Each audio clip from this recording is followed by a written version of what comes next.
If you gained the lifespan of every person you killed, what would you do? You were once an ordinary person who worked hard to earn money, doted on your wife, and lived a positive life until a car accident left you in a vegetative state. Yet, your wife betrayed you with your best friend right in your hospital room. Lu Xiaoyu, while making advances toward Yin Pingping, said to you, Gu Yang, oh Gu Yang, perhaps you still don't know the driver who hit you and left you in a vegetative state didn't flee the scene, because that person was me. Your beloved Ping Ping helped me create the perfect alibi. That car with fake plates was modified and repainted, then changed back afterward. No one was the wiser. All the money you worked so hard to earn over the years, and your precious, beautiful wife, they're all mine now. You're not angry, are you? Yin Pingping frowned, her face full of displeasure. Why are you saying all this here? The doctor said that although Gu Yang is in a vegetative state, he might still be able to hear sounds from outside. What if he hears us? In fact, you had already regained your hearing after the first surgery. Lu Xiaoyu smirked arrogantly. 3 minutes later, as he fastened his belt, he said, so what if he knows? I only paid for 3 days of medical expenses. After that, treatment stops, and he'll be dead for sure. Yin Pingping lowered her head to straighten her clothes and replied calmly, if you're going to do it, make sure to cover your tracks. Don't leave any evidence behind. Lu Xiaoyu picked up his jacket from the floor and swaggered out, saying, don't worry, I won't cause any trouble for you. The big influencer. After Lu Xiaoyu left, Yin Pingping sat by her hospital bed with a sigh. I'm sorry, Gu Yang, I really did love you once, but that was all in the past. If you want to blame anyone, blame yourself for never understanding me. All you knew was working yourself to death to earn money, pinching every penny, and talking non-stop about our future. Couldn't you have spared just a little more energy to take me shopping or clubbing? Couldn't you have spent just a bit more of that saved money to buy me bags and jewelry? I wanted a divorce, but most of your assets were premarital property, so I wouldn't get anything. This was my only option. Lu Xiaoyu may have his bad habits, but he knows how to take care of a woman and understands romance.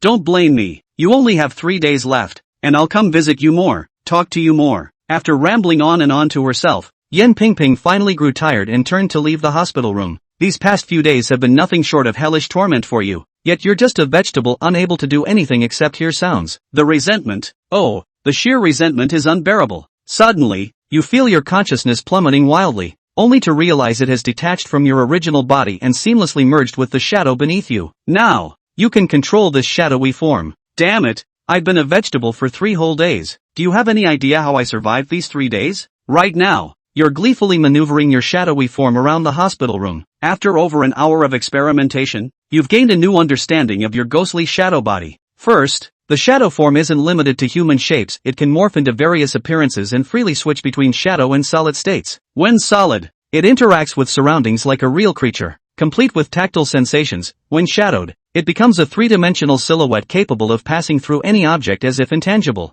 Second, it can transition between 3-dimensional and 2-dimensional forms. In its 2D state, it can hide within shadows and traverse through them at light speed. Third, the shadow harbors a small dimensional space inside, capable of storing tiny objects. Though the abilities are few, each proves immensely practical. With this newfound shadow body, you're filled with hope to save your original form, for if the flesh and blood body perishes, the shadow body likely can't survive alone either. Seizing this rare chance to move freely, you transform into a shadowy specter and slip out of the hospital room under the cover of darkness, flattening into a 2-dimensional form. It's late at night, and the hospital is nearly empty. As you wander around, you suddenly overhear a group of female nurses laughing, and to your surprise, they mention your name. That Gu Yang is really something else. He's just a lazy, good-for-nothing with violent tendencies, yet he managed to portray himself as a self-made entrepreneur. Exactly. I remember he even made it into our local newspaper. Only now do we realize it was all Yin Pingping's doing. Chang, when you change his bandages tomorrow morning, take the chance to jab him a few extra times with the needle, teach him a lesson.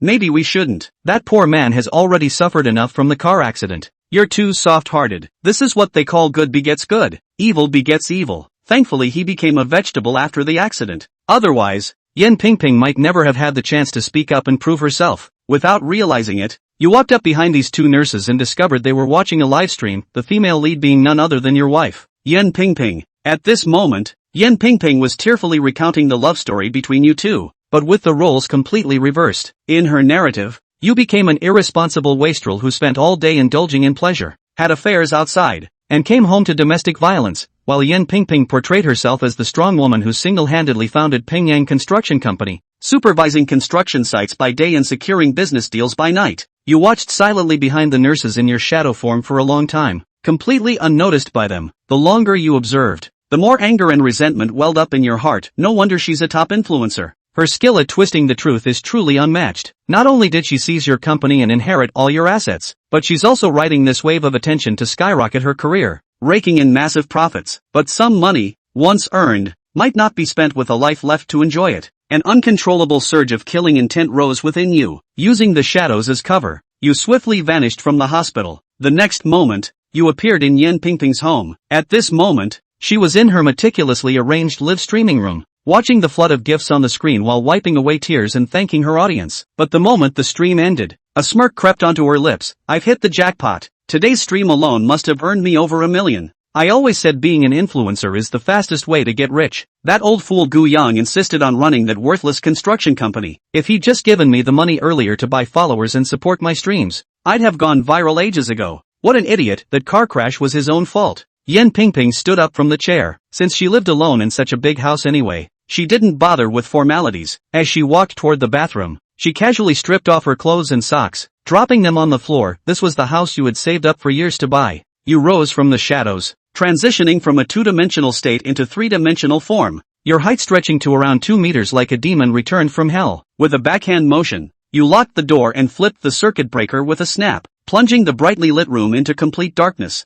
Yan Pingping, soaking in the bathtub, jumped in fright. What's going on? A power outage? That idiot Gu Yang probably skimped on cheap materials when wiring the house to save money. How annoying. She stepped out of the bathtub and walked out of the bathroom using the dim light from her phone, only to suddenly see a tall, dark figure standing at the doorway, about 2 meters tall, pitch black, its features indistinguishable. Yan Pingping panicked, turned around and ran towards her room. There's a ghost. She rushed into the room, locked the bedroom door behind her, and then pushed the dressing table, wardrobe, bed, and other furniture towards the door with all her might. Only when all the furniture was piled up against the door did she sit down, panting heavily, hugging her knees, still shaken. Is it safe now? It should be safe. Looking at the tightly shut door and the clutter piled in front of it, Yan Pingping's heart, which had been in her throat, finally began to settle. Call the police. I must call the police immediately. But just then, Smokey saw the shadow in front of her with the help of the hazy moonlight behind her.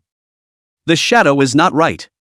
Why was his shadow so big that it took up half the room?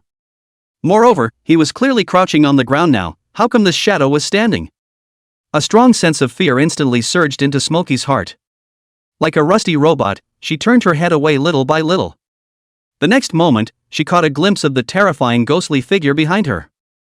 The silhouette was about 2 meters tall and stood there with its head reaching the ceiling. The shadow he had just seen was not his own at all, but that of this ghostly shadow. Even if it was close at hand, Smoke Pingping was completely unable to see the 5 features of this ghostly figure. It seemed to be a thick black fog.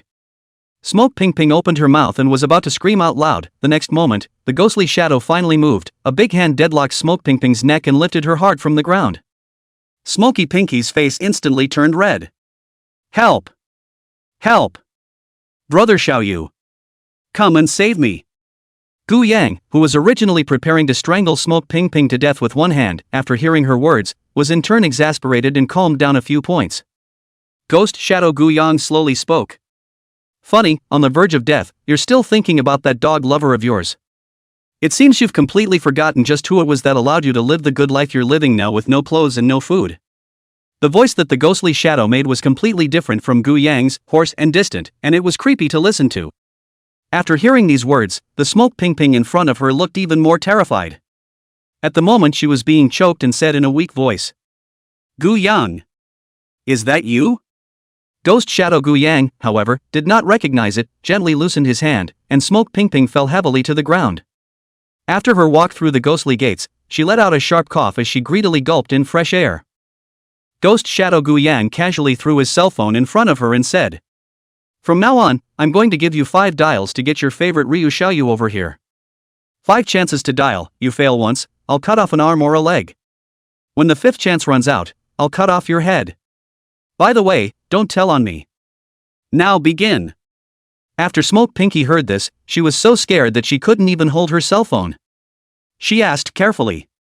Gu Yang, you wouldn't be so cruel to me, right? Didn't you used to love me the most? Ghost Shadow Gu Yang just started the countdown. 3. Smoke Pinky was so scared that her face turned pale and she continued to ask through clenched teeth. If I call Lu Xiaoyu back, will you let me go? He's the one who did all those things. I had nothing to do with it. Gu Yang, can we still go back to the old days? 2. When Gu Yang counted to 2, one of his hands had slowly transformed into the shape of a long knife. Even though it was transformed by a black shadow, under the illumination of the moonlight it was still chilling to the eye. No one dared to doubt the sharpness of the long blade. Smoke Ping was scared silly, did not even care to say half a sentence more nonsense. Hand and foot picked up the phone on the ground, dialed Lu Xiaoyu's phone. However, the first call was delayed. Sorry, the user you have called is not available at the moment, please dial again later, sorry. When these words came at the same time, Ghost Shadow Gu Yang had already dropped the long black blade in his hand steadily, chopping off Smoky Pinky's left palm on the spot. Ah! Smoky lay on the ground, letting out heartbreaking screams. However, the soundproofing of this house is very good. At that time, the best soundproof material as well as soundproof glass was used, even if the party in the house cannot affect other people. Plus, in this new neighborhood, there weren't many residents, so even if she screamed as much as she wanted, she wouldn't have any trouble. Ghost Shadow Gu Yang was not in a hurry, letting Smoke Ping feel the pain well before he went on to speak. Let the second chance begin. I advise you to hurry or you will bleed to death. Oh. This was the first time Gu Yang had struck out to hurt someone, but somehow, he actually didn't feel a trace of discomfort. Instead, he felt extraordinarily relieved. Smoky was so scared that she could only take out her cell phone to dial for the second time. The result was only just dialed, and before it rang twice, it was actually cruelly hung up by the other party. Sorry, the user you have called is busy, please dial again later. When she heard this voice, Smoky only felt a blackness before her eyes. In the next moment, the long blade that the ghostly shadow had manifested slashed at one of her ankles with unerring precision, and one of her paws flew out on the spot. Hey aha, leave me alone, leave me alone. Smoke Ping was in immense pain, but her strong desire to survive actually made her use her only remaining hand to pick up the bath towel on her body and work with her teeth to make a simple bandage to stop the bleeding of her broken palms and feet. Ghost Shadow Gu Yang did not stop it from the side, otherwise it would be really boring to bleed to death in a while. He waited until the other man had pretty much dealt with it before he continued to speak. Third chance.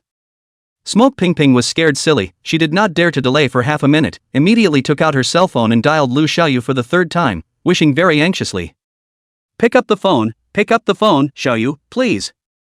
Finally this time the phone connected, and there was an unmistakable cacophony of voices on the other end of the line, even the giggling of other girls.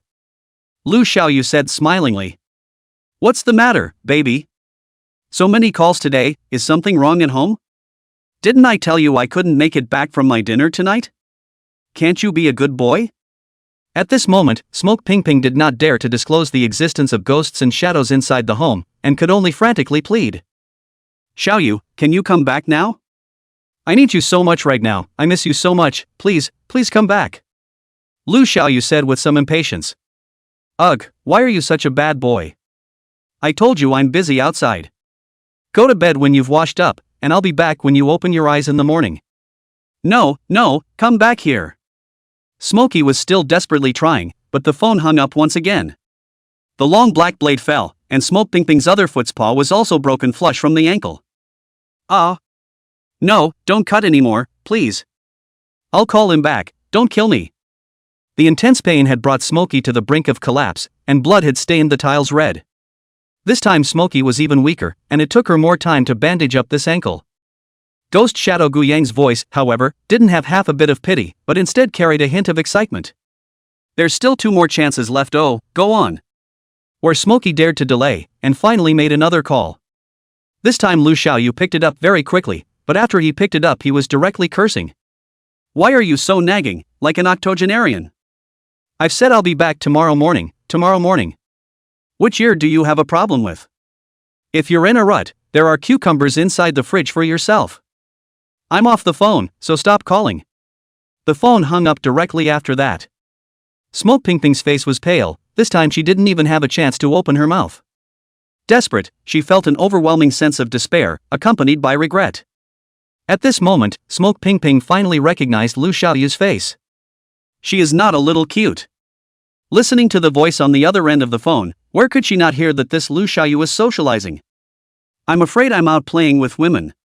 The ghostly shadow Gu Yang next to him let out a horrifyingly strange laugh on the spot.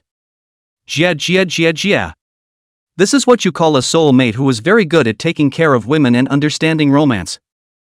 It doesn't look so good now. These familiar words came back to Smokey's ears, and she couldn't help but confirm that this ghostly figure behind her was Gu Yang. Chapter 4 Confession Before Death. Even with 2 broken paws in one hand, it still can't stop Smokey's desire to survive.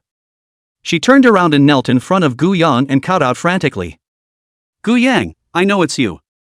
Even though you won't admit it, I love you so much, how could I not feel that it was you who came? You let me go, I really know I'm wrong. I'll go to the hospital tomorrow to take good care of you, and when you wake up, I'll be a good wife and mother to you for the rest of my life. Let me go, please. Ghost Shadow Gu Yang raised the black blade in his hand high and said. That was just your 4th chance to fail, and according to the rules of the game, I'm going to take away your last palm. The black blade slowly fell, and Smoky Pinky was so scared that her face turned pale and her body went limp on the ground. But the moment this blade was about to cut off her palm, Ghost Shadow Gu Yang's words changed. But well, I can keep this palm of yours for now, and even this head of yours, but you have to do one thing. Smoke Ping Ping simply cannot use words to describe the excitement within the heart at this moment, even the pain of blood loss at this moment were hard to carry over. Smokey spoke in a panic. You name it, I'll do it. It's simple, you've been a big internet star for a while now, throwing all the dirty water on me. I can hear people around me cursing at me when I'm lying in the hospital. Do you know that those nurses have to stab me twice more when they give me an injection? I want you to send a video right now, and I want you to voluntarily admit to your crime and tell the whole truth. Smokey just felt like the sky was falling. It had always been her biggest dream to become a big internet sensation and a goddess for all. Clearly just a moment ago, she felt one step away from that dream. If this video she does post, it's all ruined. Seeing that she was still hesitating, Ghost Shadow Gu Yang let out another strange laugh. That's fine, I'll allow you to refuse, except then, I'll take this head of yours, so you'll stay clean on Earth. After saying that, Ghost Shadow Gu Yang was ready to cut off Smoke Ping Ping's head. Smokey instantly panicked. I'll do as I'm told. Don't kill me. She immediately opened the cell phone video function, after organizing some language, to the camera voice recounted himself and Gu Yang from love to now all the truth, and even in front of the camera frankly admitted Gu Yang car accident is precisely their own and Lu Xiaoyu in the back of the conspiracy. After recording, the Ghost Shadow Gu Yang took the phone and carefully checked, confirmed that there is nothing missing, directly clicked on the upload to the major websites and platforms, and then he smoothly threw this phone back to the black shadow space in his body. Kneeling on the ground, Smoke Ping Ping begged bitterly. Now, can you leave me alone now? I need to call an ambulance, so give me your cell phone. However, Ghost Shadow Gu Yang ignored her. After collecting the phone, he turned into a shadow on the spot and disappeared into the house. Smokey was instantly dumbfounded. She had thought that after she had done this, she could immediately call an ambulance and go to the hospital, and that she had a chance to live. With today's medical skills, it might even be possible to get the arm and leg back. But it turned out that the ghostly figure just left her here alone, left her here to die. No. Smokey did everything he could to try to find a way to survive. But the bedroom door had been blocked by herself with various pieces of furniture, so she couldn't get out at all. She was now weak from blood loss, and with her palms and feet broken, her mere intact left hand could not even support her to stand up and open the window. All she could do was lie on the ground and feel her life pass a little by.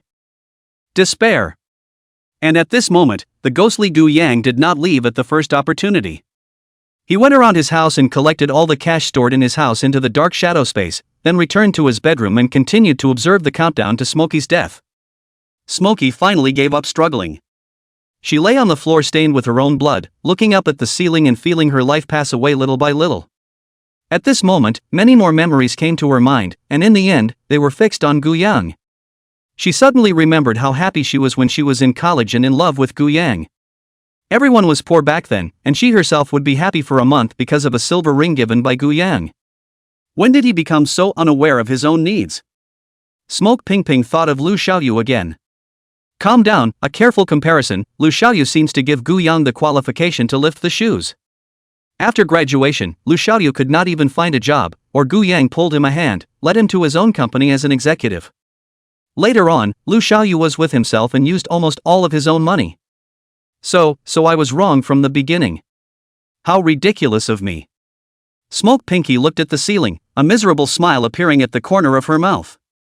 She murmured with the last of her strength. Gu-yan, will you let me be your wife again in the next life? After saying this, Smokey closed her eyes and her breathing gradually stopped.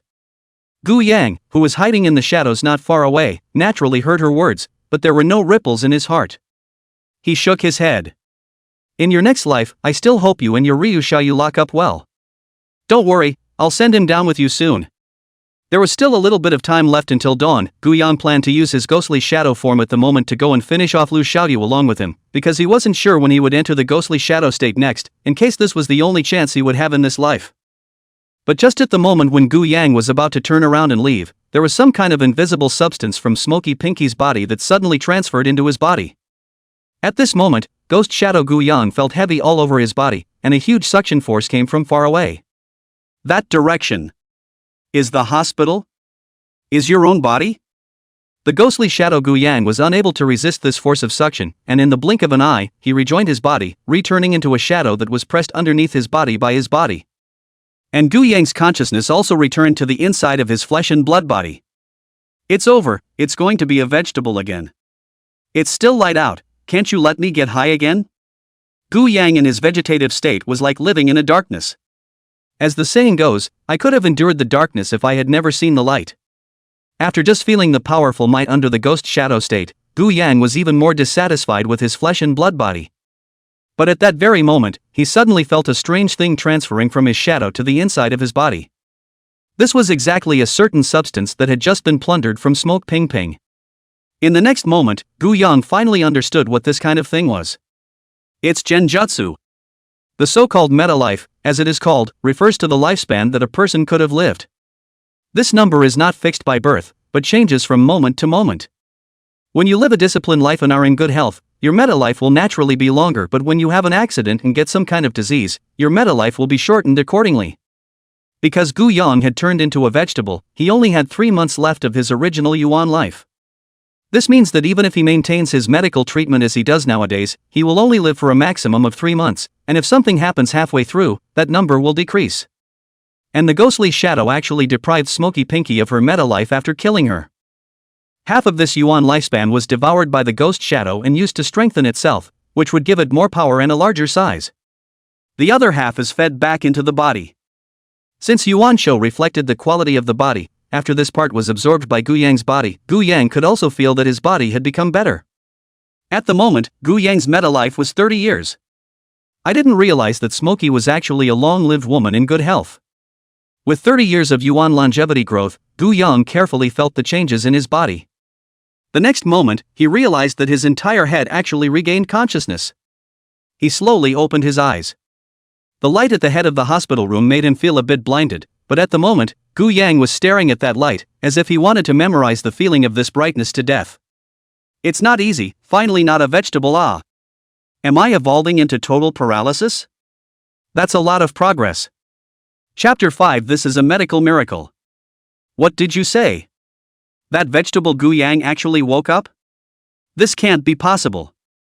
Didn't the dean say that the possibility of him waking up is at most no more than 1 in 1,000? Really? Now the directors of all the major departments have gone to personally check Gu-yang's health.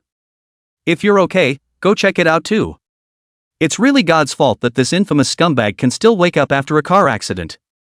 Poor Pinky, our best Pinky, I guess she'll have to live a hard life again, what a curse. Don't talk nonsense like that. Has bipolar reversal happened so much on the internet over the years? It's not clear who the real victim is. Che, I don't believe there's a reversal in this matter. Ping Ping is a good girl at first glance.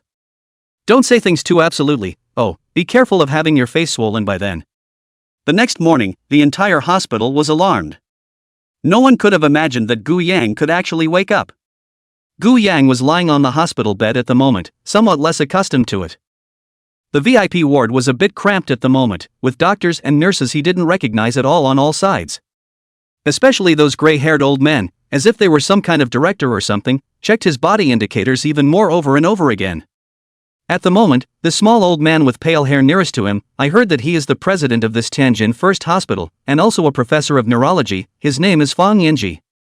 At that time, after his own car accident, Smoke Ping Ping, in order to take the suspicion off himself, can be considered to spend a lot of money, actually invited this professor of neurological disciplines as his attending physician. It was also this professor who, after 2 or 3 days of hard work to resuscitate the patient, shook his head and gave a medical notice indicating that the possibility of Gu Yang waking up was no more than 1 in 1,000. In reality, only Fang Yanji himself knew better. He said this to give the family hope, from his own judgment at that time, let alone 1 in 1,000, even 1 in 10,000 is estimated to be enough. Couldn't even live more than 2 or 3 months. Fang Yanji's hands trembled slightly as he stared intently at the examination report in his hands, muttering in disbelief. How is this possible? When all the data showed almost irreversible damage to nerve function, it was impossible for you to show signs of awakening again according to medical common sense. But now, not only can you communicate normally, you can also eat on your own, and your head sensation has returned. This is completely beyond my knowledge. I have studied neurology for so many years and have seen countless difficult cases, but I have never encountered anything like this. It's incredible, it's a medical miracle. Hearing Fang Yan reach such a judgment, the other physicians, directors, and so on behind him also stared with wide eyes.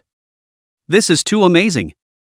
All the theoretical knowledge related to vegetative people that I learned before predicted that it was never possible to reverse this condition, and today was an eye-opener.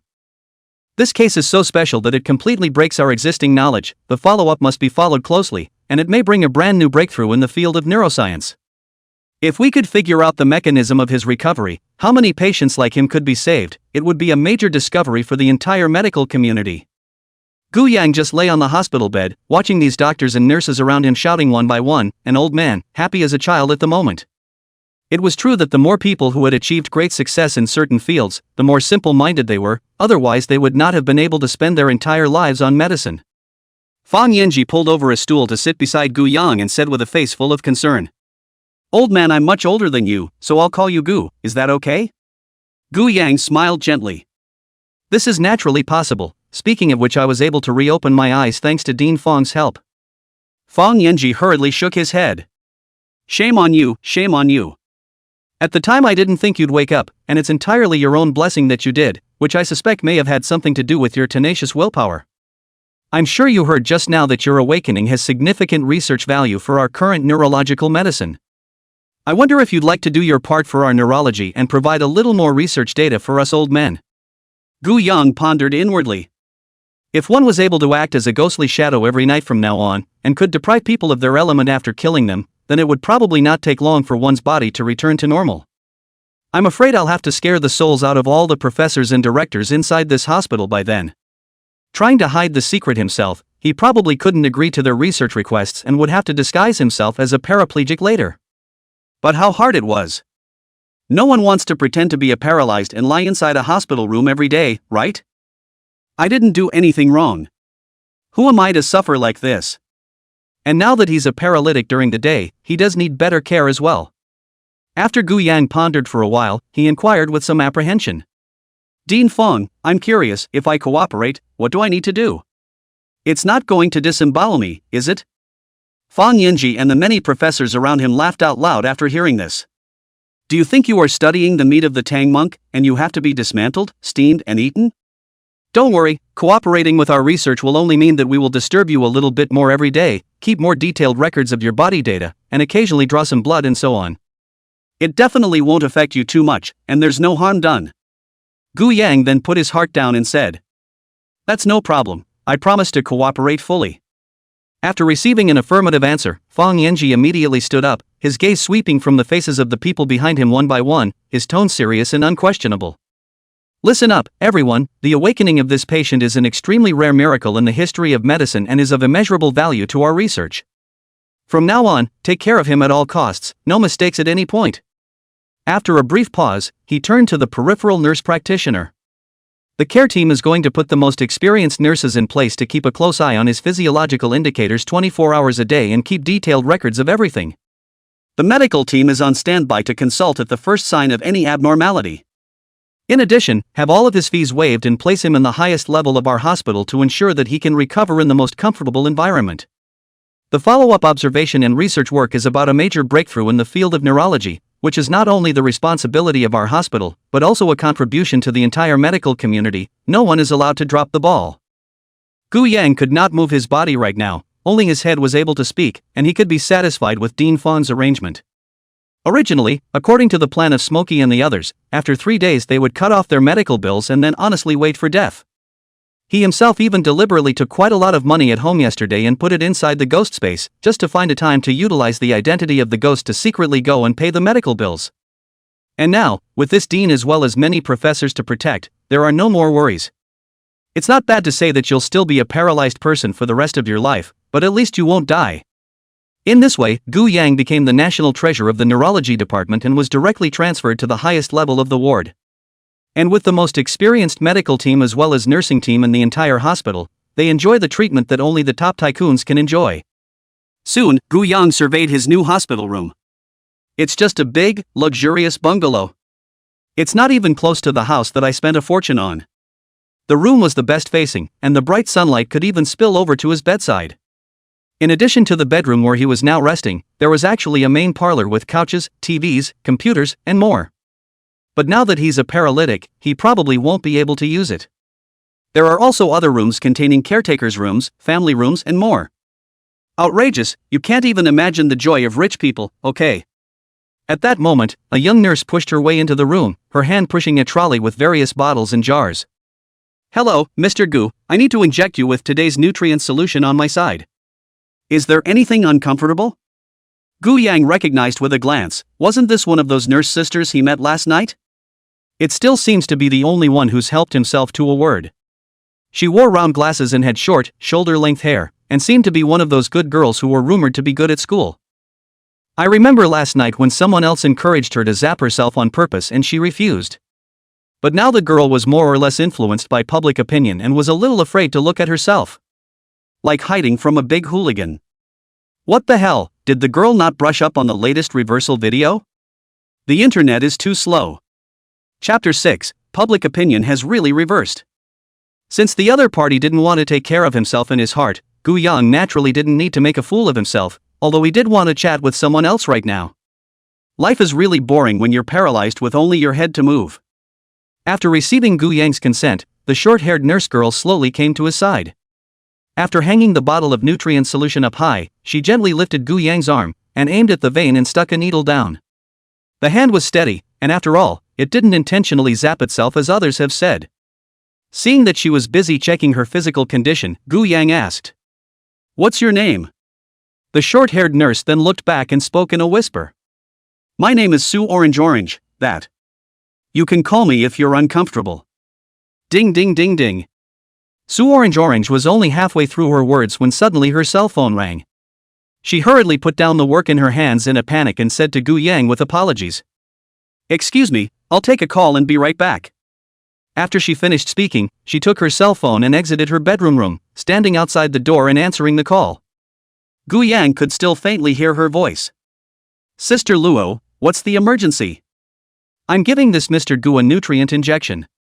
"Zapping needles, of course I didn't, that would be bullying." "Let me watch the video?" "I'm working right now, it's not good to swipe the video." "Reversed?" Smokey Ping Ping dislikes the poor and loves the rich, maliciously speculates, buys and kills people, and cheats on her in marriage? God, the internet really can't be trusted with anything. It's a good thing I didn't hurt people, they're already so pathetic. Okay, I'm going to check out the video. After the phone hung up, the sound of Sue Orange swiping the video soon rang outside the door. First, the original video, with Smokey Pinky apologizing and crying through snot and tears. Then swipe back to the major media outlets for retweeted review clips. Public opinion is completely reversed. There were even quite a few people who stood up for Gu Yang and publicly praised him as the best man in the whole world, bar none. And, of course, the worst man, bar none. There's even a solidarity group online. After all this time, the big internet star is actually myself? Gu Yang was silent on the hospital bed, shaking his head breathlessly. Can't you turn it down? How embarrassing. But then again, you've been brushing the video for too long, is it really good to publicly grope during work hours? Gu Yang himself and cannot play the phone, lying in the hospital bed he can only look at the pendulum clock on the wall to live his life. After waiting for a long time, Sue Orange pushed open the bedroom door and walked in, her face full of heartache, her eyes red and on the verge of tears. Gu Yang asked with a smile. Why, it looks like you're a little sad. Su Orange dried the tears at the corner of her eyes and silently walked to the side of Gu Yang, carefully helping him massage and relax every muscle in his body. Su Orange said with her head down. I'm sorry, Mr. Gu, I misunderstood you before, so I was a bit scared of you. Because Smokey keeps saying bad things about you, and the internet says you're a super bad guy. I can't believe that's what happened. Gu Yongqing smiled and shook her head. Apologizing isn't so bad, I'm grateful you didn't put a few more pinholes in my hand. Hearing this, Su Orange's face instantly turned red. How could that be? How did he know about this? Does that mean he can read my mind? Or was I just too loud on the phone outside? Shame on you. Su Orange had the feeling of being caught red-handed trying to do something bad as a child. Gu Yang craned his neck and added, if you really want to apologize, could you do me a small favor? Su Orange looked up. Mr. Gu, just tell me, what do you need me to do for you? You go move that TV in the living room to the bedroom for me, it's getting too boring for me to just lay around like this every day. You put on some movies or TV shows for me to watch. Su Orange nodded heavily and immediately rolled up her sleeves and went to work. Because of her inner guilt, Su Orange could work too much more skillfully now than before.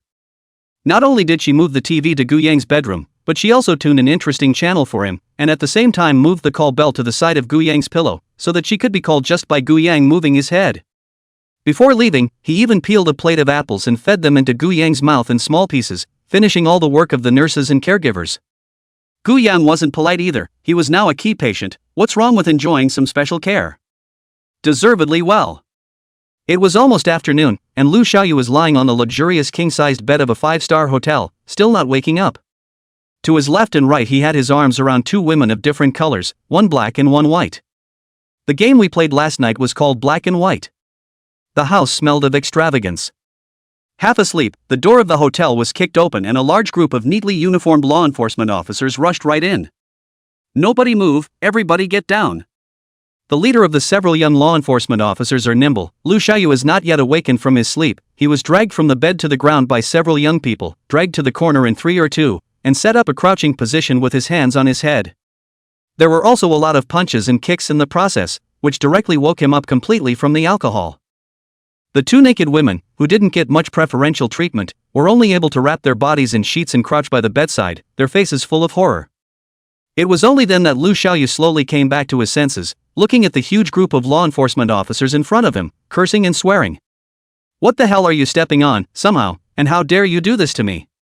Know who I am? I'm the vice president of a company with a market capitalization of hundreds of millions of dollars.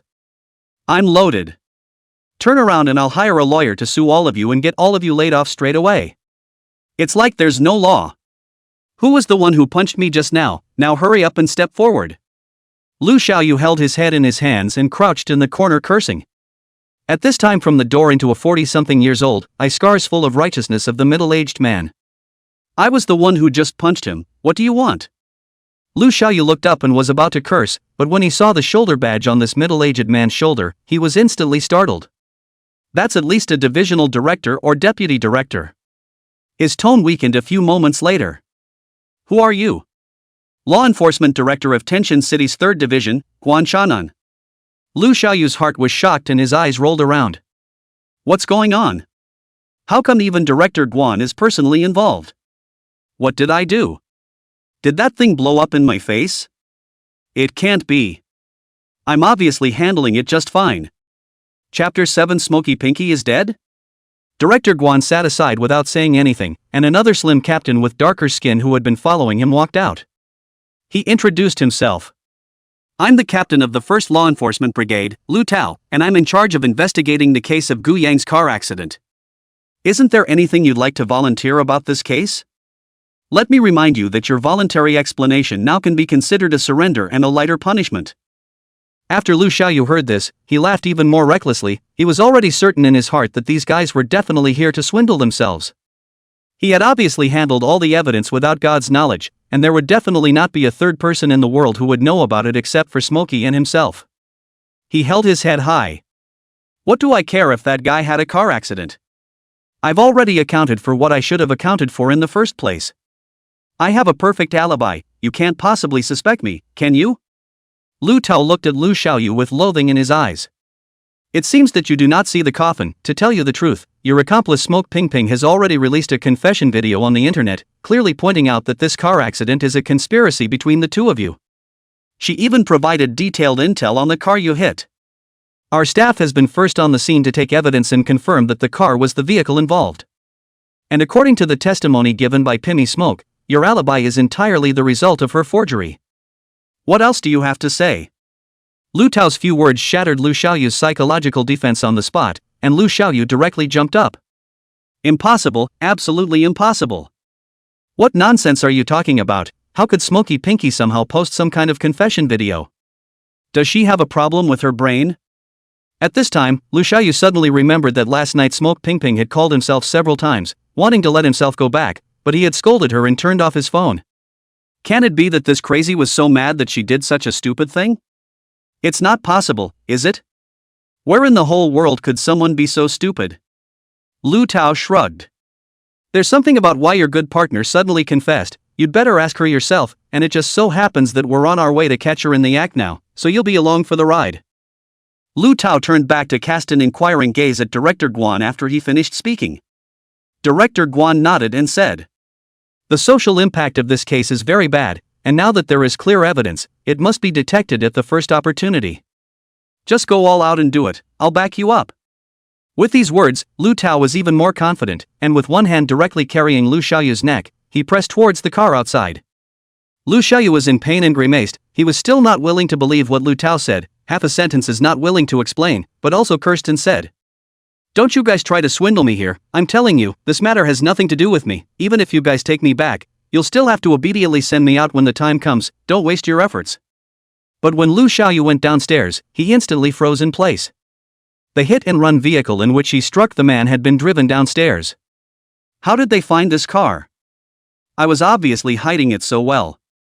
The corner of Lu Tao's mouth rose slightly as he asked, "How's that? Now you know what I'm saying is true?" Lu Xiaoyu gritted his teeth and pondered in his heart. It doesn't matter, even if the car is found, so what? He can't prove that I drove the car into someone. The advantage of this wave is still with me. All I have to do is plead not guilty and there's absolutely nothing they can do to me. Seeing his stubborn look, Lu Tao directly escorted him to the police car, and in the process of the vehicle, he opened the video sight in his hand and threw it to Lu Xiaoyu's hand. Lu Xiaoyu looked down and actually it was the confession video recorded by Smoke Ping Ping. At this moment, Smoke Ping Ping, pale and haggard, spoke with a sobbing voice. "I'm sorry I lied to you all. In fact, all the things I've been saying on the internet in the past few days are all made up by me.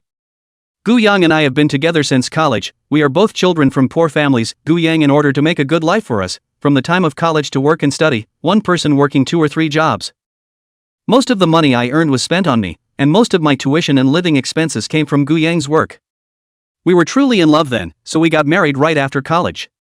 And Gu Yang, with his social experience from his part-time college job, soon started a construction company.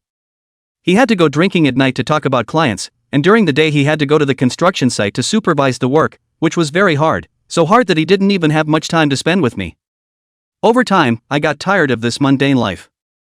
I want to live the life of a lamplighter like the big online celebrities as well as actresses. So I got into an argument with him, so I got tangled up with his best buddy, Ryu Xiaoyu. Later, Lu Xiaoyu and I often go in and out of high-end clubs, and we have already gotten used to the upper-class days, and we are even more displeased with Gu Yang. He controls me too much, doesn't buy me those expensive luxuries, doesn't let me go to bars, doesn't let me wear revealing and sexy clothes. Finally, I couldn't stand it anymore, and after I told Lu Xiaoyu about all this, the two of us actually had the idea of dividing his property after killing him. So we created the crash. I'm sorry, I shouldn't have lied to everyone. Gu Yang is a good person, I am the one. In fact, all the workers inside the construction company know the truth of the matter, and everyone can ask for proof at will. Here I want to apologize to Gu Yang. I'm sorry, I'm really sorry. The content of the video is a lot. Lu Tao's police car has been driven to the downstairs of Smoke Ping Ping's house. Lu Xiaoyu has not even finished watching. But Lu Tao was patient and lit a cigarette in the meantime and waited for him. By the time the video had finished playing, Lu Xiaoyu was already frozen in his seat like a log. Lu Tao asked with a light smile. How about that? Now you know I'm not telling lies. But you've just missed your last chance to turn yourself in and wait for the sentence. Lu Xiaoyu was so angry in the car that he cursed. Bitch, this stinking. She obviously encouraged me to do it this way, and now she's jumping in to confess. What does she want? She's crazy. If I go in, she's an accomplice too, she can't get away. Lu Tao patted his shoulder. You're right about this, she really can't run away. Come on, go up with me and meet your wonderful lover. I had called to have her turn herself in at the police station, but I couldn't get through to her on the phone, which is outrageous. Lu Xiaoyu's heart was like ashes, he was full of thoughts about how to reduce his sentence at the moment. Like a wooden man, he was pushed upstairs. Lu Tao with the law enforcers around him first knocked hard on the door, but there was no response from inside. With that, he turned sideways and said to Lu Xiaoyu, "You should have the fingerprint code, after all, this is where you ask your lover out." Lu Xiaoyu trembling fingers pressed on the fingerprint lock, click sound, door opened. Lu Tao patted his shoulder and praised him. Not bad yo, stealing someone else's wife and having the audacity to come to someone else's house to do it. It's a good thing you've survived this long. Numerous law enforcers walked in and they made a tour of the house, but found no sign of Smokey. Lu Tao frowned. How can it not be at home? Where did this woman go? Is it possible that she fled from her crime? That's when an enforcer suddenly beckoned and yelled. Captain Lu, come and take a look, why can't the door to this bedroom room open, as if it's being held up by something inside? Lu Tao rushed over with the other law enforcement officers, and sure enough, he found that the door had an end. At this time, Lu Tao's nose wrinkled a little, and his demeanor instantly changed. Something's not right, there's a strong odor of blood behind this door, something's wrong. Everyone force a break immediately. Numerous law enforcement officers were instantly shocked to hear this, and without saying a word, they began to take violent measures.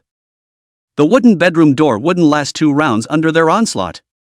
When this door was kicked through a hole, they realized that there were actually a large number of desks, closets, and bed frames blocking the back of the door, which certainly made it more difficult to break in. But along with the door being kicked through a hole, the smell of blood in the air intensified. Lu Tao hurriedly glanced inside through that hole, and underneath those cluttered furniture, blood had long ago dyed the floor tiles red. It's a ing bleeder. He was momentarily startled. Rushing out his cell phone, he dialed Director Guan's number. Director Guan, the situation is in trouble, there seems to be a human life here. Chapter 8, Tragic Murder in a Secret Room. Guan Chanan was originally sitting in the police car below, but he was just going up to arrest a suspect, and as the director, he naturally didn't have to do it himself. But after hearing Lu Tao's call, he instantly changed his face. How could this happen? Could it be that Smokey Pinky committed suicide in fear of committing suicide after recording the video? Lu Tao reported anxiously on the other end of the line. I'm not sure of the specifics, but she's locked herself in a small bedroom and has used the furniture, desk, bed frame, etc., to hold the door so hard that our law enforcement officers haven't been able to get in yet. But through the crack where the door had broken open, we had seen a great deal of blood inside, and things were definitely not looking good. With this amount of bleeding, there's no chance of Smokey surviving. Guan Chang'an said after taking a deep breath. Tell your handlers to keep their movements small and try not to damage the crime scene, I'll be right up. Understood. A few minutes later, the door to the small bedroom had been completely removed, the furniture behind the door had not been moved, but through the gap in the furniture, one could barely get in. Lu Tao, Director Guan, and several law enforcement officers, after changing into professional gloves and shoe covers, carefully drilled through the cracks in the furniture. When they entered the small bedroom and saw everything inside it, all of them instantly felt a chill down their backs. Brutal. They could hardly find any other adjectives to describe the scene other than those 2 words. Even some inexperienced young enforcers fell straight to the ground and dry-heaved after seeing the scene. Lu Tao kicked one of them in the ass. If you want to throw up, get out and do it, but don't spoil the scene here. The enforcers immediately drilled out, and a new batch of young enforcers soon came in outside to mop up the mess. But when they came in and saw what was in front of them, they threw up again. Not to mention these young people who hadn't seen much of the world, even Director Guan, who was a leader, as well as Lu Tao, were uncomfortable when they saw this hellish scene. It wasn't until the place was replaced with a group of more experienced veteran law enforcement officers that it was able to barely get into formal work. They took pictures and examined the scene. Only to see Smoke Ping Ping lying flat on the ground, with despair dying on her face. Both of her paws, and one of her hands, were scattered around in a messy fashion. The blood in his body had drained down these wounds.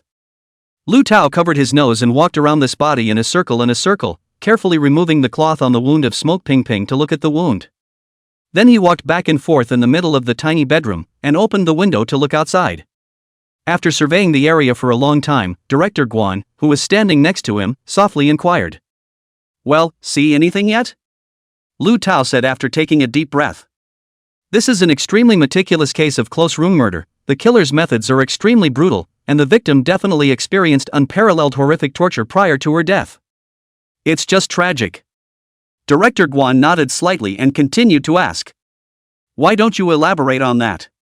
Lu Tao didn't hide it. He gave a look to signal the assistant next to him to start recording, then said to himself. According to my speculation, at the first time of the incident, Smokey should have been taking a bath in the bathroom, as evidenced by the bath towel wrapped around her body at the moment. She must have seen something extremely scary at that moment, so she instantly fled back to her bedroom and barricaded the door with all this furniture, which was for her own protection. However, the Smoke Ping Ping does not know, the real murderer has long been hidden in this bedroom. Outside should be some kind of blindfold or accomplices. By observing the wounds on Smoke Ping Ping's body, it can be found that her two paws as well as the palm of one hand were cut off by extremely sharp blades, and it is obvious that Smoke Ping Ping suffered extreme torture before her death. With such serious injuries, theoretically, she would go into shock in about 10 minutes due to excessive bleeding, and would surely die within half an hour. But the killer seemed to enjoy torturing her and actually gave her time to bandage herself after cutting off her arms and legs. It was a scribbly bandage, but it bought Smokey more time to live.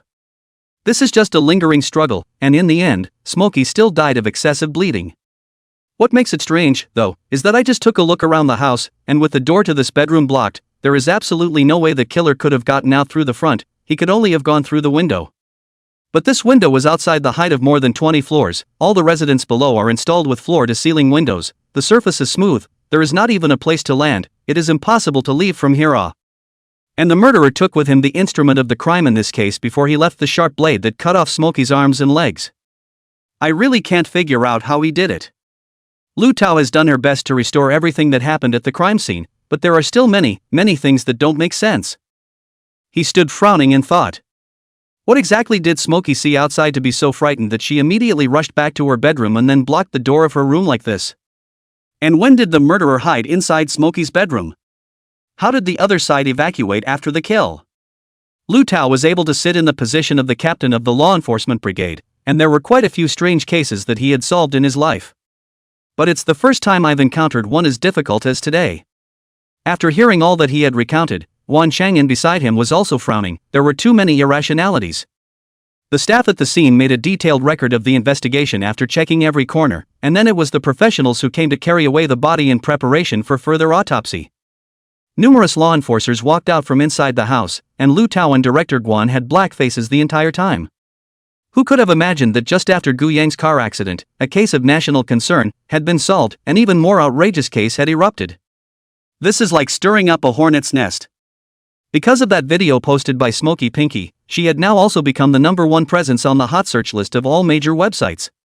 There are quite a few residents around who have already rushed to the bottom of this building, taking crazy pictures after watching Smokey's body being carried out.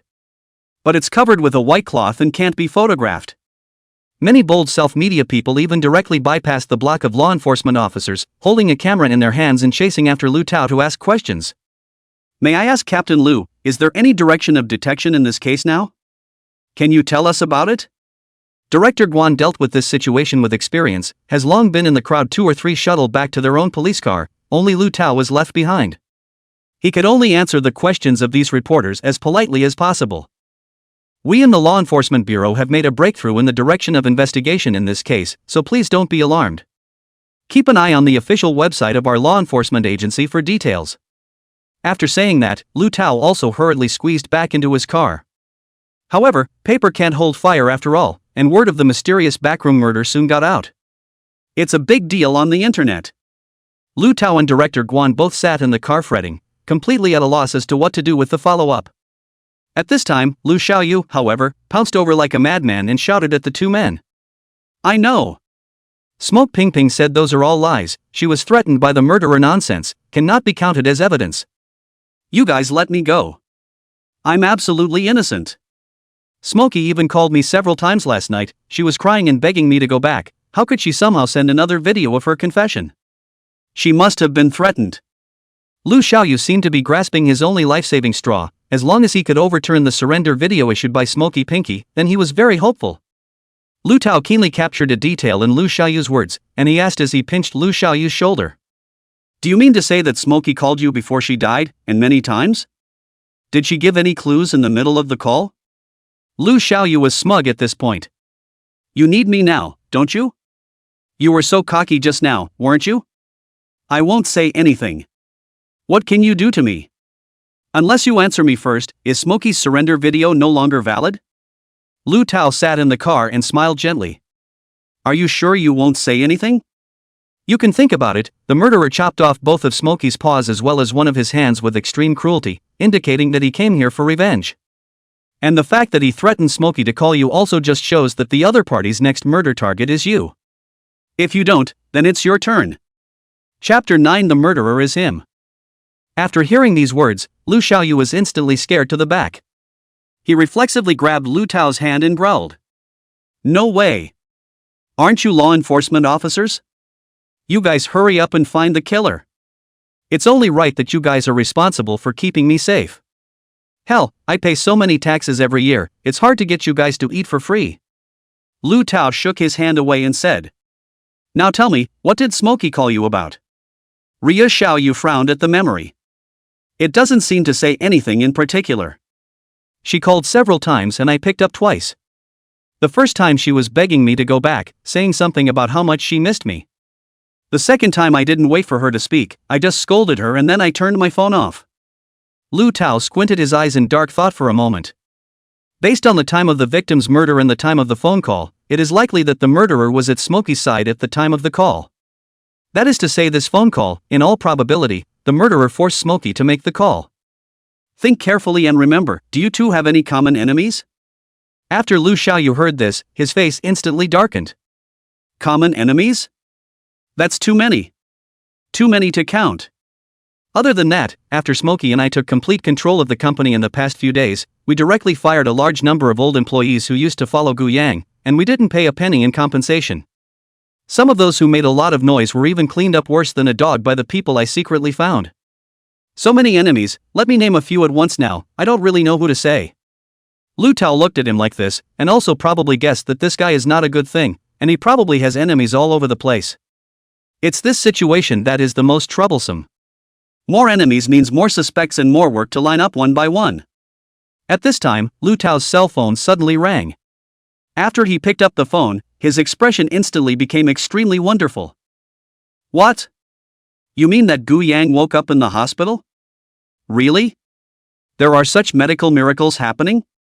I'm on my way. After Lu Xiaoyu heard this from the side, his entire body was dumbfounded. That guy actually woke up? I was clearly all over the gas and over him. It's okay that he's not dead, but he's still awake? Wouldn't I be working for nothing? Lu Tao turned back after hanging up the phone. A good news for you, your good brother Gu Yang has woken up. He's the victim in this case, and he'll need to give a statement, too, and identify you face to face, by the way. He can't go to the law enforcement bureau in his current condition, and it just so happens that you're here, so I'll take you along to meet him first. You're not supposed to be scared, are you? Ria Xiaoyu held his neck high. How can I be afraid of him? I don't do anything wrong and I'm not afraid of ghosts knocking on my door. Besides, it's a law and order society now, can he still kill me? As soon as these words were said, a flash of light flashed in Lu Xiaoyu's mind. Kill me? He violently grabbed Lu Tao, who was preparing to leave, and said with a look of horror on his face. Is it possible that the person who killed Smoke Ping Ping is Gu Yang? Even Lu Tao in front of him felt his cold hairs stand on end once these words were said. Ryu Xiaoyu continued. Smoky and I have offended quite a few people, but the vast majority of them are financial disputes, or at least they shouldn't be mortal enemies. The person who wants me dead the most is definitely that Gu Yang. Smoky just died yesterday and he woke up today, how could it be such a coincidence? It's very possible that he woke up yesterday and used his plant persona as a cover to sneak off and kill Smoky Pinky, then went back unnoticed. It's him, definitely. He's a murderer.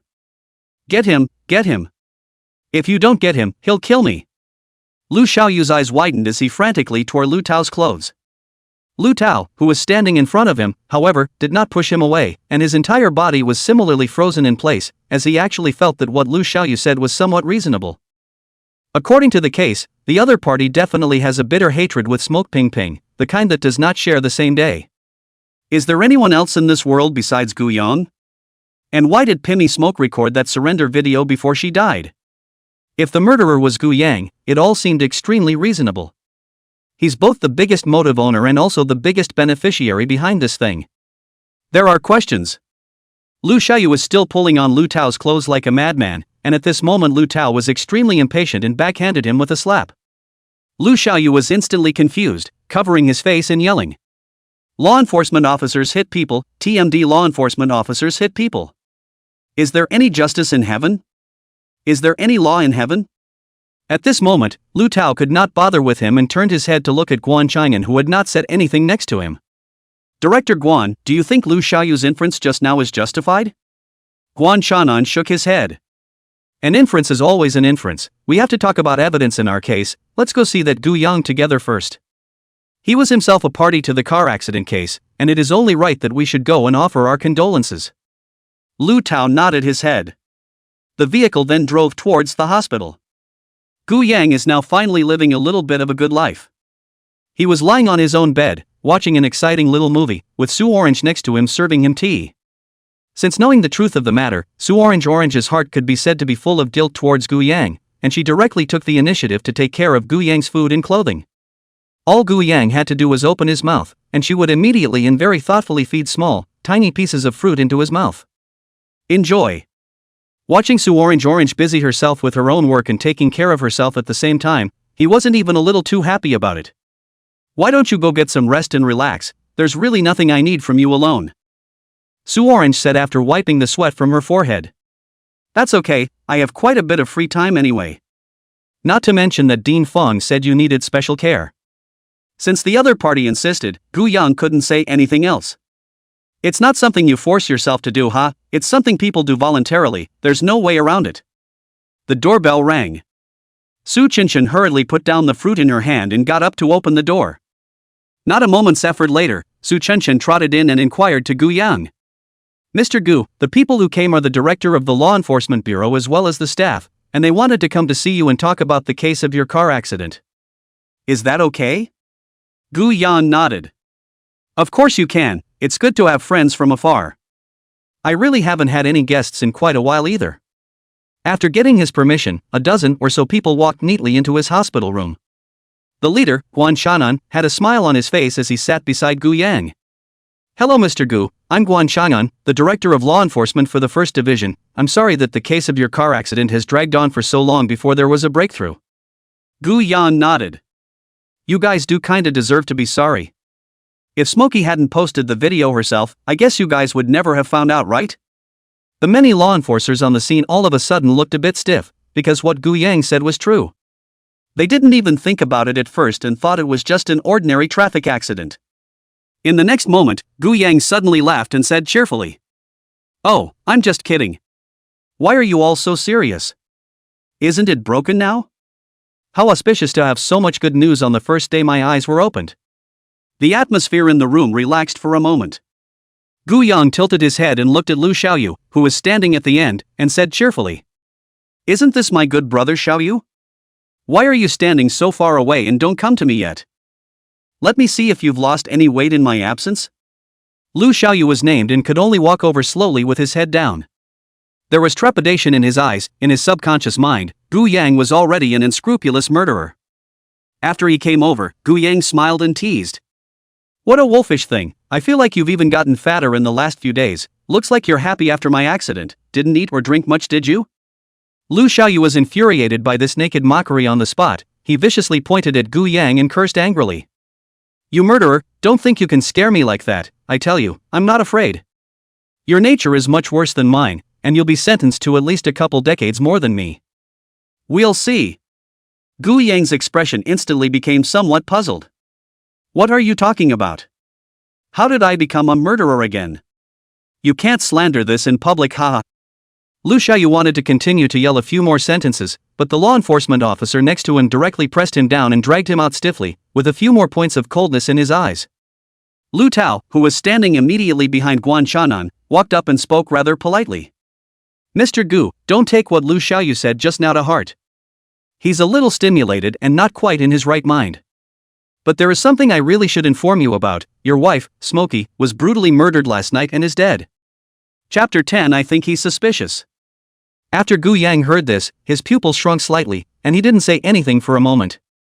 It took a while before he murmured. How is this possible? She obviously just posted the video last night. I saw it all over the internet. I can't believe I'm dead? This performance of his fell completely in the eyes of director Guan Chang'an as well as Lu Tao. Lu Tao continued to ask. This question may be a bit presumptuous, Mr. Gu, am I able to ask where you were last night? After hearing this question, Gu Yang lowered his head a bit and smiled bitterly. Where do you think I can be? I only have one head that can move right now, so it's hard to believe that I'm the one who's going to kill Smokey Pinky. Even if I did have the heart, I'm afraid I couldn't do it. After Lu Tao heard this, his expression was a bit embarrassed. It did seem a bit stupid for him to ask this question. I understand that the question just now was merely routine after all. This is a very bad case of murder. I hope, Mr. Gu, you can understand. Gu Yan nodded. It's natural, it's all about work, it's all about life. I'm a little tired, so may I ask if you have anything else? Director Guan Chang'an also stood up after hearing this and smiled. No, we mainly came over to talk to Mr. Gu about the case regarding your car accident.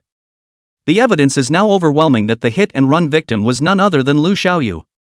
But now maybe his charge should be changed to attempted murder. But the case on you is closed. The death of your wife Smokey Ping Ping is also a case with very bad influence. If you have any important clues, please also tell us at the first time, I appreciate it. Gu Yang smiled slightly. That's natural, and regarding my wife's death, while I'm not at all upset, I'll do my best to cooperate. The words fell on Guan Chang'an as well as Lu Tao's ears a little strange. His wife died not sad at all. However, thinking about what happened to Gu Yang seems to be reasonable. Perhaps for Gu Yang, he can't wait for this Smokey Ping Ping to die earlier. This is also considered to be the evil of the evil. There's no way around it. Everyone knows that Smokey isn't a nice person and is incredibly disgusted by what she's done. But after all, the case is to be investigated, and it is only right that even the greatest crimes should be judged by the law. All the law enforcers left the room after saying goodbye to Gu Yang. Su Orange, who had been secretly listening outside, ran in and carefully cleaned up and sanitized. Gu Yang is now a panda inside the hospital and must be taken care of. With all the people that just came in, the house has more germs than I know what to do with, and it needs to be sanitized. Su Orange spat as she busied herself. That dark-looking Captain Lu Tao is so annoying. He actually asked Mr. Gu where he was last night, as if he suspected you. And don't use your brain to think about how a paralyzed man could possibly have the opportunity to kill someone. After saying this, Su Orange's hand movements paused for a moment, somewhat embarrassed, and looked up at Gu Yang on the bed. I'm sorry, Mr. Gu, I didn't mean to say you were paralyzed, It's okay, I'm not that sensitive, not to mention I'm paralyzed right now itself, ha ha. Su Orange was relieved to hear this. She had taken care of a lot of patients, most of them had very eccentric personalities when they were unwell. Especially a patient like paralyzed is very jealous of people calling him paralyzed to his face. I didn't realize that Gu Yan didn't seem to care at all. What a good man, it's all because of that damn Smokey Pinky, actually put people into this situation. It's good to be dead. I don't know how many people will be unlucky if such a person lives in the world. Gu Yang lay on the bed, listening to this little girl ramble on, and the dull days seemed less boring. I wish I had gotten better sooner. I don't know if I can still turn into a ghostly shadow tonight, and if I can't, then won't I be a paralyzed person for the rest of my life? It's too bitter. Gu Yang suddenly thought again of Guan Chang'an as well as Lu Tao who came over to him just now. Are they suspecting me? Even if I were to suspect, there should be little doubt after all, my paralyzed identity is not a fake. Gu Yang didn't actually think that his performance just now could be hidden from the two guys, Guan Chang'an as well as Lu Tao. After all, they are all law enforcement officers who have been handling cases for many years and are extremely experienced, so it can be said that they can tell at a glance whether or not the inmates have lied in front of them. I hope you guys don't cause me too much trouble, I really don't want to get on your case. After Lu Tao and Guan Chang'an left the hospital room, they walked side by side down the hospital aisle. As for Lu Xiaoyu, he had already been escorted ahead of time by the law enforcement officers and put into the car. Lu Tao carefully asked to Director Guan. What do you think about Gu Yang's performance just now? Director Guan Chang'an frowned in thought before speaking. It's hard to say, I don't have the ability to read people's hearts, so how can I jump to conclusions? But his behavior just now gave me a bit of a fake feeling. I think it's very likely that he already knew that Yin Pingping was dead. Lu Tao beside him nodded slightly after hearing this. That's what I thought too, although he did make a surprised performance at the time. Even professional actors break down when they perform. Seiki Chang'an said as he walked. But there is actually another possibility. Lu Tao turned back. What are the possibilities? That is, he didn't know about Smokey's death ahead of time, but he was hiding his true emotions. Saying this, Lu Tao instantly understood.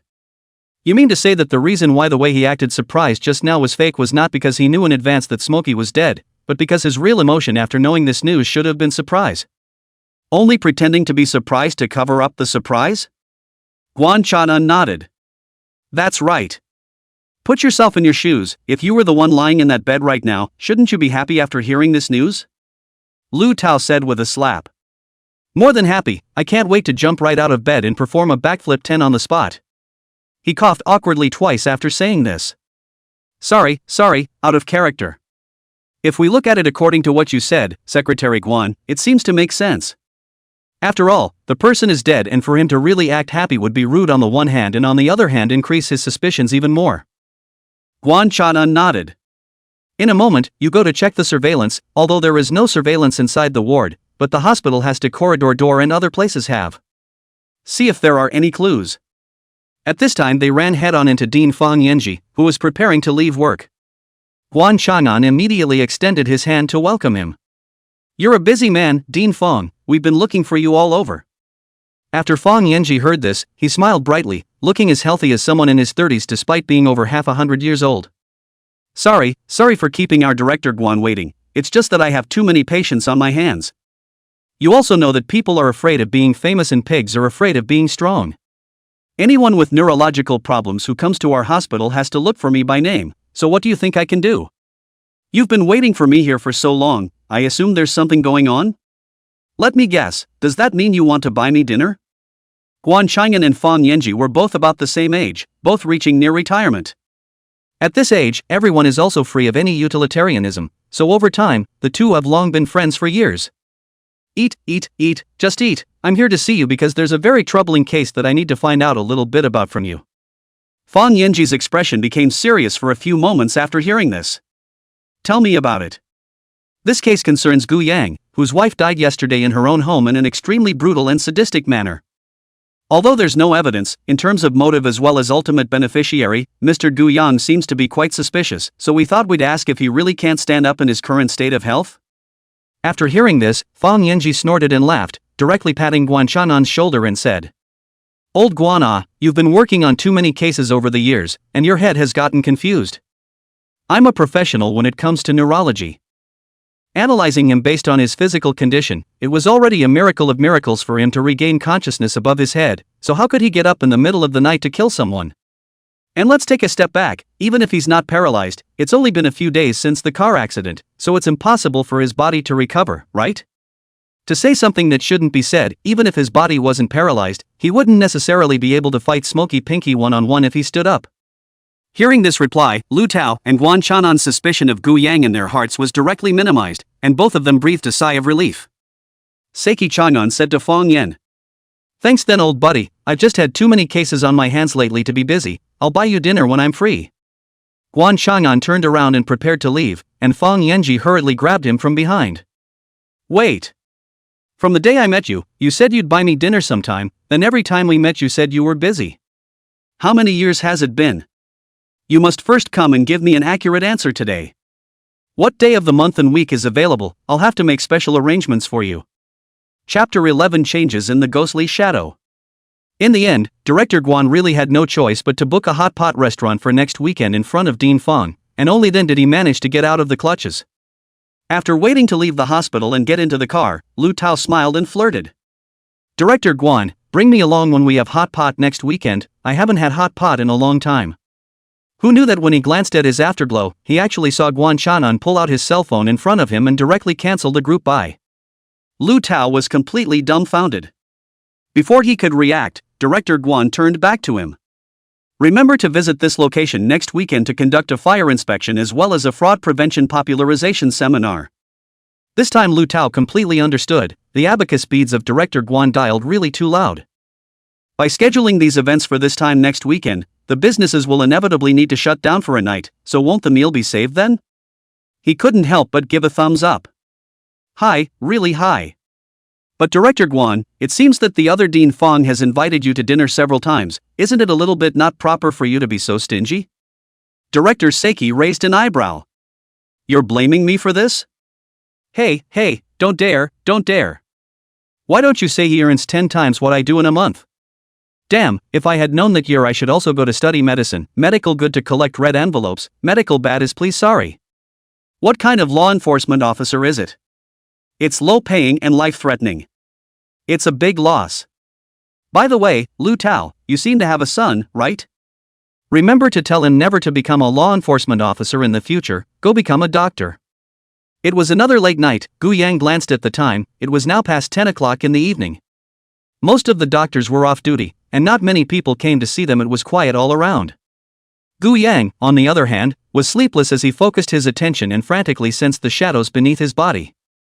Yet time passed by without any movement. One shadow seemed exactly the same as an ordinary one, and everything that happened last night seemed like a dream. No way, is that really the only chance I have in this life? I'm not happy. I'll only have one head for the rest of my life. Even if it frees up one of my right hands for exercise again. Time passed by. Gu Yang tried to reintegrate with his shadow while recalling everything that happened last night, but no matter what he couldn't feel that state, which made him feel desperate. With existing medical treatments, it was simply unlikely that he would be able to cure himself, and Ghost Shadow was his only hope. God don't be so cruel to me, just let me feel good again, okay, just once. Gu Yang simply prayed to all the gods and goddesses in the heavens, anyway, as long as he remembered his name. The good news is that it didn't do anything negative, and the bad news is that it didn't do anything positive either. Sure enough, superstition is a must. Gu Yang was already a little tired. He lay on the bed and looked at the pendulum clock on the wall. The time had now come to 12 o'clock. With the moment the hour, minute, and second hands rejoined, a familiar feeling instantly surged into the depths of Gu Yang's mind. Wasn't this the same ghostly figure that had slain the traitor with his own hand last night, like a god? That familiar touch. He is the king who judges all sin and brings new life to himself by the light of the moon. Gu Yang had sensed the power and evil of this ghostly body, and the powerful little universe was echoing itself. Finally echoed on. Gu Yang suddenly remembered something, although he didn't look at the time yesterday, but according to the projection, the time when he merged with the shadow yesterday should also be around 12 o'clock. Did it mean that one could only turn into a ghostly form at 0 hour every night? At this moment, the familiar feeling came back. Gu Yang felt his soul sinking in the endless abyss, not knowing how long it had been sinking at all. By the time he regained control of his body once more, he had merged with the shadow beneath his body. His own flesh and blood body was still lying asleep in the hospital bed while the shadow slowly drew itself out from underneath his body and changed from a two-dimensional to a three-dimensional form next to the hospital bed. A figure as black as ink crawled out of the shadows just like that, exuding an abyssal darkness. Gu Yang glanced down at his pitch-black body and felt an indescribably powerful force. He was acutely aware that the force was stronger than yesterday. And the color of one's body seems to be darker. Is this all the effect produced by devouring Smoke Ping Ping's Yuan show? On top of that, Gu Yang also felt that his ghostly shadow body was able to become bigger. Yesterday it was only about 2 meters tall at its maximum, today it was 10 centimeters taller than yesterday. The benefits of a larger body size were twofold, the first being greater strength, and the second being that the shadow space within the ghostly shadow also became larger. Gu Yang was now figuring out that the shadow space within the ghost shadow's body was, to put it bluntly, the size of his own volume. This guy is stuffing things in his stomach, and the bigger he is the more natural space he has. Because Gu Yang was still paralyzed, he couldn't experiment without his hands, and he didn't know if he could use ghost shadow space in the daytime with a normal human body. If it was possible, wouldn't one be equivalent to carrying around a space ring? If you go for delivery, it's going to be crunchy and fierce. Gu Yang didn't know enough about his ghostly form right now, and not knowing when he would be forcefully pulled back again like yesterday, the first thought that appeared in his head was to immediately go and take care of Lu Xiaoyu. He was the main culprit in his own car accident this time. Not only did he drive himself into the past, but he even pressed on top of him. If it wasn't for this heaven-defying opportunity of his own, he could definitely only wait for death now. How can I be at peace with myself if that guy is alive? Thinking of this, ghost shadow Gu Yang once again disappeared into the shadows, instantly vanishing from the spot. He was so fast that all the shadows in the darkness of the night were his lightspeed passages. It was but a blink of an eye before he arrived at Lu Xiaoyu's home. Gu Yang checked among the shadows, but there was no one there? Was this guy not at home at the moment? As the saying goes, thieves don't go empty. Gu Yang incidentally collected all the valuable objects in this house into his shadow space. Even if you cannot spend or lack of money now, but discuss this is quite good. Afterward, Gu Yang returned to his house from the same place. The place had been cordoned off, but nothing inside had been altered in any way. Because this case is really too special, the Law Enforcement Bureau side has not found any evidence so far, and it is estimated that it is necessary to go back to the crime scene to scrutinize it. After looking for these two places without Lu Xiaoyu's figure, Gu Yang didn't know where to look for that guy. Suddenly he thought of something. Hadn't that guy been taken? How stupid of myself to come to his house to find out. In that case, the guy should be in custody at the station right now. After letting out a sigh, Gu Yang quickly followed the shadows back to the hospital and appeared on top of the rooftop. He sat on the edge of the rooftop towering over the entire city at night. It's beautiful. After admiring it for a while, Gu Yang started back to his previous plan. It wasn't hard to kill Lu Xiaoyu, but that guy was in the bureau now. If he cut him in half openly, it was estimated that the whole world would be alarmed by the case, and the trouble would be big. Gu Yang didn't want his matter to attract too much attention. Then why don't I go and assassinate him, find a way to get something like an accidental killing, like falling out of bed in his sleep and dying. By the way, my ghostly shadow body can change, so maybe I can manifest a killing tool like a hair strand and pierce his brain directly. At this moment, Gu Yang's mind was filled with thoughts, and one plan after another to kill someone perfectly was thought out by him. While he was torn and hesitating about which method to use to slaughter Lu Xiaoyu today, suddenly he saw a familiar figure appear on the dimly lit path not far away. Isn't that Orange Sue? It's early in the morning. What's she doing back here? And yesterday she was the night shift, so she should be off tonight. Only to see Sue Orange with a small school bag behind her back. Having changed out of her nurse's uniform, she was now back to her clean and fresh dress, like a little sister graduating from college. Just as Gu Yang was puzzled, he glanced at his afterimage and suddenly saw a figure hiding in the middle of the woods not far away. Sue Orange happened to pass under that tree at the moment. In the next moment, a silhouette instantly pounced out from behind that tree, covering Sue Orange's mouth and nose with one hand from the back, and holding a long knife tightly against her throat with the other hand. Don't make a sound, don't move. If I accidentally cut your artery with this little knife, you're dead. Chapter 12, Recovery of the Right Hand, another big case. Sue Orange was still just a little girl in the end, or had she ever encountered such a thing, and was shocked on the spot. She could only allow the thug to drag her all the way to the nearby grove. The gangster put one hand against her neck with a knife and said, "You mustn't scream now, or I'll kill you with a knife. Turn around and run away, and no one will find me. Do you understand?" Sue Orange nodded with tears in the corner of her eyes. The thug's other hand released her mouth and slowly removed the backpack from her back, and after fumbling around in it, he found nothing but a thermos used to carry food. He cursed. "Damn, how come you don't even put anything of value in this bag, just a big bucket like this? Who are you going to feed, such a big bucket to feed the pigs? It's annoying."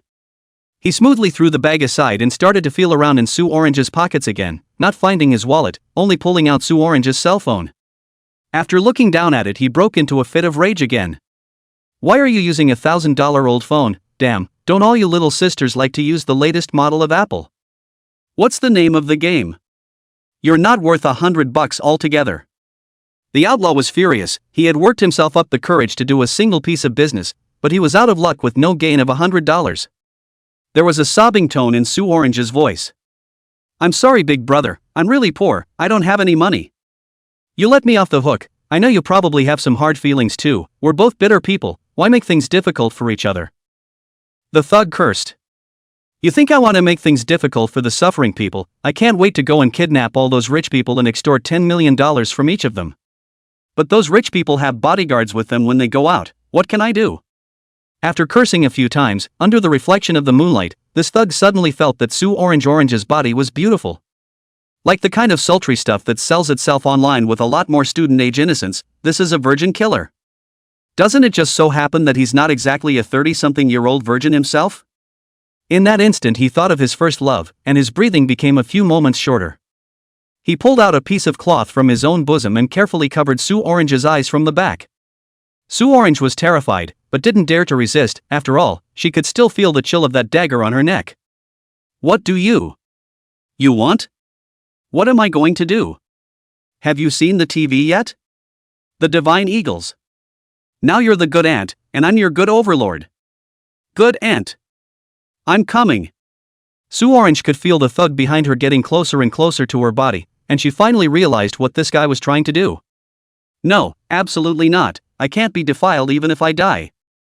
She gritted her teeth, ready to run and fight back even at the risk of having her neck cut. Who knew that in the next moment, a gust of wind came from her back, and the hand that had strangled her and held the dagger against her neck instantly hung limp. There was a thud, followed by the sound of something falling behind him. Sue Orange shivered at the voice. The next moment a hand gently removed the piece of cloth covering her eyes, and, patting her on the shoulder, whispered, "It's okay, report it." To Sue Orange's ears, the voice was deep and mysterious, and somewhat hoarse, as if it was near the ear and far away. She cautiously looked back, but there was no one behind her, and when she accidentally moved her foot, she kicked something. Looking down, it was actually a person. He was still holding the small, chilling dagger in his hand. Could this be the very same thug who had held himself hostage? Sue Orange was shocked and hastily took a few steps back. But after waiting for a while, he realized that the person did not move at all, and when he got closer, he could not even hear his breath. Sue Orange hurriedly picked up the cell phone that fell on the ground, turned on the illumination to take a look, and instantly covered her mouth in shock. Only to see that the gangster in front of her fell in a pool of blood, his body lying here, but his head had already flown out 2 or 3 meters, and the break in his neck was smooth and unmatched, clearly being cut off by some kind of sharp blade with a single slash. Sue Orange was fortunate to be a doctor and had seen many bloody scenes, but at this moment, she still couldn't help but cover her mouth and vomit. Gu Yang, who was hiding in the shadows not far away, scratched his head. Crap, forgot to take the girl's feelings into account. I should have killed him by more subtle means if I had known. This does seem a bit cruel. In the next moment, a familiar energy surged into the shadow from within that corpse, and the moment this energy surged in, the ghostly shadow's body once again felt a strong call and pull. It was unable to control itself and instantly returned to the bottom of Gu Yang's body, and Gu Yang's consciousness returned to his physical body. From within the ghostly shadow body, the familiar power surged into Gu Yang's body once again, and his body was like a parched desert, frantically absorbing nutrients. The meta life increased again, reaching 40 years. Good lord, killing this thug today actually only provided himself with 10 years of meta life, which means that guy's balance is only 20 years. After all this, it's a short-lived ghost. Young people don't know moderation, don't know how to take care of their health. With the influx of these 10 years of yuan longevity, Gu Yang's body got a few more points better, and he felt it carefully. His right hand had actually really regained its sensation. Looking down, under his strenuous maneuvering, his right hand slowly lifted up, and he was already able to make all kinds of movements at his own pace. It may be just recovering and there are still some not so smooth things going on, but with a little more practice, I'm sure I'll be back to my original form in no time. If he was able to absorb more yuan shou later on and strengthen his body, it wouldn't matter if he was even stronger than he originally was. Gu Yang also probably had some understanding of his ghostly shadow body now. First of all, one had to wait until 0 hour in order to turn into the ghostly shadow form, and only then would one's consciousness be able to merge with the ghostly shadow. And the ghost shadow cannot be too long to move outside. Just now Gu Yang did not kill. Sitting on the rooftop has been felt. With the sunrise time gradually approaching, the ghost shadow Gu Yang's heart more and more eager to return to the body. This is a kind of uncontrollable physiological instincts.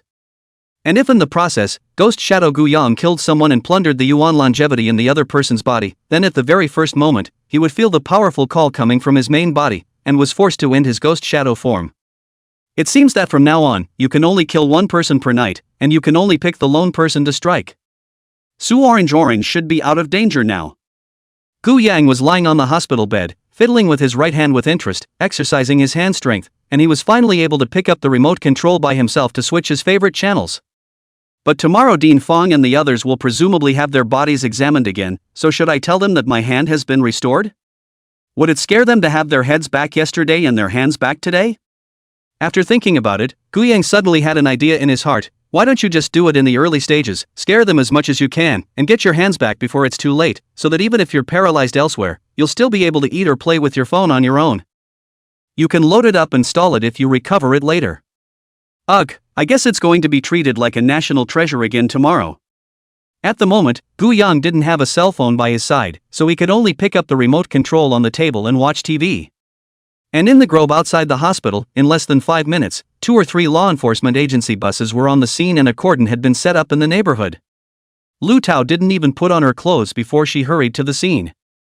After taking a closer look at the body that had fallen in a pool of blood, he looked back at the informant, Sue Orange. Lu Tao recognized at a glance that this Sue Orange was the same nurse who was responsible for taking care of Gu Yang inside the hospital, and was a bit shocked. "It's you?"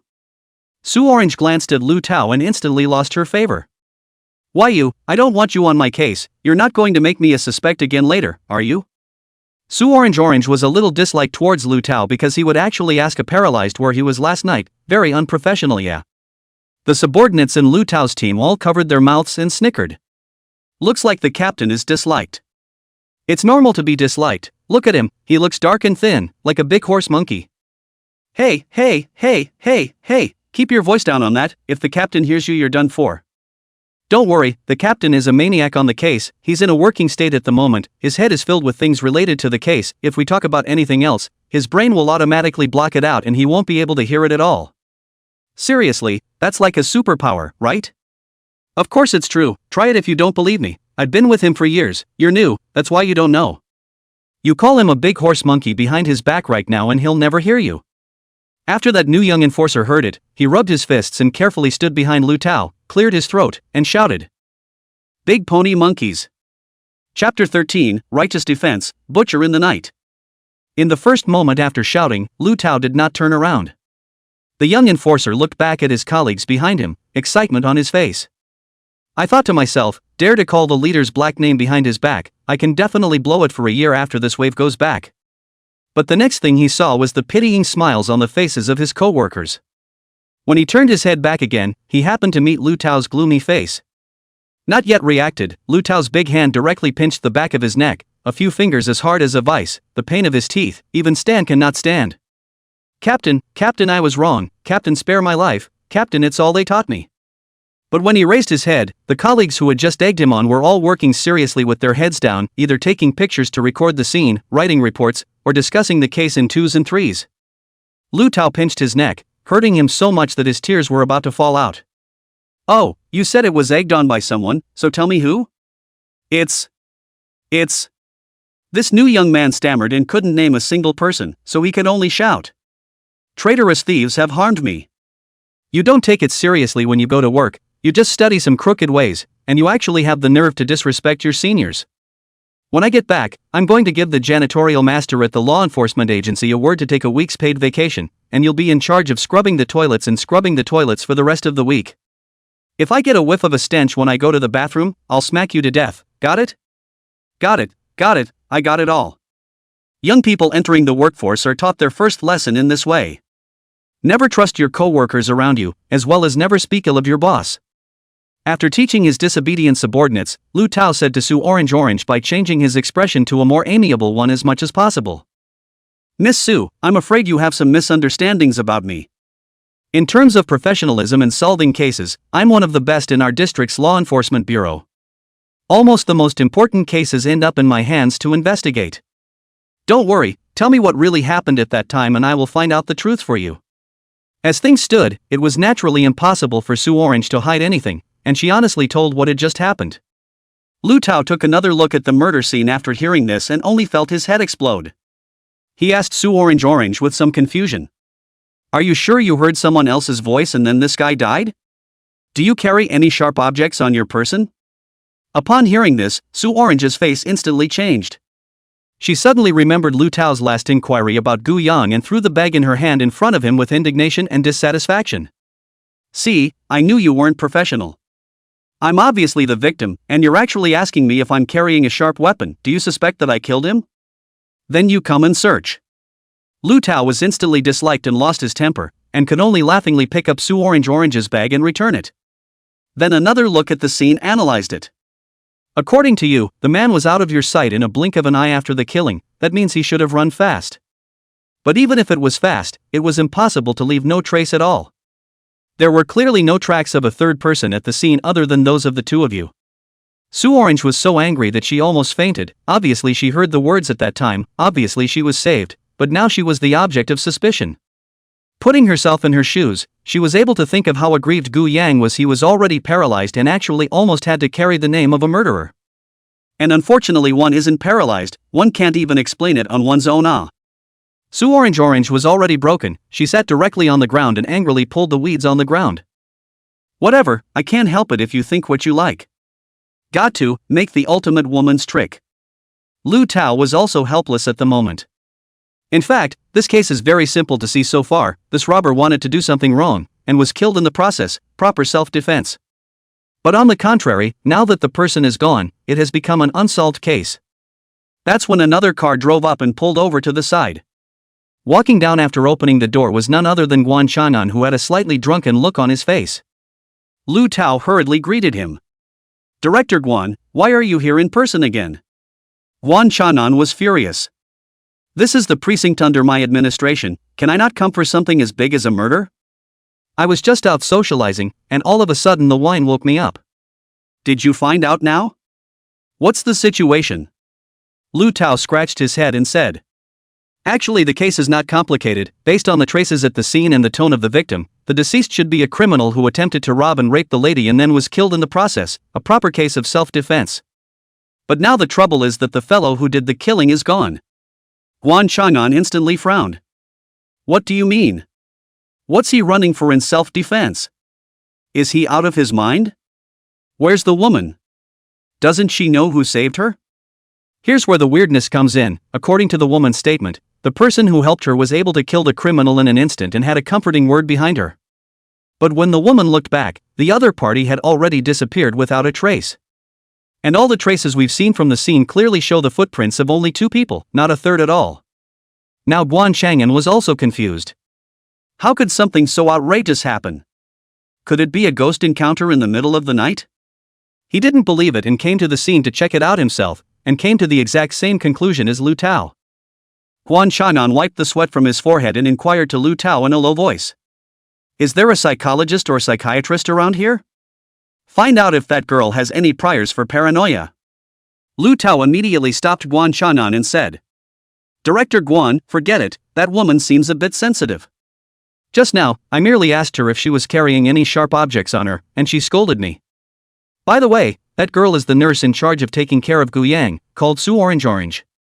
The last time we went over to ask about Gu Yang, she still holds a grudge to this day." Now Guan Chang'an also have no way out. The woman is just notorious petty. Really, if offended, maybe another online reputation, or go to the top to complain, the trouble is even greater. And this case now posits that she's the victim and there's no way to interrogate her. Not to say she didn't kill the person, but even if she did, it was self-defense. Seiki Chang'an rubbed his forehead and said, "Forget it, the guy deserved to die anyway, the case is hanging by a thread. It is imperative that we continue to investigate the case of Smoky Pinky. By the way, that Lu Xiaoyu, I heard that he wasn't cooperating today either. He had to wait for his own lawyer to come and talk, and he couldn't close that car accident case, so you have to hurry." Lu Tao nodded in agreement. "Don't worry, Director Guan, I'm the disciple you brought out. Are you still not assured of my work?" Seiki Chang'an yawned. "I've had a bit too much to drink and I need to go back and catch up on some sleep. I have to work tomorrow. Call me back if you find anything important." "No problem, then you can go back first." Guan Chang'an turned around and prepared to leave, but his feet stopped in mid-air. He sighed and said, "It's just that I'm here, and if I just go back, it makes me look like I'm slacking off. Let's go and take a good look at the body again, maybe there can be any traces left on the body." Lu Tao hemmed and hawed. "That's what I thought." Both men immediately turned and walked over to the body. At this moment, the professional forensic doctor has already done a preliminary appraisal on the side. Lu Tao asked, "What's the situation?" That coroner pushed the glasses on the bridge of his nose, and after a moment's hesitation, he opened his mouth. "There was a discovery that was quite significant, but I'm not necessarily sure about it." "It's okay, we're on the case to go through every possibility step by step, so go ahead and say it," that forensic scientist said after nodding. "I suspect that the one who killed this man is the same as the one who killed Smokey last time." Everyone froze on the spot at that instant. Guan Chang'an and Lu Tao's expressions became incredibly serious. "It's rather important to say what you base your judgment on," that forensic scientist said after nodding. "We all have bones inside our bodies, and they're not hard. It was not easy to cut off the head and hand with a single slash. The opponent had to have an extremely strong psychological quality, countless strength, and an incredibly sharp knife, all three of which were indispensable. With something like this happening twice in a short period of time, the likelihood of the same person is high. And you see the cut on the neck, it's too smooth, which means that the murderer's strength was too great, and the knife in his hand was too sharp. And as it happens, the last time Smokey had the same wounds on her hands and feet. Everyone took a deep breath after hearing this inference. It is very clear to everyone that there is a 90% chance that this inference will come true. Guan Chang'an said after taking a deep breath. Big trouble, this guy actually dared to kill a second person within a short period of time after killing one, and I concluded that he won't stop there. Prepare to be published in the newspapers. Now we only have to mobilize the people's power. This murderer will be known for the time being as the Butcher of the Night.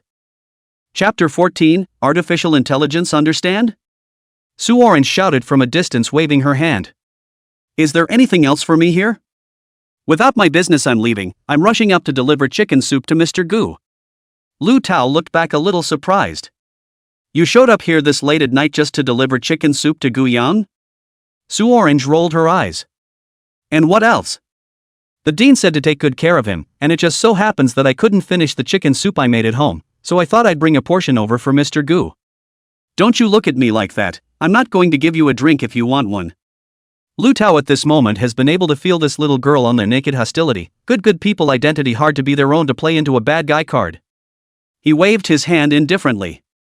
Go ahead then, but you'd better come to the Law Enforcement Bureau tomorrow when you're free and take a statement. After all, there's a dead person, you won't be able to delay you too much. Sue Orange looked at him somewhat warily. You're not going to interrogate me like a criminal again, are you? I've heard that this is self-defense anyway, or else I'll overrule the statement I just made, and you'll just go by the fact that I killed him, and save yourself all this trouble. Guan Chanan chuckled beside him. Don't worry, little girl, Lu Tao's temperament is a bit anxious, I'll criticize him in a while. But the truth of the matter is what it is, and there's no lying about it. Sue Orange nodded. Well, for the sake of Director Guan, I won't give you a hard time, I'll leave first. Lu Tao looked at Sue Orange's departing back and frowned slightly. Gu Yang, why is there Gu Yang again? At the moment, Gu Yang was lying on his bed watching TV. Having your own hands is good, you can watch whatever you want on TV, those programs that are not quite good enough for Sue Orange to put on, now you can secretly watch them all by yourself, it's so energizing. At this time the bedroom door was suddenly pushed open with a click, and Sue Orange looked at the program playing on the TV and stared blankly. No way, Mr. Gu, you're so old that you actually still love watching anime? So you're still a second gen. Gu Yang was a bit embarrassed all of a sudden. Why don't you come in without knocking, it's so annoying. Sue Orange smiled. If I knock on the door, can you come and open it for me? What's there to be embarrassed about? It's not like I'm watching a movie, I'm just watching anime. I've come to bring you chicken soup, so hurry up and drink it while it's hot. What happened after the death of that thug, Gu Yang didn't know. He froze slightly as he looked at the steaming chicken soup in front of him. So you came to the hospital so late to bring me this chicken soup? Sue Orange said after raising an eyebrow. And what else? I can't be liking this hospital atmosphere. To be honest, at this moment, Gu Yang's heart actually felt so touched. From the beginning of the university, one's own unconditional good to Smokey, and never seemed to ask for a return, the original feeling of being cared for is like this. No, wise men don't fall in love. I need to calm down. This guy isn't looking at my inheritance, is he? I won't fall for the same trick twice. Sue Orange helped Gu Yang sit up, and after making a serving of chicken soup, she said while feeding it to Gu Yang. And don't be so self-absorbed. Let me tell you, it's actually because there are patients in my family too, so I often make nutritious meals at home, and anyway, making one serving is still doing it, making 2 servings is still doing it, so by the way, I'll make one for you along with it. Only after hearing this explanation did Gu Yang feel much more reasonable. He asked. You have a patient in your house too? May I ask which one? Sue Orange's complexion dimmed a bit after hearing this. It's my mom. When my mom was young, in order to pay for my education, she had no choice but to work in a shady electronics factory for more than 10 hours a day. There was a very strong burning stench that permeated the inside of that electronics factory, and that gas was so toxic that my mom inhaled it so much that she was diagnosed with cancer this year, and it was in the middle to late stages. The doctor said there was a chance of a cure with surgery, but I was well aware that the chances were very slim, and that surgery was a bottomless pit that would cost a lot of money once I started. My mom didn't agree either, so we decided to forego the treatment and be happy for the rest of our days. Gu Yang was very surprised. The surprise was not that Su Orange's mother had gotten sick, but that both of them, mother and daughter, were actually so sensible that they both agreed to give up the treatment. If it were anyone else, I guess it would have to be cured by smashing the pot. The end result, more often than not, is not satisfactory either. Those who should leave still have to go, and those who should stay are left in debt, directly destroying a family. Su Orange quickly adjusted her emotions and said to Gu Yang with a smile, "My mom always told me that it's more important to live through the day happy than to live through the year sad. So you must be happy too, Mr. Gu. You've already performed a miracle once, and as long as you keep a good mindset, you can definitely recover faster. I could literally brag for the rest of my life if you were able to walk on the floor under my care." Gu Yang laughed out loud. "Don't worry, that day will come. I'm going to have to work hard in order to be able to blow you on this one." The two of them talked and laughed and chatted as they sipped their soup. Hard to say, Su Orange was also considered Gu Yang's first friend when he woke up. Although the beginning of their acquaintance was not too pleasant, it was good to have a pleasant ending. There was still quite a bit of chicken inside the chicken soup, but it was all with bones, and Gu Yang couldn't handle it well without his hands. Su Orange took care of the patient but took care of the experience, directly personally on the hand, the inside of the chicken meat piece by piece to tear into shredded meat. Gu Yang took a look. Su Orange's fingernails were very short, didn't do any messy manicure, looked very clean. Chicken torn off this way should be non-toxic and safe to eat. Suddenly, Su Orange stopped and raised her head in some confusion to ask, "That's not right. I remember when I left I instructed you to go to bed early. The TV was obviously off. How did you turn it on?" Gu Yang froze for a moment. "I'm not going to be exposed, am I?" He had planned to wait a day or two before saying anything about his hand being restored, so how did he reveal the breach so quickly? "What should I do?" "So urgent, waiting online." Gu Yang suddenly said, "Look at your memory. At that time you said it was turned off. I said I wasn't sleepy yet and asked you to leave it on for a little while longer so that I could call the duty nurse to come and turn it off for me later, and then you didn't turn it off. Did you forget?" Su Orange thought about it after hearing it. "Yeah. How come I don't seem to have that memory?" "You were probably in a hurry to get back from work, so you didn't hear me too well." "It's possible, but even if the TV was left on, how did you put on the anime? Can you not be so outdated? And yes, it's normal for you to use $1,000-old man's phone that can't keep up with the times. My TV is the latest smart TV, it can be controlled by voice, do you know that? If you don't believe me, call out little lazy classmate and see? There's this feature? I'll try it. Classmate lazy, put on a movie for me." "Okay, what movie do you need to see, please?" "I'm not really sure. Why don't you give me a recommendation? A gentle girl like you should like love movies. Don't you want to see the very classic Titanic?" Su Orange seemed as if she had opened a new continent and was filled with amazement. "My God, has technology developed so smart now? I didn't even know that TVs could have this kind of function before, so won't I save myself the job of putting the TV on for you from now on?" Just as Su Orange was having fun studying the intelligent voice system, a soft knock suddenly came from outside. Su Orange asked suspiciously, "Who is it?" A familiar man's voice came from the door. "It's me, we just met down there a moment ago, Lu Tao." Su Orange heard the voice and immediately distinguished the person outside. She opened the door of the room with an impatient face. "Why are you so shady? Didn't you just say the questions were all over?" Lu Tao outside the door was still carrying a large box of late-night snacks in his hand. After being disliked twice by Su Orange, she smiled awkwardly and said, "Miss Su, don't be so hostile towards me. The reason why I asked those questions was because of work. In fact, I don't have any bad intentions. I bought some snacks downstairs, thinking that Miss Su and Mr. Gu would probably be hungry at this hour, so I thought I'd call them up and ask them to eat with me. How about a little FaceTime? As the saying goes, reach out and don't hit the smiling face. Lu Tao's attitude is so sincere, if you refuse again, more or less unsatisfactory." Gu Yang inside the bedroom said after coughing softly, "Let him in, the visitor is a guest, we have to be polite." Even though Su Orange was not too willing, hearing that Gu Yang had said so, she had no choice but to let Lu Tao in. After Lu Tao walked into the bedroom, he very skillfully pulled over a small table and opened the lunchbox in his hand, which was full of barbecue. Beef kebabs, lamb kebabs, grilled dried beans, grilled leeks, and grilled cashews are all available. The room immediately filled with a pungent aroma. Even Su Orange couldn't help but swallow 2 mouthfuls of saliva. Gu Yang smiled and shook his head. Captain Liu, this is really a big deal, as the saying goes, nothing to do, you so that I have no idea in my heart, Lu Tao laughed and said. That I also have a saying here, as the saying goes, if you don't do anything wrong, you're not afraid of ghosts knocking on your door.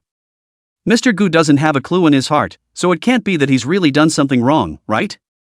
Chapter 15 Nurse come escort come bodyguard. Come on, figure it out, come up and go straight to the big one. Gu Yang shook his head. I knew this barbecue wasn't going to be so easy. Lu Tao laughed awkwardly, then asked with some seriousness. Mr. Gu, I'm only going to ask this question once, it's a bit presumptuous, but I'm sorry. I want to ask you, is it true that the rest of your body is completely insensible? Have you been in this room all this evening without going out?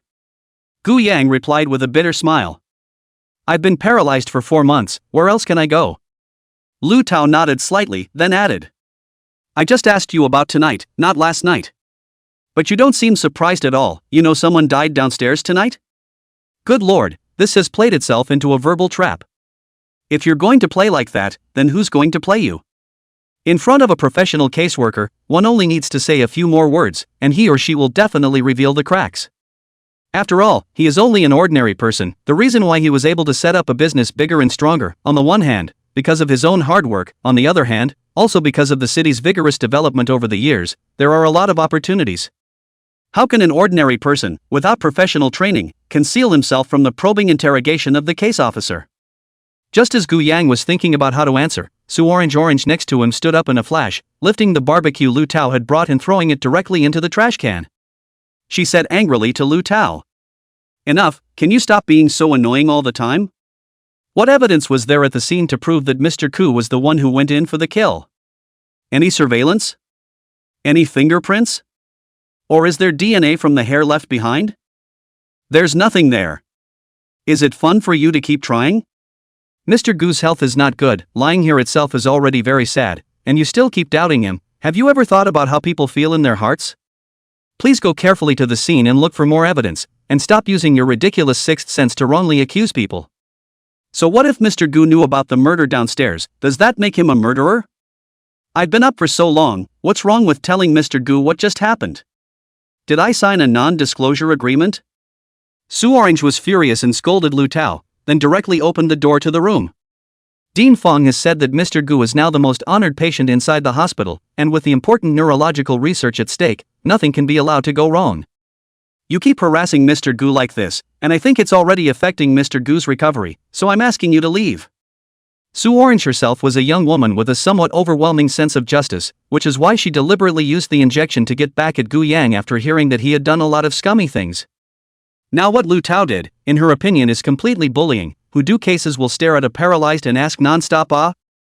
After Lu Tao was disliked, his heart was also suffocated. He always had a feeling that all these things were related to the young man in front of him, but it didn't make sense and there was no proof. However, if there is a tiny bit of evidence that can bring him back for slow interrogation, we can definitely obtain important information. At this moment, facing the expulsion order given by Su Orange, Lu Tao could only stand up and said to Gu Yang and Su Orange with a slight bend. I'm sorry, I'm doing my job right, I'll come back to the door some other time and apologize. Su Orange's face was cold. Never mind, you're not coming is the best way to apologize. After Lu Tao left, Su Orange directly slammed the door and stomped her foot in anger. What a nasty piece of work. Gu Yang suddenly felt that keeping this Su Orange by his side had another use, equivalent to bringing his own bodyguard. If there wasn't this Su Orange, Lu Tao would probably be chattering and asking questions by his side, and he might find more cracks. Although he was great in his ghostly state at night, he was still an ordinary person during the day, and a paralyzed ordinary person at that, so he could protect himself. Lu Tao left the hospital with his head hanging down and sat back in his car. Director Guan, who was currently squinting in the back row to sober up, spoke slowly. Offended people again? I told you to tone it down. Lu Tao said slowly after letting out a sigh. Director Guan, do you think there are really such coincidences in this world? The Dark Butcher has killed a total of 2 people, Smokey and the criminal of this evening. Smoke Pinky, let's not talk about it, let's talk about this criminal. He jeopardized the target is also exactly the Su Orange who has a good relationship with Gu Yang. It can be argued that in both cases he had a very strong motive for committing the crime, the former for revenge and the latter for protection. And every time I asked him, I also felt that his answers were slightly flawed. If it weren't for the fact that he's paralyzed, I'd like to take him back to the station for 2 days and question him. Director Guan, who was sitting in the back row, straightened up, rubbed his forehead, and asked, "If someone is arrested and brought back to be locked up for 2 days just because of suspicion without any substantial evidence, then I would like to ask you whether you are a law enforcement officer or a triad society?" Lu Tao's breathing was a bit rapid. "Director Guan, I'm doing this for the case, to find out the truth." Guan Shannon shook his head. "Don't call me chief for now, call me master, I'll teach you another lesson today. The handling of cases is all about evidence. When certain evidence is found, we can think of ways to find more evidence through this piece of evidence, instead of forcing the creation of evidence through means in the absence of evidence. Have you ever thought of a problem? Everything you are doing now is because of your subjective will. You think Gu Yang is the Black Knight Butcher, so he acts like the Black Knight Butcher no matter how he behaves, forcing everything in that direction. But where did you first suspect that his inspiration came from? From a Ryu Xiaoyu who has a grudge against him.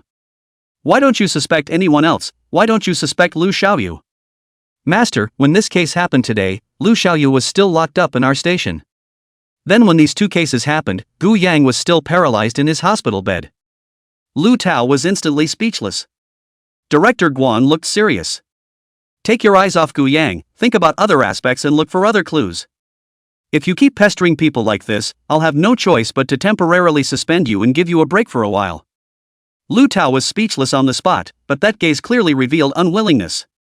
Seiki Changan said after letting out a sigh.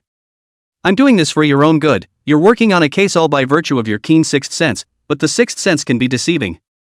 If there's ever a time when you've done a wrongful conviction, not only will your own career be ruined for the rest of your life, but it's very likely that you'll ruin someone else's life as well. You've made a lot of achievements over the years, but you've offended people and made a lot of mistakes, which is why you've been up and down in this position. Think about it more when you get back." At this moment, Gu Yang, under Su Orange's care, drank all the chicken soup, and the chicken meat was eaten down to the bones. Su Orange was surprised. "No way, do you have such a big appetite? I can't believe you can eat so much." Probably because his right hand had only just recovered and needed sustenance, Gu Yang's appetite was extraordinarily good this evening. He responded with a smile. "It's not because you take such good care of me, and your chicken soup stew, it tastes so good too. Send it to me again tomorrow at this rate." Su Orange instantly blanked him. "Nice try, I have to work during the day and I don't necessarily have time to cook such a troublesome dish every day. You know this chicken soup is tired from buying the oldest kind of chicken in order to be nutritious and simmering it in the pot for over 2 hours before it comes out." Gu Yang silently put all this that the other party had paid in his heart, and unable to finish, he sniffs his nose, and the air smells that barbecue aroma again. He moved his gaze to the trash can and tried to speak to Su Orange. "That trash can looks like it was just replaced with a clean bag this evening." Su Orange said with a raised eyebrow. "What are you trying to say?" Gu Yang hemmed and hawed. "I mean the barbecue that fell in there seems to be edible, why don't you pick it up again?" Su Orange breathed a little too hard. "Mr. Gu, please pay attention to your body. Even with a new bag, that has so much bacteria in it that it's not even edible. Moreover, these barbecues were bought by Lu Tao, that guy seems to be a madman who will do anything to solve the case, maybe he added some poison in it, and it will be even more troublesome if he is poisoned at that time. Good lord, surely the preconceptions in the minds of men are a mountain to climb. Because he hates Lu Tao, even the barbecue that people bring is said to be poisonous barbecue." Chapter 16, I Have Money. Take it and spend it. Seeing that Gu Yang looked like he hadn't eaten enough, Su Orange held her forehead. "There's really nothing you can do about it, so I'll tell you what, I'll go get it for you. It just so happens that I have a business down here that I know, the ingredients are fresh and not too expensive, so wait here." Su Orange picked up her own cell phone, turned around and wanted to go out. At this time Gu Yang voiced out from behind to call him back.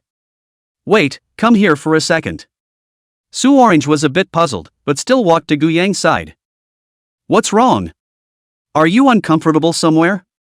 Could it be that you just ate too much and are not digesting?"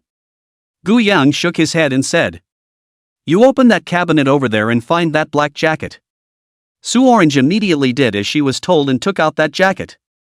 Next, you feel your left pocket, there's a card in there, a bank card. Sue Orange followed Gu Yang's instructions and quickly pulled out that bank card. Just when she was a bit confused, Gu Yang said, "There's $100,000 on this card, it's yours." As soon as Sue Orange heard this, she immediately put the card back. "Why are you testing the cadres with this? It's so annoying. It's my job to take care of you, and I bring you more meals than we can eat at home, so how can I take your money? Don't you force me to make a mistake." Sue Orange's face was serious. Gu Yang was a bit speechless. Too much sense of justice is not a good thing. Gu Yang opened his mouth with a sigh. "Don't be so repulsed for a moment, listen to me. Even if your job is to take care of me, but bringing me food isn't included in your job, is it? Now go buy me a barbecue, are you going to be made to pay for it out of your own pocket?" Sue Orange said very atmospherically. "What's that got to do with it? I'll buy you one. Sure, after I eat the barbecue tonight, I might want to eat 2 king crabs tomorrow, and the day after that I might want to eat grilled oysters, so why don't you treat me every day?" Sue Orange froze at once. As a nurse, the income of a month is not high. There is still her own mother at home need to take care of. She used a cell phone or $1,000 out of the beginning of the money, or is there so much money to treat a late night snack? Seeing this dumbfounded look on her face, Gu Yang laughed. "Now you know it's a long way to go, don't you? You take this money as my living expenses for your safekeeping, and if I need it later, I'll ask you for it back. You take my money and spend it, so it's easier for me to order you to do things." Hearing Gu Yang say this, Sue Orange was not so repulsive inside, took that card out, put it close to her pocket, and said to Gu Yang with a serious face, "Listen, I'll only use the money in this card to spend on your daily expenses, and I'll give it back to you when you're better." Okay, whatever you say. By the way, take this money tomorrow and buy 2 more smartphones, new ones, and budget it at 6 or 7,000 apiece. I think my previous cell phone went straight out the window at the scene of the crash. Sue Orange looked up. "What do you need a cell phone for? You can't use it the way you are now. Can I prepare in advance? Maybe one day my hand will be ready. And you're forgetting that you can now use smart voice controls. Then you don't need to prepare 6 or 7,000 2 together is more than 10,000, how wasteful There's another one for you, I'm using a smart voice phone, you're using your old man's phone, there's going to be a generation gap between the two of us. You are simply abominable. Can't you economize a little bit? Do you have a lot of money?" Gu Yang nodded. "I do seem to have quite a bit of money if I didn't get my head bashed in a car accident. I seem to remember that I'm still the owner of a construction company with a market capitalization of hundreds of millions of dollars, I just haven't been to work in a while." Sue Orange also suddenly reacted in this instant. Her focus of attention has been on Gu Yang's physical condition, and really forgot that this guy is still on the newspaper praised entrepreneurial promising youth, really rich In fact, what Sue Orange didn't know was that although Gu Yang had put some of his belongings inside the hospital, but before that, as a vegetable, these were the miscellaneous things he had brought with him when he was in a car accident, and the valuable things inside had been taken away a long time ago. The card, which he had just put in today, originated from none other than his own home. It's kind of interesting to say where this card came from. The $100,000 in the card is the previous year when Smoke Pingping's birthday. Gu Yang deliberately existed inside the surprise, sent to Smoke Pingping's purpose is to let her take it to buy a small tram to use for transportation.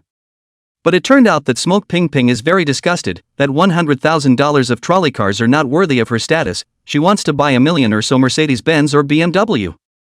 Because of this matter, Smokey has been gambling with him and not going to buy a car. I didn't realize it would be cheaper instead. After accepting that Gu Yang wanted to buy a cell phone, Sue Orange also spoke up. It's good to have a cell phone so you can keep up with what's going on around you too.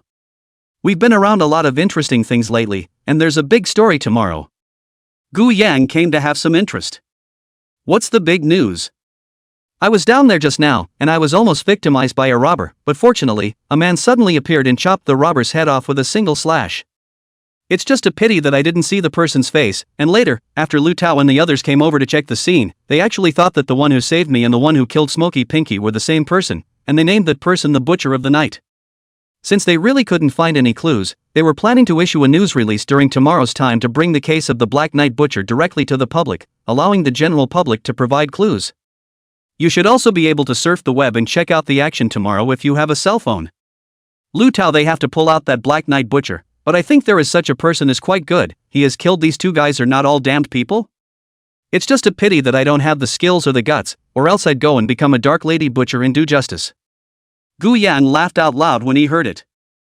You can pull that off, just be honest and do your tea-serving job for me. You despise and hate you. After Su Orange said a few more words, she huffed and went downstairs to buy Gu Yang a barbecue. At this time, Gu Yang narrowed his eyes and smiled gently. The Butcher of the Night? That name, it's kind of hard to hear. If I'd known they were going to put it in the paper, I should have left a few words on the wall back then and given myself a nice name, something like Spider-Man, Iron Man, or Batman, or at least have to pull it off as soon as it sounds righteous. What the hell is this Black Knight Butcher, like a big villain, big pervert? It's so hard to hear. After about an hour or so, Su Orange came back panting, her hands carrying a large bag of barbecue, smelling even more fragrant than the one Lu Tao had brought earlier, and it was also more sumptuous. Is it necessary to buy so many? Of course it's necessary. You said you're rich, I'll have to dine at your place more often, or else when you recover, you won't be able to whore for nothing. Okay, as much as you can eat, okay. After Su Orange set up the barbecue by the table, she took a skewer in her left hand and ate it herself, and took a skewer in her right hand and fed it to Gu Yang's mouth, working left and right, busy as hell. After first eating 2 skewers to pat her stomach, Su Orange opened her backpack again and took out 2 boxes, which were actually exactly the latest model of Rice cell phone. Su Orange smiled. I heard from others that the Rice phone is the most cost-effective, $5,000 of the equivalent of 6,000 or 7,000 configuration, just in line with your expectations, but also able to save you several $1,000s by the way. If Gu Yang could raise his hand now, he would have to give her a thumbs up, too provincial. Immediately after Su Orange seemed to have remembered something else, and hurriedly ran back inside her nurse's station, brought over a cell phone holder, and directly clamped it to the side of the bed, and hung her newly purchased cell phone on it as well. Gu Yang was lying on the hospital bed, just enough to see the cell phone screen with a slight tilt of his head. After Su Orange designed it, she opened his new cell phone. Look how great this is, I'll put my phone here so you can just see the screen and then use the voice controls to swipe videos, watch movies, and make phone calls. After getting it done, Su Orange picked up the cell phone she had bought again and loved it. She said to Gu Yang after shaking the new cell phone in her hand. I bought the same one you did, but I didn't spend any of your money on it. Gu Yang frowned. So where did you get the money? You didn't spend your mom's food money, did you? I'll be damned, am I that kind of person? Secretly tell you, the dean see me work seriously, directly to you here nurses work all the work, private out of money deliberately rewarded me $10,000. You're my cash cow. After Gu Yang heard this, he sort of let go of his heart. Okay, can you stop eating meat and eat some veggies? And why are you shoving veggies in my mouth when I don't deserve meat? You don't understand, all the meat out there is technologically synthesized and unhealthy, you eat more vegetables to help you recover. Off, when you went to buy it just now, you obviously told me that you knew the owner of this store and that the ingredients were healthy. Then I must now add that it can only be described as relatively healthy. Chapter 17, Wanted on the Internet, $200,000. After eating and drinking, Su Orange stretched a lazy waist and said, It's getting late, I need to catch up on my sleep, I'm on duty tomorrow. Gu Yang said with a slight nod. Okay, you can sleep next door, it just so happens I have an empty room here. Hey, I was just about to do the same. You go to bed early too, but don't stay up too late playing on your cell phone. After the two of them greeted each other, Su Orange went to the empty room next door to catch up on her sleep. As for Gu Yang, it was hard to get a cell phone, so of course he had to surf the internet first.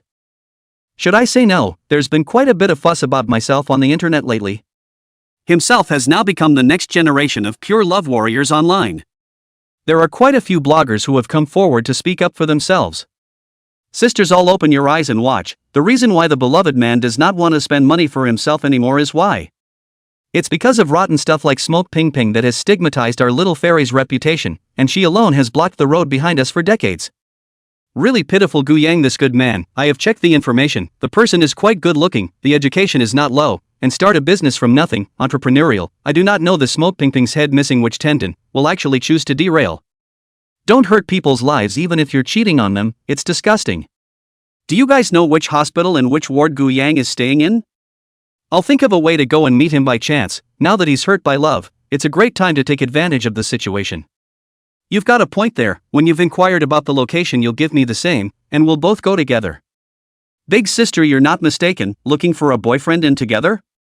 That's why my sister said you're socially inexperienced, You have no idea how tempting a double flight can be for a man. Please let Gu Yang go. What did the honest man do wrong? It seems like he's still paralyzed. You scummy girls don't want to harass Gu Yang. This time we men have to unite as well. We mustn't allow these lousy bastards to victimize our compatriots again. That's right, protect Gu Yang and defeat the... There were even a number of bloggers who took it upon themselves to post videos praying for Gu Yang, and there were donations. But where did the money go to be donated, and why didn't I receive it? Damn it, even if you're blogging about traffic, at least you have to do something. Isn't that whoring for nothing? When I can post a video, I'm going to have to expose the ugly faces of all you white johns one by one. Having been bored for too long, being able to play with his cell phone now was a rare and passionate experience for Gu Yang. Without realizing it, he had played until dawn, and perhaps it was because of his improved physical quality that he actually didn't feel sleepy. Right at the 9 o'clock morning news time, Gu Yang saw today's headline at a glance, and it was actually none other than Lu Tao himself. At this moment, Lu Tao was wearing the standard law enforcement bureau uniform, sitting right in front of the camera. He looked grim, and on his face was fleshly fatigue. Hello, fellow citizens. I am Lu Tao, Chief of Criminal Investigation of the Law Enforcement Bureau of this city. Recently, there have been 2 extremely nasty murders in our city by a killer we tentatively refer to as the Butcher of the Night.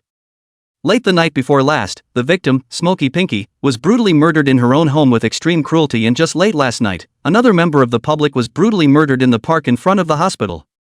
The presence of the Butcher of the Night poses a great threat to the safety of our city, and his disregard for the law and wanton deprivation of other people's lives requires us to bring him to justice as soon as possible. Lu Tao's eyes revealed anger and determination. Now, we are collecting clues from the general public. As long as the clues you provide can help us successfully capture the Black Knight Butcher, you will receive a reward of $200,000. Lu Tao raised his volume and emphasized word for word. Hearing this figure, Gu Yang, who was watching the news, all but raised his eyebrows. Good guy, this is really generous. Just need to provide a suspicious clue. After the matter is accomplished, you can make $200,000 for nothing. This time the Law Enforcement Bureau's phone is estimated to be knocked out. So how do you tell if the people around you are suspect? First of all, the Night Butcher's means of committing crimes are extremely sharp, and we deduce that the other party's physical fitness must be far beyond that of ordinary people. So if you find someone with strength and agility beyond that of ordinary people, and with bizarre behavior, and often frequented in the middle of the night, we should be more vigilant. Secondly, at the scene of the case, the murderer left no obvious traces, which shows that he is meticulous and has strong counter-surveillance skills. If someone is deliberately covering their tracks and glossing over their behavior, please keep an eye out for them as well. We urge every citizen, for the sake of our city's tranquility and everyone's safety, to actively look out for anything unusual around them, and to call our tip line as soon as they notice anything suspicious. Let's work hand in hand to apprehend the Black Knight Butcher at an early date and return peace to the city. The news broadcast ended here, and Gu Yang had to admit that this press release was not badly written, and the rewards that had been taken out were also very rich, and were indeed sincere. After this news video was released, it was immediately edited and secondarily processed by the major self-media and posted on the major video sites, and immediately occupied the headlines of the major video sites. Gu Yang opened the video site and watched it. The appearance of the Black Knight Butcher was like dropping a bomb on calm water. The internet was instantly in an uproar. Many members of the public were very alarmed and cursed. This kind of person is definitely the kind of psychopathic lunatic who suffered a tragic death of his parents as a child, and suffered a lot of whiteness. I often watch it inside the TV, and this kind of person kills people just to take revenge on the society. OMG, how can there be such a horrible person existing around me? Originally my guts are small, now I guess I don't dare to go to the toilet at night. Too much, too arrogant, killing 2 people in a row in 2 days. Is it his routine to kill one every night? Then won't people die again tonight? Stop it, I'm taking a leave of absence. It's not enough to skip this pussy class, we still have to prioritize keeping ourselves alive as a priority. I really hope that the Law Enforcement Bureau can catch this bold maniac earlier and shoot him on the spot, or else my heart keeps bursting, and I can't even sleep soundly. Yes, whoever knows the clues, hurry to provide it, no matter true or false, as long as there is a possibility to provide the past, if it is a success, but also be able to earn 200,000 it. You don't say. I've just reported my husband. So awesome, is your husband the Butcher of the Night? I don't know, but he didn't come home 2 nights yesterday and the day before, so I'll report it and make some money if it is. It makes sense, I'll report my husband at home. It's best to just take him to the top so I inherit the property perfectly and still be able to make $200,000. Boy, if you want to talk about hard hearts, it's you fairies. Everyone cursed that guy, the Black Knight Butcher, and couldn't wait to curse even the 18 generations of ancestors. But this storm of public opinion didn't last long. The reason why they scolded the Black Knight Butcher, that's because they still don't understand the beginning and end of the matter, and the Law Enforcement Bureau side released a briefing that didn't say anything at all about the real identity of the victim. But online rumors come fast and are debunked fast. Someone else soon stepped forward to speak out. Everyone stop cursing, the Black Knight Butcher isn't a bad guy at all, on the contrary he's a great hero. Do you guys actually know who these two people he killed are? When this pop-up appeared, it instantly caught the attention of many people. The man went on. Let me tell you, the two people he killed, the first one is Smoke Ping Ping. Yes, it is the big netizen Smoke Ping Ping that stinky who skyrocketed millions of fans a while ago by using her husband's car accident. You guys say she should not die? The second person the Night Butcher killed was a villain who attempted to rape a woman inside a grove. Do you think he deserved to die? What makes a guy like that wanted? He should be a great guy. There's no way I'd report it even if I knew the Black Butcher was in front of me right now. That's right, people, don't be misled. As long as you're not some kind of evil, bad person, it's perfectly fine to boldly go out at night, and the Night Butcher won't hurt you. Not only that, now we go out at night instead, it's even safer, with the Black Knight Butcher around, who would dare to commit crimes, even if they don't want to die. Ha, don't tell me, that's better than a law enforcement officer. That's for sure, the most the enforcement agency will do to catch you is lock you up for a while. This guy will catch you and that's straight up cutting your head off. I'm going to leave a message on the law enforcement agency's official website and ask them to hurry up and revoke the wanted notice. Then I'll make the call, harass like crazy, and make it difficult for them to catch them. And me, I have an idea too. I'm a delivery guy. The law enforcement bureau side often likes to order takeout. I've already told all my coworkers that whoever gets an order from the law enforcement bureau today, I'll put laxatives in it so they can't get out of the bathroom. Chapter 18. It's all a bunch of waterworks. At this moment, the two of them, Lu Tao and Guan Shannan, were sitting in the office. It wasn't just them, there was a large group of law enforcement officers surrounding them, all of whom were guarding a phone. Yes, that's exactly the tip line that was announced after the press release. There are some law enforcement officers down there who don't have their hearts in the right place. Is it really effective for us to do this? Even we can't find evidence, what clues can those people provide? Yeah, I have a feeling the ones that are coming won't all be lies. There was some doubt in everyone's mind and some less than willingness. As law enforcement officers, handling cases is in itself everyone's job, and as a result, they have to ask the general public for help when they cannot finish their own work. On the surface this is a wanted notice, but doesn't it show the incompetence of the law enforcement agency? If everyone in the law enforcement bureau had the ability, they would have arrested the murderer long ago. Why would they have to resort to this method and put people on tenterhooks? But there's really no way around it. The entire law enforcement bureau has been busy for 2 days for these two cases, and the most crucial ones in charge have not slept for 2 days and 2 nights. Lu Tao's eyes were boiled into dark circles, like a panda. It was a good thing that his skin was dark itself, and these dark circles under his eyes couldn't be seen too much. He sighed and addressed the group in an incredibly tired tone of reassurance. Stop it all, the power of the crowd is beyond our imagination. There is no shame in the past record that a number of cases have been solved with the help of the public. It doesn't matter what method is used as long as the murderer is brought to justice. What's the saying, no matter what the black cat or white cat is, the one that can catch a mouse is a good cat. Next to him, Director Guan also smiled. Let's all get some rest and recuperate, and when the phone rings in a few minutes, you'll all probably have your hands full. A smile appeared on Guan Shanan's face. See, I told you it would be busy soon. The many law enforcement officers on the scene were all pumping their fists, eager to go and apprehend the suspect immediately. Lu Tao picked up the phone and a rough man's voice rang out from the other end of the line. Is there something wrong with you law enforcement people? You don't do the right thing, do you? I lost my shared bike last month, you guys haven't gotten it back for me until now, and as a result, you're too busy tracking down some Black Knight Butcher. What's wrong with people when they're killing people who deserve to be killed? Lu Tao took a deep breath. Sir, there's something about your shared bike. It was explained last time that the shared bike is the private property of someone's company and not yours. You pay to use it, but you don't pay to use it, even if you ride it back to your house and lock it. Do you understand? You fart. How does that count when I also put so many stickers on top of the shared bike? And how do you count the new chain? Isn't that all a cost? He'll have to reimburse me for the cost even if he has to take the car back. Lu Tao didn't want to toss and turn with this guy any further and directly hung up the phone. If it's always on the line, the calls from people who really want to give information won't come in. Seeing that he looked like he was gnashing his teeth in anger, Guan Chang'an next to him patted his shoulder. Normal mind, all for the people, a little aggravation is normal. Before Lu Tao could say anything, the phone rang once again. When he picked it up, it was a female, and there was a hint of panic in the other woman's voice. I'm going to report it, I have an important clue, I suspect my husband is the night butcher. Hearing this, Lu Tao and the many law enforcement officers inside the office became agitated. Finally a real clue? Lu Tao took out a small notebook and asked while taking notes. Don't panic, now tell us what you know about the clues as to why you suspect your husband? Because my husband happened to be out of the house at the time of the crime for both murders. His behavioral moves are too abnormal. And in the past 2 days he would actually throw his clothes inside the washing machine and wash them first time after he came back. I suspect that his clothes might be stained with the blood of the murder. As soon as this news came out, the crowd was overwhelmed with exuberance. Lu Tao said, You hurry up and report your address, we're on our way to make an arrest.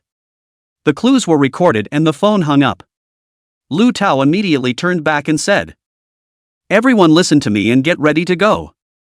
Just as everyone was getting ready to organize their gear, the phone rang once again. Lu Tao had no choice but to pick it up again. I'm going to report it, I suspect my dad is the night butcher. Lu Tao instantly went numb.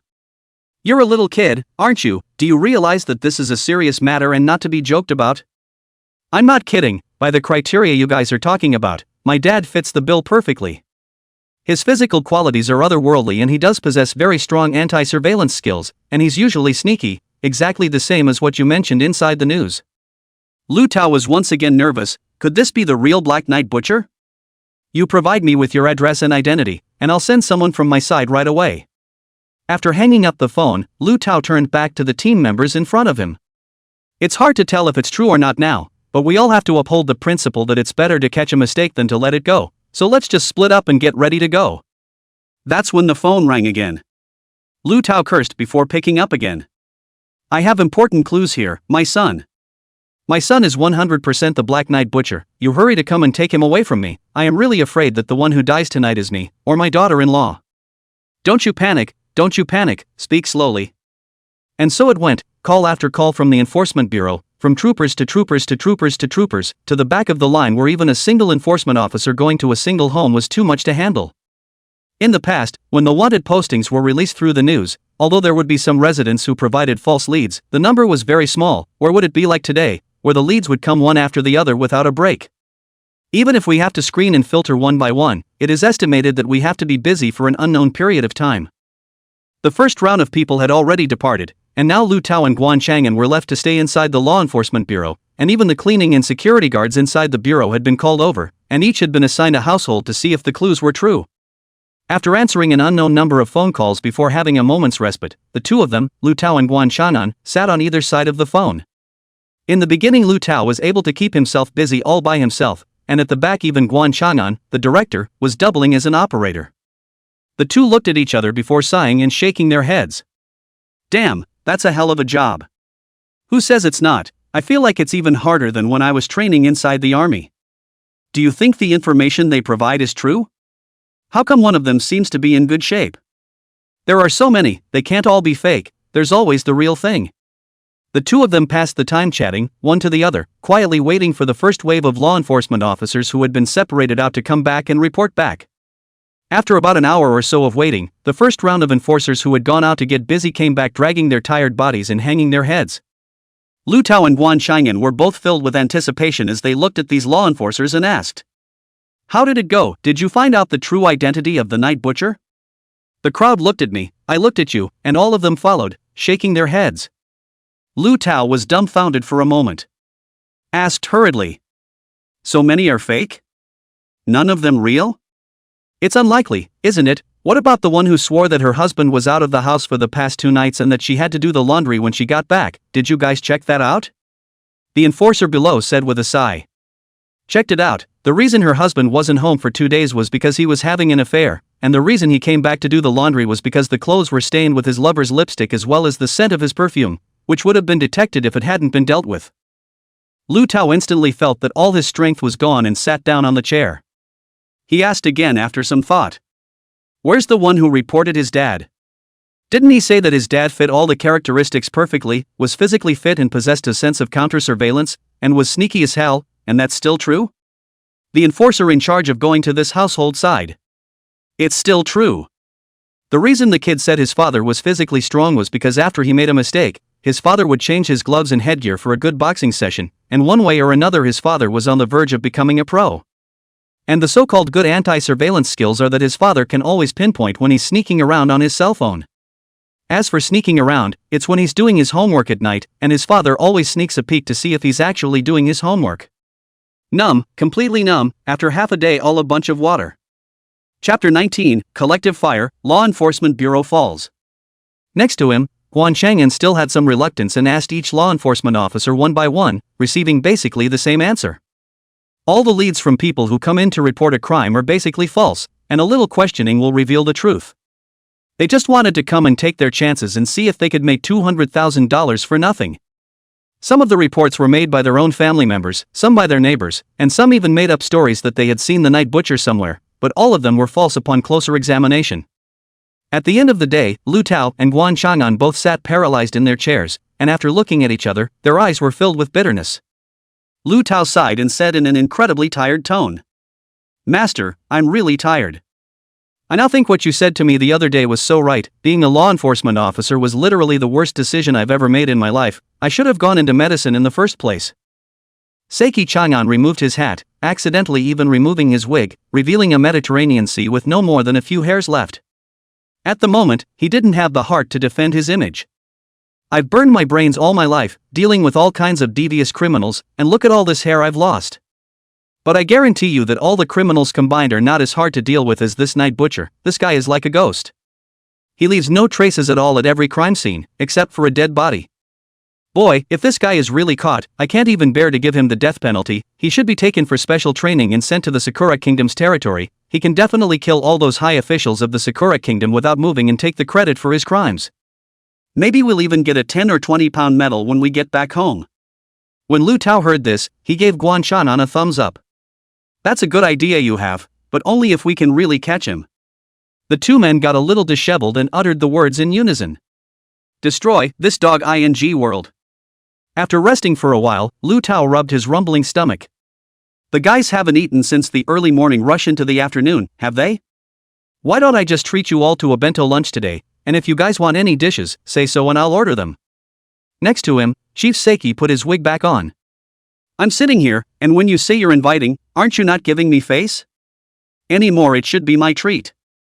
Lu Tao instantly came to a few moments of spirit when he heard this.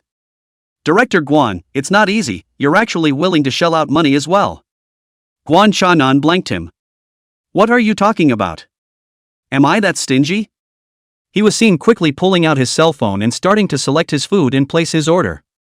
Lu Tao was a little curious and stretched his neck to take a look, which was a shock. Only to see Guan Chang'an's order directly on the order of 100 or so large steamed buns, a dozen packets of squash, originally also ordered soybean milk. I guess it is over budget, but it was actually cancelled. It's actually only $50 or so with coupons after one operation. Lu Tao looked dumbfounded. "Director Guan, you're also too bullish. The entire department up and down the big dozens of people you invited to dinner actually only spend $50 or so. Bull, you shouldn't come to be the director of our law enforcement agency, you should be the Minister of Finance. If our country had you to control the economic power, we could at least advance the economic takeoff by 10 years. After the many law enforcement officers at the scene heard these words from Lu Tao, their faces smiled harder than they cried. "A day's hard work and you get 2 big buns each?" Everyone protested at once. "Director Guan, we have to work after eating, why don't you even add some meat?" "That's right, if you don't have some meat, you won't have any energy in the afternoon." Guan Chang'an, impatient with the noise, found another meatloaf among the many options and took dozens of them straight away. Lu Tao was once again shocked. "Is this considered a meat dish?" Guan Chang'an blanked him. "Don't you know about meatloaf? It's got meatloaf in it, it's meat, what's that if it's not a meat dish?" The crowd really wanted to faint on the spot. Guan Chang'an went on to explain. "Don't think I'm being petty, I'm doing this for the sake of your bodies. The big guys have not eaten for a day, the stomach and intestines are now more fragile. If the big fish and meat is not good for the body, eat some light to nourish the stomach. When I think about the revolution, it was digging up grass roots and eating tree bark. We've been so much happier here. The crowd directly sealed their ears with their minds. Don't listen, wanker chanting. At the moment, the owner of the bun store just received this order. His eyes lit up after he saw that the order was addressed to the law enforcement agency. Honey, check it out, I got it, I really got it, this list was ordered by law enforcement. Haha, here's our chance, hurry up and bring out the laxatives we've been storing for years. His chubby wife ran over and after glancing at the order, her eyes smiled crookedly, but instead of going to take out the laxatives first, she said with some concern. Honey, it seems like it's illegal for us to do something like this, right? That boss waved his hand indifferently. Breaking the law is breaking the law, and the law enforcement bureau side can't do anything to me if they take me in. Let's just not have any major accidents, let them poop their pants once, and I'll be locked up for a month or two at the most. But if we publicize it, we'll be doing the night butcher a big favor. Do you think the night butcher will not remember our favor? Maybe one day when our lives are in danger, the Black Knight Butcher will be able to save our lives. Do you think this is a good deal? His wife also thought it made perfect sense after hearing her husband say that, and immediately spiced up this meal, but not too much, so I guess it was just 1 or 2 trips to the restroom. And at this very moment, an idle delivery rider who happened to be swiping the video got the big order. When he saw the delivery address on the list, his eyes lit up and he immediately said inside the group, "Guys, I got it. I really got a list from law enforcement. What do you say we do it?" Of course we did it, we had a deal, whoever gets this order will drug it. There was no income for that month when he was locked up inside the station, and the brothers crowdfunded it. That's right, $100 up front on my end as your settling in fee. I'll give $100 up front too, and we'll make it up if it takes longer to close. All of a sudden this delivery rider received several $1,000s in red envelopes from inside the group. Without saying a word, he turned his head and went to buy a packet of laxatives for the big game. When the law enforcement agency's lunch was delivered, all of them looked at the steamed buns, squash, meat muffins, and complimentary thin rice in their hands, not quite feeling well, but hungry. Perhaps because I was so hungry, these things, which I usually disliked, didn't seem to taste bad at the moment. It was inconceivable that it cost less than $100 to treat an entire department of dozens of people to dinner. Top talent. Guan Chanan greeted everyone with a smile. Eat up, all of you, while it's hot, don't save it for me. If you don't have enough, I have more here. The crowd was speechless for a while, gritted their teeth and ate the steamed buns in their hands, rice and squash. Even the meatloaf had to be solved slowly in small bites. After all, this is the only meat dish. After eating, we simply cleaned up the dishes and were ready to get back to work, but I don't know who fired the first shot, and my stomach let out a loud gurgle. I seem to be having a hard time with my stomach. I need to go to the bathroom first. The man rushed to the toilet as fast as he could. Immediately after the sound rang out one after another, everyone's face changed, and everyone scrambled inside the toilet. Even the biggest restrooms can't withstand such a squeeze, and at the end of the day there just aren't any empty seats left. Guan Chagan and Lu Tao both covered their stomachs and looked left and right, and when they saw that their brethren were having a hard time, Lu Tao clenched his teeth. Everyone who has a plastic bag, get a plastic bag, and if you don't have a plastic bag, find a cardboard box or a bucket, and make do with what you've got, there's no way around it. After saying that, he directly picked up the trash can next to the table, found a corner, took down his pants and directly started to do it. The others couldn't help but follow suit. The entire law enforcement bureau was quickly covered in a monstrous stench. Pulled again and again, and by the end of the day everyone lost track of how many times they had pulled. All the people in the law enforcement bureau were all pale. This big battle directly dried up until the end of the day. They didn't even have the strength to go home. One by one, they were weak and lying on the ground. Lu Tao's eyes were lifeless as he looked at Guan Chanan next to him and did his best to utter a sentence. Master, you save this money can be really worth it. Now just everyone's stomach are pulling empty. Want to stop ordering a steamed bun thin rice to pad? Guan Chanan's face turned blue. There must be something wrong with the meatloaf. This meatloaf is fake. I told you to eat some steamed buns and thin rice and squash to be nutritious and healthy, and you guys insisted on eating some meat. Chapter 20, Waiting for the Rabbit, for the last time. After a few curses, the crowd in the law enforcement bureau slowly calmed down for a few moments. Talk is talk and drama is drama, but everyone is not a cutie. It took every ounce of strength they had to climb back into their chairs and sit down again. Lu Tao softly opened his mouth and said to Guan Chanan, Secretary Guan, I'm afraid this incident is not just about food safety, right? If that bun wasn't fresh, there's no way it would have given everyone collective diarrhea and like this.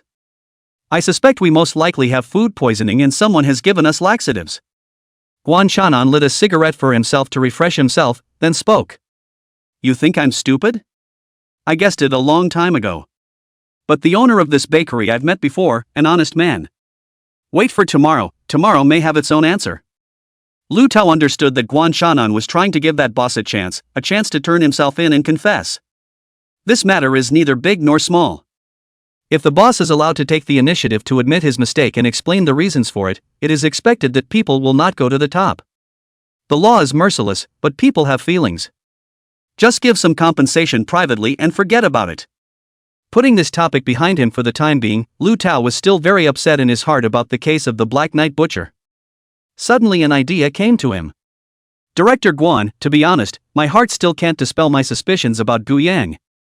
Guan Shan'an blanked him. Why are you so bullheaded? Why do you always have nothing to do with a paralyzed patient? Who hasn't had a sick person in their family, who hasn't gotten sick in their life? Lu Tao said with a sigh. I know that you're right, Director Guan, and I also know that it's highly unlikely that Gu Yang committed a crime. After all, his medical report is right there. But it was all just too much of a coincidence and, well, that's what my sixth sense was telling me. I've worked so many cases over the years, what do I rely on? Isn't it my sixth sense? I want to try one last time. Guan Shan'an had no choice but to wave his hand and said. Okay, how do you want to try it? But I'll tell you not to go overboard. After all, you don't have any evidence right now, and he, Gu Yang, is still a good citizen who abides by the law. Don't worry, my approach this time will definitely not affect Gu Yang. According to my speculation, if the murderer is Gu Yang, he would definitely not be able to let go of the culprit who knocked him into a paralyzed state, that is, Lu Xiaoyu, who is now locked up in the station by us. Guan Shan'an raised his eyebrows and immediately guessed what Lu Tao was thinking. You mean let's do a wave of guarding? That's right, if the murderer was Gu Yang, he would have found a way to kill Lu Xiaoyu. So we just need to keep an eye on Lu Xiaoyu. Anyway, we don't have much direction right now, and we're all idle, so let's do this first. Guan Shan'an nodded gently. If not, there really isn't anything else people can do right now other than answer the phone and line up leads. What should have been checked has already been checked long ago. He asked with some confusion. But Lu Xiaoyu is also an important suspect for attempted murder, are we going to let him out? Lu Tao gently shook his head. I don't think it's necessary. The night butcher has committed crimes 2 nights in a row, and his methods are extremely brutal and sharp, so he definitely didn't take our law enforcement bureau seriously. In my opinion, if he wanted to kill Lu Xiaoyu, he could have found a way even if he was locked up in the station. Moreover, this guy is now an important suspect and will soon be facing jail time. If we release him now for no reason, it would seem like too much of a deliberate act. After some careful thought, Guan Shan'an finally nodded. Just do as you say. But you have to promise me that this is definitely going to be the last time, and if the next victim isn't Lu Xiaoyu, you can't target Mr. Gu again. That guy is still Fong Yanji's baby now, I don't want to be caught over there again to make amends. I understand, Director Guan, you just see, even if something really goes wrong, I'll carry it alone. You carry a fart, you have made enough mistakes, if you make another mistake, it will be difficult to have a chance to be promoted in this life, you take it easy, I am worried for you. I'll be retiring in a few years, and I'm still waiting for you to take my place. After determining the next course of action in the case, the time had come late at night. Everyone was so weak from diarrhea that they simply didn't bother going back. Just spend the night in the law enforcement office and go back to work tomorrow. Incarnated as a top cow horse. After the late night, Gu Yang once again transformed into a ghostly state. At the moment, he was wandering between the city's high-rise buildings, enjoying the beautiful night scenery and the comfortable evening breeze. Staying inside the ward day after day is almost suffocating. Luckily, he could still come out and hang out in his ghostly form, or else he would have to be mentally ill even if he got better from his physical ailments. After these few trials, Gu Yang was also more comfortable with the manipulation of the ghostly shadows, and had a clear idea of the pattern of how he entered the ghostly shadow form. Every day at 0 hour one can enter the ghostly form, but of course one can actually choose not to. And along with the gradual rising of the sun, the echoing call between the ghostly shadows and the body would become stronger and stronger, and by the moment the first rays of the sunrise sprinkled down on the sun, the echoing between the body and the ghostly shadows would reach its peak. At that point the ghostly shadow would return uncontrollably to its body below. One's own consciousness will also return to flesh and blood. This time is about 7 o'clock in the morning. So Gu Yang now had a new method of operation. In order to enjoy the free time outside more, Gu Yang after turning into his ghost shadow form wouldn't rush to kill people, but rather, he would first stroll around, get some air, and travel between tall buildings at the speed of light. Such a marvelous experience is not something anyone else can relate to. If you're going to kill someone, it's best to make your move at 4 or 5 a.m. so that you can maximize your activity time. Gu Yang passed the time while strolling around, and in the meantime, he also took a look inside the law enforcement bureau. What struck him as outrageous was that there were actually people everywhere inside the enforcement bureau today. All the law enforcement officers stayed inside the station, some slept on their desks, some just lay on the floor and hit the floor. It was just off the charts. The target he wanted to kill today, Lu Xiaoyu, was being locked up inside the detention room, sleeping on an iron bed and iron bench, his brow furrowed and his body slightly trembling, feeling like he was having a nightmare. Gu Yang hid in the shadows and didn't come out at all, so no one realized that he had ever come. Gu Yang just hid in the corner, dead-eyed at Lu Xiaoyu on the bed, calculating in his mind how to kill him. Perhaps it was because the killing intent displayed by Gu Yang was too powerful, it actually hardened Lu Xiaoyu and woke him up. Lu Xiaoyu's eyes widened, and after sitting up, his face was horrified as he looked left and right in the middle of the detention room. Somehow, he always felt that a creepy gaze was watching him, threatening to dismantle him at any moment. In a panic, he slumped over the iron gate and yelled frantically. "Anyone? Anybody out there? Somebody hurry up, I feel like I'm dying." The law enforcement officer in charge of duty outside rubbed his eyes and, enraged, walked over and kicked the iron door hard. Even though it was through the door, it scared Lu Xiaoyu into stumbling. "What are you screaming for? You want to get whipped in the middle of the night, don't you? Do you want me to teach you the rules of the detention room?" Although the other party had a bad attitude, at this moment, Lu Xiaoyu saw this law enforcement officer on duty as if he had seen a savior. He said to the duty officer outside as he surveyed the entire detention room in horror. "Bro, can you take a look for me? Is there anything unclean inside this detention room? I felt weird, like someone was staring at me, trying to kill me. I'm so scared, please help me, I can pay you when we get out." That law enforcement officer directly held his stomach and laughed after hearing his words. "Did you hear that, everyone? This guy said there are ghosts inside our detention room, he's crying his nose off, huh?" There were other staff on duty inside the detention room, as well as other criminals in custody, and they laughed out loud after hearing what he said, completely treating him as a laughingstock. "No wonder everyone says you're a soft-touch white boy, now you look like a real loser, you don't have to have your mom to cuddle and sleep with at home, do you? More than a cuddle, I suspect he's going to have a pacifier in his mouth. Laughing my ass off, I've been living inside this detention room for over a month and I've never been scared to tears. If you're scared, why don't you volunteer to come over and share a room with me? I love a little white boy, and I've got this big bell in my pants that's been itching for the last couple of days." Lu Xiaoyu's face turned red from their taunts and he cursed angrily. "You're all a bunch of perverts, and if anything happens to me, you're absolutely responsible for it, and no one will get away with it. Yo, the little puppy is actually going to bite, are you all scared?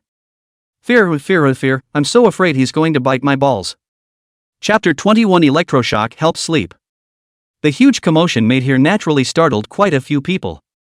Lu Tao, who had barely managed to recover from his diarrhea state, slowly walked over. "What's all the noise about? It's the middle of the night, what's going on?" The law enforcement officer in charge of the duty hurriedly reported the relevant situation to Lu Tao. However, everyone took Lu Xiaoyu as a joke, only Lu Tao was very serious and stood in front of Lu Xiaoyu. "Did you just tell the truth? You really felt someone watching you and trying to kill you?"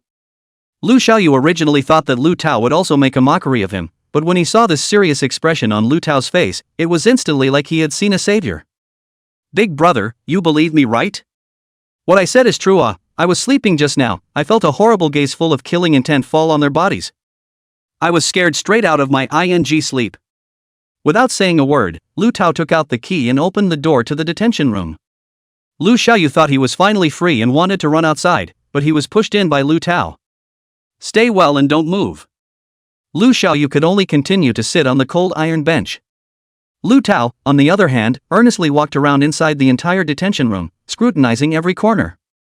Only after reading it did he turn back to Lu Xiaoyu. "Don't worry, I've already checked for you, there's absolutely nothing wrong here, so stay honest. Call me back if something really unexpected happens." But you'd better not be lying. I don't have a good temper, and there's not much surveillance inside this detention room, so you should know what I mean. Lu Xiaoyu carefully felt that eyes full of killing intent. It seemed that it was indeed gone, and then he breathed a sigh of relief. Incredibly grateful, he said to Lu Tao. Thank you, you're a good man. I'll give you a big red packet if I make it out. Lu Tao scoffed. You're a dangerous driver and a willful murderer. Do you think you'll get out anytime soon? Stay honest and don't have any extra thoughts. Ryu Xiaoyu sat on the bed and hemmed and hawed. Maybe I do have a way out? Lu Tao gave him a serious look, didn't say anything more, and walked out again to lock the door. At the same time he spoke to the duty officer. This guy is rather special, and is still of great use to us in solving cases. You're a little on top of things, and you mustn't let anything happen to him. That duty officer agreed on the spot. Don't worry, Captain, I'll keep an eye out. Gu Yang, who was hiding in the shadows of the corner, slowly shifted his gaze over. Surely not? Originally, Gu Yang came over today with the intention of thinking of a way to do an accidental killing, so that Lu Xiaoyu would die directly inside the Law Enforcement Bureau. But I didn't expect that all the members of the Enforcement Bureau would actually be here today. Killing this guy in front of so many people, he would definitely be subjected to the strictest autopsy, and even a pinhole-sized wound on his body would probably be found out. The risk is too great. Moreover, this Lu Tao seemed to attach great importance to Lu Xiaoyu's safety. Something's not right. Something's definitely not right here. Gu Yang hid in the corner and pondered for a moment, and suddenly a bold idea came into his head. This Lu Tao is not trying to use Lu Xiaoyu to fish, right? If he had decided that the murderer was himself, then surely he could have guessed that he would absolutely kill the guy. So that explains why all the members of the Law Enforcement Bureau didn't go home today. They were all here waiting for themselves. After thinking of this possibility, Gu Yang immediately dismissed the idea of killing Lu Xiaoyu tonight. Even if you're going to kill, you should kill some other people to distract them first. 3 deaths in a row were more or less indirectly related to himself, so the suspicion was just too great. Lu Tao, who himself was suspicious of himself at the moment, might force his way over to interrogate himself at that time. Forget about it. According to what this Lu Xiaoyu just said, it is very likely that he really has a way to be able to go out. Wouldn't it be easier to do it yourself when he gets out? Wouldn't have survived more than a few days anyway. But during this time in the Law Enforcement Bureau, he himself would have to scare him and give him a taste of what it meant to suffer. Lu Xiaoyu laid back on the iron bed and was about to continue to catch up on his sleep. The next moment he suddenly felt the terrifying gaze gathering on his body again, and it was even more intense than the killing intent it had carried before. He kicked the covers off his bed in a fit of madness and ran to the iron door, slamming it and yelling. Help, help, that guy's at it again. He seems to want to kill me. This time he seems to mean business. The duty officer, who was about to rest and fall asleep, was furious, directly rushed over and grabbed Lu Xiaoyu's outstretched hand, followed by pulling out an electric baton and poking Lu Xiaoyu's body with a fierce blow. The violent electric current ran directly through Lu Xiaoyu's entire body, and he fell to the ground with a thud almost in an instant, his body twitching slightly and his eyes rolling white. Scream, scream your ass off. It's not asleep. If you still make trouble tomorrow, I'll keep helping you. After cursing a few times, I guess this law enforcement officer was worried that Lu Xiaoyu would continue to climb up in a while to affect his sleep, so he simply used the electric stick to poke Lu Xiaoyu's body a few more times ruthlessly. Making sure the guy was able to sleep through the night, he then retraced his steps back to plop down on the table and continue to snooze. Gu Yan, who was hiding in the shadows, looked at this tragic encounter of Lu Xiaoyu, covered her mouth and laughed softly, then quickly left the scene. He made a point of glancing at the time before leaving, and it was actually 4 a.m. No, one has to hurry up and find a hunt for tonight. One can't afford to waste a day. In regards to killing people and being chivalrous, Gu Yang himself actually didn't have that much of a need for hobbies. But there was no way around it. His own body was now a paralyzed one, and he had to be able to slowly recover by plundering his yuan longevity. And even if the body is restored, no one should resist making it better and living longer. It was estimated that the identity of the Black Knight Butcher would have to stay with him for the rest of his life. Ugh, how so fatalistic. Gu Yang resumed wandering between the tall buildings. I have to say that the security in the city is still really good, and I've run around a lot without finding any crime. This time of day there are some business have gotten up, selling vegetables. Moncler outlet online carrying a basket of vegetables to the market. Delivery riders are still walking through the streets and alleys. Do breakfast. Those stores also got up early, wrapping buns, steamed buns. It was just a pity that being in the ghostly state didn't allow him to eat, otherwise Gu Yang would have really wanted to go and have some breakfast. And just as he was passing by a Baozi bun store, he suddenly sensed that something was wrong. The owner and the owner's wife of this steamed bun store were two middle-aged men of slightly lower height and slightly chubby build. It was obvious that the two of them had a good relationship, and they would chat while wrapping the buns, letting out a hearty laugh every now and then. For the average person, happiness is as simple as having a job where you don't have to worry about losing your job, being able to spend more time with your family, and being in good health. Satisfy these 3 points and you have surpassed 90% of the population. This cozy scene made Gu Yan a little envious. Yet the reason he lingered was not the couple, but the dozen or so young men who were strutting in from the front of the store at the moment. These dozen young men had colorful hair dyed on their heads, their arms and necks were covered with tattoos, their feet were wearing beanies, and they had big gold chains hanging from their necks, shaking their heads in a way that made them look arrogant at first glance. The two couples who had just been talking and laughing changed their faces instantly when they saw this group of people come in, but any person in business has to be received. These dozen or so delinquent youths each found a seat, and after sitting down, they swaggered around and started ordering food. "Boss, be quick with your hands and serve me and my brethren one steamed bun, and a cup of soybean milk. By the way, speaking of which, we are also considered to be your first batch of customers today. Open the door and you'll give one of us another tea egg." The boss had the intention to refuse, but seeing as these guys were not to be messed with at first glance, he could only hold his tongue. "A couple bucks for a tea egg. Give it away." They hurriedly opened the first cage of buns and steamed buns that had already been steamed, and as the delinquent youth had ordered, each of them came with a breakfast to send over. As it was delivered to the yellow-haired one in the lead, the yellow-haired one held his head high and asked, "Boss, do you know who I am?" Bun Boss shook his head with an embarrassed smile on his face. "Brother, isn't this your first time here? How would I know?" "It's okay, you'll know in a moment, and remember that my name is Yellow Chicken, so you can call me Brother Yellow Chicken when you see me in the future." "Understood, Brother Yellow Rooster, you take your time, I still have work on my hands over here, so I'll go and get busy first." The boss didn't want to say anything more to them and immediately came back to continue wrapping his own buns. Yet a sinister smile appeared on Yellow Rooster's face. He twisted his head and gave a furtive wink to his brethren at his side, and the next moment they acted surreptitiously. Chapter 22 Demolition Agreement, sign it. Not long after, the boss and the boss's wife, who were wrapping their steamed buns with their heads down, were directly startled by a loud bang. Turning his head, he saw that it was actually the yellow chicken from earlier who had kicked the table. That yellow chicken directly pointed at the steamed bun boss and the boss's wife and cursed. "You two are actually doing a black-hearted business. This bun and steamed bread are hard to eat and unhygienic. I actually ate several hairs in there, come see for yourselves." The rest of the juniors also stood up straight away, slapping the table and cursing, shaking the steamed buns that they had just taken 2 bites of in their hands. "There's a cockroach inside this bun and it's alive. Holy, I've got a piece of cement in the center of this bun. It's outrageous, brothers, look quickly, this bowl of soy milk I have, this is probably made from a soybean with a vat of water." The two people, the boss and the boss's wife, hurriedly rushed out from inside the kitchen. Originally they really thought that something had gone wrong with their buns and steamed buns. Was about to bow his head and apologize. But after hearing what these young men said, they were instantly dumbfounded. Cockroaches inside a bun or alive? Even if a cockroach is accidentally wrapped inside a steamed bun, can it still live after steaming inside the pot for so long? It's long ripe for the picking, alright. There is also cement in the middle of that steamed bun, which is even more outrageous. Every steamed bun has to be handmade in flour. If there is such a big piece of cement inside, it would have been pinched out long ago. Soy milk was also clearly watered down after they finished drinking it themselves. All of them are deliberately looking for trouble. The boss, his face red with anger, pointed at them. "You guys are trying to eat a bully and screw people over, aren't you? I'll tell you what I'm not afraid of. I have surveillance here." However, Yellow Chicken raised an eyebrow and gave a look to one of his juniors behind him, and a dozen juniors immediately rushed behind the front desk, opened the computer and began to operate it. The boss was in a hurry. If there was no surveillance, wouldn't it be even more difficult to tell what happened later?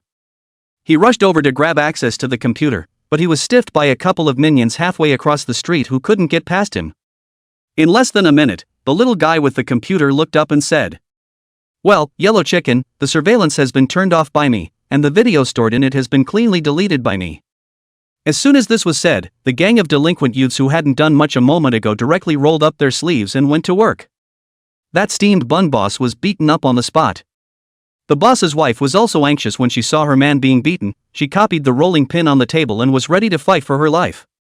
But the other party was, after all, outnumbered, and before she could hit anyone, this rolling pin was snatched away by the other party and backhanded her in the face, knocking her out of her head. In the end, the boss of the buns was thrown back after a severe beating. The boss's wife rushed over to check the injuries on his body, her eyes full of heartache. The boss said after he still forced a smile on his face, it's okay, you forgot, I have the best body, I can take a beating."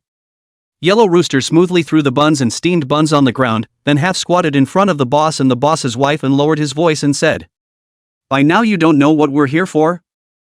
The boss asked in passing as he covered the wounds on his body and grimaced in pain. "Who the hell are you guys? It seems like we, husband and wife, haven't offended you guys. Aren't you afraid of the Law Enforcement Bureau?" The yellow chicken laughed. "I'm afraid, of course I'm afraid, but you need evidence to arrest me, do you have any?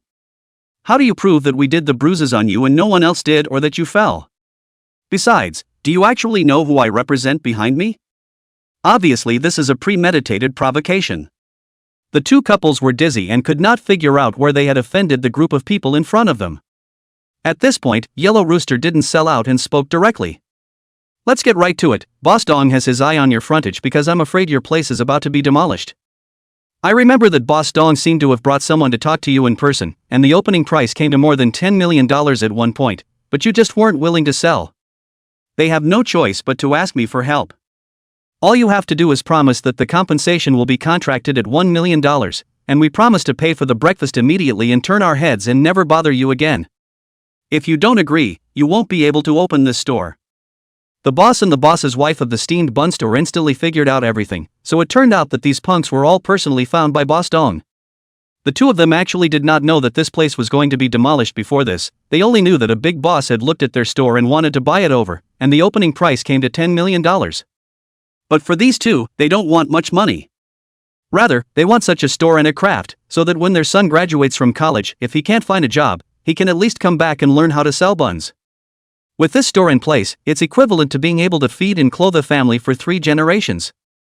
So they rejected Boss Dong's offer outright at that time. Who had thought that if the open didn't work, he would come in the dark? Not only did Boss Dong bring a new contract and price tag over, he even called in such a group of punks. If they didn't sign it themselves today, they might do something dangerous.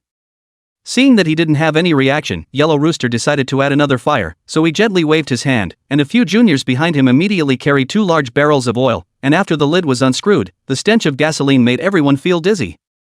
Yellow Chicken said as he strutted around, playing with the lighter in his hand. "Look closely, these are high-purity automotive gasoline, and I just happen to have a lighter in my hand, so if I just flick it to the ground, your whole store will burn to the ground." The two couples were so angry that their chests tightened. "You are simply too lawless, it is against the law. If you do it, you not only need to pay for our damages, but also go to jail for 3 to 5 years, are you sure?"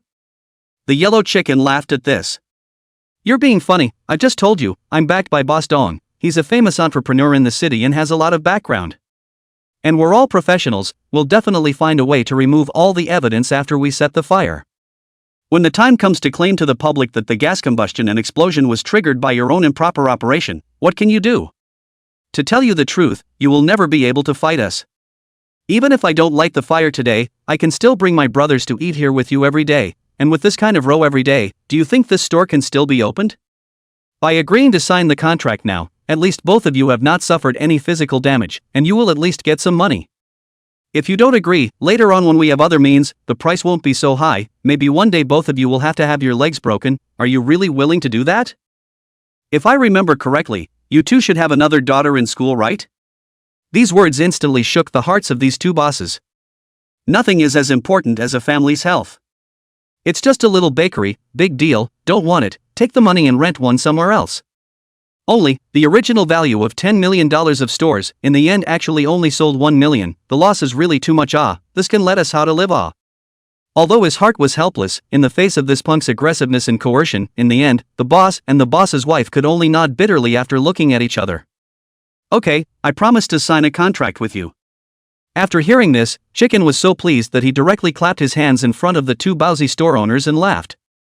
That's right, good cooperation, we are all brothers, in the future you have what you need to help your yellow chicken brother, your yellow chicken brother absolutely obliged. The other boss is now our good friend, so we can't bully them. Bun Boss was gnashing his teeth in anger in his heart. Who the wants to be your best friend? You mother heirs are going to get what's coming to you sooner or later.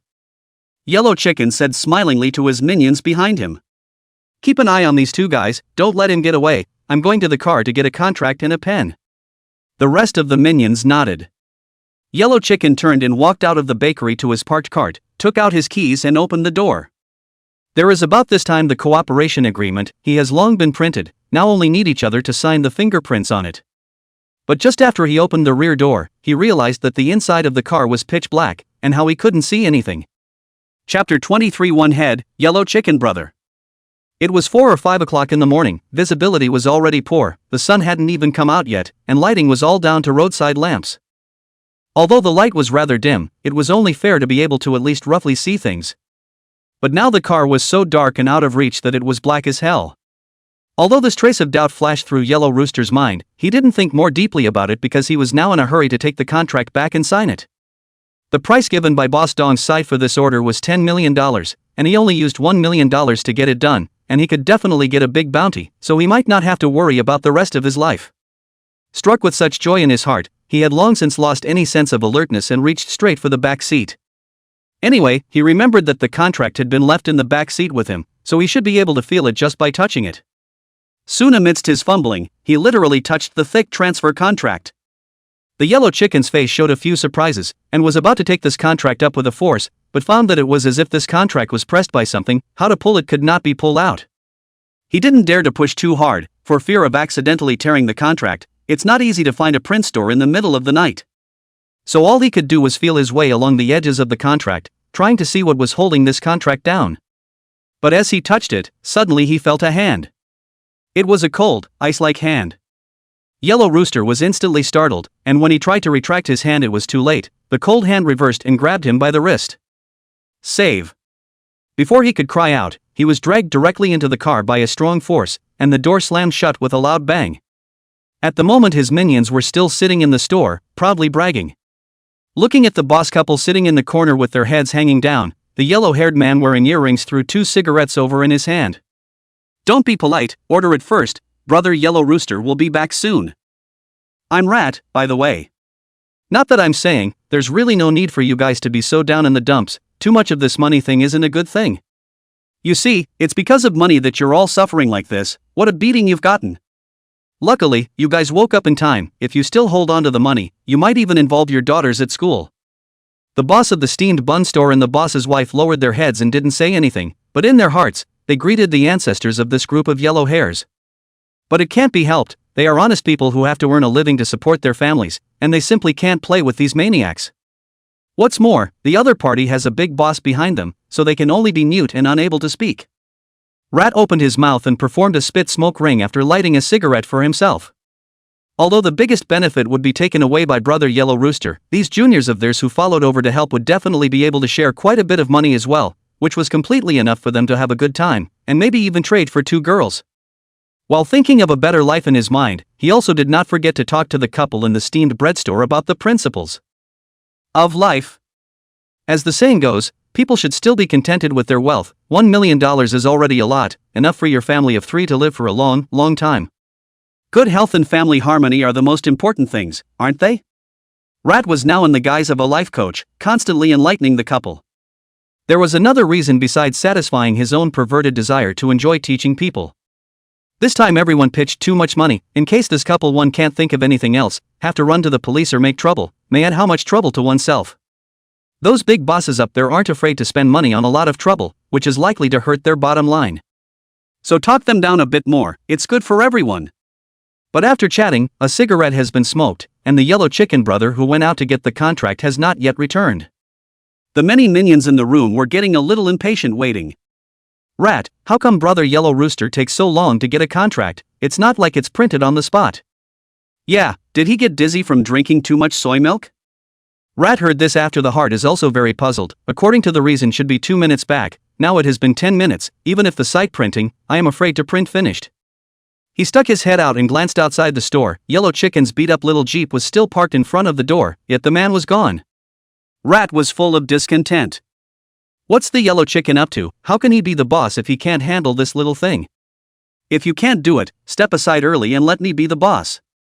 He slammed the cigarette in his hand to the ground in one fell swoop and stood up with a huff and said, I really don't know what he's up to, so I'll go over and take a look for the big guy. The rest of the minions nodded when they heard Rat say that. Rat swaggered toward the Jeep. The inside of the Jeep was so dark that you couldn't see anything clearly. He shouted into the car as he approached. Yellow Chicken, are you in the car? How come you take a contract for so long? It can't be that you're asleep, right? However, after he called out twice, there had been no answer. For some reason, Rat always felt a hint of weirdness when he looked at the dark car, as if there was some giant beast staring at him in that car as well, which made him feel a little hairy. But he glanced back at that moment, and the brethren were waiting for him at the door. Damn, if I back out at this time, won't I look like a wimp? Then how can I sit firmly as the second in command inside the team in the future? He took a bold step closer. Just as he got to about 3 or 4 meters from the Jeep, something pitch black and round suddenly flew out of the window. Rat reflexively reached out with both hands to catch the thing. It was hot, slippery, and seemed to have liquid running down it. Rat looked down through the dim light and instantly met the Yellow Chicken's glaring eyes. It was actually exactly a human head. Ah! Help, help, help, dead man! Rat scared a big jump. Reflexive kick will be in the hands of the head to fly out, like a soccer ball kicked out more than a dozen meters away, actually landed firmly in the middle of the steamed bread store door of the many brothers. Because it was dark and far away, those brothers didn't see what it was at first, but the moment they looked down to see it, one by one, they instantly became so scared that their legs went limp. Dead, dead, dead, Yellow Cockerel is dead. OMG, there's been a death, everyone run, report it. Everyone was startled and in disarray, leaning against the corners not daring to move at all. They were nothing more than a bunch of punks, and fights and brawls did happen all the time, but no one had ever gotten killed. Not to mention a bloody head right in the middle of the doorway. Rat was sitting on the steps next to the store at the moment, a little unable to even stand. Inside the store, the boss and the boss's wife of the Bowsy store saw that just now the arrogant and domineering Yellow Chicken, in the blink of an eye, turned into a corpse. The two were also scared and panicked, and for a moment their brains were blank. There were still very few people on the street, and the commotion didn't attract any others to lean over, and the situation stood at a standstill. Everyone was staring at the bloody head, terrified in their hearts, not knowing what to do next at all. It was only a matter of minutes. How on earth did the murderer manage to kill Yellow Chicken in a dignified manner and cut off the other's head?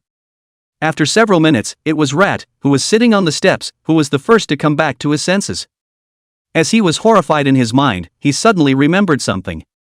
Something's not right. If Brother Yellow Chicken is dead, how did his head fly out of the car? The murderer must still be in the car. He didn't even dare to come out. He wanted to scare all of us away before he escaped. That means the killer must not have been strong and wimpy either. Isn't this the best opportunity? As long as I can stand up and lead everyone to catch the murderer, I'm sure I'll be able to replace Brother Yellow Chicken as the boss inside the team. Plus, when you complete this big ticket, you'll get another big paycheck and go straight to the top of your life. Opportunity, this is my opportunity. Rat, driven by his ambition, actually gradually forgot his fear. Without saying a word, he picked up a slate from the street and shouted at his brothers inside the store. Everyone don't wimp out, copy the weapon, the murderer must still be in that car, we are so many people, even if he is a special forces, can give him cut over. Let's all avenge Brother Yellow Rooster. Those who bullied our brothers must pay. Even if we hack him to death, we'll be able to get in touch with the Law Enforcement Bureau and get a self-defense conviction. What are you guys hiding in there for, wimping out like grandchildren? Are you still men? Don't make me look down on you. Chapter 24, Behind My Back is the Butcher of the Night. After getting inspired by Rat, those punks who had just panicked were now also evil. If it was 1 or 2 people here, they might even choose to go to Wave. But there are more than a dozen brothers here now, so how can they not dare to go on? After the many brothers glanced at each other, they immediately rummaged around inside this steamed bun bakery to find weapons and equipment. Either grabbed the kitchen knife inside the kitchen, or picked up the rolling pin that fell on the floor, really nothing directly carrying a table and bench, also ready to charge up. Everyone went right over the head of the Yellow Cockerel guy and angrily headed toward the beat-up old Jeep. At this time, the owner of the Bowsy store and the owner's wife, who had just been scared out of their minds, also finally came back to their senses. Looking at the bloody head on the ground, the owner of the bakery suddenly thought of something. He directly stood up and laughed. I got it all. Those juniors who were just raising their courage to prepare for a big fight, when they heard him yelling randomly there, one of them was also a bit confused. Frowning, he turned back to look at him. Dead fatso, what are you screaming for? Is it hard to believe that you also want to get 2 bricks? Don't think you can be complacent just because something happened to Brother Yellow Rooster. Any one of us can screw you over. What do you understand? You understand your mom. In the face of the crowd's threatening intimidation, this time the fat man didn't feel any fear, and he stood up from the ground triumphantly, holding his head high. How dare you guys bully me? This is what happens when you bully me. Do you guys know who's behind me? Scare you all to death by telling me. Hearing this, Rat, who was preparing to become the boss, was also a little unsure in his heart, and he asked tentatively. What, you're in the gang too? Then tell me which boss you're with? The owner of the steamed bun store said proudly. The boss I'm with is much more powerful than the boss you guys are with. The Black Knight Butcher. Ever heard of it? As soon as these words appeared, everyone on the scene was shocked and their bodies trembled slightly. This is the age of the internet and news is dispersed extremely fast. It was only in the morning that the Law Enforcement Bureau's side had issued a wanted notice, and as long as one provided valid information to verify the success, one could obtain a bonus of $200,000, which was enough to show how vicious a character the Black Knight Butcher was. Curious beyond belief, everyone went back to look up the crimes committed by the Butcher of the Night. After seeing that detailed analysis of the case, everyone was scared to death. Either they cut off all the arms and legs, or they cut off the head with a single slash. The bottom line is that each crime was so mysterious that it left no trace. The first time it was a perfectly good backroom murder, and the second time it was a perfectly good backroom murder after killing someone in front of witnesses without having their backside seen even once. Every aspect speaks to the danger of this guy. The combat is terrifyingly strong and incredibly discreet. Such a vicious character, even if placed inside any TV series, would be in existence to be the ultimate villain. These people of theirs were nothing more than minions. How could they dare to fight with the Black Knight Butcher? Although Rat was startled upon hearing the name, he quickly gritted his teeth and questioned it. Damn fatso, you're less of a liar. The Black Knight Butcher comes and goes without a trace, even the Law Enforcement Bureau can't find half a clue, and you're actually saying that the backer behind you is the Black Knight Butcher? You're lying to the devil. The owner of the steamed bun store seemed to know that the other party would question it, and didn't panic in the slightest. Swaggering inside the store, he pulled out 2 pieces of evidence. One was a half-leftover laxative and the other was the order form for takeout from the law enforcement side. He said cheerfully, I've read reports on the internet and know that the Black Knight Butcher is a great hero who specializes in fighting criminals and cutting down villains. And in order to uphold the fairness and justice of the law, those people in the Law Enforcement Bureau would rather let those scum get away with it out there than arrest our great hero, the Black Knight Butcher. So I added laxatives directly to the law enforcement agency's takeout thins, in a portion large enough for them to poop several times. This will buy valuable time for Mr. Knight Butcher. At that time, we had even secretly prayed, hoping that after helping the Black Knight Butcher, he would be able to show his power and protect us as a couple. What kind of magical existence was the Black Knight Butcher? He must have discovered long ago that the people of the Law Enforcement Bureau had been given laxatives for diarrhea. I didn't show up in person tonight, but I'm sure I came to see us both as a couple. I didn't think I'd just happen to run into a bunch of you dumbass who don't have eyes, and slaughtered that yellow chicken and yellow dog in the process. Now you know who my backer is. I'll tell you to dare to bully the honest people. We honest people aren't offended by anyone. The owner of the bun store smugly told the whole story of what he had done, as if he were showing off some excellent resume. These punks in front of them listened in disbelief, and a thought coincidentally surfaced in their minds. Still? Although what the owner of the steamed bun store said was a bit of a stretch, it sounded as if it was really very reasonable. The Black Knight Butcher had planned to sneak over today to express his gratitude, and just happened to bump into his own group of ungrateful bullies here. Slaughtering one by hand was already a mercy. I'm afraid that if I were really hard-hearted, I would have just slaughtered them all. The boss's wife couldn't help but jump up and give her husband a kiss right on the cheek as she listened to all the feats he had performed. Hubby, you're awesome. I was worried today that you were doing the right thing, and now it seems downright right. Law enforcement sometimes gets in the way of the rules, and many times they simply can't deal with these scoundrels. It will take a dark butcher to make these scoundrels pay. In the future, we'll have a protective umbrella behind us, so let's see who dares to bully us. Now with the Black Knight Butcher backing him up, the boss of the steamed bun shop was full of confidence. He swaggered out with his belly in his hands, walked directly to the front of that rat, and without saying a word he slapped the rat on the head. Rat's entire body froze. He clenched the slate in his hand, itching to slap the dead fat man to the ground on the spot. Yet this fat man was not the least bit flustered, and swaggered his head over. "Yo-ho, you take a big brick, feel yourself quite powerful, look, capable of you knock me a bit. Come on, knock me out. You'll see if Lord Black Butcher will avenge me. Come on and knock me out. You were quite capable of reasoning just now, why don't you talk now?" Rat's heart stifled incomparable. If it is usual, he has long been a brick at this moment to shoot up, even if really caught in, sit in jail for a few days does not matter. Anyway, people like them going into a law enforcement detention cell is like going home. However, at this moment, in the face of this fat boss's repeated provocations, he never dared to make a move. Don't bet on it. Not at all. In case what this bun boss said was true, and the Black Knight Butcher was really secretly watching everything here in the dark, this brick of his own went down. Even if the other party didn't kill him for the time being in order to conceal his identity, the follow-up would surely look for him to settle the score. There's always a time when you're alone, right? Horrible, just horrible. Seeing that the rat was slow to make a move, the steamed bread boss was even bolder and raised his head and smashed another hard punch on the rat's nose, collapsing the rat's nose on the spot. "Tramp, just now you liked to beat up old me, did you enjoy it? Now it's time for me to return the favor." Rat covered his face, which was bleeding furiously from his nose, and took a few steps back. But who knows, the steamed bread boss did not relent, actually picked up a slate on the ground, ready to give him a hard time. Rat was terrified, and with this slap, he didn't know how many days he would have to lie in the hospital. He was so scared that he turned around and ran. Fortunately, he was relatively thin and belonged to the agile type of player. In 2 or 3 times, he left the steamed bun boss behind and disappeared into the corner of the street. Steamed bun boss carried the slate in his hand without relenting, staring viciously at the remaining dozen or so minions. "You guys just beat me up too, right? Now come on, keep fighting me." Those juniors swallowed a mouthful of saliva, dropped the tables, chairs, benches, and rolling pins in their hands, and turned around and ran. Who can think that behind the owner of a small steamed bun store there is actually a professional killer butcher escort? This world is really too crazy.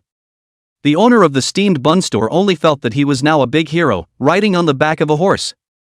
Even his wife behind him was giving him adoring looks. The bun store owner's eyes then fell on the blackened, dilapidated Jeep. He turned back to his wife. "Honey, go ahead and clean up the store, I'm going to make a trip to the law enforcement office now." The boss's wife was a little confused. "What are you doing in law enforcement?" "I'm turning myself in." Chapter 25, We Want to Be Good. The boss's wife quickly understood what her man was doing, and she nodded heavily. "You go ahead, I'll take it from here." After saying that, she directly turned around and went inside the bakery to clean up. "I don't think I'll be able to open today, so I'll have to take care of all those ingredients." While waiting for his wife to leave, Bun Boss bent slightly to the Jeep and said softly, "Mr. Dark Butcher, I'm riding to the Law Enforcement Bureau to report a crime. I don't think I'll be there for about 20 minutes, so grab your ass and go, and clean up any traces of the scene. Thank you for your help this evening and for your trouble."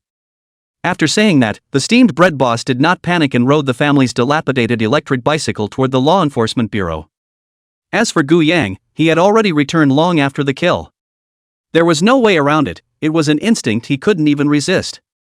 After these few killings, Gu Yang seemed to have roughly sensed the reason for this situation. The ghostly shadow in his own body, although they could act separately, actually belonged completely to the same individual, one honor and one loss. However, when the ghost shadow was killing and plundering the other party's lifespan, the energy stored in the ghost shadow's body would far exceed the energy of the main body, which would lead to a major imbalance between the two. To maintain this balance, the ghostly shadow would have to return to Gu Yang's body at the first opportunity and split this energy in half. Otherwise, both the main body and the ghostly shadow might be heading for collapse. Compared to the power of the ghost shadow, this little drawback doesn't even seem to be a drawback anymore.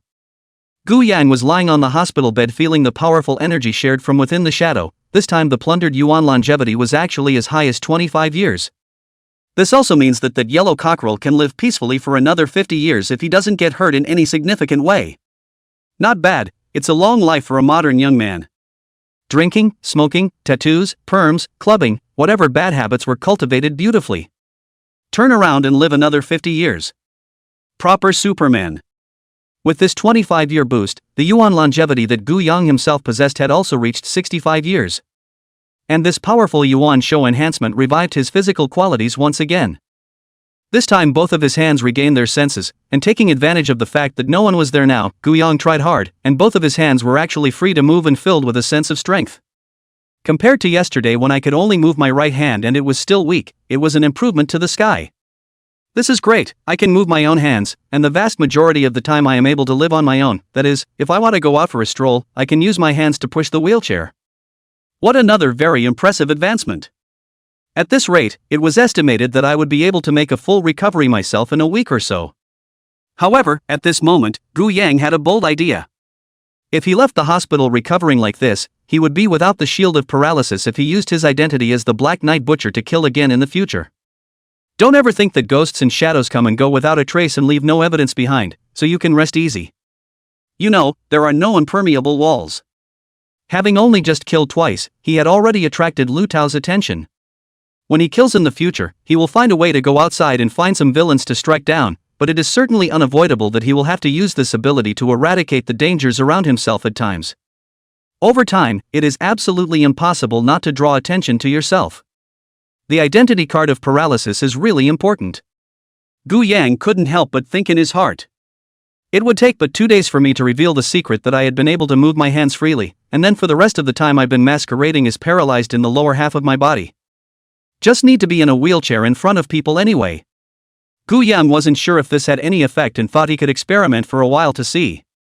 Both hands returned to normal. Gu Yang was in an unbelievably good mood, strutting around with both hands removing his cell phone, ready to play 2 games to relax and unwind. Feeling the gradual increase in the yuan show inside him, he was satisfied.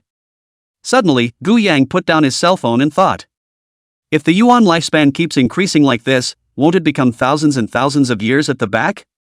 Then wouldn't I be able to live forever? No, why do I always feel that this yuan show has other uses? Could it be that I haven't developed it yet? Not knowing what was going on, Gu Yang always had a strange premonition in his heart, as if this yuan show had another, more important use, but it was just a pity that he was still clueless. After the uneducated punks fled the bakery like the wind, they ended up assembling at their home base, which was nothing more than a ramshackle, abandoned warehouse. Rat looked at the panting dozen or so of his brothers and sat down with his already crooked nose, cursing and growling. It's really bad luck. I originally thought it was a soft target, but I didn't realize that there was actually a Black Knight Butcher behind it. TMD, he has this relationship, why didn't he say so earlier? I think that fat guy is just pretending to be naive and purposely screwing over the old men. Those other brothers who came back to their senses also broke into song. Damn, why is this Black Knight Butcher so nosy? With such a powerful skill, he could have made money long ago to make his hands numb, and had to do something to punish the wicked, which is not boring. I feel like he's being childish. I guess he's watched too many of those TV cartoons to think about what chivalry is. That's it, not mature at all. There's not so much right and wrong in adult matters, there's nothing more than disputes over interests. So what if we are chivalrous? In the end we can only hide, it's not as good as us living a free life. The crowd scrambled and spat. Rat hesitated for a moment before he couldn't get the idea of wanting to be the boss out of his mind, and he stood up with a slap on the table and said, as the saying goes, the country can't be without a master for a day. Brother Yellow Rooster is dead, and our team's business must continue as usual. We have to have a new boss. There's still several orders on hand that aren't done right now. I've been following Yellow Chicken the longest, and a lot of the business is actually mainly run by me. I'm saying now that I'm going to take the boss's seat, and that's okay with you guys, right? After the many juniors heard this, they all looked a bit hesitant, but in the end, they all nodded their heads. Rat was overjoyed that he was finally in the boss's seat anyway. There are other businesses to go to when that bakery is not going to be offended. He thought to himself, I just don't believe that all honest people have umbrellas behind them. The next moment, however, one of the minions carefully raised his hand. Brother Rat, I don't object to you being the boss, but I don't want to keep hanging around. Rat twisted his head to see that the speaker was a new junior who had joined the team not long ago. What do you mean, you came in as a worshipper, and now you want to leave just because you say so? The little brother said with a bitter expression. When I first came in I thought the big guys were just eating and drinking and dominating every day. But over time I realized that being a punk is actually pretty hard. Punks like us don't have any financial resources at all, so we may have to eat hot pot today or drink the northwest wind tomorrow. Those honest people who flaunted their power outside, once they met a more powerful leader or boss, they still wimped out like a dog. To be honest, I'm really kind of tired. It's not like the jungle I thought it would be. And the Dark Butcher is so arrogant now that he kills a random bad guy every night. I didn't have a choice before, now I just want to be a good person. If I can't, I'll go deliver or enter a factory. It's better than being scared and hungry as a punk. Rat gritted his teeth in anger after hearing these words, but he had no way to refute them. Forget it, it's just a new kid on the block, let him be. He said with a wave of his hand. Okay, you can leave if you want, but you have to think about it, our team doesn't eat back.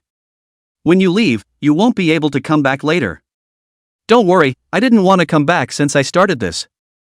There was one man missing, but there were enough of a dozen left. Who knew that one after another, someone else would also raise their hand at that moment. Brother Rat, we don't want to do it either, and when Brother Yellow Rooster's head was thrown in front of me today, it was as if I could already see my own head laying there. There is only one life in a person's life, and I don't want to die even if I have to spend my life as an honest person at the bottom of the social ladder. I don't want to do it either, I still have my mom at home. What would my mom do if I died? Today go to a bakery, people have backing. How can we guarantee that tomorrow go to other merchants people do not have backing? This business is too dangerous, I do not want to do it. I'll quit too, my mom told me to go back to my village to get a wife and be an honest farmer. I think it's pretty good too, it's honorable to be a farmer I guess, our family has been farmers for generations. Rat was directly dumbfounded, and in a short while, the dozen or so brothers in front of him actually gave their own reasons for quitting. Chapter 26, Both surrender at the same time. Bad, on the first day as the boss you have to yourself into a bachelor commander, what's the use of me wanting this throne? Rat sat on the ground with a disheveled look on his face, the joy of being the boss so easily gone. If I had known that the brethren would get angry, I wouldn't have wanted this boss position for myself. Seeing that he was a bit hard to bear, the brethren all gathered around and patted him on the shoulder to comfort him. Brother Rat, it's not your fault, we've all been hanging out for so many years, it's time to do something serious. Don't I remember you used to dream of going to college? Go back while you're still young. Rat said with some embarrassment, scratching his head. How am I going to go to college when I'm not even book material? In fact, I used to lie to you guys, my dream wasn't to go to college at all, it was to go to college girl. You and get the outta here. The group of punks smiled at each other and eventually moved towards disbanding. A murder case, I did not expect to make the society less a dozen gangsters in the banditry, more a group of young people with their feet on the ground. As the day dawned slightly, the staff inside the enforcement bureau slowly opened their eyes and stretched. Last night, everyone did not sleep well, originally diarrhea is dizzy, and there is no comfortable bed inside the law enforcement bureau, only to be able to make do in a chair or on the floor. How can it be comfortable? At the moment one of them got up with dark circles under their eyes.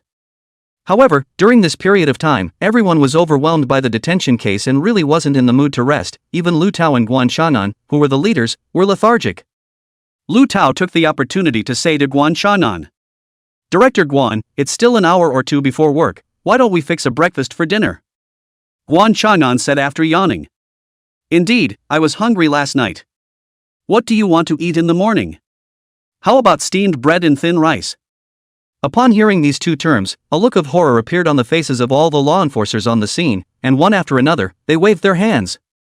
It's not a good idea to eat this breakfast. Guan Shannan laughed out loud. Look at you wimps, I'm just kidding you, I don't even want to eat those myself. Just as they were discussing what they were going to eat for breakfast, suddenly a middle-aged fat man in a white jacket and a gray head appeared in the lobby of the law enforcement bureau. He was actually carrying a large bag in each hand, full of milk, bread, and fruit. Guan Shannan recognized at a glance that this was the very same steamed bread store owner he knew, and the culprit who caused everyone's diarrhea. He lost his good looks on the spot and grunted coldly. Why didn't you come last night and only this morning? The owner of the bun store scratched his head and smiled. If I had come last night, I guess you guys wouldn't have had the strength to entertain me. This time Lu Tao could be considered to be furious and gnashing his teeth.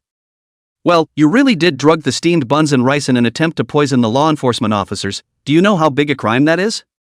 The steamed bread boss scratched his head and said with some guilt. I'm sorry I didn't bring breakfast for everyone to make amends. Breakfast this time was definitely freshly baked bread and milk with a little bit of fruit, just enough to feed everyone's appetite. Besides bringing breakfast, I came over here this time to turn myself in and report a crime. It just so happens that everyone's stomach is hungry, although the steamed bun store owner had a little opinion, but cannot be and breakfast is not good. We all pick up the table milk bread, while staring viciously at this steamed bun store owner. Lu Tao pointed to a chair next to him, signaling the other party to sit down, and then opened his mouth to ask. Tell me, for what reason would you actually choose to poison our law enforcement officers? We didn't mess with you, did we? The owner of the steamed bun store was so ashamed that he couldn't even raise his head to tell the truth. I also made a mistake in my head yesterday. Recently there is news about the Black Knight Butcher on the internet. Isn't it quite hot? Everyone says that the Black Knight Butcher is a big hero who punishes criminals. I just thought that if such a great hero was caught, wouldn't the bad guys be happy? So yeah, just want to help this Black Knight Butcher. My head is stupid and I can't think of anything good, so I put a little bit of laxative inside everyone's thin rice, but the dose shouldn't be too big, so you'll get diarrhea once or twice at most. And I thought that I might be able to sell a favor to the Black Knight Butcher by doing so that he could help me out in the future. Wasn't that paralyzed Guyan lying inside the hospital able to take revenge only with the help of the Black Knight Butcher? And the nurse who was almost killed. Hearing the reason given by this steamed bun boss, all the law enforcers at the scene were simply furious and dizzy. Guan Chanan slapped the table and criticized. Foolish, simply foolish. Even if there really are criminals, then it should be our law enforcers who arrest them and try them with the means of the law, not an outsider slaughtering them with impunity. After Guan Chanan cursed a few times, he turned back to Lu Tao. When you have time you get someone to review all those videos online, but anything that conveys incorrect values, all the relevant ones are blocked for me. Lu Tao now can be considered to understand why so many call over to report clues are like playing law enforcement officers. After all that those people were trying to help this so-called hero of the night, they were just assholes. Immediately after that, Guan Chanan pointed at the steamed bun owner's nose and cursed. You still have the nerve to say that you've only pulled it once or twice at most. Ask anyone on the scene who hasn't pulled it more than 10 times. TMD, almost everyone went to the emergency room together last night. The bun owner was instantly baffled. That can't be, I only put half of that packet of laxatives in, I counted the doses, I'll only poop once or twice at most. Just then, a delivery man in a yellow lab coat also walked into the law enforcement office with a smile on his face and said softly. I want to come to turn myself in. Yesterday when I delivered the takeout I secretly added a little something in everyone's thin rice. I'm really sorry. You guys arrest me. This time the entire law enforcement bureau of all the people completely froze, engaged in half a day. The two links each have a big smart After finally asking for clarification, Guan Chang'an and Lu Tao sat on their chairs with tired faces. How do you make it seem like the people's villain when you're clearly the decent one? The world is stupid, and stupidity is harmful. Finally, we have a little discussion. Also think that the intention of this boss and the takeaway clerk is not bad. They are added a little bit, thinking of letting everyone pull a time or two on the line. I did not expect a mistake. Together only almost led to serious consequences. Originally, these two guys had a little bit of distrust in the law enforcement agency, and that's why they went to help the Black Knight Butcher. The law enforcement side would be more like the villains if they were arrested again. In the end, Lu Tao and Guan Chang'an gave them the punishment is to give the law enforcement bureau inside each diarrhea employee's compensation of $300 lost wages. This matter is over. The two men were immediately thanked one after the other when they received their punishment. The delivery man turned around after paying the fine and left, busy continuing to make money to go, while the steamed bun owner continued to sit here. Lu Tao asked suspiciously. Why aren't you leaving yet? The owner of the buns said. I've come to report a crime, and now I'm waiting for you to receive it. Wasn't that case you just reported taken care of for you? That was a surrender just now. I'm going to report a different case, a murder that appeared in front of my house, killed by the Black Knight Butcher. With a thud, Lu Tao accidentally fell directly to the ground, angrily pointing at the steamed bread boss's nose and cursing. What's wrong with you? Why didn't you say something so serious? You're deliberately stalling to create a chance for the criminals to escape, right? Bun boss waved his hands back and forth. No, it's not like that. As soon as I came in I said I was turning myself in and reporting a crime, but you guys haven't asked me about it. Instead you keep interrogating me about turning myself in, and I haven't had a chance to talk about it. Lu Tao slapped the table and continued to curse. When there's a murder, why don't you just call and have to come here in person?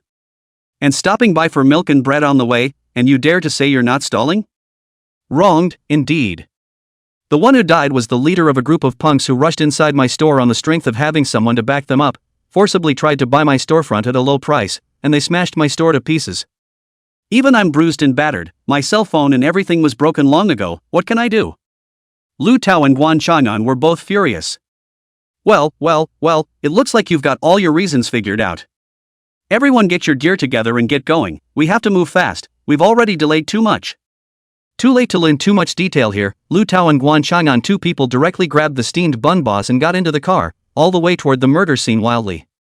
This is definitely the slowest attendance by law enforcement ever. Chapter 27, Another Unsolved Case. On the way to the murder scene, Lu Tao finally got the complete story from the mouth of the steamed bread boss. In fact, after Lu Tao and Guan Chang'an heard this, they immediately realized that this steamed bun boss had obviously come a little slower on purpose, wanting to give the Black Knight Butcher more time to leave the scene of the crime. But it is biased that every one of his maneuvers is justified and there is nothing to pick on him. Guan Chang'an said with a sigh as he sat somewhat wearily in the passenger seat. Lu Tao, don't you think it's quite boring for us to be law enforcement officers? These citizens even trust that Night Butcher more than they trust our law enforcement officers. It's no fun, What's going on in this world? For the first time, Guan Chang'an felt as if he was a bit old to keep up with the thinking of these younger generations. Lu Tao, who was next to him, also sighed and said, they're just being influenced by the foolish ideas that are all over the internet. Even if what the Dark Butcher did was from the perspective of justice, what he did could never be called right. How can any sin, right or wrong, be killed in one fell swoop when it needs to be judged before it can be adjudicated? Take this matter today for example, although that yellow hair is said to be forcefully buying and selling and oppressing the people, this kind of crime can't be sentenced to death anymore. Guan Chang'an lowered his head and didn't say anything. He wasn't afraid that the case would be difficult, but he was afraid that what he was doing wouldn't get the people's support at all. And what is the point of doing all this work? By the time the car arrived at the murder scene, there were actually quite a few people already at the scene. These onlookers were unorganized, and even a number of the bold ones had come around the jeep to check out the scene, which had been destroyed in so many ways. Lu Tao was furious and glared viciously at the steamed bread boss next to him and said, this is all you're doing, I'd love to just give you an accessory charge and put you in jail to reflect on it. Bread boss shrank his neck and didn't dare to answer, and could only mutter in a very low voice. People are doing this to help me, I can't be gracious. Arriving law enforcement officers quickly began organizing the scene, evacuating uninvolved people and setting up a perimeter. Lu Tao stepped into the crime scene after taking a deep breath. This time he was full of confidence. Counting this would be the third crime of the Night Butcher, 3 in a row, he couldn't be without a trace each time, could he? I can't believe I can't find a break in you this time. Everyone quickly began to check out the scene. The head of the body is still laid out at the front door of the bun store, while the rest of the headless body is sitting in the car. Now that it was light, it was perfectly visible through the car window that the headless body was sitting upright in the back seat, which was extraordinarily eerie. Everyone checked around in detail, and after the coroner had identified the incision at the neck in detail, he turned back and spoke with great certainty. The same modus operandi, the same murder weapon, was indeed the work of the Butcher of the Night. You guys, look at the breaks in the spine, the cuts are so smooth, it's kind of hard to imagine what kind of weapon this guy was using and how much strength he had. It feels like an ancient executioner who beheads people. Lu Tao thought for a moment but then shook his head and said, this murderer is definitely much more powerful than those ancient executioners. You have to know that those executioners beheading people used a super machete of more than 1 meter, and no matter how arrogant the Black Knight Butcher was, it was impossible for him to act with a super machete of more than 1 meter on his back. And this time the killing would have taken place in a car, where space is very limited, making it difficult to make a significant swing. This meant that the other party was able to chop off a person's head smoothly even with a small swing. That kind of power is just unbelievable and a bit unlike normal. After the crowd heard Lu Tao analyze it like this, they all felt creeped out. Putting myself in their shoes, it does seem a little too fierce to be true that a single swing of the knife could slice off a person's head so smoothly in such a cramped area of the car. This guy can't be some kind of ghost, can he?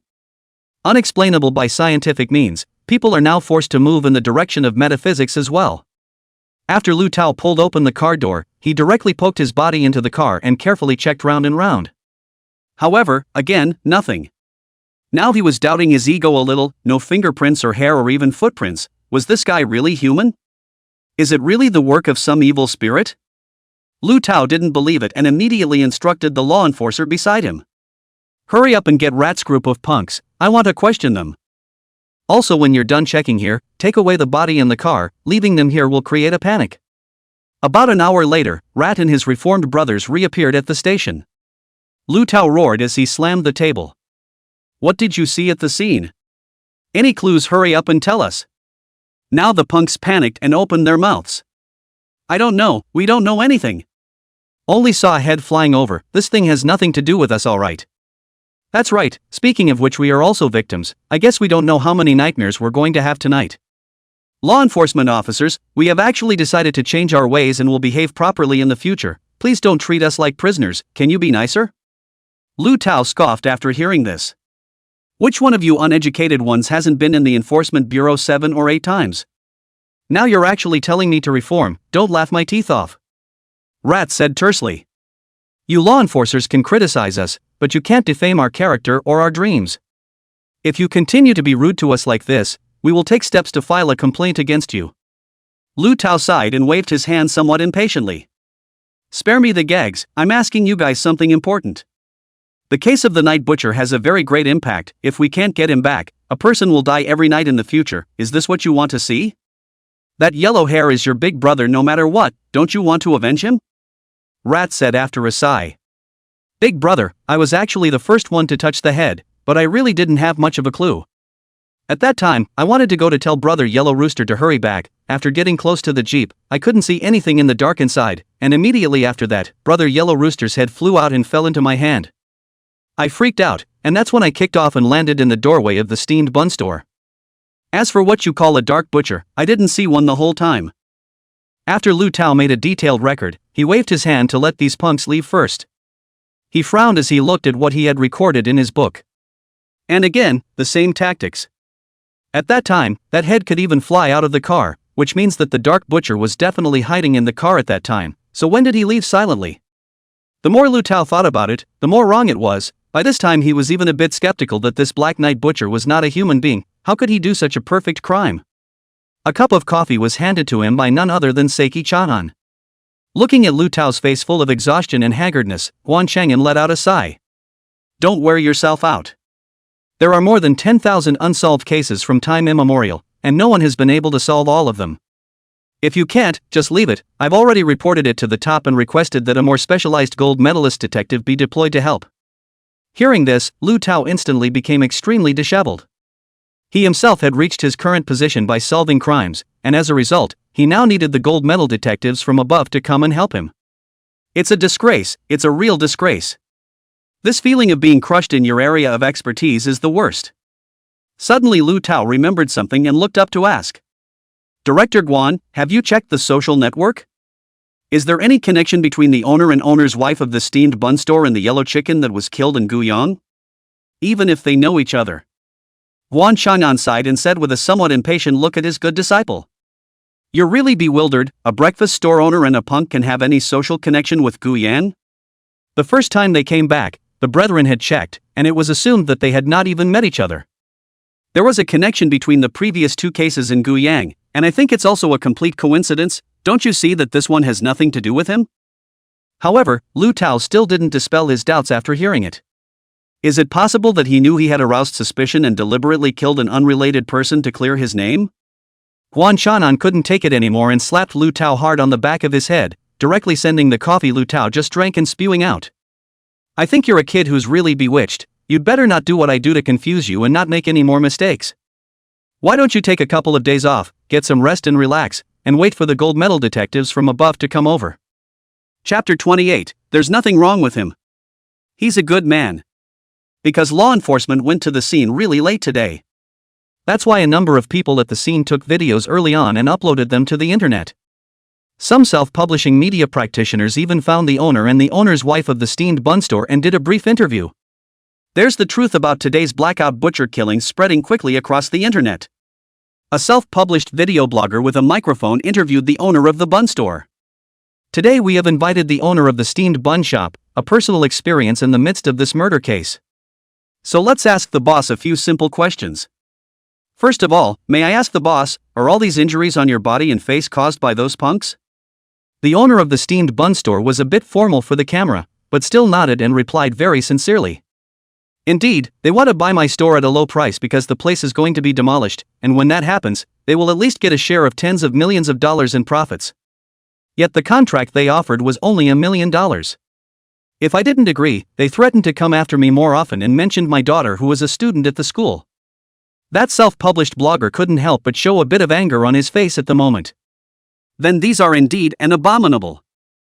Aren't they worried that law enforcement will bring them to justice and lock them up? The bun store owner sighed and shook his head. They are not afraid. Which of these people is not into the law enforcement bureau is like going home, and I heard that there are big bosses behind them who can make connections to mitigate their crimes. According to them, it's no big deal even if a fire burns the place down. The self-published blogger marveled. Oh my god, this is abominable, it's just lawless. And what happened? What happened after that? The owner of the bun store answered truthfully. Then they beat me and threatened me with my family and I had no choice but to agree to sign the contract. Then the one they lead seems to be called What Yellow Dog, said to go to the car to get the contract. The result is a take his 10 or 20 minutes did not come back. One of the other party's juniors, presumably impatiently waiting, deliberately went to the side of his car, wanting to ask about the situation. Then a head flew out. All of us were terrified at the time. Self-employed bloggers are excited beyond belief. So it was the Dark Butcher who protected you, right? Those punks were the ones who deserved to die, right? Bread Boss hesitated for a moment before but still nodded heavily. From my perspective, yes indeed. If it wasn't for the Black Knight Butcher, I guess my store would have been forced to buy it for the super low price of $1 million by now. The whole family would be unemployed and lose their source of income. Those punks, I guess they have done such things more than once or twice, and I don't know how many people have been victimized by them. I don't know if they deserve to die, but they're not good people anyway. The self-published blogger was very satisfied with the interview up to this point, and after finishing his interview with the owner of the buns, he made another comment of his own to the camera. The general public, in fact, is well aware of the beginning and end of this matter. The Black Butcher did strike again to kill, but as always, this time the people who did so were equally guilty. As you can hear through the owner's sad confession, the law enforcement agency is really limited in what it can do to bind these people. What's the point of locking them up for a few days, and releasing them so they can continue to do wrong again? They are unaffected, but what about the good people they persecute? If there is no Black Knight Butcher today, it is true that they may be arrested by the Law Enforcement Bureau and locked up for a few days afterwards, but when they come out, they can still eat and drink, whereas our poor boss of the steamed bun store will lose tens of millions of dollars of property as a result. And who is going to make it up to us honest people? I don't really know if the Black Butcher's existence was right or wrong, but he did save a lot of people. I wonder what the general public thinks of the Black Knight Butcher. Welcome to the discussion. There are numerous similar videos, and even the personal accounts of the owner and owner's wife of the steamed bun shop have surpassed 1 million followers. Unbelievable. In this era where traffic is king, having millions of followers can mean that they can make a lot of money in a short period of time, even if they don't rely on the Bowsy store. The income from a live broadcast may be higher than the income from selling buns and steamed buns for a year. And underneath videos like this, comment after comment piled up that you can't even read. The few that were critical of the Black Butcher were quickly overwhelmed, presenting an overwhelmingly lopsided support. Damn, these punks should have been cleaned up a long time ago. A year ago when my mom was buying groceries at the market, it was because she didn't buy cigarettes and gifts for these punks that they came looking for trouble 3 days in a row. As a result, my mom not only didn't make any money, but instead she was pissed off and had a heart attack, and went to the hospital and spent over $100,000 on surgery. That's right, social tumors like this need characters like the Night Butcher to fight violence with violence. Anyway, if we don't do anything wrong, we're not afraid of ghosts knocking on the door. As long as we haven't done anything bad, we don't have to be afraid of any so-called Black Knight Butchers at all. Yeah, I still work night shifts every day, and last night I ran takeout all night. I'm not scared at all. I guess those who curse Black Knight Butcher online and want Black Knight Butcher to be arrested are all stinking social assholes in private. That's right, I still think that the Black Knight Butcher kills too little, only one person every night. How long will it take to kill the vermin in the society cleanly? Why don't we just kill 100 of them every night? You don't say. I feel like I can't kill 100 of them every night. There were clearly a dozen of these punks, but the Black Knight Butcher only killed the yellow-haired one in the lead, still too merciful. If you ask me, the main purpose of the Black Knight Butcher is not to kill at all, but to warn. He kills one person a day just to make his presence known and thus restrain himself from committing crimes. Otherwise he'd be perfectly capable of killing from morning till night with his skills.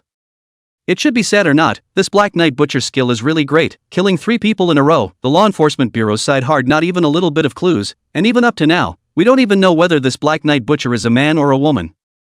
It must be a man, how can it be a woman? He can cut people's heads off with one knife, Brothers, I've made a posting, let's call it the Night Butcher Bar, so come on in.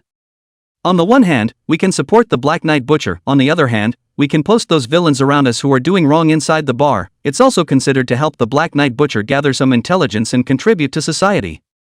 Brother, you have a future, I've joined, and from today onwards, I'm also a fan of Black Knight Butcher. In the future, when you feel afraid, don't say anything about Goddess of Mercy's blessing. Everyone join me in reciting Blessing of the Butcher of the Night, okay? Inside the hospital, Gu Yang was holding his cell phone with both hands and swiping the video, looking at the comments on it. Although he is not a vain person, but watching the majority of netizens so brag about himself, but still a sense of accomplishment. It's just a shame that he's not a positive character like Ultraman and his identity is unseen. Otherwise one would have to start a live account and tell oneself how the Butcher of the Night was made. Gu Yang realized that he had another benefit after possessing the body of a ghostly shadow. That is, one's flesh and blood is dormant when one is active in ghostly form. That is to say that when he returned to his flesh and blood body, he was equivalent to having slept, and utilized all the time wasted on sleeping, which was equivalent to doubling his lifespan in disguise. Sure, the consciousness seems to get tired if you don't sleep all the time, but that can be fixed with just a little squint. There was a commotion from outside the door, and Gu Yang hurriedly put the phone back on the stand, then stuffed his hands into the comforter and pretended to be paralyzed. It would be better to put off the recovery of one's hands for 2 more days. It was indeed too counterintuitive to recover too quickly. And that Lu Tao's sixth sense seems to be a bit too sharp. If it was true that if one person died every night, he would be 1 point better, and maybe he would have some suspicions. The bedroom door was pushed open with a click, and the person who came was her own exclusive nurse Sue Orange. Sue Orange didn't even have time to change her own nurse's uniform, holding her cell phone in both hands, and ran to Gu Yang's side in a hurry. Look, Mr. Gu, the Black Knight Butcher killed again last night, and helped another good guy and killed a bad guy. He's really good, he's like Superman. Gu Yang smiled gently and said. Of course I know, you forgot I can look at my cell phone now. Killing is a crime, yeah, how come you seem so happy after the Black Knight Butcher killed someone? Sue Orange stared at Gu Yang like an old codger and said. Come on, there's nothing wrong with him, he's a good guy. Chapter 29, we have the money to jump the queue. Now it happened to be Sue Orange's break time. She took off her hat and sat beside Gu Yang, chatting with him while picking up an apple on the table and peeling it in her hand. You know, there's also a special posting on the internet that belongs to the Dark Butcher. A lot of good people with grievances have joined that posting and have been leaving messages in it about the grievances they have suffered. I also made it a point to go in and take a look around, and I feel like the honest people at the bottom of this world are having too much of a hard time. It may only take one word or one thing to ruin an honest man's life. But it's also too complicated to try a bad guy. There has to be a plaintiff, a defendant, an attorney, evidence, then a first trial, a second trial, etc., and the process alone takes a year or 2 before and after. The point is that it takes so much time and doesn't always succeed in punishing the bad guys severely. Some powerful and influential people can often make a big crime small and a small crime nothing by operating through some means. The internet always likes to reassure itself with the saying that justice will be late but never absent. But the question is, does justice that is late still mean anything? The good people who are persecuted have suffered for who knows how long, and their lives may be ruined, while the bad people continue to get away with it for a long, long time. Why should justice be late? Can't it come immediately? I think the Dark Butcher is immediate justice. In fact, you don't know, Mr. Gu, that on the surface I look as if I have a lot of guts, but in reality I can be a wimp. That night in the woods, the thug had a knife to my throat and I didn't even dare move. I was ready to kill myself on the spot when he tried to insult me. If justice is late, I'm afraid I'm long gone. But the Night Butcher was so on time, he wasn't late at all, and with a swish he chopped the guy's head off. It's a little scary to think about now, but what a relief, he. Shouldn't it be a little bad for me to say that? After the two of them gradually became acquainted with each other, Sue Orange's words were quite a lot. In fact, Gu Yang had been beside him that night, so he knew exactly how scared and helpless Sue Orange was. He opened his mouth and took a piece of apple handed over by Sue Orange and slowly chewed it. Seeing that he didn't say anything, Sue Orange asked again. What do you think of the Black Knight Butcher, Mr. Gu? Do you want the Law Enforcement Bureau to catch him? Maybe you'll wish it, because that Lu Tao has been treating you as a suspect, and if the Black Knight Butcher had been caught, maybe you wouldn't have been in so much trouble. Gu Yang snorted and laughed. What do you take me for? I'm just a little aggravated, and the risks and pressures of the Night Butcher's personal killings are far greater than mine. Since you feel that what he is doing is an act of justice, it seems only right that I share a little of the pressure for the sake of that justice. And did you forget that he did me a big favor too? Oh, the first person he killed was my good wife. Sue Orange instantly slapped her forehead. Look at my memory, I can't believe I forgot about this. In that case, the Dark Butcher should be counted as a common benefactor for both of us. Sue Orange smiled as she fed Gu Yang the fruit, chattering about her opinion of the Black Knight Butcher, which was basically all praise. It was obvious that the girl was really quite grateful to the Black Knight Butcher. However, for Gu Yang, listening to Sue Orange praising herself in front of her face always made her feel a little awkward. As they chatted, Sue Orange suddenly turned her head to Gu Yang. Mr. Gu, I almost forgot to tell you that I also took the liberty of doing something with regards to you. I don't know if you'll be angry. Gu Yang was a bit puzzled and asked. What is it? Sue Orange said with a hefty grin. Didn't they enthusiastically leave messages of injustice under that Night Butcher's posting? I was bored and created a thread about you, Mr. Gu, and then posted Lu Xiaoyu's information. That guy is responsible for turning you into a paralyzed person, you can't let him off so easily. Gu Yang snorted and laughed. Aren't you forcing the issue? This Lu Xiaoyu is being held inside the law enforcement bureau right now. People can't kill him even if they want to. Then I don't care, I'll report up to the queue first. And what if that Lu Xiaoyu has something that can come out? Evil villains like this one, who have a lot of dirty tricks up their sleeves, can't be underestimated. Mr. Gu, what do you think of my handling of this matter? You don't think I'm meddling with the dog, do you? Gu Yang smiled and shook his head. Why, aren't you doing me a favor? Why don't we just do this? I'll fund you another $3,000 from my card, you take it and put that post on top. We have money to queue up for what, we should just jump the queue. Sue Orange's eyes widened at once. Makes sense, you rich people just don't think like us normal people. Line up my ass. I'll get it for Mr. Gu later. It would be worth the $3,000 if we could cut in line. The two were chatting away when there was a soft knock on the door from outside. Mr. Gu, is it convenient for me to come in and examine your body? Sue Orange was so frightened that she hurriedly put on the hat and coat she had removed. It's over and done with, it's Dean Fong coming, check to see if my hat is on crooked. In a while, you can put in a few good words for me in front of Dean Fong, this is related to my salary. Gu Yang responded with a smile. Don't worry, I'll praise you hard. After he promised inside, Sue Orange hurriedly opened the door of the room carefully. Fong Yanji was standing at the door with two assistants and some medical tools. After glancing at Sue Orange, Fong Yanji nodded approvingly. Nurse Sue is here too, you've been working really hard this whole time. Sue Orange smiled in response. It's not hard at all, Mr. Gu is very nice and well taken care of. Gu Yan also chuckled. Nurse Sue is a wonderful girl, and with her here to take care of me, I feel better every day, and I feel like my body is improving every day from what it was before. If I really get better, Dean Fong mustn't forget to promote Nurse Sue. Fong Yanji walked over to Gu Yang's bedside with his own assistant. That's natural, as long as Mr. Gu is satisfied, I'll directly book all the outstanding employees for the next 3 years for him. The two chatted while they began to examine the body data in detail. At this moment, Gu Yang was a little nervous in his heart because his hands had actually recovered, but he wasn't ready to reveal it, instead he planned to wait for a day or two. I don't know if this Dean Fong will be able to find out. About 10 or so minutes later, after a series of detailed examinations, Fong Yanji looked at the data report in his hands and marveled. Amazing, Mr. Gu, the speed of your body's recovery is far faster than I imagined, another breakthrough from yesterday.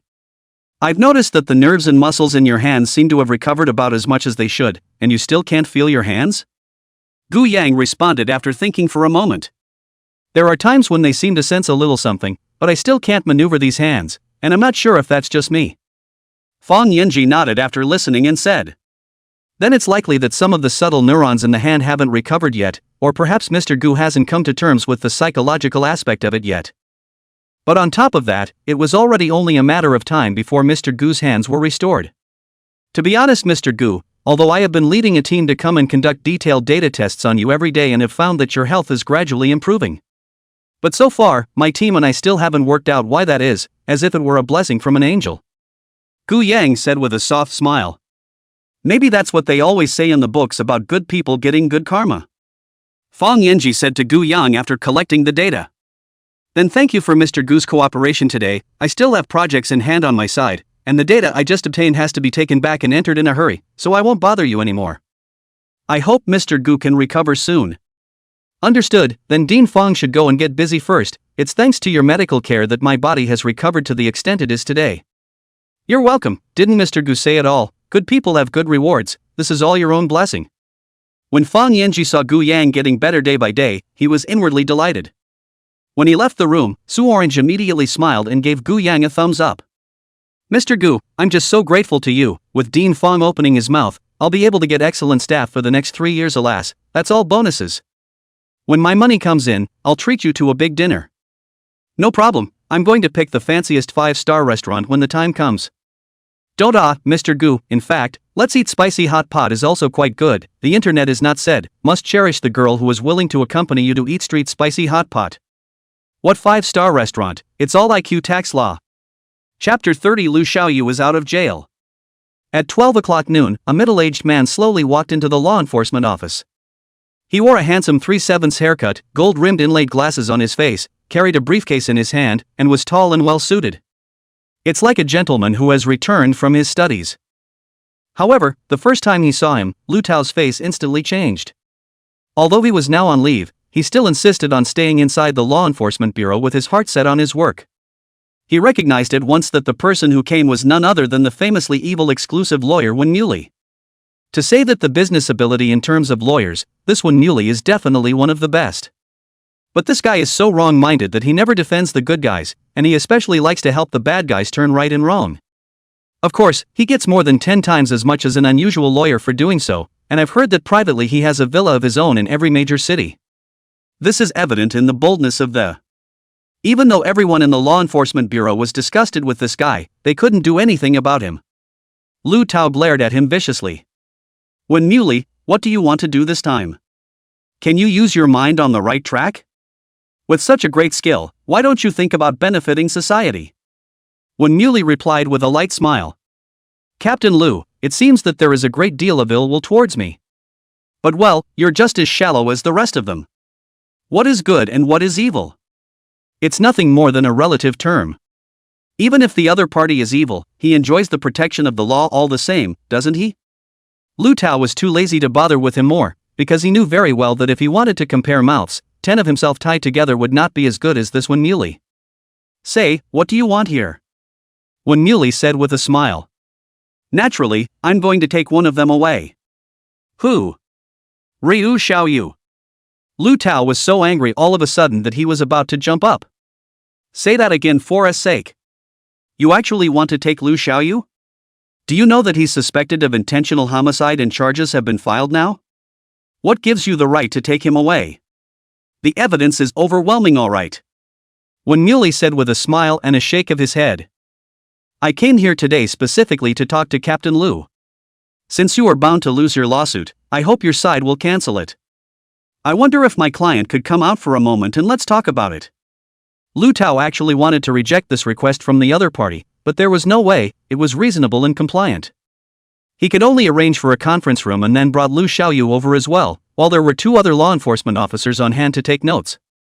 The moment he saw Wen Muley, Lu Xiaoyu, who was originally unwilling to say anything, seemed to have seen his savior and sat down next to Wen Muley with his butt. Lu Tao lit a cigarette for himself. Go ahead, I'd like to see what kind of fart you're trying to make. Wen Muley said with a smile.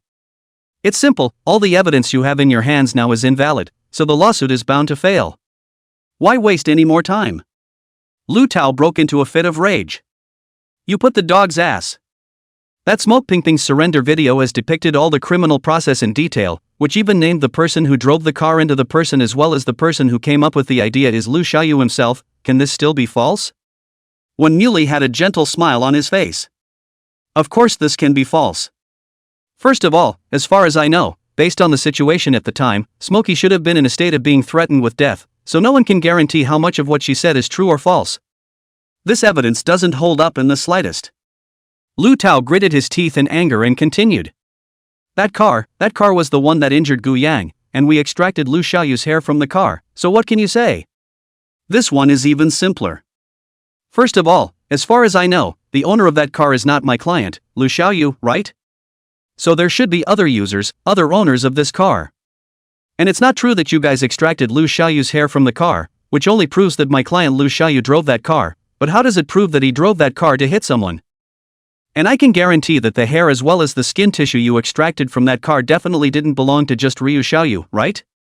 Lu Tao was instantly dumbfounded and was directly exasperated and laughed.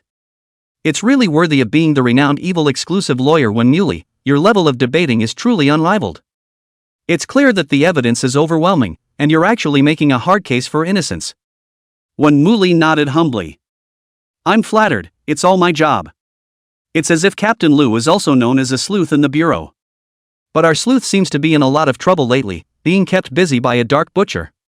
How could Lu Tao not hear that this was when Muley mocking himself, but the trouble was that he didn't really have a reason to refute it. Lu Tao said through clenched teeth. Even if you do manage to disprove all the incriminating evidence on him, so what? He is now under a period of major suspicion and I have the right to take him into temporary custody. At this moment, Lu Tao's thoughts were simple, that is, he absolutely could not let Lu Xiaoyu go out.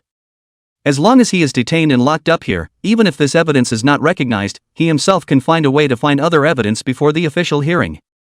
The case of the Black Knight Butcher's murder couldn't be done on its own, even if it was, it couldn't even give a pass to the attempted intentional homicide that was well documented, could it? As if he had already expected Lu Tao to behave like this, when Muley was not in the least bit anxious. He opened his own exclusive briefcase and took out several medical certification documents and placed them in front of Lu Tao. Please take a look at this, it's the diagnosis of my client, Ryu Xiaoyu, who went to a psychiatric hospital 6 months ago. According to the diagnosis, my client, Mr. Lu Xiaoyu, suffers from severe depression, accompanied by suicidal tendencies. As far as the rules are concerned, patients with major illnesses do not meet the requirements for detention. Therefore, you must release my client immediately, or else I will file a lawsuit to the top.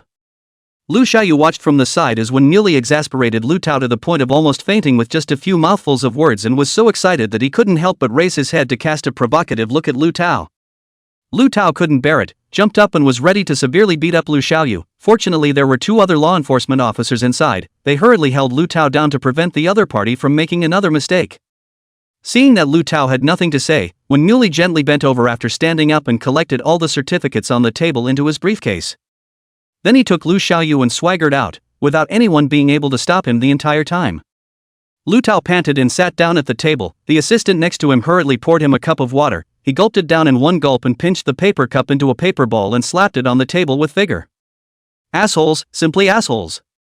On what grounds can such criminals also have the services of a lawyer? If you ask me, you should add a rule that criminals are not allowed to have lawyers. Damn, to even be able to prescribe a diagnosis of mental illness, how many people did he buy off?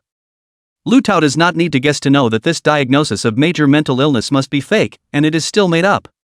But he also knows that now if he takes this aspect to check, surely nothing can be found. People are professional. I'm afraid that the consultation record has long been done from half a year ago all the way to now. There will be absolutely no slip-ups. In other words, Lu Xiaoyu's success in escaping punishment was already a foregone conclusion. Is it possible that the law is so powerless? Lu Tao gritted his teeth and sat there for a while before his mouth actually couldn't help but spit out a sentence. Why can't that dark butcher guy take an extra shift and just kill the bastard too? After leaving the law enforcement bureau, Lu Xiaoyu was simply happy as hell. He breathed in the fresh air outside greedily, feeling as if he were an eagle returning to high altitude. Turning back to Lawyer Wen, who was driving in the driver's seat, he gave a direct thumbs up. Cowardly, Lawyer Wen, it's still you. Look at that. Lu Tao was angry into what kind of, a small captain actually want to do me, Lao Zi's so rich, can be done down by him, it is simply bull. Lawyer Wen drove all the way and laughed softly. No need for words of thanks, please settle the money promised in advance. My fee for this order is $10 million, and on the major mental illness diagnosis side, Dr. Wang is charging $10 million as well. By the way, as an intermediary introducer, I have to charge $2 million for the introduction. That means you're paying me a total of $22 million. May I ask how Mr. Ryu should pay? After hearing this price, Lu Xiaoyu almost choked on his own saliva. So expensive? Have you got it wrong? You robbed me? You just said a few words, then introduced Dr. Wang and got a psychiatric diagnosis. You're going to charge me $22 million for something so simple? The smile on Wen Yuli's face remained unchanged. That's my normal market rate, and you should have known something about it when you decided to hire me. Chapter 31, Where's My Money, All Gone? At this moment, the degree of difficulty in Lu Xiaoyu's heart was infinitely close to his own mother exploding in place in front of him. Boy, that's over $20 million. It was also fortunate that after he had knocked Gu Yang directly off the ground, he had used the relationship between him and Smokey to enrich himself and covet money to the death, so it was not easy for him to make some savings. Otherwise, it's not really possible to pay such a large sum of money. But in that case, I guess half a lifetime of hard work would be wasted. It doesn't matter. It's good that people are coming out. Lu Xiaoyu could only comfort himself like this in his heart. Come home with me, I still have a lot of valuable things stored at home, absolutely nothing more and nothing less. Wen Yuli smiled and nodded, driving his beloved little car towards Lu Xiaoyu's home. He wasn't the least bit worried about not being able to collect. There was no one in the circle who dared to owe him money yet. In a short while, Wen Yuli followed Lu Xiaoyu back to his house. After taking a look at the layout of the house, Wen Yuli smiled. It seems that young Master Ryu's setup is very simple. Lu Xiaoyu is currently changing his shoes and clothes. Simple? You mean I don't have anything valuable at home? You're so blind. Can't you see that vase next to the shoebox? That's an antique, worth $3 million. Hearing this, Wen Yuli glanced towards the side of the shoe cabinet, yet he saw nothing. He even felt that he was a bit bleary-eyed, and asked rhetorically. Are you sure your antique vase is next to the shoe cabinet? There's obviously nothing there. Lu Xiaoyu, who had just changed into 2 pieces of clothing, cursed and walked out. At least you're an intellectual, wearing a pair of gold glasses, you can't even see this.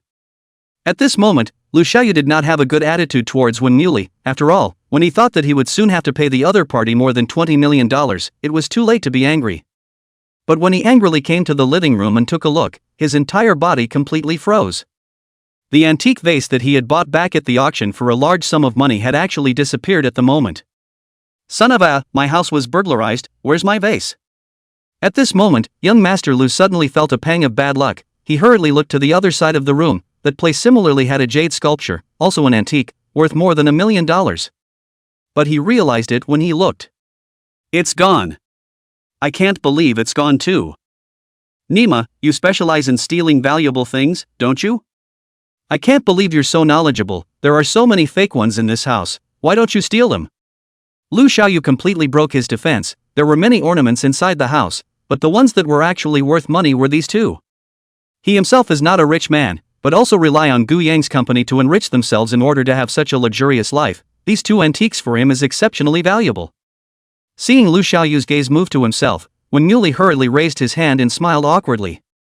Don't look at me, I haven't touched anything since I came in here, and look at me, there's no place to hide anything on me, right? Lu Xiaoyu took a few long breaths and gritted his teeth. Someone must have snuck into my house to steal the stuff during the 2 days I was locked up in law enforcement. Damn, that's so sneaky. Timed it just right. But it's okay, I'm in a high-class neighborhood. I'll have the security guards pull up a surveillance camera later, and I'm sure I'll be able to find out. Come with me, all my savings are inside the safe, guaranteed to be impossible for thieves to find, and what's in there is perfectly adequate to pay your legal fees. When Muley smiled and nodded as he followed, he had seen it all before. People like Lu Xiaoyu, his wealth was not obtained through his own hard work and management, but utilized certain unseemly means, so naturally, this wealth cannot be stored on the bank card. Otherwise, wouldn't it be clear when others check it out, which is equivalent to delivering evidence to others? Getting a hidden safe at home is also a basic operation, and even the ruthless ones will buy a separate hidden cottage for their money. When Muley once encountered an official, greedy money dare not put in the bank, bought a separate villa to put money. Inside the refrigerator, inside the mattress, inside the cupboard is all money, the kind that can't even fit. Compared to that official, this was child's play for Lu Xiaoyu. After walking into his study, Lu Xiaoyu carefully moved a small table next to him, immediately revealing a half-meter long, wide and tall safe hidden behind it. The surface of the safe looks intact. Ryu Xiaoyu said smugly. It's fortunate that I've stored everything of value inside the safe in advance, otherwise I really wouldn't have been able to pay your attorney's fees today. Don't worry, you won't lose a penny of the 22 million. He skillfully entered the combination and opened the safe with a click. But when this safe was completely revealed at that moment, Lu Xiaoyu and Wen Yuli both froze in place. Empty. There wasn't even dust inside the safe that Ryu Xiaoyu had high hopes for. Lu Xiaoyu was completely numb in place, and for a moment he was dumbfounded. Next to him, Wen Yuli coughed softly and chuckled. Young Master Lu, you can't be joking with me, can you? Lu Xiaoyu directly flopped paralyzed on the ground. Impossible, how is this possible? There's no sign of the cabinet having been moved, and no sign of the safe having been pried, so how did he steal all this stuff? Never, never, never. Wen Yuli didn't have much leisure to accompany him here to perform, and said after patting the clothes on his body. Young Master Lu, I don't think you know too well how much it would cost you to try to owe a lawyer money you don't pay. If you insist, I'm afraid I'll have to use a little of my own. Lu Xiaoyu was afraid. He was not easy to come out from inside the law enforcement bureau. He did not want to go back again, hurriedly said. Lawyer 1, don't be anxious, my place is a high-grade district. There is surveillance everywhere. I will immediately call now to let the surveillance center side to help me check. No matter what person stole my things, absolutely all can be one piece no less by me to get back. Wen Yuli didn't know whether this guy was telling the truth or not at the moment, and was too lazy to bother. Lu Xiaoyu took out his cell phone and then immediately dialed the property manager's phone and directly cursed. How do your ing hands look after the house? 2 days of my absence from the house and everything of value has been stolen. I pay so much property tax to you every year, it's a ing coffin fee for you, isn't it? The property manager was instantly scolded and it took a while for him to sort out the logic. Mr. Lu, I'm really sorry, I'll immediately notify the security department on my side to adjust the surveillance. If there's really a thief, I promise to personally go and catch the thief back for you. You'd better move fast, the amount I lost is at least around $40 million, you can't afford this responsibility. The phone hangs up directly. Lu Xiaoyu is not very eager to report the case, because the source of all these properties of his is not too clean, if the report is not quite able to keep it. And the property manager was shocked to hear that. A huge sum of money like that is not a small case. After hanging up the phone, he immediately notified the security department side, and all the people in the entire property department flocked inside the surveillance room, turning over the surveillance of these 2 days bit by bit over and over again. After 2 or 3 hours of busy work, however, all looked up panting. Manager, the situation is not right, our surveillance can clearly capture young Master Lu's entry door, elevator, and building entrances and exits. Yet we've watched the surveillance of all these places over and over again, and there's no one suspicious. Not only is there not any suspicious person, there's not even a person to be right. We're a high-class neighborhood, there's only one resident on a floor, no one has been to young Master Lu's floor at all. Unlikely, are you sure you guys got a good look? The property manager asked with a frown. For something this big, that Lu Xiaoyu can't be joking, right? Numerous members of security nodded their heads and said. Absolutely no problem, we also swapped to look at other places after we each looked at them and came up empty. After getting this answer, the property manager was a little bit of bottom line, as long as it was not stolen inside the neighborhood, then it is not the property's negligence. Maybe it's the guy who's been stealing. It's not like this hasn't happened before. It's just blackmail. At this time, the property manager's phone rang again, the same Lu Xiaoyu called, the other party directly out of the mouth. How long has it been? Are you all pigs? So far there is no result, do you still want this year's property fee or not? However, the property manager was not as terrified as he had been a moment ago, but said rather politely. Young Master Lu, I guess you might be mistaken. According to the surveillance, no one even traveled to your floor during the 2-day period, so the financial theft doesn't even exist. My side suggests that you might want to look into it from other sources. Ryu Xiaoyu was instantly confused. What did you say? Say it again, are you sure? I'm pretty sure, and if you're not sure, you can come see the surveillance yourself, or report it to the police. Chapter 32 I Want Gu Yan to Die. Lu Xiaoyu hung up the phone and then sat paralyzed in place, lost in thought as he looked at the empty safe. This was the fruit of his life's hard work. Even after paying lawyer Wins 20 million or so, he should still be able to have about 10 million left over, and he would be able to at least make a living in this life. And now it's all gone. Not only did he become a penniless pauper, but in turn he owed over $20 million and was utterly ruined. In the past, when Smoke Ping Ping was still around, he had utilized the relationship between himself and Smoke Ping Ping, and was still able to make mad money from within Gu Yang's company. And now that Smokey is dead, Gu Yang is awake again. If he himself wanted to covet money from within Gu Yang's construction company, he probably didn't have much of a chance. It's over. It's all over. Lawyer Wen stood by the side quietly watching Lu Xiaoyu perform a series of actions, but these actions looked as if they were a performance in Wen Muli's eyes. He said with a sneer. Enough, young Master Lu, isn't it a bit pointless to put on such a big show in order not to pay my $20 million? As an attorney, I have a way of getting you out, and naturally I have a way of getting you in. And I guarantee that the next time I send you in, your charges will be 10 times worse and you won't be able to get out for the rest of your life. The threatening implication in Wen Muli's words was self-evident, and as the exclusive lawyer of the evil man, he himself was not a good man or woman. It's impossible not to want more than $20 million in lawyers' money, and if the money can't be paid back, the only way to pay it back is with your life. Hearing the other party's threatening words, Lu Xiaoyu shivered in fear as he immediately begged bitterly. Don't ever, I really didn't lie, I had money and it was all stolen. As soon as I find that thief, all my money will be back, and I'll pay you an extra $1 million then. Yet no matter what he said, Wen Muli didn't believe him. Only what you get in your hands is real, who wants to hear you paint a big picture? Lu Xiaoyu was anxious. After thinking for half a day, he could only bite his teeth and hope for a last resort. File a police report. The only way to do that is to file a police report and let those law enforcement officers look into it for me. This is also a way out for Lu Xiaoyu, although it is said that after reporting the case, the law enforcement officer, even if the money is recovered, there is a high probability that it will not come to their hands because of the problem of the source of the money. But it's better than no hope at all. He hurriedly pulled out his cell phone and called the law enforcement agency's police hotline. Recently Lu Tao vacation, he was bored just sitting next to the alarm hotline. The phone rang the moment he directly picked up. Before he could open his mouth, Lu Xiaoyu's anxious voice came from the other end. Is this the Law Enforcement Bureau? I want to report a case. My money was stolen, the whole $40 million, all gone. The property side of the monitoring cannot be adjusted. You have to help me find back to be able to. The more Lu Tao heard this voice, the more familiar it became, and he asked with a smile. You can't be Ryu Xiaoyu, can you? Lu Xiaoyu froze for a moment and naturally recognized the person on the other end of the phone as Lu Tao, so he became even more excited. Is it Captain Lu? I've heard that you're known as a great detective who solves crimes. I'm begging you, you must help me get the money back. It's $40 million. As long as you can get it back, I promise to give you an extra $1 million as a red packet. Do you think it's okay?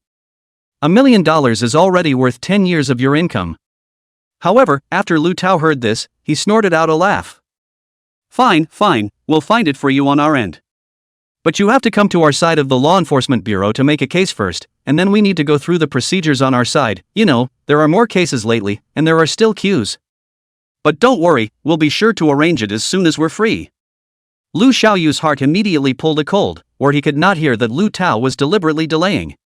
But with every day of delay, one's money will surely be less, and at the end of the day, even if they get it back, they probably won't see much left. There was almost a sob in his voice as he begged bitterly. Captain Lu, I was wrong before, I beg you, help me.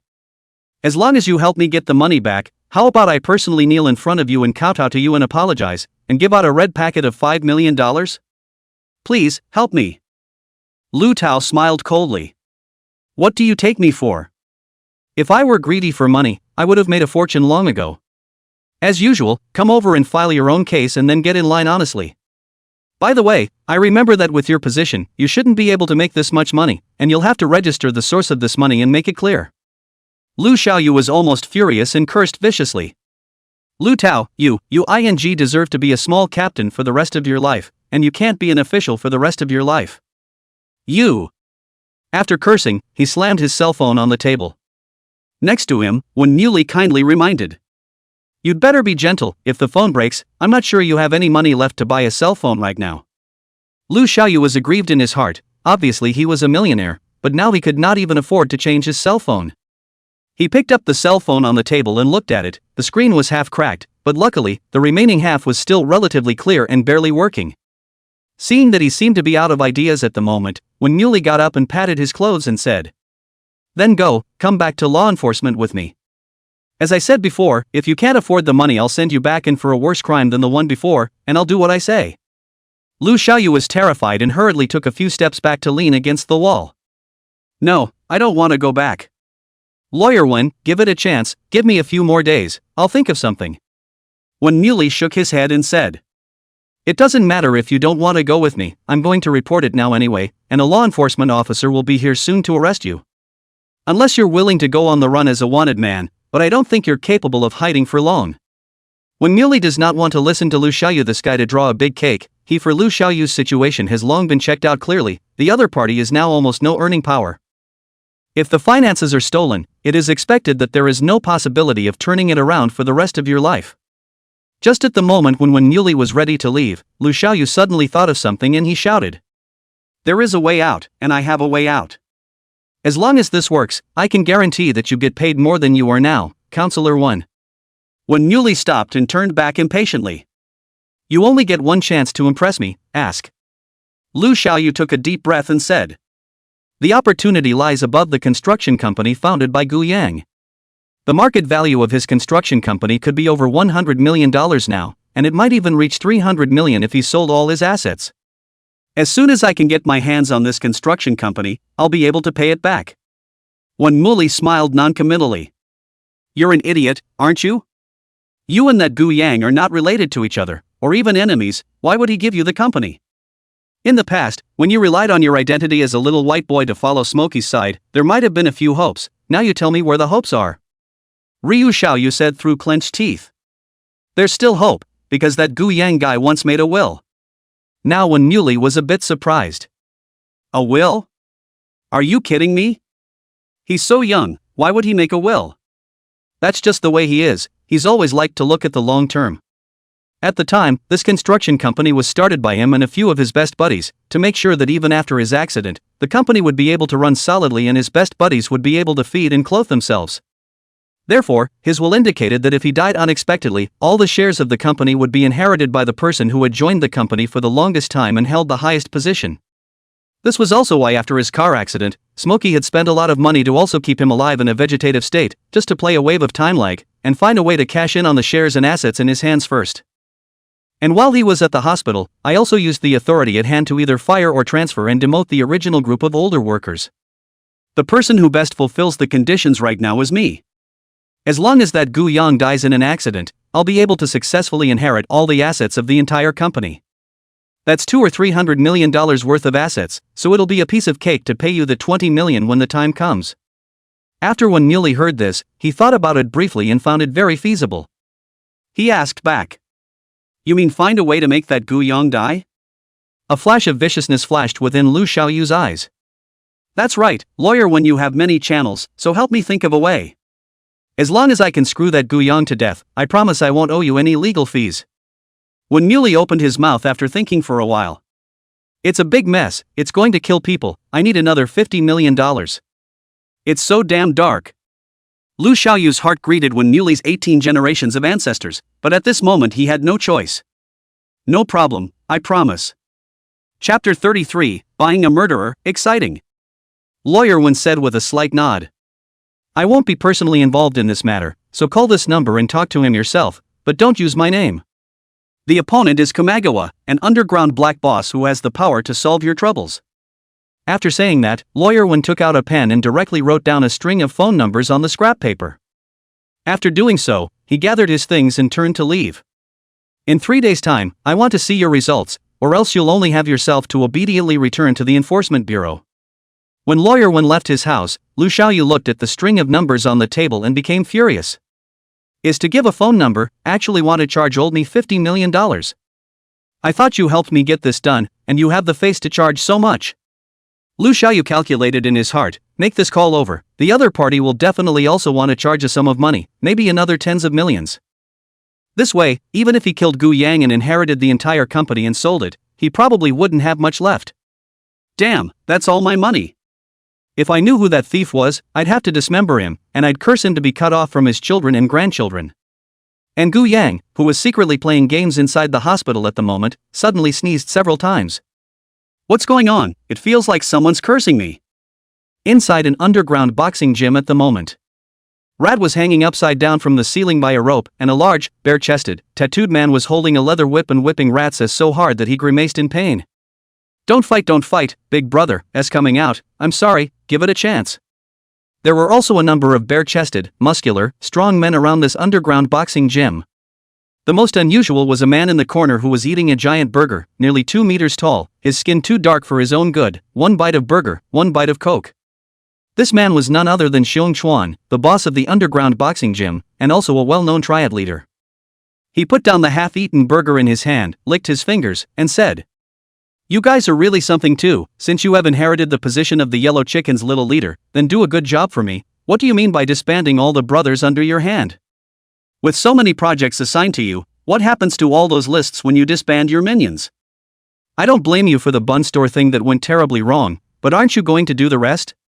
Rat now really want to cry. If he had known that there will be this end, at first he said nothing would not be willing to take the Yellow Chicken this position. The Xiong Chuan in front of him was the superstar over their punks. Xiong Chuan would come up with some projects to distribute to them, the punks, every once in a while, and they would be able to receive generous rewards after completing the corresponding tasks. Of course, the benefits are equal to the risks. If you don't finish, it's probably not going to end well. Rat had already planned to wash his hands of the business like the other brothers, but his side had just called to say resignation, not less than an hour before he was caught here and beaten up. At the moment, his body was on fire with pain, and under almost every piece of skin there were bloody marks from the whip. He wailed in agony. "Boss, I'm wrong, I'm really wrong, just give me a chance, I'll do my job seriously. Those lists, those projects that I didn't finish before, I'll fight tooth and nail to finish them, and I definitely won't hold you back." Komagawa shook his head slightly after taking a sip of his coke. "You're making it very difficult for me. If every one of my juniors under my hand is like you, who says he'll do it or not, how can I manage everyone, don't you think so? As the saying goes, there are family laws and state laws. Since you broke the rules, you have to be punished. Rat is also the first day to be the boss today. How do you know so many curves and twists, and the Yellow Chicken has never told him before?" He asked carefully. "Boss, may I ask what punishment I'm going to receive?" Komagawa chuckled. "It's very simple. You just need to hang here as a sandbag, accompany my brothers under the hand to practice boxing, resisting through the day's time you can quit. And you'll get a $100,000 pension from my side. If I can't carry it, I'll throw you in the river and feed you to the fish. Fair enough, right?" Rat glanced at the muscular, burly men in all directions, not to mention being a sandbag for them to beat up for a day. I'm afraid he wouldn't even be able to top that for 10 minutes. "Isn't this a dead end?" Rat cried out. "Boss, can I refuse? Can there be another way?" "Sorry, can't. My rules are the rules." Komagawa continued to eat up his burger, speaking to the others in passing. "Let's put him in a sack. We all need to be serious about practicing today. Nice sandbags like this are rare." Those fighters who were practicing in all directions were all excited. Where is a dead sandbag to be beaten by a living person? "Don't worry, boss, we must cherish it. I'll make sure that every punch goes over the top in a while, huh? Then I'm not like you, I have to be a little gentle. If I break it, it's gone." Watching the ragged sack gradually approaching him, Rat's heart was desperate beyond measure. "It's over. If I had known this would happen, I shouldn't have come out." At the moment Rat had resigned himself to his fate. Just die. It's just such a shame that the dream hasn't been fulfilled yet, and I haven't even talked to a college student yet. Must smell good on college girls. Alas, in my next life, I must study hard and try to get into a university, even if it's a pheasant university. Just as the sack was about to be placed over his head, Komagawa's cell phone suddenly rang. Tinkerbell. Komagawa impatiently put down the burger in his hand, wiped the grease stains with a napkin, and picked up the phone directly. "Excuse me, is this Brother Komagawa?" "That's right, it's me. The fact that you were able to get this phone number means that you must have been referred by an acquaintance. Tell me, who are you and what do you want from me?" "I am Lu Xiaoyu, Brother Xiong Chuan may not have heard of me. I'm looking for you in order for you to help me kill someone. What's the condition?" Xiong Chuan's eyes lit up when he heard this. Killing people is a big deal, and it's usually very profitable. "Tell me first what the other party's status is. It can't be some high-ranking official, can it?" "That's not true. The other party is just an entrepreneurial young man and doesn't have much of a background. He doesn't even have any parents or relatives, so if he dies, there definitely won't be anyone looking for trouble either." Komagawa's eyes lit up. His favorite order to take was this kind. "Well said, the price for this kind of person is usually not high, $50 million, what do you think?" The mouthful of blood on the other end of the phone, Lu Xiaoyu, almost spewed out. "Another $50 million. Counting Lawyer Wen's side, there was still more than $70 million, which meant that he himself had now invested about $130 million. Even if you get the company and sell the assets, you probably won't have much left in your hands. But it's better than getting nothing out of it. After hesitating for a moment, Lu Xiaoyu tentatively opened his mouth.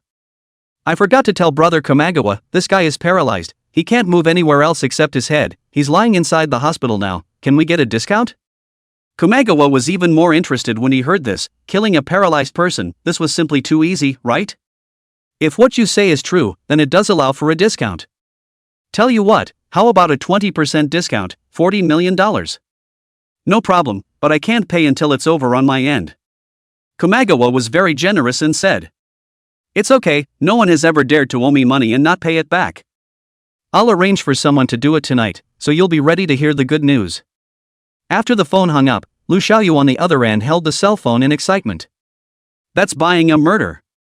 Where in his life had he ever done anything so exciting?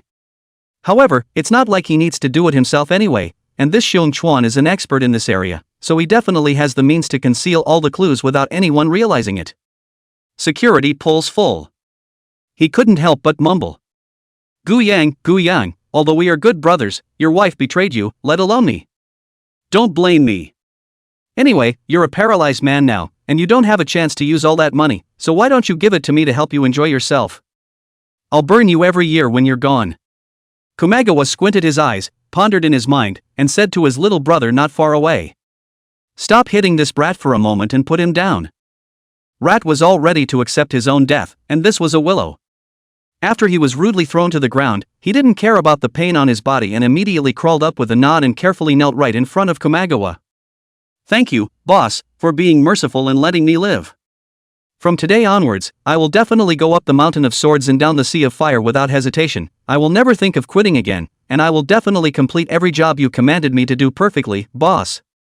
In order to express his loyalty, Rat even kowtowed while saying these words, even his forehead was bruised. Chapter 34, Assassination Plan, Danger. Get up, since I put you down, naturally I have no intention of taking your life. Remember to do a good job in the future, we are all brothers after all. Kamagawa preached very generously. Now the rat was moved to tears, and secretly swore in his heart that he would never say anything to quit his job again. I want to be a kook for life. I want to be Causeway Bay Chan Honam. Immediately after that, Kamagawa shouted at a young man who was not far away from the ring, beating his opponent wildly. Black Wolf, come here for a moment. The young man turned around, he had a pitch black wolf tattooed right where his chest was, perhaps that was where his title came from. However, when Rat raised his head slightly to meet the young man's eyes, he was even more frightened. There was no difference between those eyes and the eyes of a wolf. Incredibly fierce, it didn't even look like human eyes. This can't be a murderous executioner, right? After Black Wolf took off his gloves, he slowly walked over to Kamagawa and whispered.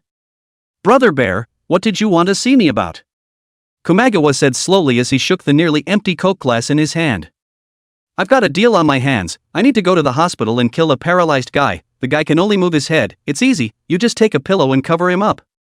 You'll be paid $10 million when it's done. Remember, there's more surveillance in that part of the hospital, so you wear a mask, pick your path, and don't leave anything behind. The Black Wolf didn't seem surprised to hear that he was going to kill someone, and just nodded lightly. No problem, I'll be there tonight. Kamagawa said immediately afterward, pointing to Rat, who was standing next to him.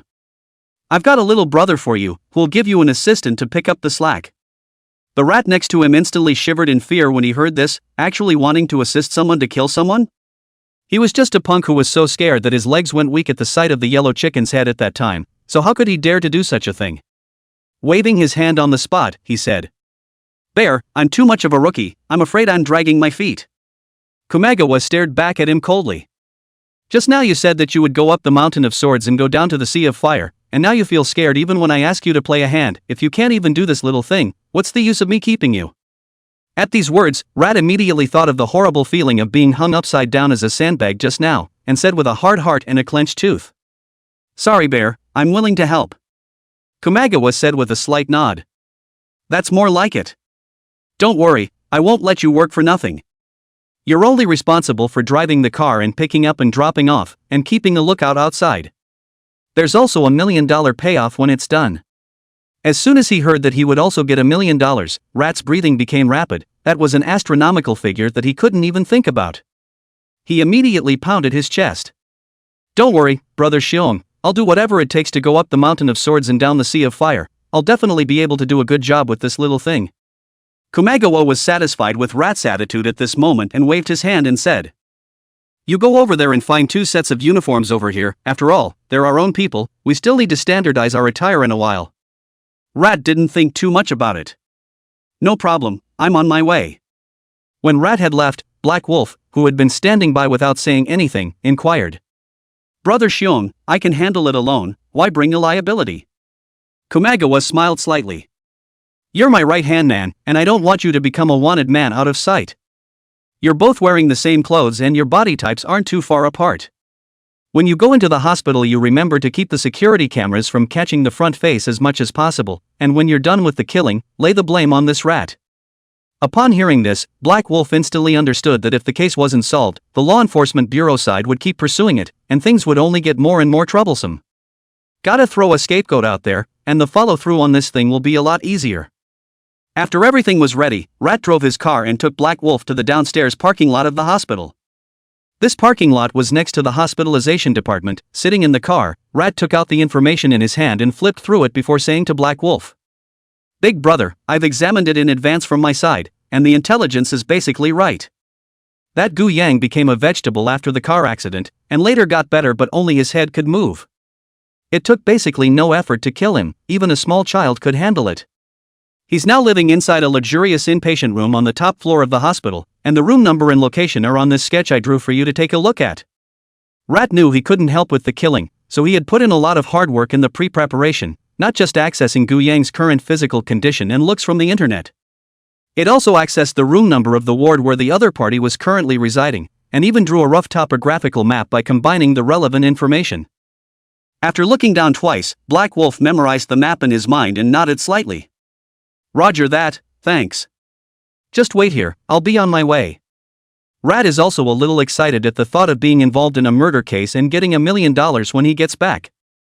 "Don't worry, big brother, I'll be here waiting for you. After it's done, you hurry down and I'll take you away immediately." Black Wolf didn't say anything more to him. In fact, the plan to escape didn't include the rat. The two of them wore the same clothes and had similar body types, and after finishing the kill in a few moments, Black Wolf would change his clothes and leave from a more secluded location, avoiding the cameras. And in the end, when law enforcement comes to investigate the case, they'll check out the rats from among the surveillance of the garage's entrances and exits. It's also worth noting that when he came in, Black Wolf purposely hid in the back row on the grounds that he was trying to sleep, perfectly avoiding the cameras. So the surveillance at that point will show Rat driving in alone and then leaving alone, the perfect suspect. Finally, we'll think of a way to create an accident and let Rat die, and the case will naturally be closed. Black Wolf avoided the cameras all the way and quietly felt his way into the hospitalization department, then randomly found an unoccupied doctor's office and changed into a white coat.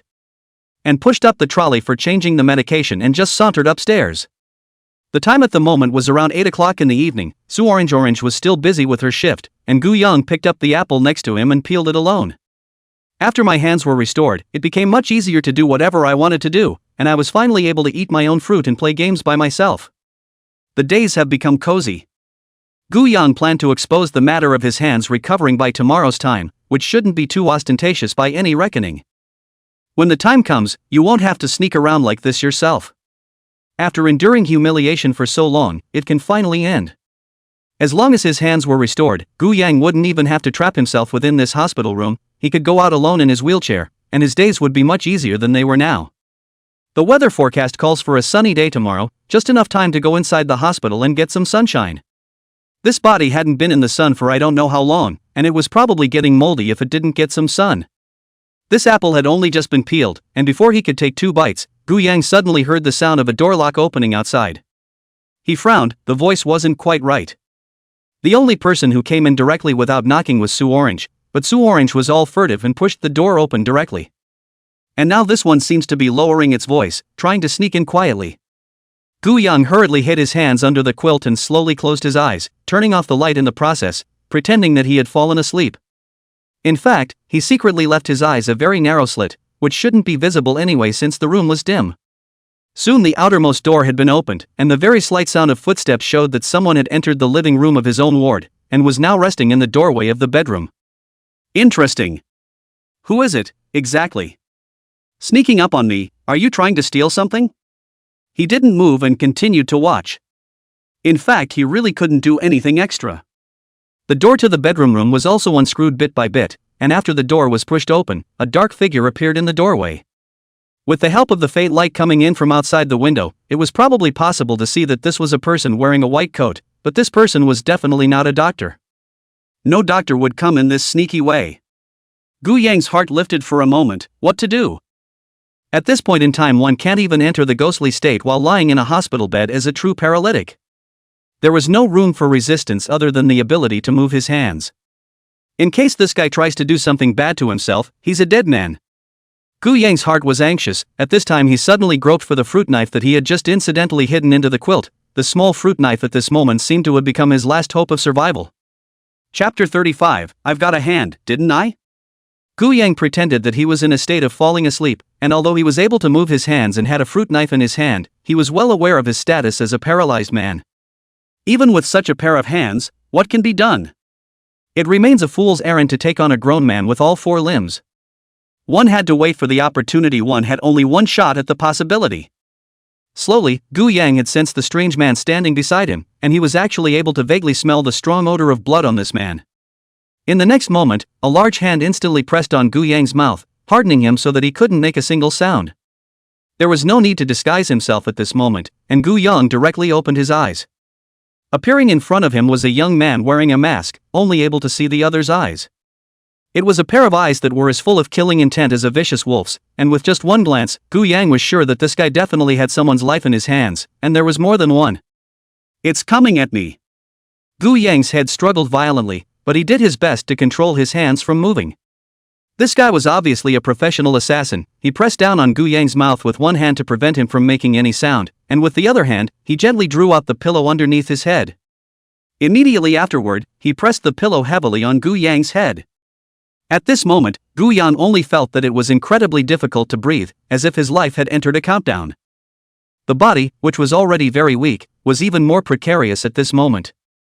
If you don't do anything about it, you'll be dead yourself in 2 or 3 minutes at the most. Gu Yang struggled as hard as he could while keeping himself as calm as possible. There's a chance, there's got to be another chance. At that moment, Gu Yang clearly perceived that this fellow gently brought his head over and said in a somewhat compassionate tone, "It's sad that a paralyzed man who can only move his head is not tolerated. Honestly, with all the people I've killed, I've never really killed a paralyzed one before, and it feels kind of fun and as easy as killing a toy. Don't struggle, relax, relax, relax. A little dizziness is normal, ha." This guy looked indifferent on the surface, but in reality, he was an extremely perverted person who very much enjoyed the thrill of hunting and killing. He became more and more intoxicated as he felt the struggles below him grow fainter and fainter.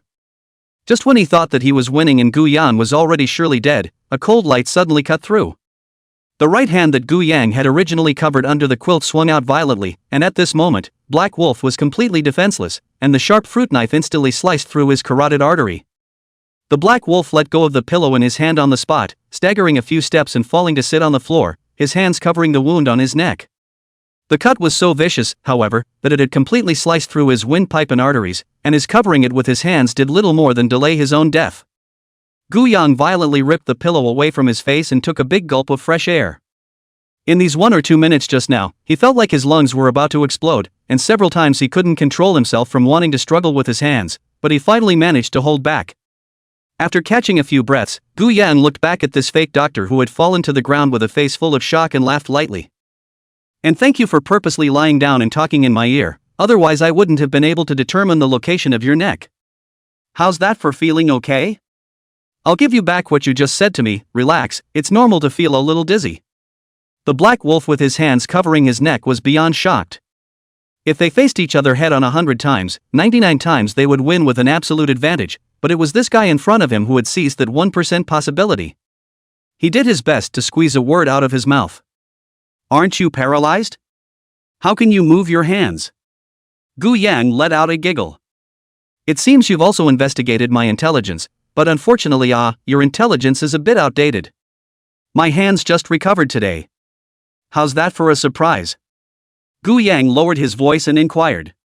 "Tell me, just who sent you? This is a hospital, and there are doctors on all sides, so if you tell me, I'll call the doctor over for you immediately, and you'll still have a chance of surviving." However, that black wolf actually took the initiative to let go of the hands covering the wounds after laughing, and just quietly lay on the ground to meet the arrival of death. Within moments there was no movement. Gu Yang shook his head breathlessly. It's not easy to have such a loyal guy these days. It was also unknown what kind of existence was behind it that could actually train such an assassin. And why would such a being want to kill itself? At this moment, Gu Yang had a bit of a headache. This was his own luxurious ward. The other party actually died inside his ward. Wouldn't he be in trouble again? Shouldn't that Lu Tao guy suspect himself again? But in any case, trying to hide it is definitely not hiding it. Even if he waited until after 12, and he used his ghostly body to quietly throw this corpse into the distance, there would still be quite a bit of blood left. It would only be more trouble if they were discovered. Moreover, at this moment, Gu Yang was in great need of Lu Tao's help. This guy is definitely not alone, he's got an organization behind him. This meant that next time there would likely be another assassination attempt, and there would be a steady stream of trouble if this problem could not be rooted out. This time he got away with using a sneak attack. What about the next time? He himself is, after all, just a paralyzed, just a normal person during the day. After thinking of this, Gu Yang took out his cell phone and dialed the law enforcement bureau without saying a word. Lu Tao's somewhat tired voice rang from the other end of the phone. This is the Bureau of Law Enforcement, what can I do for you? Hello, I'd like to report that someone tried to kill me, and I ended up killing them back, at Hospital 1 inpatient unit. Hearing this voice, Lu Tao instantly sobered up. You're Gu Yang? Yeah, it's me. Are you Lu Tao? How come you, a captain, are doing the job of answering the phone too? That's a redundant question for you to ask. What did you just say? Someone tried to kill you and you killed them back? Are you alright? Do I need to call you an ambulance? Gu Yang was somewhat speechless. Captain Lu, are you in a hurry? I'm inside a hospital, do I need an ambulance? Lu Tao slapped his forehead. Oops, I forgot, so go ahead and call the doctor to come and stay with you, I'll be right over here. After hanging up the phone, Lu Tao immediately said to the law enforcement officers still on duty in the room. Get the men, pack up and come with me, there's been another death. The entire law enforcement officers inside the room were numb. It had been 3 or 4 days, and every night people were dying, and every night they had to show up for work.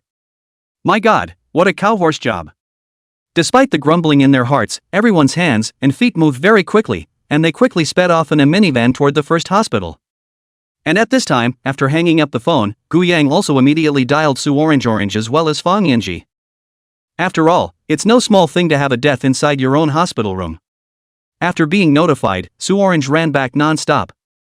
After she entered the door and saw the body lying on the floor, she was so scared that she immediately covered her mouth and breathed heavily. But quickly stabilized her mind. After all, she had just seen a headless corpse not too long ago, and compared to a headless corpse, this guy in front of her was much more agreeable, at least the head was still glued to his neck. Su Orange hurriedly pounced to Gu Yang's side, lifted Gu Yang's quilt, and carefully checked from top to bottom.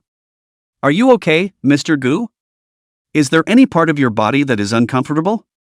Gu Yang laughed and shook his head, and made a point of shaking his hands. Not only is it fine, it's a blessing in disguise. Look at my hands, they seem to be moving. When Su Orange saw Gu Yang's hands that could move freely, she was so happy that she cried with joy, and there were crystal tears glistening in the corners of her eyes. Great, Mr. Gu, you really are a good person. Good people have good rewards. Not only did you turn the danger into a success, but you also recovered your hands. At this time, the door of the ward was pushed open again, and Fang Yanji hurried over with a few assistants. When they saw the corpse lying next to them, they were also startled. Fang Yanji asked with a frown. What the hell is going on here? Gu Yang recounted everything that had just happened. Fang Yanji breathed heavily in anger and criticized those assistants around him. Our hospital spent so much money and hired so much security, only to be touched by a vicious thug. One and all are touching the fish, aren't they? The security of our hospital must be upgraded again. Who was on duty tonight? Must be fired immediately. Fang Yanji ran to Gu Yang's side after throwing a few tantrums and immediately took Gu Yang's hands and began to scrutinize them, praising. Remarkable, I didn't expect Mr. Gu to be blessed by a disaster and recover his hands instead, and they seem to have recovered quite well. Does Mr. Gu mind if I examine you again now? Chapter 36. This is a killer from an underground boxing gym. Worthy of being a scientific researcher, even if a corpse was placed not far from the side, it could not attract Fang Yanji's attention. To Fang Yinji, Gu Yang was simply a living, breathing treasure. Gu Yang nodded with a light smile. Of course, Dean Fong, feel free to inspect it. Fang Yinji immediately called in a few assistants and carefully examined Gu Yang's body, quickly coming up with brand new data. Looking at this data, Fang Yinji was in awe. It's really strange, Mr. Gu, your body's recovery speed is really far beyond our imagination. Even though you are examined every day, you will get substantially better with each visit. We didn't even treat you. I wonder if we can take a little bit of Mr. Gu's blood later for further tests. Perhaps your blood contains some element that can combat neurological diseases. Gu Yang chuckled lightly. Sure, but you still have to smoke less, after all, you know I'm rather weak. Fang Yinji laughed out loud. That's natural, we only smoke a little bit, it definitely won't affect Mr. Gu's health. Downstairs in the hospitalization unit, the brakes of the law enforcement agency's car squealed harshly. Rat, who had been hiding inside the parking lot waiting for the Black Wolf to come out, instantly felt a hint of badness welling up in his heart after seeing the car of the law enforcement bureau go up. Damn it, that big brother Black Wolf must have been caught, it's over. At this rate, I'm sure I'm not safe either. No, I have to hurry back and report this news to Brother Kamagawa. Rat was on the same rope as Black Wolf at the moment, and it was impossible for him not to panic when something happened to Black Wolf, and he rushed all the way to the direction of the underground boxing gym with the wind. Lu Tao led a group of law enforcers to rush upwards, and soon barged within the ward where Gu Yang was. At a glance, he saw that Gu Yang's side was surrounded by people at the moment, all of them were doctors and nurses from the hospital, and Su Orange was also sitting next to him. And the body lying on the ground on the side, there was a cut on the neck, the wound had stopped bleeding, and it was assumed that the blood had pretty much drained out. Gu Yang saw Lu Tao coming over and hurriedly waved his hand in greeting. Captain Lu, I'm really sorry to trouble you for an extra shift this late. Why don't I treat my brothers to a nightcap later? Lu Tao first waved his hand and said. Mr. Gu still shouldn't break the bank, this is all something we should do. After saying that, Lu Tao immediately ran to the side of that corpse with a few law enforcement officers and scrutinized the corpse's condition. They checked the surrounding area for signs, then gently removed the clothing, mask, and hat from this killer. It was only then that the original face of this killer appeared in front of everyone's eyes. It was a shaved, somewhat slim young man, but it was clear by the muscular contours beneath his clothes that this guy was far stronger than he appeared. After Lu Tao checked, he stood in front of Gu Yang's hospital bed and inquired in a low voice. Mr. Gu, was it you who reported the case just now? Gu Yang nodded. Yeah, didn't you hear me too? Lu Tao then asked. Can Mr. Gu tell me everything that happened at that time as it was? Gu Yang nodded heavily. Of course he was willing to, because that was the real purpose of him calling Lu Tao over. Without the power of the Enforcement Bureau, there was no way for one to know who was behind this guy. Even if he transformed into a ghostly shadow at night, he wouldn't know who to take revenge on. After Gu Yang briefly recalled it, he slowly opened his mouth. I was lying in bed asleep when this guy came in, and he moved so gently that I didn't even realize that someone had broken into my room. This guy started by violently covering my mouth with one hand so that I couldn't make a sound and couldn't even try to call for help. Immediately after he pulled out the pillow, he pressed my entire head underneath it. I was extremely choked up, felt my lungs explode, and my head was foggy as hell. In a daze I heard this guy come up to my ear again and say something about how I'm a pathetic person with this paralysis and can't be tolerated by others, and something about telling me to relax and that dizziness is normal or something like that, and it was accompanied by loud scoffing. At that time, I didn't know how, but a nameless fire suddenly welled up inside me. It was with this stimulus that I actually regained feeling in my hand. I grabbed at the table next to me from memory, just in time to grab the fruit knife Su Orange left behind to peel the fruit for me. Then I swung the knife over hard, right into his neck. I feel like the cut was mostly luck though.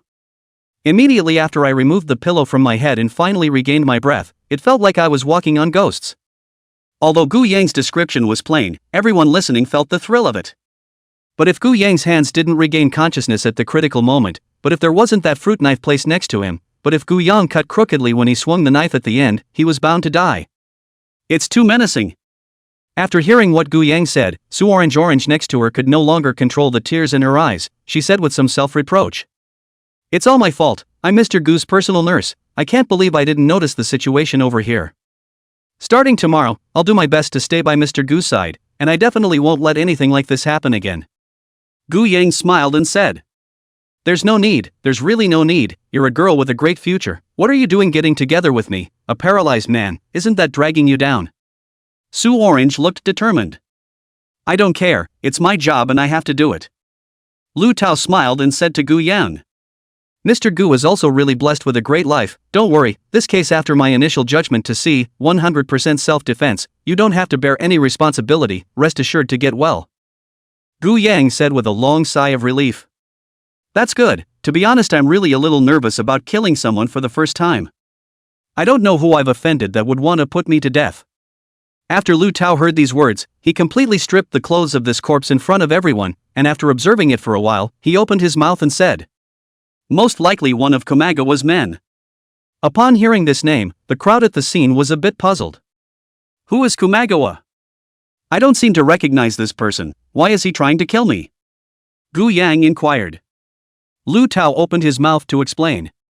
That guy is the owner of an underground boxing gym in our city, as well as a resounding figure in the underworld. He would often take on private work, killing, stealing, and so on, doing no harm. But on the contrary, every time he let the people under his hand go, and very experienced, almost will not leave any handle, we can seldom catch the people under his hand. Just look at this body and you'll see. Following Lu Tao's guidance, everyone looked in the direction of the corpse. Lu Tao grabbed the dead man's hands. You guys should be able to see obvious calluses on this guy's knuckles, which means this guy must have practiced boxing before. Then look at these injuries on his body, if it was a regular boxing match, it would never be possible to be injured like this, so it must be underground black boxing. Komagawa is extremely likely, 8 or 9 times out of 10. The reason why this guy is coming to kill you must have gotten orders from Komagawa. Although you didn't offend Xiong Chuan, you must have offended someone else who contacted Xiong Chuan through a special channel and handed over such a business, who was merely receiving money to do the job. Gu Yang instantly understood that this was buying murder, and the other party wanted his life. Komagawa, right? Underground black boxing, right? I'll remember that. I'll come and get you guys later. There was one more ghost shadow form in the wee hours of the night that I hadn't gotten around to using yet, so I just happened to get rid of him before I did. At this time, Lu Tao sat down next to Gu Yang, observing his hands after he recovered and cautiously inquired. Mr. Gu, did you get these hands back today? Next to him, Fang Yanji smiled and nodded. Indeed, Mr. Gu is truly an adept at creating medical miracles. I remember when I examined him yesterday, I noticed that his hands were recovering a little faster than the rest of him. It was still immobile, but it should have been caused by just some minor neuronal damage. Today, under the excitement of the thugs, Mr. Gu regained his hands, which is a great joy. After hearing this explanation, Lu Tao also found it rather unbelievable. It's outrageous that a paralyzed patient could kill a trained professional killer back. Sci-fi movies have to be cursed to death for filming like this. Is Gu Yang really the so-called chosen one? Chapter 37. I really misunderstood him. Because of the death in this ward, Dean Fong immediately arranged for the other empty room next to it to be given to Gu Yang. It just so happened that there were many people now, so everyone pitched in and helped out together, and soon helped Gu Yang move to a new room.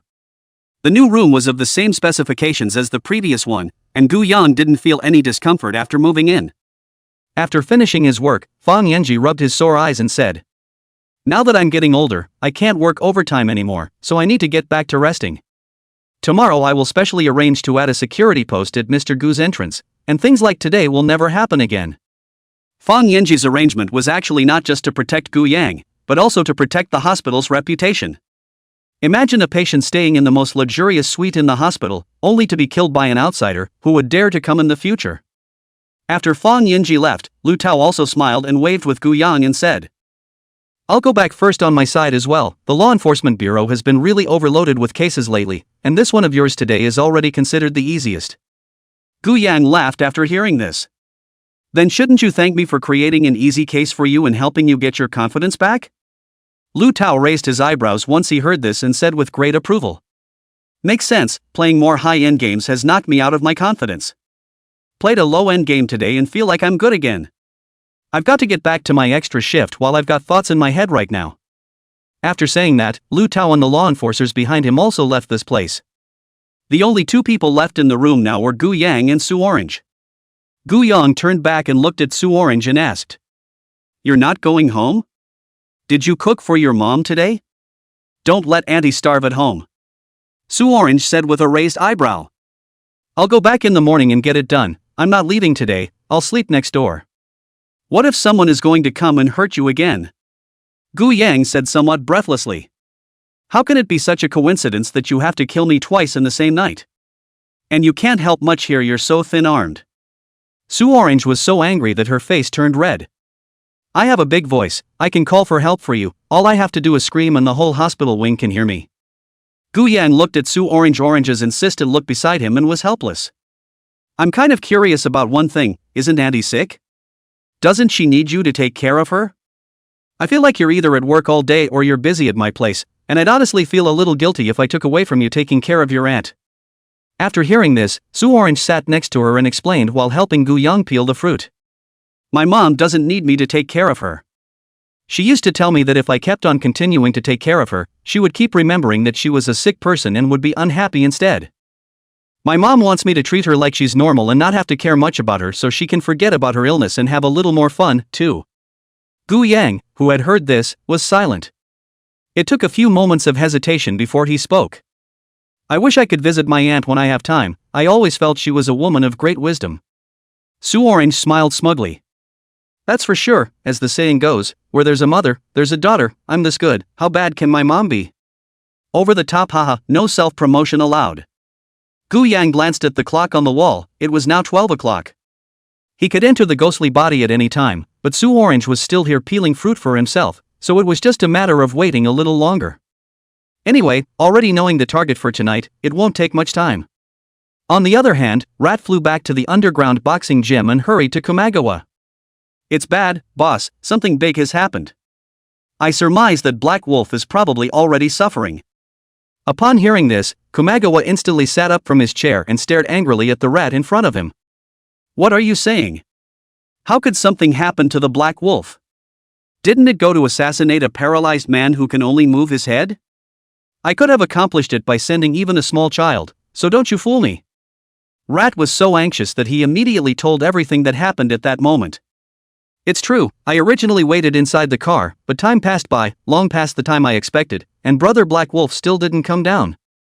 Immediately after, the law enforcement bureau of the car came. From the car down the man I know is the law enforcement bureau of the Captain Lu Tao. This guy is a special murder case of the ruthless. Since he appeared here and Brother Black Wolf didn't come down, so I presume that Brother Black Wolf has more than likely already suffered. After hearing this, Xiong Chuan was so angry that he couldn't breathe well, and he viciously kicked directly at Rat's chest, breaking into a rage. Black Wolf is dead. What are you doing back here, you piece of? I'm sick of looking at you. You're like a broomstick. Do you know how much time it took me to train Black Wolf? Do you know how much money Black Wolf makes a month boxing for me in an underground gym? TMD, what TND bad luck? Rat took a solid kick to the chest, one that was a bit scary in its force. The entire underground boxing gym knew that Xiong Chuan was absolutely unique when it came to the ability to fight head-on. Rat was just an uneducated punk. Where could he block it, being kicked several meters away, hitting the wall hard, and unable to stop a large mouthful of blood from the corner of his mouth? He wobbled and tried to get back up, but as a result, his internal organs were so damaged that he couldn't even stand up if he wanted to. Finally flopping to the ground, completely out of breath. The two boys next to him ran over and looked up after a brief inspection. Bear, it looks like you kicked him to death. Komagawa spat on the ground with a mouthful of spit. TMD, really useless, let him work he cannot understand, let him resist the beatings he cannot carry, really do not know God to bring this kind of rotten thing to the world for what? Put it in a sack and find a way to throw it far away without leaving any trace. That junior brother immediately nodded, turned around and went to do it. Immediately after Komagawa pulled out his cell phone and dialed a number. As a triad leader, he naturally had his people planted on all sides, and the hospital was no exception. After he made a few inquiries through this phone, he immediately got a clear picture of everything that happened at the hospital this evening. Komagawa was furious, and ruthlessly slammed his fist on the iron table in front of himself, smashing the iron table on the spot with a clearly visible fist mark. Not angry, he dialed another phone. At the moment late at night, after the phone call, the other side of the confused pickup, as if not yet awake. Komagawa cursed on the spot. Lu Xiaoyu, you son of a, you actually dared to provide false information to me. Lu Xiaoyu, who was sleeping, woke up with a shock. Brother Xiong, what are you talking about? When did I give you false information? TMD, how dare you deny it? What you and I said was that the guy only had one head that could move, and what happened? People can obviously move their hands as well. The person I sent over there is because he listened to you and took it lightly. That's why that kid took the opportunity to sneak in with a fruit knife and cut his carotid artery. He's dead now. Damn, that's my most capable subordinate. You have to take full responsibility. Lu Xiaoyu was cursed, but he didn't dare to even say a word back. He was now no different from those ordinary people at the bottom of the society, so how could he dare to offend this kind of black boss, and could only make amends? Brother Bear, I don't know, I really don't know. The news I got from my side is that he only has one head that can move. I really didn't mean it. Is it hard to believe that this guy deliberately hid the truth by lying in bed and pretending to be paralyzed? Kumagawa cursed and was unforgiving. I don't want to talk to you about this, I'm just calling to inform you that I lost my most important subordinate, and you must be responsible for this matter. That Gu Yang, I'll send someone to kill him. If I can't kill him today, I'll kill him tomorrow. If I can't kill him tomorrow, I'll kill him the day after tomorrow. He has to die for me. But on your side, the price you said before doesn't count. I want 100 million. After it's done, if this money isn't in my account, you're dead too, do you hear me? Lu Xiaoyu was cursed to the point of dizziness, especially when he heard $100 million. He wanted to jump up and bite that Xiong Chuan's head off. It's dark, it's just too dark. If you don't say you're a triad, such a black-hearted person, under the sky, that's also extremely rare. But at this moment, Lu Xiaoyu had absolutely no room to bargain and could only promise in a low voice. I'm sorry brother Xiong, as long as you help me kill Gu Yang, I'll definitely try to get enough money for this. Xiong Chuan finally also subsided a lot of anger after half a day of cursing, and said with a cold snort. You kid know what you're doing, or else I'll even take care of you together. Wait patiently for news. After hanging up the phone, Lu Xiaoyu lay on his own bed, lifeless. It's over, the expenses have increased by another $50 million, now even if you sell the company, what will you have left? I just hope this price doesn't go up anymore. If it does, I might even lose money myself. Chapter 38, Gu Yang is not the butcher of the night. After Lu Tao returned to the law enforcement bureau, he went to the coroner's office at the first opportunity. At the moment, the body of the assassin that had just been transported back was left aside, unattended at all. Because the case in this one is pretty clear-cut and falls under self-defense. This guy got a 1-2 punch and there's nothing to check. The coroner was finally able to spare a moment, and at the moment he was sitting in the corner with his hands clasped around his cell phone, half a cigarette dangling from his mouth as he chanted. Go on, the high ground tower is gone, why don't you go on? You're just a chicken. Holy, Miracle Walker is actually still brushing the field, can we play anymore? ... The coroner was in the middle of his devotion, completely unaware that Lu Tao had come to his side. Lu Tao gently coughed, the guy was scared and shivered, and instantly switched the phone's page to the internal office software between his hands and feet. The moment the coroner looked up and saw Lu Tao, he was on fire. Good, Captain Lu, you're really annoying, why don't you have a voice when you walk? I was just attacking the high ground, and that cough of yours is so TM like Chief Guan's, it's really worthy of being in the same division. Lu Tao hemmed and hawed. Sorry to interrupt. Why don't I wait here for a while you continue to finish that game you just played? The coroner shook his head and sat back in his chair. Forget it, it's tasteless already, and you can't win anyway. Say, what are you guys doing here looking for me? It can't be that you want to treat me to a midnight snack, right? Huh, I can't believe you guessed right. Lu Tao took out a small package from behind him, steaming hot and fragrant. This is your favorite spicy hot food, I brought you a small portion. It's not a big portion, no way, it's really a limited paycheck, so just pat it out for a bite. The coroner's face, which had just been rather grim, burst into a smile, and after receiving the portion of spicy hot pot, he began to feast on it. Don't tell me, I'm really hungry in the middle of the night. I think you should have a chat with Director Guan later. It's fine for you law enforcement officers to have night shifts. Why do I, a forensic scientist, need to have night shifts? Where are all the murders in the middle of the night? Lu Tao said as he sat on the sidelines. It's true that normally there is no, but recently it's a special period. You forget that the Black Knight Butcher regularly contributes a corpse every night. Do you think you can run away if you don't want to work overtime? The coroner shook his head as he munched on a spicy hot pepper. The people killed by the Black Knight Butcher, now I don't think it's even necessary to check them. They were all killed with a single knife, the same technique, the same weapon, what's the need to check them? Even a layman can see that. Taking advantage of the fact that this guy was eating, Lu Tao slowly came to a nearby shelf of corpses and gently lifted the white cloth on it. The corpse was none other than the black wolf from the hospital. The blood had dried up, the surface of the black wolf's skin showed a sickly pallor, and his eyes still revealed resignation. Lu Tao smoothly wiped his hand on the guy's face, and his eyelids closed this time. "Did you examine this body?" The coroner, who was eating, looked back. "Not yet. What's there to examine this body? Hasn't the case been closed? That being said, I have a personal favor to ask, and would like to trouble you to take another look." The coroner placed the spicy hot pot in his hand on the table with a reluctant face. "I knew there was no such thing as a free nightcap. Tell me, what favor do you want me to do?" Lu Tao asked back. "Would you check for me if there's any chance that the wounds on this guy and the ones on the people killed by the Black Knight Butcher could be from one person?" In an instant, the coroner understood. "Are you suspecting that Gu Yang is the Black Knight Butcher? Director Guan talked to me about this some time ago. He said you're a bit of a bullseye. Now it does seem like you have a bit of a glitch. That Gu Yang is obviously paralyzed. Why do you have such a big problem with people?" Lu Tao said with a sigh. "Indeed, he is a paralytic, and that alone puts all doubt and clears him of suspicion. But when you think about it, if you strip away the condition that he's paralyzed, he's the perfect candidate. On motivation, on the ultimate beneficiary, it's him." The coroner was really out of ideas, and ate the bowl of spicy hot pot cleanly in 3 or 2 times, which reluctantly took the kit to the black wolf's body. In Lu Tao's presence, he carefully examined the wounds on the black wolf's neck with various tools. After looking it over and over again, the coroner sighed and shook his head. "Impossible, they're definitely not the same person." Lu Tao walked over and continued to ask. "Are you sure?" "I'm pretty sure. If you look at the wound, it's not a big one, just enough to cut the throat, but the length of the fruit knife is definitely more than that. It shows that the user has limited power and much less precision. Look at the shape of the surface of the incision again, it's slightly rough, which also suggests that the killer wasn't particularly strong.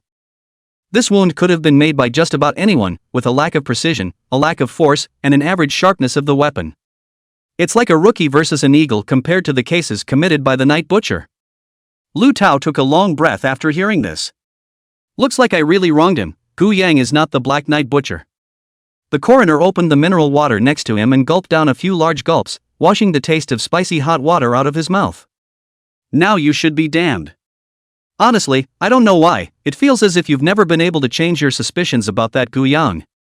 So have you ever thought that maybe that's the root cause of your inability to solve this case?" Lu Tao raised his head, a little puzzled. The coroner went on. "Because your attention was always focused on Gu Yang, you subconsciously ignored other clues or other suspects around you. If Gu Yang was really the Black Knight Butcher, then it was fine, but if he wasn't, it was possible that you wouldn't even recognize the Black Knight Butcher under your nose. As a case officer, I think you should be more rational." After hearing these words, Lu Tao nodded. "You're right, I did get a little too attached. However, this is good. After eliminating Gu Yang's suspicion, a big stone has fallen from my heart. Now I'm going to go rehash all those previous cases, and I feel myself full of energy now." Immediately after Lu Tao finished speaking, he hurriedly went upstairs. Seeing no one around, the coroner pulled out his cell phone again, and a Timmy rang out crisply. Inside the hospital ward, Su Orange was finally sleepy. After confirming that it was safe tonight, he was ready to run inside the small room next to Gu Yang's to sleep. He also said to Gu Yang when he was leaving, "Mr. Gu, if there's any more danger you just yell, I'll definitely protect you." Gu Yang asked breathlessly, "Is it necessary? You're making a couple $1,000s a month, why would you want to play hard to get?" Su Orange had a serious face. "Mr. Gu, I need to correct you, my original salary was indeed only a few $1,000s, but after moonlighting as your professional nurse as well as a caregiver, Dean Fong promised to give me an extra allowance every month, and with the excellent employee award that I was promised, my average salary is already over $10,000 a month. A couple $1,000s really isn't worth playing with your life, but $10,000 is well worth it."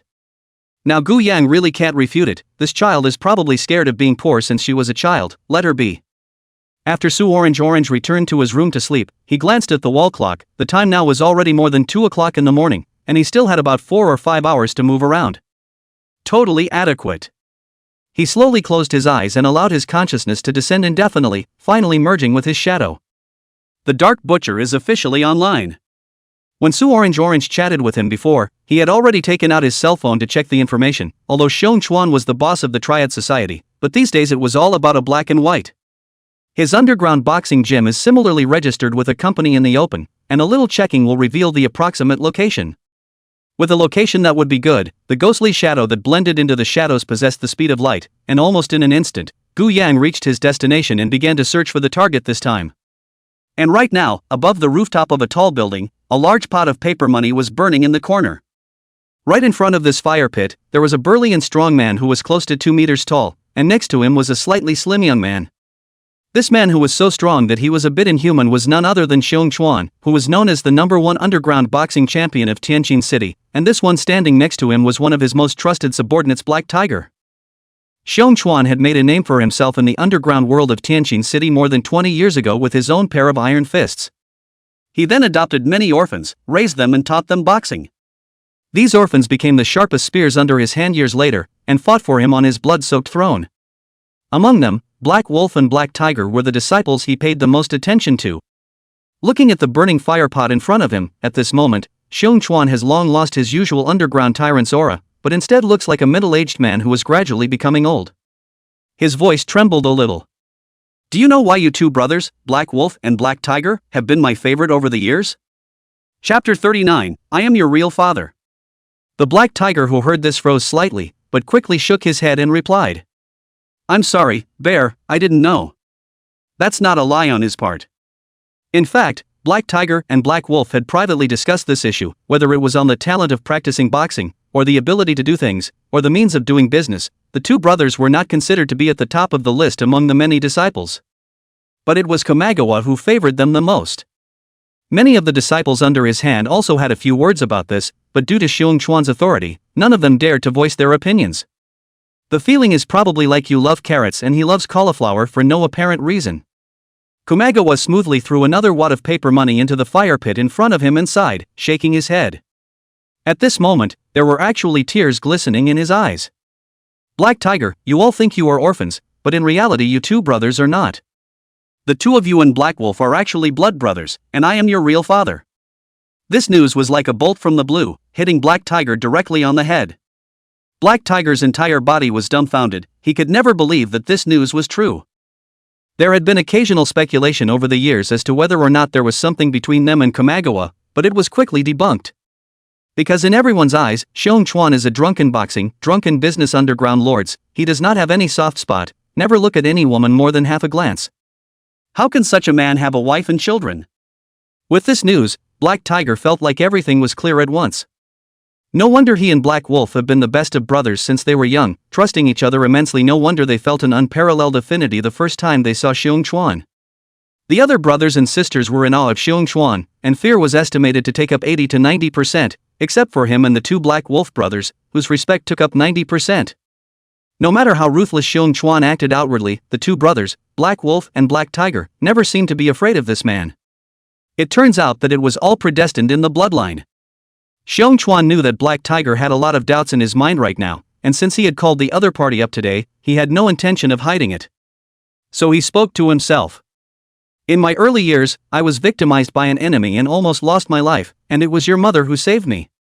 While recuperating from my injuries, I fell in love with her over time, and you two brothers were born. You're twins, but fraternal twins, that's why you look different. I wasn't very famous then, and I offended too many enemies. I was assassinated once, and your mother was lost. You two brothers were only a few months old at that time. At that time, I was painfully aware of the fact that if I took you two brothers by my side, what awaited you would probably be a dead end. If the fact that you are my own sons comes out, those enemies of mine will stop at nothing to take your lives. So I secretly sent you to an orphanage, and took you back again when you were about 10 years old, so that you could become one of my many disciples. It's been hard on you two brothers all these years." Black Tiger bowed his head, silent. Kamagawa continued. "When assigning tasks over the years, I've always tried to assign you the more greasy and safer jobs whenever possible. The last time he had Black Wolf assassinate that paralyzed person, the other person was nothing more than a paralyzed person, only his head could move without any difficulty. And I even found a scapegoat, which I thought was foolproof. Who knew it was still the last thing I wanted to see? Now you are my only son. Black Tiger raised his head and looked at his father's back, suddenly feeling that this so-called underground tyrant was actually nothing more than an ordinary man, an ordinary father. Kumagawa sighed and threw all the paper money in his hand into the fire pot and turned back to speak to Black Tiger. The reason why I called you up here today is partly to tell you about our relationship, and partly to pass on my most important skill to you. Black Tiger was full of doubts. Hasn't Master always been teaching us our skills? All kinds of boxing techniques, triad survival experience, etc., we've been learning all along. Kumagawa shook his head gently. Those are just appearances. If I really wanted to rely on those things, I don't know how many times I would have died by now. I'm going to say my biggest secret. In my early years, I once obtained an ancient book by chance and learned a strange breathing technique from it, called the Five Beasts breathing technique. It is also with this dharma that I am able to have the achievements I have today. Hearing this, the Black Tiger breathed in sharply for a moment. No wonder he had always felt that Xiong Chuan's physical fitness was far from extraordinary. Even now that he was in his 40s, he was still strong as if he were a young man in his 20s. Brother Xiong, could this be the legendary secret book of immortal cultivation? Kumagawa slapped Black Tiger directly on the head. And you're still called Brother Bear, now you call me Dad when no one's around, no good little brat. Black Tiger smiled awkwardly. I'm sorry, Dad. For the first time called father, the Black Tiger's heart is still a little awkward, but after calling it out it is very comfortable. Growing up an orphan, now I finally have a father. Kumagawa explained after letting out a sigh. What kind of bull immortal cultivation secrets, that's all blindly written inside movies and TV shows, or in the real world is there such a mysterious thing? My so-called five beasts breathing method, to put it bluntly, is to imitate the five powerful beasts, to temper one's own flesh, which is just a bit stronger than the usual taekwondo or something like that.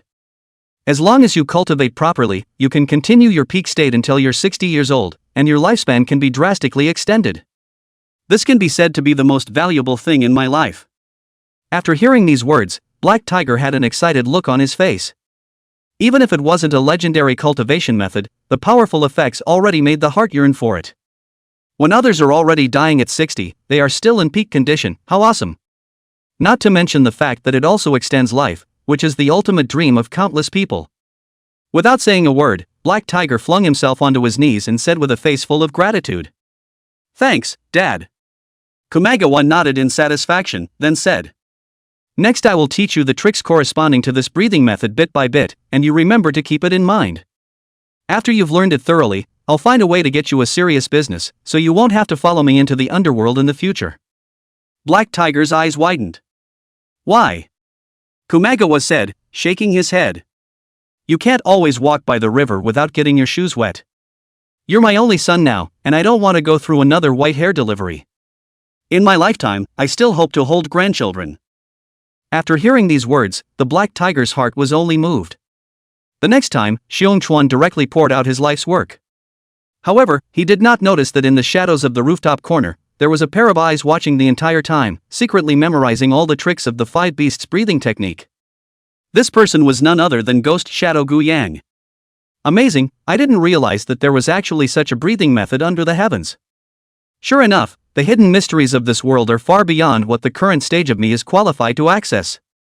With such an opportunity, I must learn from it. This teaching lasted about 2 hours, and it was getting slightly light. Gu Yang even felt the body's strong call to the ghostly shadow body. There's not a lot of time to be able to move around freely. After all the know-how was imparted, Kumagawa, who was standing on the rooftop, waved his hand. Go back first, get some rest and relax, and practice hard on your own when you have nothing else to do. Black Tiger nodded heavily. I understand, Pops, and I'll do as I'm told. As he watched the Black Tiger gradually leave, Xiong Chuan gradually breathed a sigh of relief. It is fortunate that I have one last son left. He looked at the fire pit in front of him that had gone out and waited about 3 or 5 minutes before speaking slowly. Your Excellency should have come out after watching for so long, right? Ghost Shadow Gu Yang was shocked in his heart. It's true that he deserves to be the #1 underground boxing expert in Tianjin City, his insight is actually so sharp. However, now that he has learned the Five Beasts breathing technique incomparably thoroughly, there is indeed no need to hide it any longer, and there is not much time left for him to move freely today. Gu Yang gradually unfolded his dark as ink form. Not far away, Xiong Chuan, who was standing at the corner of the rooftop, saw this black as ink humanoid monster in front of him, and instantly jerked in fear. He wasn't afraid of anyone, but how could he not be intimidated when confronted by such a non-human creature? What the hell are you? Why are you sneaking up behind me? Chapter 40, I have a treasure here.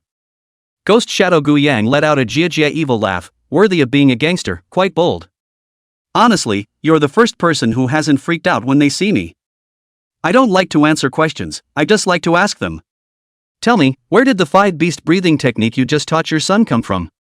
And where is the original of that ancient book now? If the answer satisfies me, I may consider letting your son live. The voice of the ghostly shadow was completely different from that of a normal human, ghostly and cold, and as if it was mixed with the whistling of a severe ghost scale.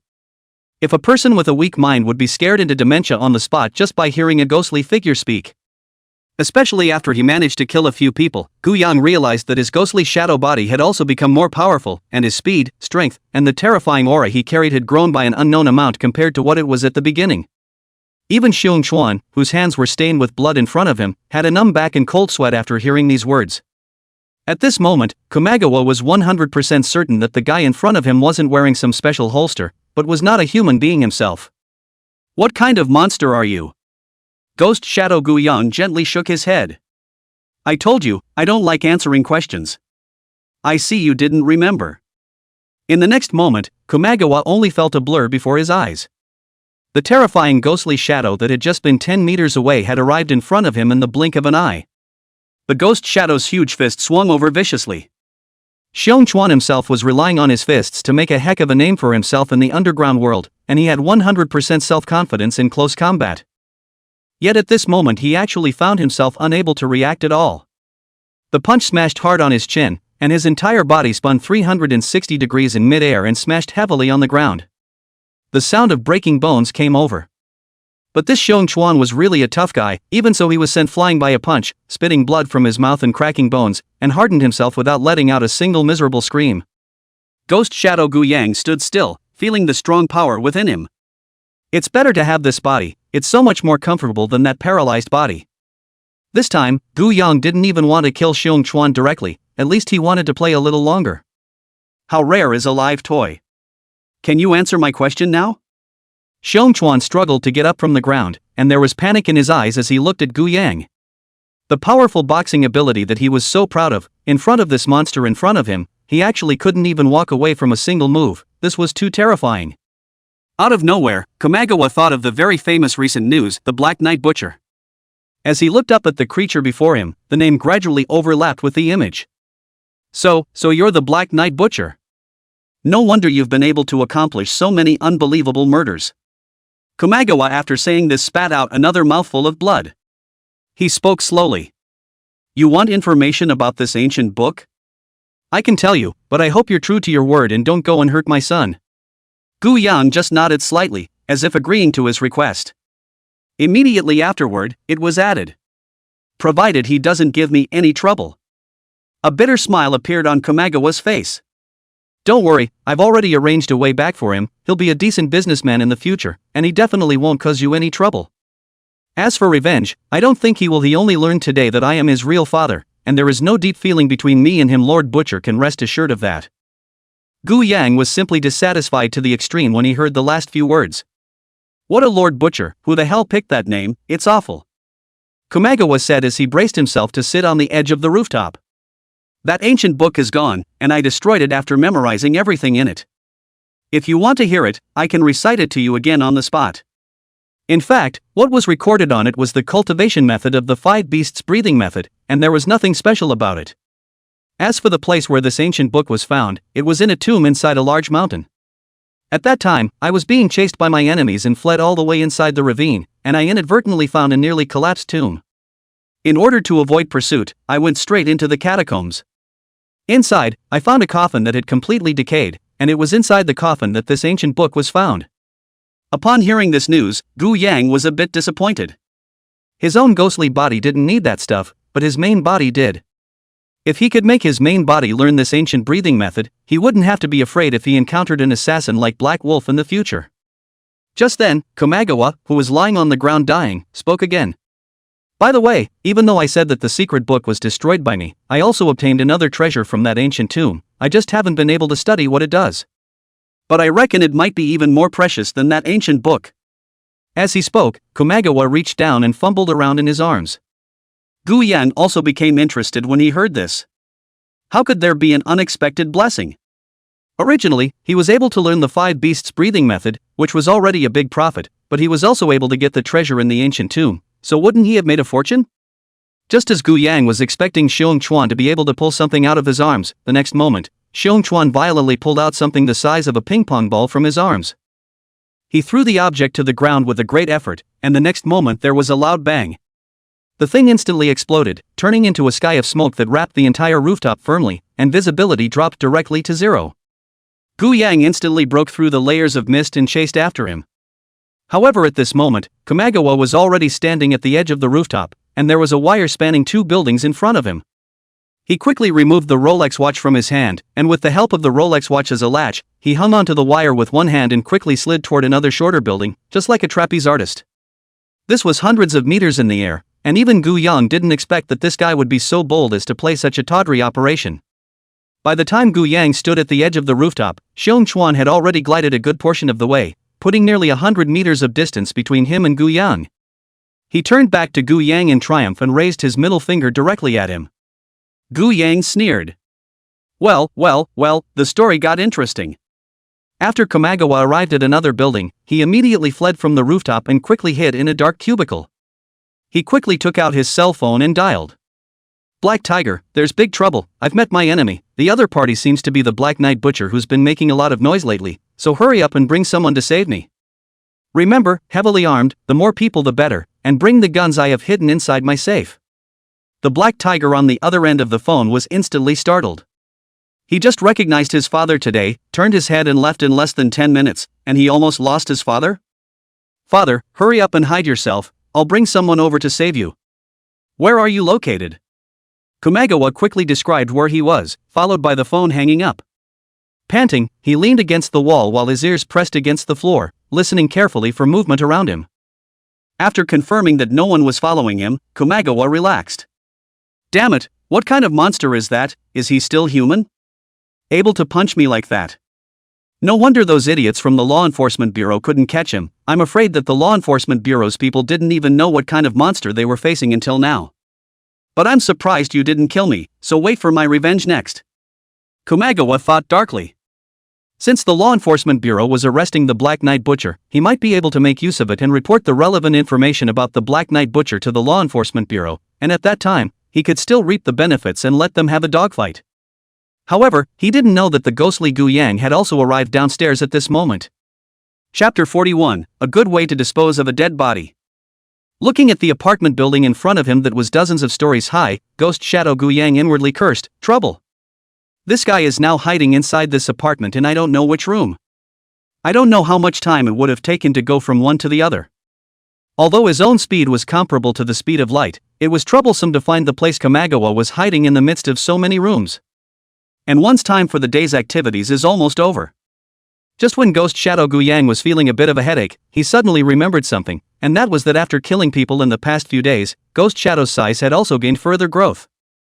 Although on the surface, Gu Yang was also about as tall as a normal person nowadays, this was actually the effect of his compression. Will I be able to tear myself apart? This thought was out of control as soon as it appeared in Gu Yang's mind. The Ghost Shadow's body would have been able to change in 1,000 different ways, only limited by its maximum size. He slowly closed his eyes, and one of his arms instantly transformed into one dense black thread after another, about the thickness of a hair strand. With these black threads rapidly spreading forward, wherever the black silk threads passed, Gu Yang could form a picture in his mind. Each of these black strands of hair is the equivalent of its own eye. With the help of these black shadows, Gu Yang was able to quickly take in the entire situation on the first floor. How many people were in each room, and what they were doing, at a glance. It only took a few seconds for the first level to be searched. Ghost Shadow Gu Yang merged into the shadows at the moment and continued to climb upwards.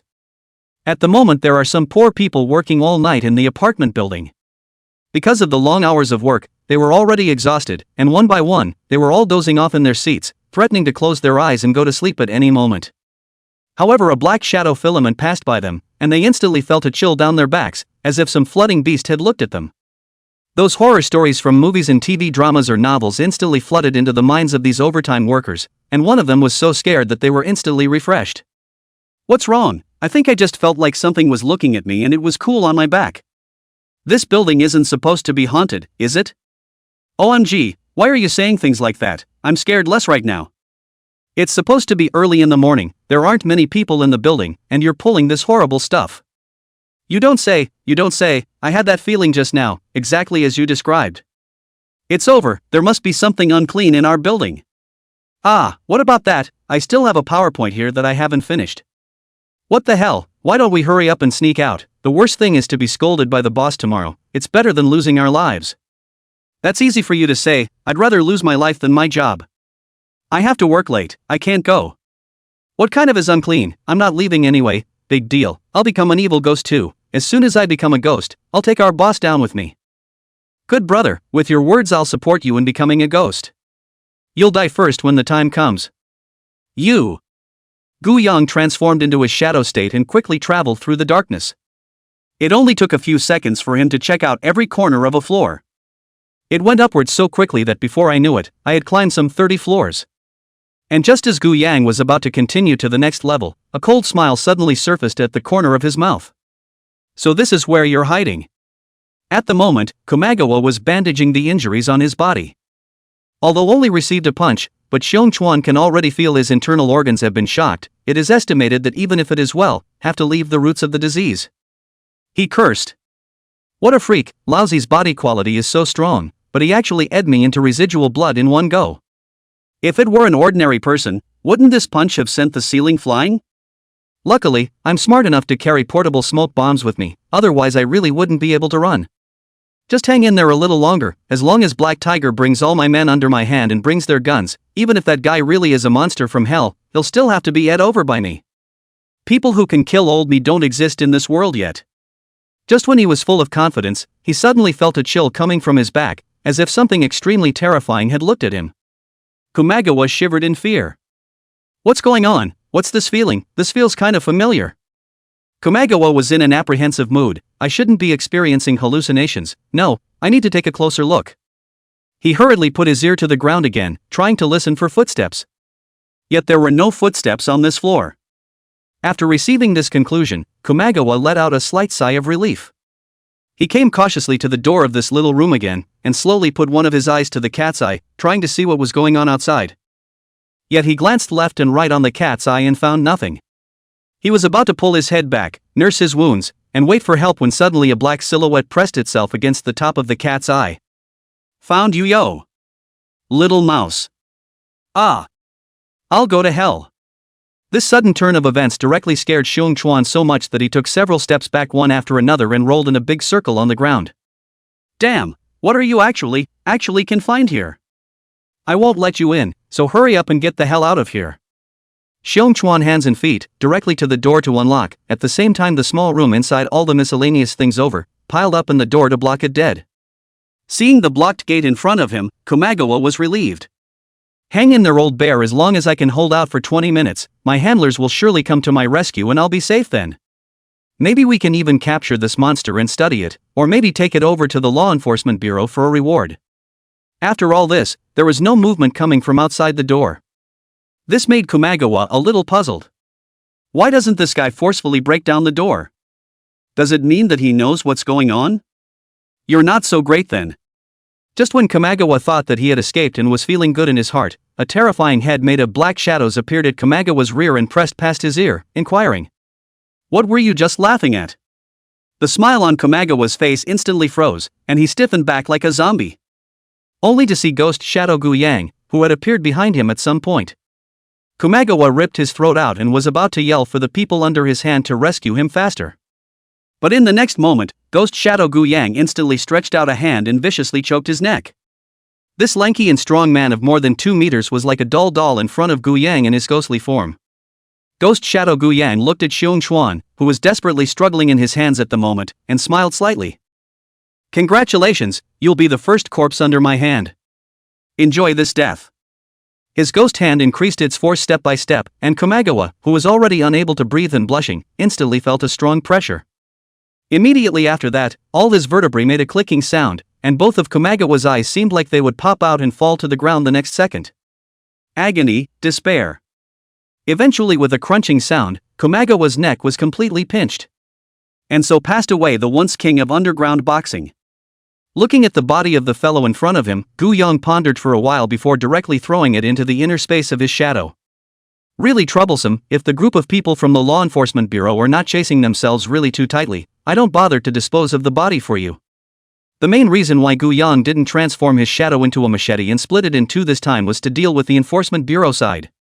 This Xiong Chuan only sent someone to assassinate himself at night, and as a result, he was killed by the Black Knight Butcher that night, and that suspicious Lu Tao would probably associate himself with him again. Better get rid of this body. After thinking of this, Gu Yang utilized the shadow's internal space and directly took Xiong Chuan's body in. If it was the body of the ghost shadow before, it might not be able to stuff such a big thing, but after killing these few people, the ghost shadow's size was also getting bigger, and accordingly the space in its body would also become bigger, and now it would fit a Xiong Chuan without a problem. After taking Xiong Chuan's corpse with him, Gu Yang utilized his light-like speed to quickly leave the city. It took only a fraction of a second to come straight to the legendary primitive big forest. Without saying a word, he left Kamagawa's body here and slashed his wrist in the process, making the smell of blood stronger. The protected animals in the big forest, extra food. Chapter 42, 100 Years of Yuan Life? After doing so, Gu Yang could already clearly feel the strong call coming from his own body. The ghost shadow's body was no longer able to control itself, and the few seconds of forced activity just now was the limit. I can't help it, even if the world outside is wonderful, I still have to go home. Gu Yang slightly relaxed some of his ghostly shadow body's resistance, and in the next moment he himself immediately transformed into a black shadow and disappeared from this place at the speed of light. In the blink of an eye it was back under the body of the main body. Consciousness also gradually merged with flesh and blood. It's back again. The Yuan show that came from Xiong Chuan's body was once again fed back into this body by the ghostly shadow body. At this instant, Gu Yang's eyes instantly glared as wide as copper bells. The energy was just too much. It was even more massive than all that had been acquired before. This time, the Yuan longevity shared by the contributing body was actually as high as 100 years. Gu Yang's total Yuan longevity had reached 165 years. This meant that as long as Gu Yang didn't suffer any accidental injuries next, he could continue to live peacefully for another 165 years. Hasn't this already broken the limit of human lifespan? Counting the fact that he was now in his 20s, wouldn't he be close to 300 years old by the time he died? Boy, has there ever been such a long life in the history of mankind? Then Gu Yang suddenly thought of Xiong Chuan, who was killed by himself. That guy's death was able to score himself 100 years as a Yuan beast, which meant that the ghostly shadow's body had similarly scored 100 years. Does it mean that that guy can live over 200 years if nothing happens to him? Off the big spectrum. Could this be the powerful effect of the 5 beasts breathing method that he regarded as a treasure? Boy, what a great treasure you've got yourself here. Gu Yang suddenly felt as if he had still somewhat belittled this so-called 5 beasts breathing method. The fact that this thing was able to allow Xiong Chuan to live peacefully until he was over 200 years old was enough to show that it had great potential. If one practiced intensely, one could definitely gain unexpected rewards. Gu Yang secretly perked up his ears and listened to the movements around him. At this point in time the sky had just dawned, so Orange next door should not have gotten up yet, and he could temporarily move around a little bit freely. He felt his torso, under the infusion of this 100 years of Yuan longevity energy, his torso was already too good to be true, and his originally paralyzed lower half of his body was actually completely restored at this moment. Taking advantage of the fact that no one was around, he quietly lifted the covers and stepped off the top of the hospital bed. It's perfect. Gu Yang had never felt his body was so perfect before. At the moment, his own self was not only moving fluidly, but also seemed to be even more fit than he originally was. He tried to walk around the floor a few times, moving his body around. This feels so good. At this time, the sound of cartwheels rolling suddenly came from outside the door, and Gu Yang hurriedly climbed back into bed again and covered the quilt. The bedroom door opened, so Orange yawned and walked in, looking at the moment Gu Yang had sat up on the bed to play with his cell phone, and directly gave a thumbs up. Mr. Gu, you're so awesome, you went to bed so late last night and encountered an assassination, but you were actually able to get up so early today. And by the look of you, you don't seem to be affected in any way, you've got a proper big heart. Gu Yang looked at the 2 dark circles on Su Orange's face and smiled gently. What, did you worry about me all night yesterday and couldn't sleep? Su Orange raised an eyebrow. That's for sure, Mr. Gu, you mustn't have an accident. If I didn't have you, I don't know how much my income would drop. What's the saying? It's easy to go from frugality to extravagance, but hard to go from extravagance to frugality. For the sake of my tens of thousands of monthly salary, Mr. Gu has to protect himself. While saying that, Su Orange pushed the cart to his bedside with a steaming pot of warm water on it. Su Orange rolled up her sleeves and wrung a towel from the basin. Come on, Mr. Gu, let me help you wash your face and wipe your hands, and straighten up your grooming. It's a good thing I didn't have an accident yesterday, or else you'd really have to help me organize my suicide watch. Blah, blah, blah, blah, what unlucky words are you saying? Although Gu Yang was able to move his own body at the moment, he had no intention of ending his paralyzed career. The reason is twofold. Firstly, he himself would surely use his identity as a ghostly shadow body to gain more meta life next, so the story of the Black Knight Butcher wouldn't stop there. In this process, it is inevitable that many guys who have offended themselves will become dead under the knife. If one returns to normal, which would undoubtedly increase suspicion, one might as well continue to disguise oneself by using one's paralyzed identity. Secondly, how comfortable he was in this luxury ward. Someone handed him water when he was thirsty, someone cooked for him when he was hungry, and he didn't even have to wash his face and brush his teeth. The bottom line is that Dean Feng didn't even confiscate the hospitalization fee in order to get himself to cooperate with the research. It's a package that doesn't even want to leave, okay? Moreover, even if you want to be discharged from the hospital, you can continue to go out as a paralyzed person. Anyway, it is already well known that you can move your hands, so you can push the wheelchair. As for the corpse that had been left inside the primitive forest, the smell of blood was like a stunning beauty with its clothes off here. It didn't take long to attract the snakes, rats, insects and ants that were hiding underground, followed by the large, hungry beasts. Within an hour, 3 or 5 rounds of scrambling had taken place around Kamagawa's body. Every piece of flesh and blood of his body was scattered in the bellies of different beasts, and by the end of the day, the place was even devoid of his skeleton. Now even if the snarling dog did come, it would be impossible to retrieve the body using its dog nose. It is the perfect way to destroy the body. And Black Tiger's mind was now in a panic. Being an orphan all his life, it was not easy for him to understand his true identity, and it was not easy for him to recognize his real father. Though the truth had caught him a bit off guard, the Black Tiger had been in a state of euphoria upon his return. His own father had not left him and had always done his best to protect him and help him, all the time. It's a happy feeling to think about. Moreover, his father had arranged everything for himself to follow, not only imparting the most precious 5 beasts breathing technique to himself, but also arranging a way out for himself. But beauty is always broken in a moment. Before Black Tiger could recover from his happy life, he received a call from his father and panicked. The first moment he received the call, he called all the men in the entire boxing gym and brought their weapons. He had even complied with his father's instructions to keep several pistols inside the safe on his person. The vast fleet of vehicles drove quickly toward the location Kamagawa had called about. Come on, hurry thee up. Step on the gas, okay? Why did you let off the gas again? Who the told you to hit the brakes?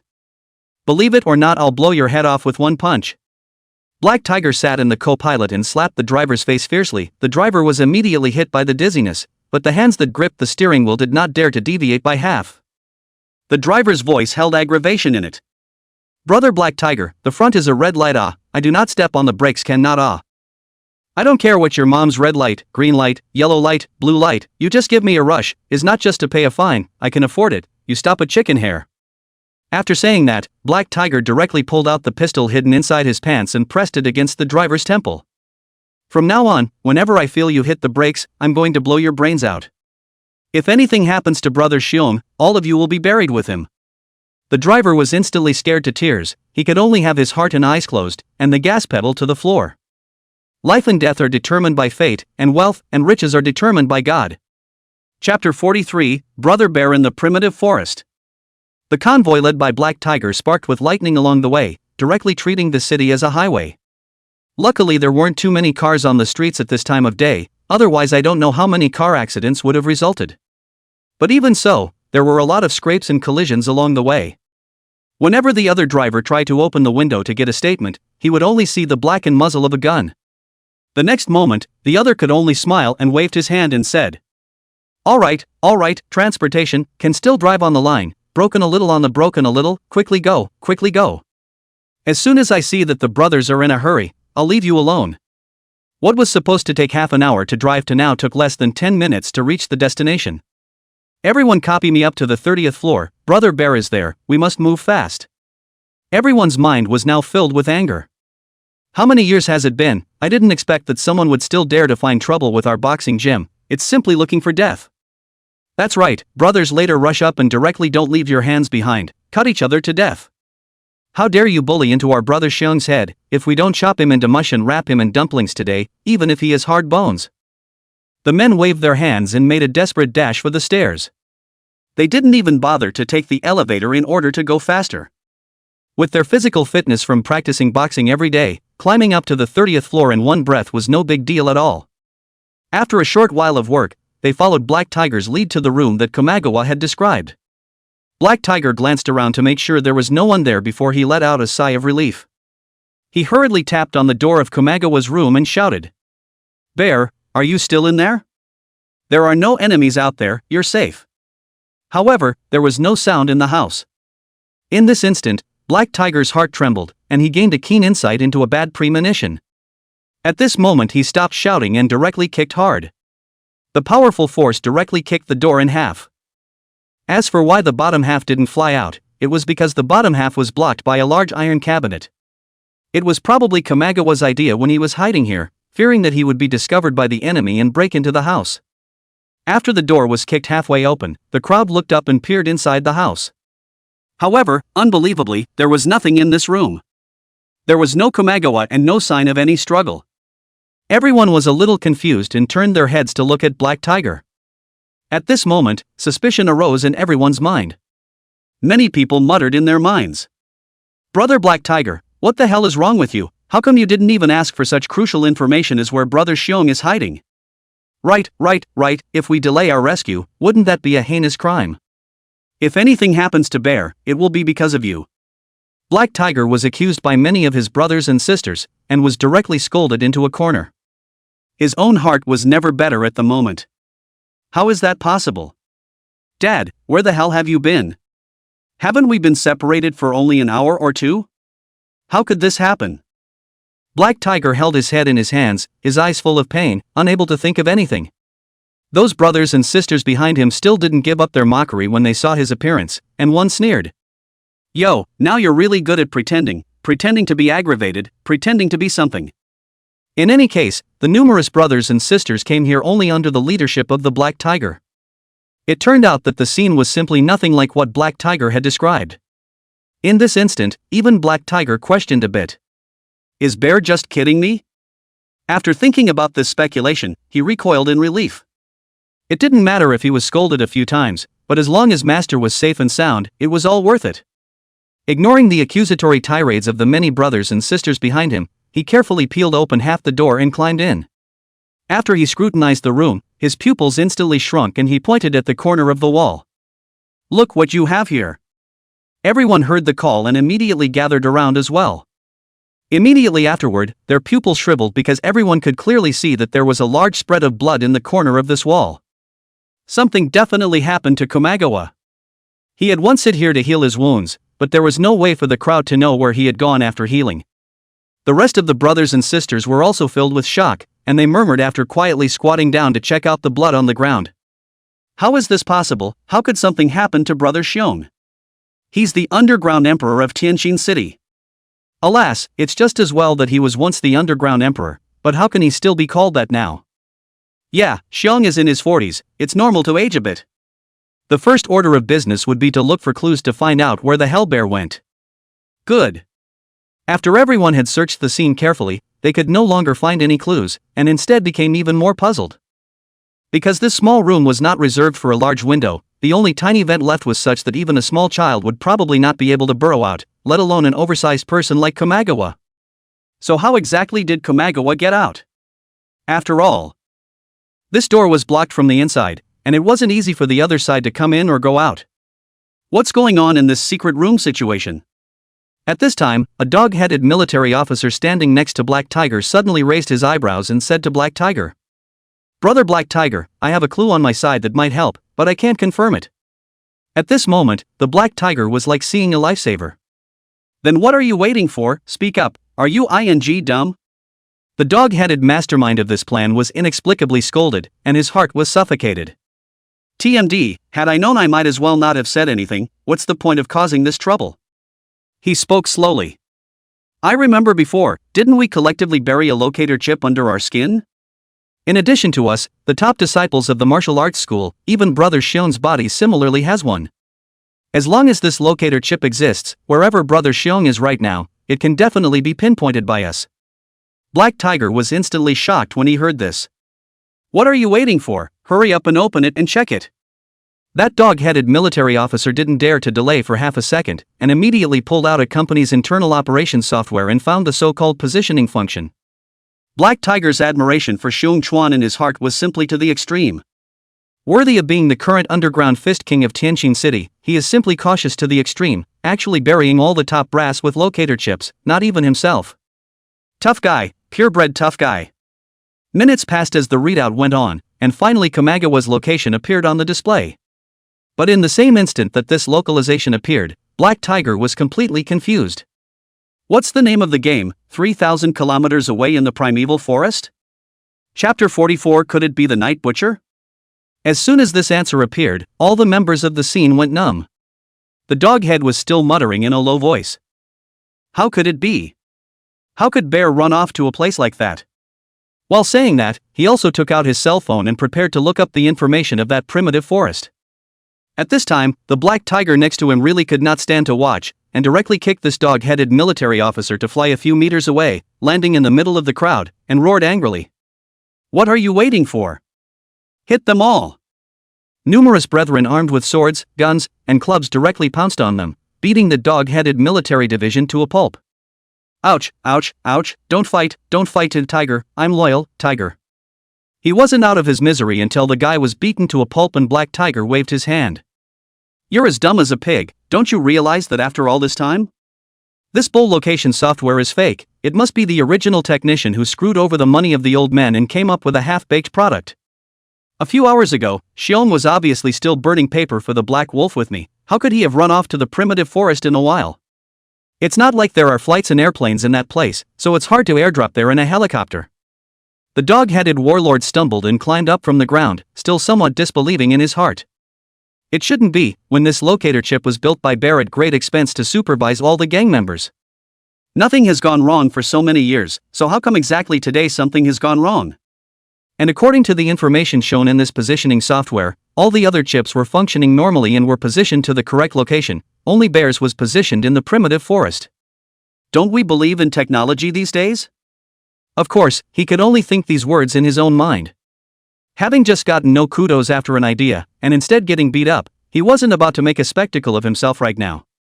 Black Tiger's heart was angry and aggrieved. It was not easy to have a family, but it turned out that the first day his father recognized him with himself, he was gone. Grandma, is Lousy a heavenly monster?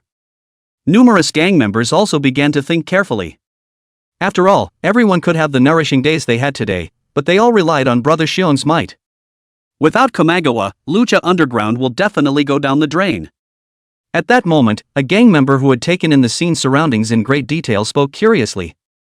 Tiger, do you think it's possible that Xiong has had an accident by now? This scene looks a bit familiar to me. Black Tiger was silent. At this point in time, how could he not know that Xiong Chuan was likely to have been untimely? But it was his father, after all, and nothing he could say would quite make him accept that reality. Tell me, how is it familiar? The gang member nodded and spoke. This small house doesn't have any other exit at all, the only entrance and exit is this door. However, when we just broke the door and came in, this door was clearly blocked, and this feeling is instead like the secret room murder inside the cartoon. And we've had a backroom killing like this in the city recently. Everyone in the room instantly opened up to inspiration at the end of that sentence. Yeah. Oh, Butcher of the Night. It's not often that a case like a secret room murder is committed, and not only does the killer need to be extremely strong mentally and physically, but he also has to have a very smart brain. How can there be more murderers like this? Almost instantly, everyone on the scene felt that this matter might have something to do with the Black Night Butcher. Many people began to worry in their hearts as they discussed. Brother Tiger, if it was the Black Night Butcher who did this matter will be troublesome. So far, the Black Night Butcher has been killing people for several days in a row, but the Law Enforcement Bureau doesn't even have a clue. Even that Lu Tao, who is known as a divine detective in our city, is at the moment clueless. It's probably 1,000 times harder for us to find out where Bear is. Alas, I think our thoughts are still a bit too optimistic. The Black Knight Butcher has so far been extremely brutal, never leaving any survivors. Bear is mostly gone. Yeah, I've seen a lot of people talking about it on the internet, saying that the people the Black Knight Butcher kills are all deserving villains. That guy probably idolizes Batman. He's a poor imitator though. Batman isn't as cruel as he is. Finished, according to you, isn't that Black Knight Butcher staring at our underground boxing gym?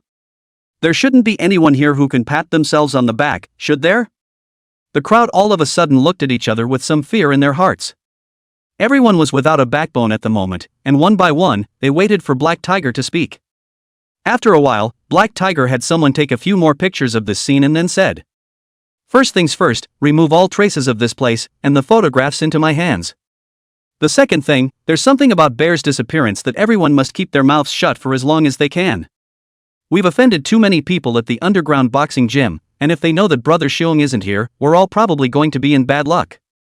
Thirdly, since the Black Knight Slaughterer is playing the banner of punishing the evil during this period of time, let's not do those illegal and criminal things on our hands for the time being. Money, everyone has made a lot of it over the years, and a few months less won't kill anyone. The last thing, and the most important thing, call and ask Lu Tao out for me. I want to talk to him about the Black Knight Butcher." The many brothers from the boxing gym immediately responded after hearing these orders. This was definitely the most dangerous time ever for an underground boxing gym, and everyone was on their guard. At the moment, Gu Yang was alone in his wheelchair, basking in the sun in front of the floor-to-ceiling window. There was something about his physical recovery that he hadn't told anyone. It was a secret. At the moment, he was the only one in the house. After unlocking the door to the living room, Gu Yang actually stood up alone in the middle of the living room, casually tossing the wheelchair aside. Finding an open spot, he squinted his eyes and began to learn the moves of the Five Beasts breathing technique. Although the name was breathing technique, in some ways it should be considered a boxing technique. In addition to the tricky mantra on breathing, it has to be accompanied by a variety of difficult movements. According to Xiong Chuan, these movements and breathing methods were derived from imitating the 5 powerful ferocious beasts. These 5 powerful beasts were the tiger, elephant, python, eagle, and crocodile. These apex predators of nature, they are born with a physique that is more powerful than humans. Even if they don't exercise much, their attributes in all aspects as adults far surpass those of humans. The 5 beasts breathing method, combining the characteristics of these powerful and ferocious beasts and polishing the human body, was able to develop the human body's potential drastically, and at the same time, it was also able to prolong its lifespan. With such a treasure, of course Gu Yang had to seize the time to practice and cultivate. Accompanied by the recollection in his mind of the bits and pieces that Xiong Chuan had imparted at that time, his entire body moved along with it. With this practice, by the time Gu Yang came back to his senses, the sun had already gradually set, shedding a light red afterglow on the window. Good lord, this is really a practice without years. He wiped the sweat from his forehead and sat panting in his wheelchair. However, what made him a bit worried was that he didn't seem to feel anything. It's not supposed to be a trick, is it? Chapter 45 Yuan Lifespan Space, plus points? The New Age youth staple is one that never goes inward. If practicing on your own doesn't work, it definitely can't be your own fault. Don't say anything about lack of talent, there's definitely something wrong with the thing itself. Gu Yang went through this 5-color breathing technique again and again in his mind, carefully recalling the bits and pieces of it. It's not really true to say that this thing is a fake. This thing, every action, every breathing trick is esoteric. If someone can make up such a subtle thing, that is really something, do this kind of trickery or a little bit of talent, should go to engage in scientific research. Isn't there a saying that all human progress comes from imagination? However, just as Gu Yang was immersed in comprehending this 5-colored breathing technique, his consciousness suddenly entered another world. It was a vast starry sky, with dense points of light twinkling in the sky, one after another. And in the middle of this multitude of points of light, there was a small moon. What the hell, where's this for me coming from? Gu Yang felt a bit confused, and the first thing he wanted to do was to withdraw from the middle of this world. As it turned out, luckily, this weird world didn't restrict his freedom, and he could detach himself from it with just a thought. It's like this thing is part of the brain. After calming down for a few moments, he continued to try up. He re-entered this infinite starry sky and began to explore it slowly. It was only this time that he realized that those star-like points of light in the sky could actually move freely under the control of his mind. Not only those points of light, but even the tiny white moon could likewise move as if everything here was its own toy. Interesting, really interesting, so many stars in the sky, what can I use them for? Is it hard to use it to play billiards? After some exploration, Gu Yang also realized that there were actually 165 stars of light in the sky. Was it a coincidence? How was this number exactly the same as one's meta-life balance? The next moment, Gu Yang accidentally slammed one of the points of light on top of that tiny moon. Immediately after that, something even more amazing happened. The tiny point of light actually disappeared out of thin air, and the moon grew a small circle in size. What's going on? What's happening? Before Gu Yang could figure out the situation, the next moment a large number of strange memories were also added to his mind. Within this memory, he had been laboriously practicing the 5-beast breathing technique night and day, and had actually practiced for an entire year. And it's not even a normal person's year, it's a year of practicing like a robot without sleep or food, without stopping for every second. Immediately after that, Gu Yang's body also changed rapidly, although on the surface it didn't look too different from before, but if you touched it with your hands, you could find that his body was even more elastic than before, and the muscles hidden underneath his skin all had a stronger explosive power. If he was hard to say, Gu Yang was even confident in himself at the moment that he could go to any international competition in any sport, and even if he couldn't win the championship, he could definitely secure a spot in the top 3. That's awesome. Am I evolving into an all-powerful little superhero?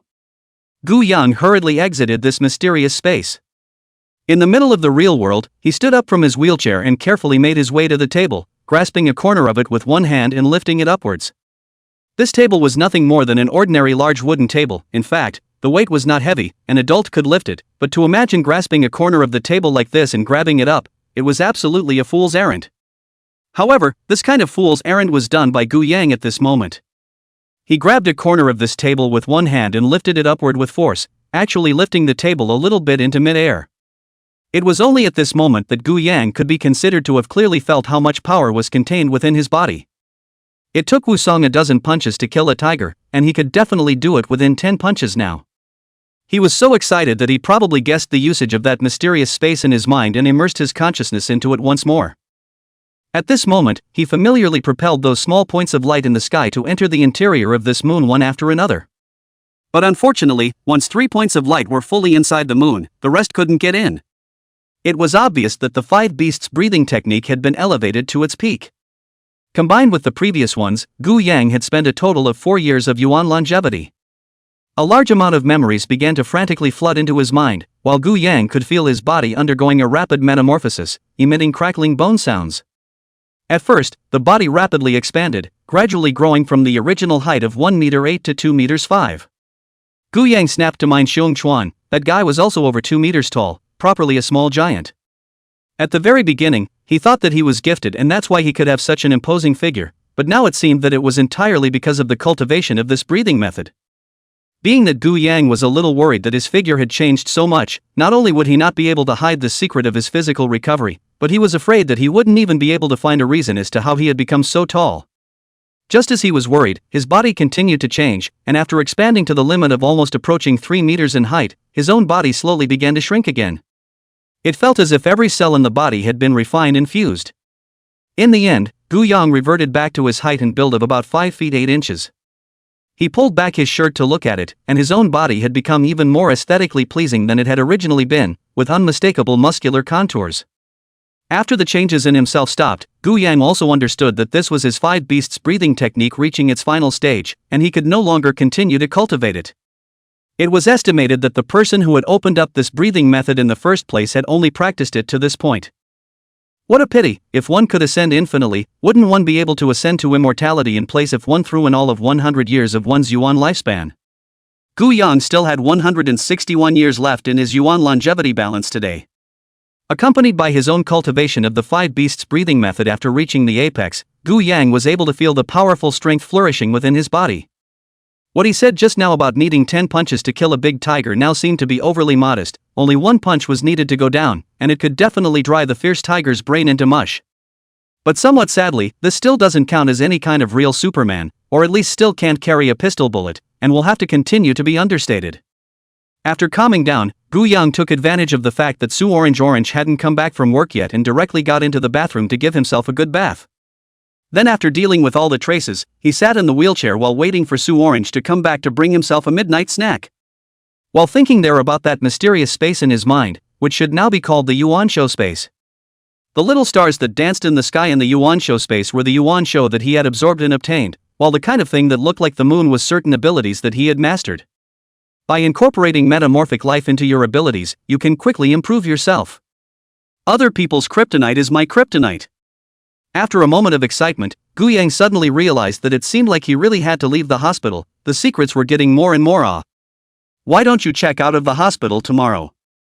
There seems to be some money left in the account, so if we sell the original murder house, we should be able to buy a second-hand cottage.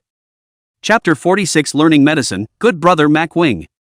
It suddenly occurred to Gu Yang that his body was now almost recovered, and it was time to take care of the company's business that he had struggled so hard to put together. The previous company mainly dealt with construction-related works. Although we have made a lot of money over the years, this industry is now a sunset industry and there is no point in continuing to engage in it. What's more, these days when he was hospitalized, the company's operation has been in the hands of Smoke Ping Ping as well as Lu Xiaoyu, and I don't know what kind of things have been tossed around. Instead of thinking about getting this ragtag company back on track, it would be better to liquidate it in time for some other business. One has to live as a paralyzed person for a long time to come. How does a paralyzed person run a construction company?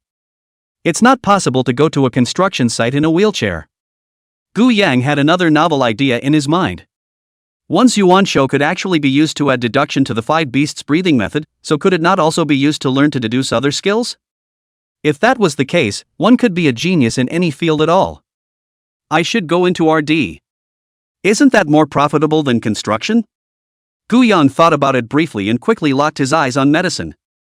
There is so much that is lacking in medicine today, and there are far too many incurable diseases. With the power of the meta-life space himself, it was clear that he could quickly elevate his medical knowledge to the pinnacle of all mankind. At that time it might be possible to develop drugs to cure cancer, leukemia, and other maladies. On the one hand, you can make yourself a lot of money. On the other hand, it can also gain the attention and protection of many forces. At that time, even if that Lu Tao was really suspecting himself, with his credit for developing so many life-saving medicines, as well as his transcendent social status, he would definitely not dare to act recklessly. Moreover, with the five beasts breathing technique, Gu Yang also hoped to subsequently obtain a more profound cultivation method, or perhaps raise this five beasts breathing technique to a higher level with his own means. Since ancient times, medicine and martial arts have not been separated, learning medicine should be very helpful. After determining the subsequent target, Gu Yang sighed. It's about time I got myself some help. A name instantly appeared in Gu Yang's mind: Mu Rong. Mac Wing was his roommate in college and the best buddy he had ever been close to. I remember that every time this brother found himself drinking 2 or 3 glasses of wine down, dizzy, always chattering to persuade himself to hurry up and break up with that Smoke Ping Ping. For this matter, he himself had quarreled with him twice in the first place, but the guy didn't hold a grudge, and the next time he drank too much, he still said so. Now that I think about it, it's really the authorities who are in the dark. If I had broken up with that Smoky Pinky earlier, I wouldn't have ended up in such a situation at all. He woke up in the past few days, Mu Rong has not even a message, and did not come to see himself, thought that this guy has forgotten himself. It turned out that after checking the information, they realized that this was all the work of Lu Xiaoyu and Smoky Ping Ping. According to the will he left at that time, if he died, the person with the highest position and the most seniority in the company would inherit all the shares of the company. This person was naturally Mac Wing. And in order to be able to get this property, the two of them, Smoky and Lu Xiaoyu, deliberately created some trouble in the foreign market, forced some means, forcing Mu Rong to be demoted and to go to the following outsourcing company. I guess Macarong doesn't know the news that he has woken up yet. Gu Yang took out his phone and directly dialed roaming long distance. The phone rang for a long time before it was finally picked up, and on the other end was the cacophonous sound of construction on the site. Mac 1 yelled somewhat hoarsely and grumpily from the other end. Hey, who is it? I've traveled abroad, can I also receive fraudulent calls? These days everyone is scared silly by scam phone calls, and whenever they see an unfamiliar number, they reflexively think it's a scammer. Gu Yang smiled gently. Oh old Mac, you can't even hear my voice? Mu Rong instantly froze, followed by his voice doubling and yelling. I go, Lao Gu, you woke up? TMD, that quack doctor did not say that you cannot wake up for the rest of your life. The past few days really put me in a hurry. It's good to be awake, it's good to be awake. Gu Yang could clearly feel that Mu Rong on the other end of the phone was indeed happy from the bottom of his heart. He asked in passing, "Why did you have to go abroad to take that mess when you were doing just fine at home?" Mak1 instantly cursed when he heard this. "It's not because of your stupid mother-in-law and Lu Xiaoyu, these two idiots. You have just had an accident. The company has a huge financial crisis by them. The domestic market is not very good. To solve this financial crisis, you must start from the foreign market. If I don't show up, the company will go under, and if the company has problems, you'll lose your medical bills for being a vegetable for the rest of your life. What do you want me to do? No way, I can only personally run this trip. Lousy, this can be all for your company in the fight. You now wake up, hurry to give me a bonus, otherwise I can leave the job. You are unaware of how many big companies have sent me onboarding offers in the days since you became a vegetable. I'd be worth twice as much now if I'd run away." Hearing these words from Mu Rong, Gu Yang's heart is slightly warm. Fortunately, the people around him are not all, or else this pair of eyes can really be donated. He cleared his throat and said, "There's no need to ever mention that again. She'll never be associated with me again for the rest of her life." Mu Rong instantly became more elated. "You finally dumped her. Looks like your accident wasn't entirely bad, at least it cleared your head. I told you, there's no use keeping that kind of. You wait a little for 2 days, I'll organize my work over here and come back to see you first thing." Gu Yang, however, shook his head and said, "No, you come straight back, just drop the job over there. When we get back we'll sell the company, put the money in our pants pockets, and I'll take you into some other business." Mu Rong was instantly stunned. "Ah, brother, you're not mistaken, directly sold a very loss. And you're going to take that money and reinvest it in another business. Have you done any market research, prospect analysis, etc.? Don't lose it all by then. Starting a business isn't a good option right now, the economy is so bad." Gu Yang, however, was confident and said, "Don't worry, listen to me, I've got it all figured out. You can have half of the money after the company is sold, as a guaranteed salary for you. You can pull back. I have followed you all these years as not to figure out your 3 melon 2 jujube? It's not because we're brothers. Since you put it that way, I'll pack up now and buy a ticket to come back tomorrow, and wait for me to come back tomorrow to take you for a drink." After the phone hung up, Gu Yang's heart was much lighter. Having Mu Rong come back to help him with his work definitely relieved a huge wave of pressure. After putting down the phone, a sudden afterglow caught a glimpse of a book sitting on the table with 3 big words written on the cover: Pathology. This should be left behind by Sue Orange. Just in time to try it out now, so let's get started on a fun learning journey. Chapter 47: Bus Thief, Gold Medalist Detective. No one gets out of the car. No one gets out of the car. There's a thief in the car, close the door. Uncle driver, I beg you, close the door. A small girl in a high school uniform yelled with a sobbing voice. The driver heard this and immediately helped to close the door. At this instant, there were many people in the car who were instantly dissatisfied. There's a thief in the car, why don't you just go call the police and shut the door? I'm still in a hurry to go to work. Yeah, we can't hold everyone up because of you alone. You're a little kid, how much can you be worth even if you lost something? You didn't lose your $2 allowance for today, did you? Hurry up and open the car door, I'll give you $5 without looking for it, what a pain in the ass. The stubbled driver sitting in front of him looked back and asked carefully. Little girl, what have you lost? If it's not too valuable, don't keep your uncles and aunts from going to work, okay? Even if you call the police to file a case, it'll take $1,000 to do it. Oh. This little girl was so anxious that her face was red and she was trembling. More than that, definitely more than that. My dad lost the watch he gave me, it was a Rolex, worth over $100,000. At that instant, all the passengers on the entire bus froze. It's not a small amount of money for a watch worth over $100,000. The driver's expression became instantly serious. Little girl, are you serious? You can't lie about such things. How unsafe is it for you to carry your dad's $100,000 watch around with you? The little girl sat on the ground, desperately wiping the tears from the corners of her eyes, and sobbed. Because my dad is sick, very sick, and it costs lots and lots of money every month. The family house and car were all sold, and that watch was the last thing my dad had. My mom told me to take it and sell it and use the money from the sale to pay my dad's medical bills for a month or so. If we didn't have this money, my dad wouldn't have any money for his treatment. What the little girl said certainly moved everyone in the car. To be able to come up with such an expensive watch should indicate that the little girl was originally from a good family, but was hard-pressed into it because of a patient. The watch was a lifesaver for the family.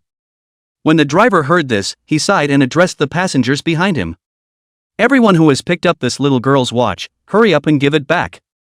Here the driver spoke cleverly, using the word pick up rather than steal, which amounted to giving the thief a leg up, while also implying that the people in the car would not hold him accountable. However, none came forward. The driver at the moment also has some headaches, although the bus is equipped with surveillance, but can only monitor a fixed orientation, and now is the rush hour, the car is too many people, even if the thief in the eyes of the surveillance hands cannot shoot off. The little girl was so distraught that she directly cried while kneeling on the bus, kowtowing frantically to the crowd in the car behind her. "Brothers and sisters, uncles and aunts, please do me a favor and give me back that watch, okay? I thank you on behalf of my entire family, please." There are a lot of people on the bus in all shapes and sizes, including office workers carrying briefcases and wearing black framed glasses, young girls dressed up to go on a date, and old people with wrinkles on their faces. No one can tell who looks like a thief at the moment, but no one can tell who looks like a good guy. The driver sighed. "Honestly, I don't want to get into this kind of trouble, but if you guys can't find that watch, I'm just going to have to send everyone along to law enforcement to investigate the truth." After saying that, the driver slammed his foot on the gas pedal and the bus veered in a direction towards the law enforcement agency. In less than a few minutes, all of them were taken inside the interrogation room to be examined by law enforcement officers. But even after checking all of them around, the missing watch was still not found. Lu Tao, who was yawning, walked over slowly.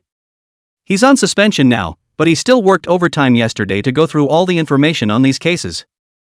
After reading it, he realized what is called despair. These several murders, there are quite a lot of traces left on it, but there are no clues that can directly point to the real identity of the Black Knight Butcher.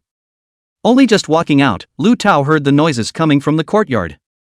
"Several officers, you asked us to come down, and we did. You asked us to cooperate with the inspection, and we did. What's the point of not letting us go now? Is it that we have to stay here for the rest of our lives if we can't find this guy's watch? Yeah, who doesn't have a little something going on in their house? We sympathize with him for dropping his watch, but it's not like we stole it, so what's it to us? Honestly, kids nowadays are so smart that they have blacker hearts than adults. Maybe he secretly hid that watch himself and put on a show like this." The little girl was beside herself, so angry that tears were falling down her face. She cried as she tugged on the hand of a female law enforcement officer next to her. "Sister, it's not like that. I even took a deliberate look at it when I got in the car, and it showed that it was in my book bag at the time. As a result, I got a cut on my book bag as soon as I turned my head. That's my father's medical expenses. Please brothers and sisters, help me." The many law enforcement officers on the scene were also in a quandary. They had interrogated all of them one by one, even searched them and the car, but they couldn't find anything. Lu Tao walked over and all the law enforcement officers nodded their heads at him in greeting. "Captain Lu, you're here. What happened here? Tell me about it." "Here's the deal." The law enforcement officer at the scene gave Lu Tao all the information, but Lu Tao was also frowning without a clue after listening. In the middle of the crowd, a secondary girl with bubblegum in her mouth sat in a chair and shook her legs. With pink hair and a few stars and moons glittering out of the corners of her eyes attached, she looked as if she really did look like a character out of an anime.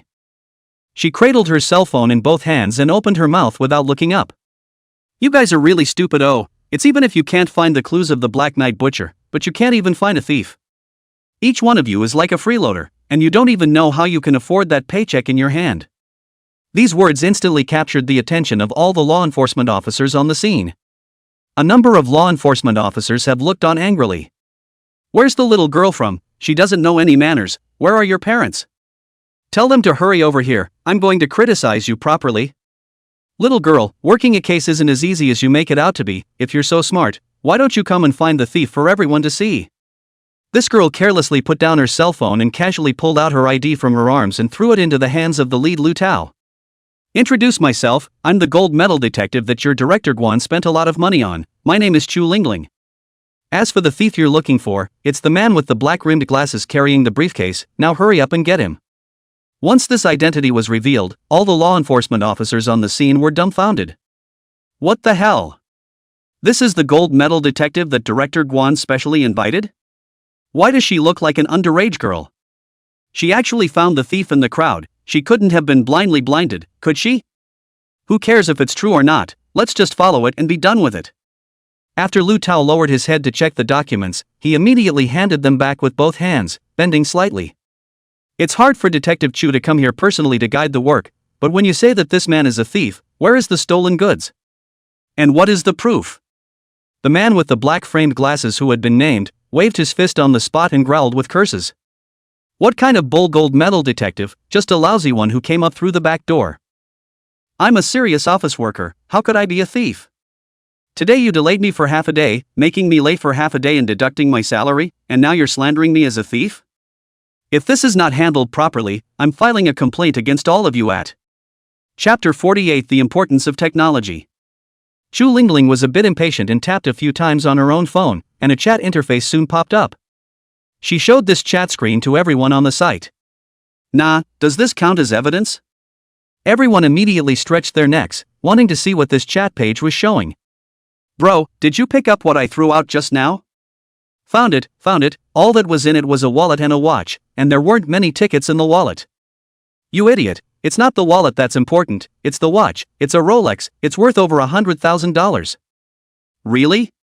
I thought it was a fake.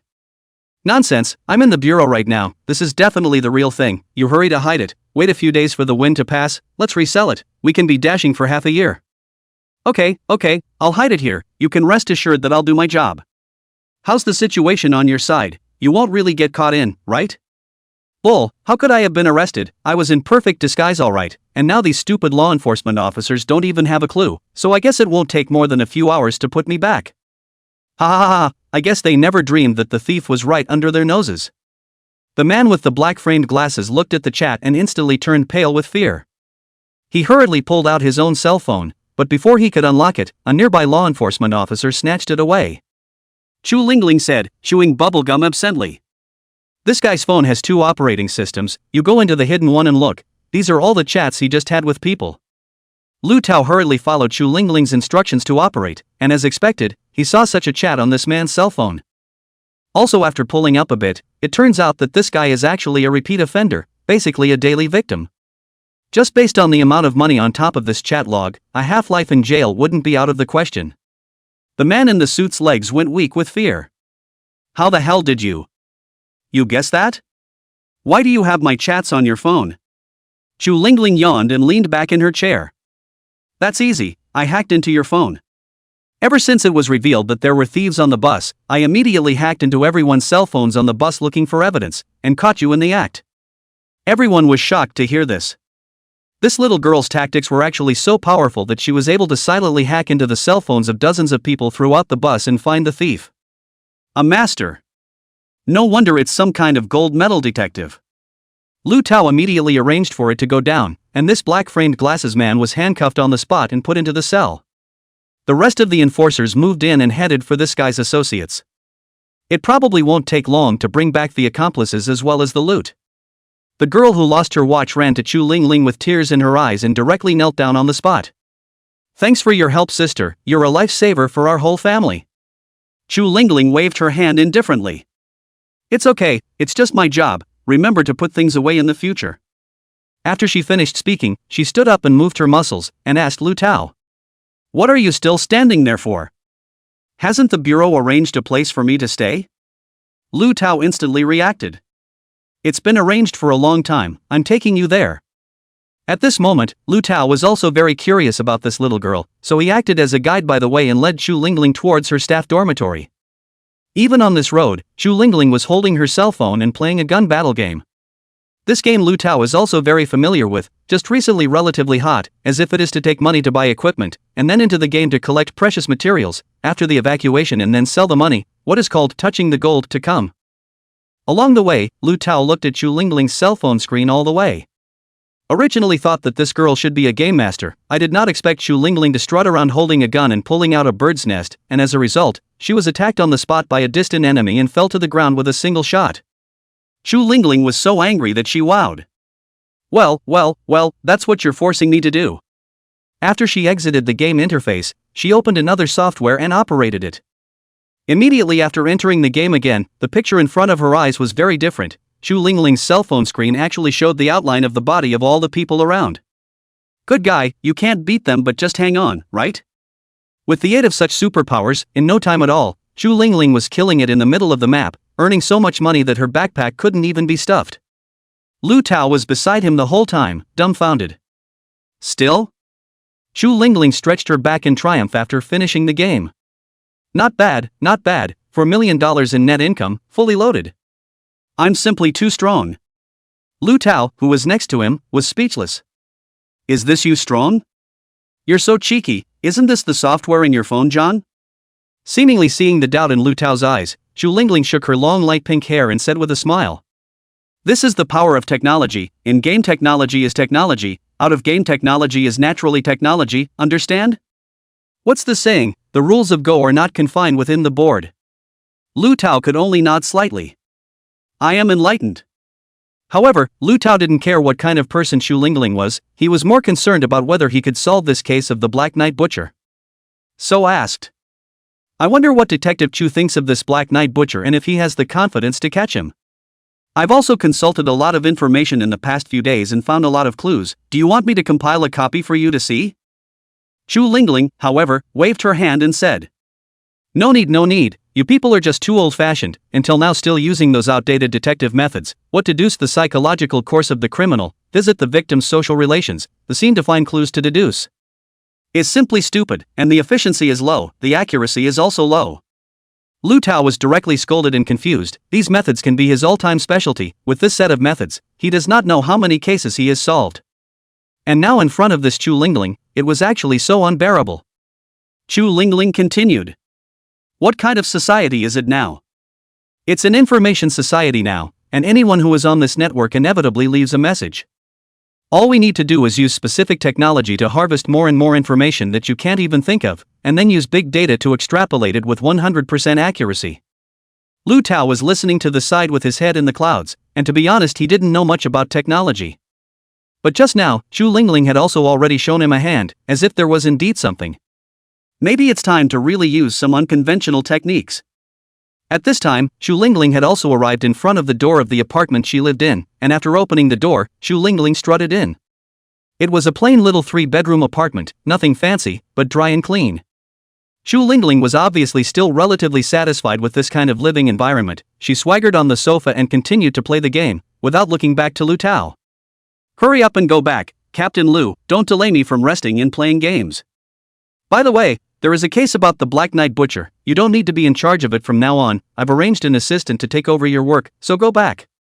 Lu Tao instantly had a cold back and clenched his fists and said. How can this be? I've been in charge of these cases. How can I be told to give up with no end in sight? I won't agree to that.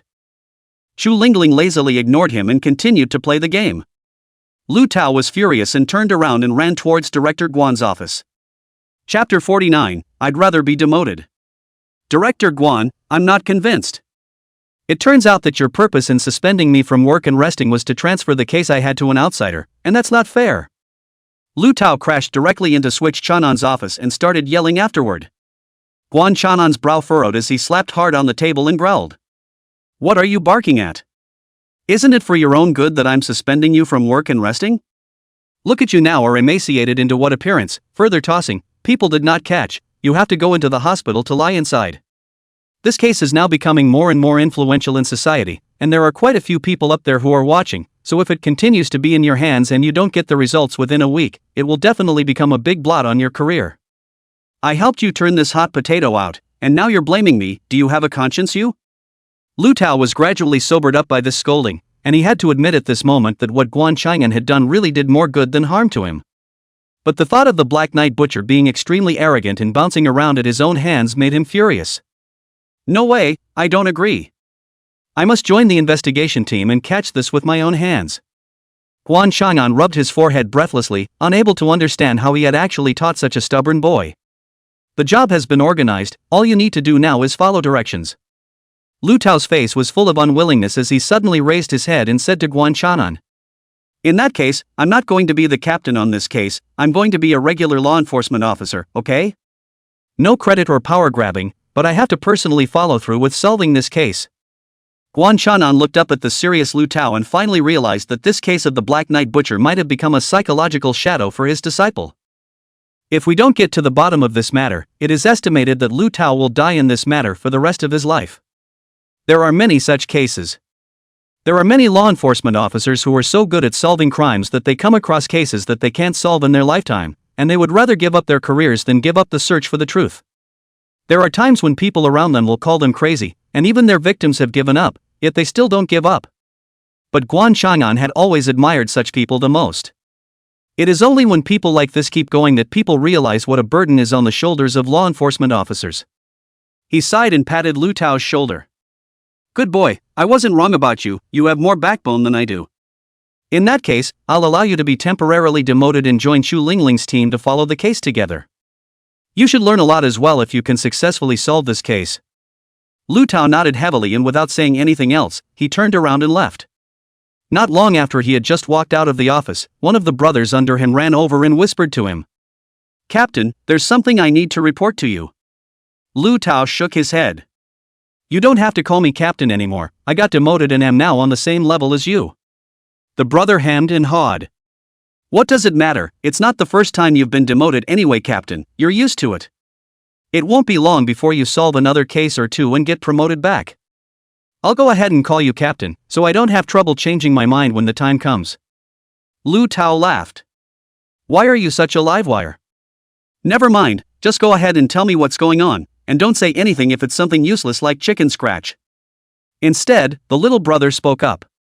It's over at the underground boxing gym, and Black Tiger wants to have dinner with you. Lu Tao's brows instantly furrowed after hearing this. He was naturally clear that the people in this boxing gym ostensibly ran a fitness department and boxing gym, but in reality, behind their backs, they were all professional fighters and gang members. And the person sent to assassinate Gu Yang this time was one of Xiong Chuan's close friends under his hand. After hearing this, his brows instantly furrowed. Didn't I tell you not to talk to me about things that don't help? What's the need to talk about this kind of, I'm not even going to go, is he hardly attempting to bribe a public official? The employee, however, shook his head and said. The situation doesn't look like it, and from what that guy is saying, he wants to discuss the case with Captain Lu. There's something about the Black Knight Butcher. Lu Tao's eyes lit up for a moment, and now he was struggling to find clues, and he still didn't have a clue until now. Promise him, let him set the time and place. At this moment, Gu Yang put down the pathology books in his hands. There was another small moon in his mind, but this one was much smaller than the 5 beasts breathing method. He tried to put a Yuan Shouxing into it, and it turned out that he had reached the upper limit after one was put in. At this time, Gu Yang's mind has been more than counted for pathology research and thinking, as if he held this book day and night to study and think for a whole year. Not only do they fully comprehend the knowledge recorded in this book, but they even have a lot of their own thinking, and they have also found some places in this book that are not rigorous and have errors. True enough. I can completely use the Yuan Shou space to quickly learn any skill if I want to.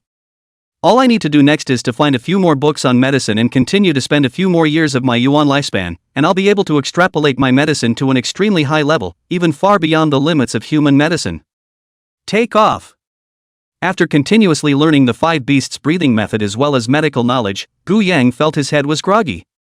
Although the method of utilizing the Yuan Shou space to add points could quickly master various skills, the carrying capacity of the brain had to be put in place, and the head would get dizzy if too much knowledge was stuffed inside the head in one stream. Still need to rest and relax. So he pushed his wheelchair to the window to soak up the sun, and in the process took out his cell phone and started browsing the forums.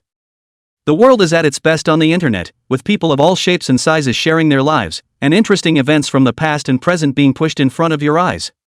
However, right now the Black Knight Butcher had stolen everyone's thunder and had been dominating the #1 spot on the hot search list. Today's Dark Butcher topic is not quite the same again. People have been commenting and discussing below the post. I can't believe nothing happened during the night. Does that mean the Black Butcher has gone gold and plans to quit? Yeah, it's a shame to quit after only a few days of killing people. Could he be feeling too much pressure and getting a little scared? I've heard that a very powerful detective has been invited over from the Law Enforcement Bureau.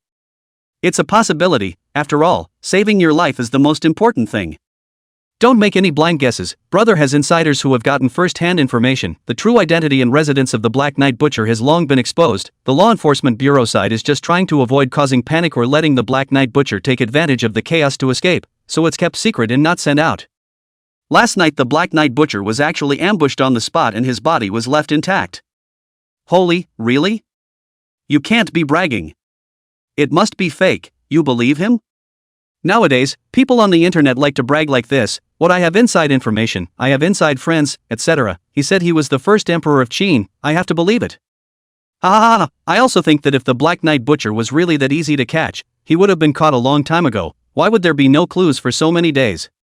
If you ask me, the Black Knight Butcher must have killed someone last night, only the body was in a more secluded place and hasn't been found until now. That's a reasonable deduction. I guess we'll wait another 2 or 3 days for the body to stink before those law enforcement officers will know. Chapter 50, Mr. Gu to be discharged? Looking at these true and false forum messages, Gu Yang felt quite entertained. Probably no one would have guessed that the real identity of the famous Black Knight Butcher was actually a paralyzed patient who could only move above his chest.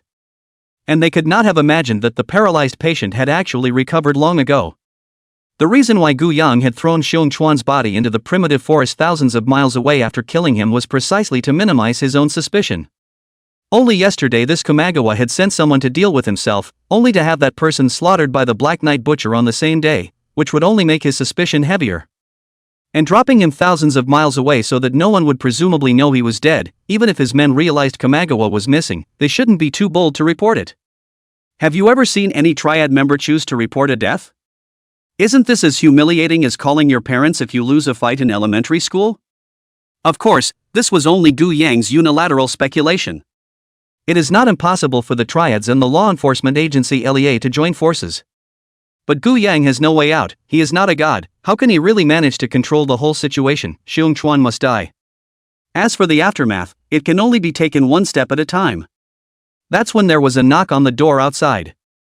Mr. Gu, I'm Dean Fong, may I come in? Of course, Dean Fong, please come in, the door is unlocked.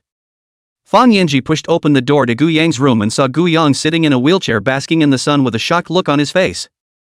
Mr. Gu, I didn't expect your body to have recovered to such an extent that you could actually move yourself from the bed to the wheelchair and then go to the window to bask in the sun. That's a bit of an amazing recovery speed you've got there. Fang Yanji had been deeply involved in this one field for many years and knew very well all the pathological features of such paralyzed patients. Even if they recovered, within a short period of time, the recovered limbs would be in a state of weakness, whereas in Gu Yang's body there seemed to be no such after effects. Sometimes even Fang Yanji himself wondered if the person in front of him had really been paralyzed. Gu Yang smiled and said, I just got lucky too, it got better a little faster. I have a feeling my good fortune will end there though. I still don't feel a thing in the lower half of my body, so I don't think I'll be well anytime soon. Fang Yanji's expression was somewhat regretful. Mr. Gu, don't be too upset about this, it's already a miracle that you were able to wake up from your vegetative state and regain the ability to move your hands. Miracles can happen once, and maybe twice, if you take good care of them. I came over this time mainly because I heard that you were planning to apply for discharge, Mr. Gu. Wouldn't that be a bit too hasty? On my side, I suggest you spend a few more days recuperating in the hospital. Are you in a hurry to get out of the hospital? Is there something wrong with what I'm doing on my end?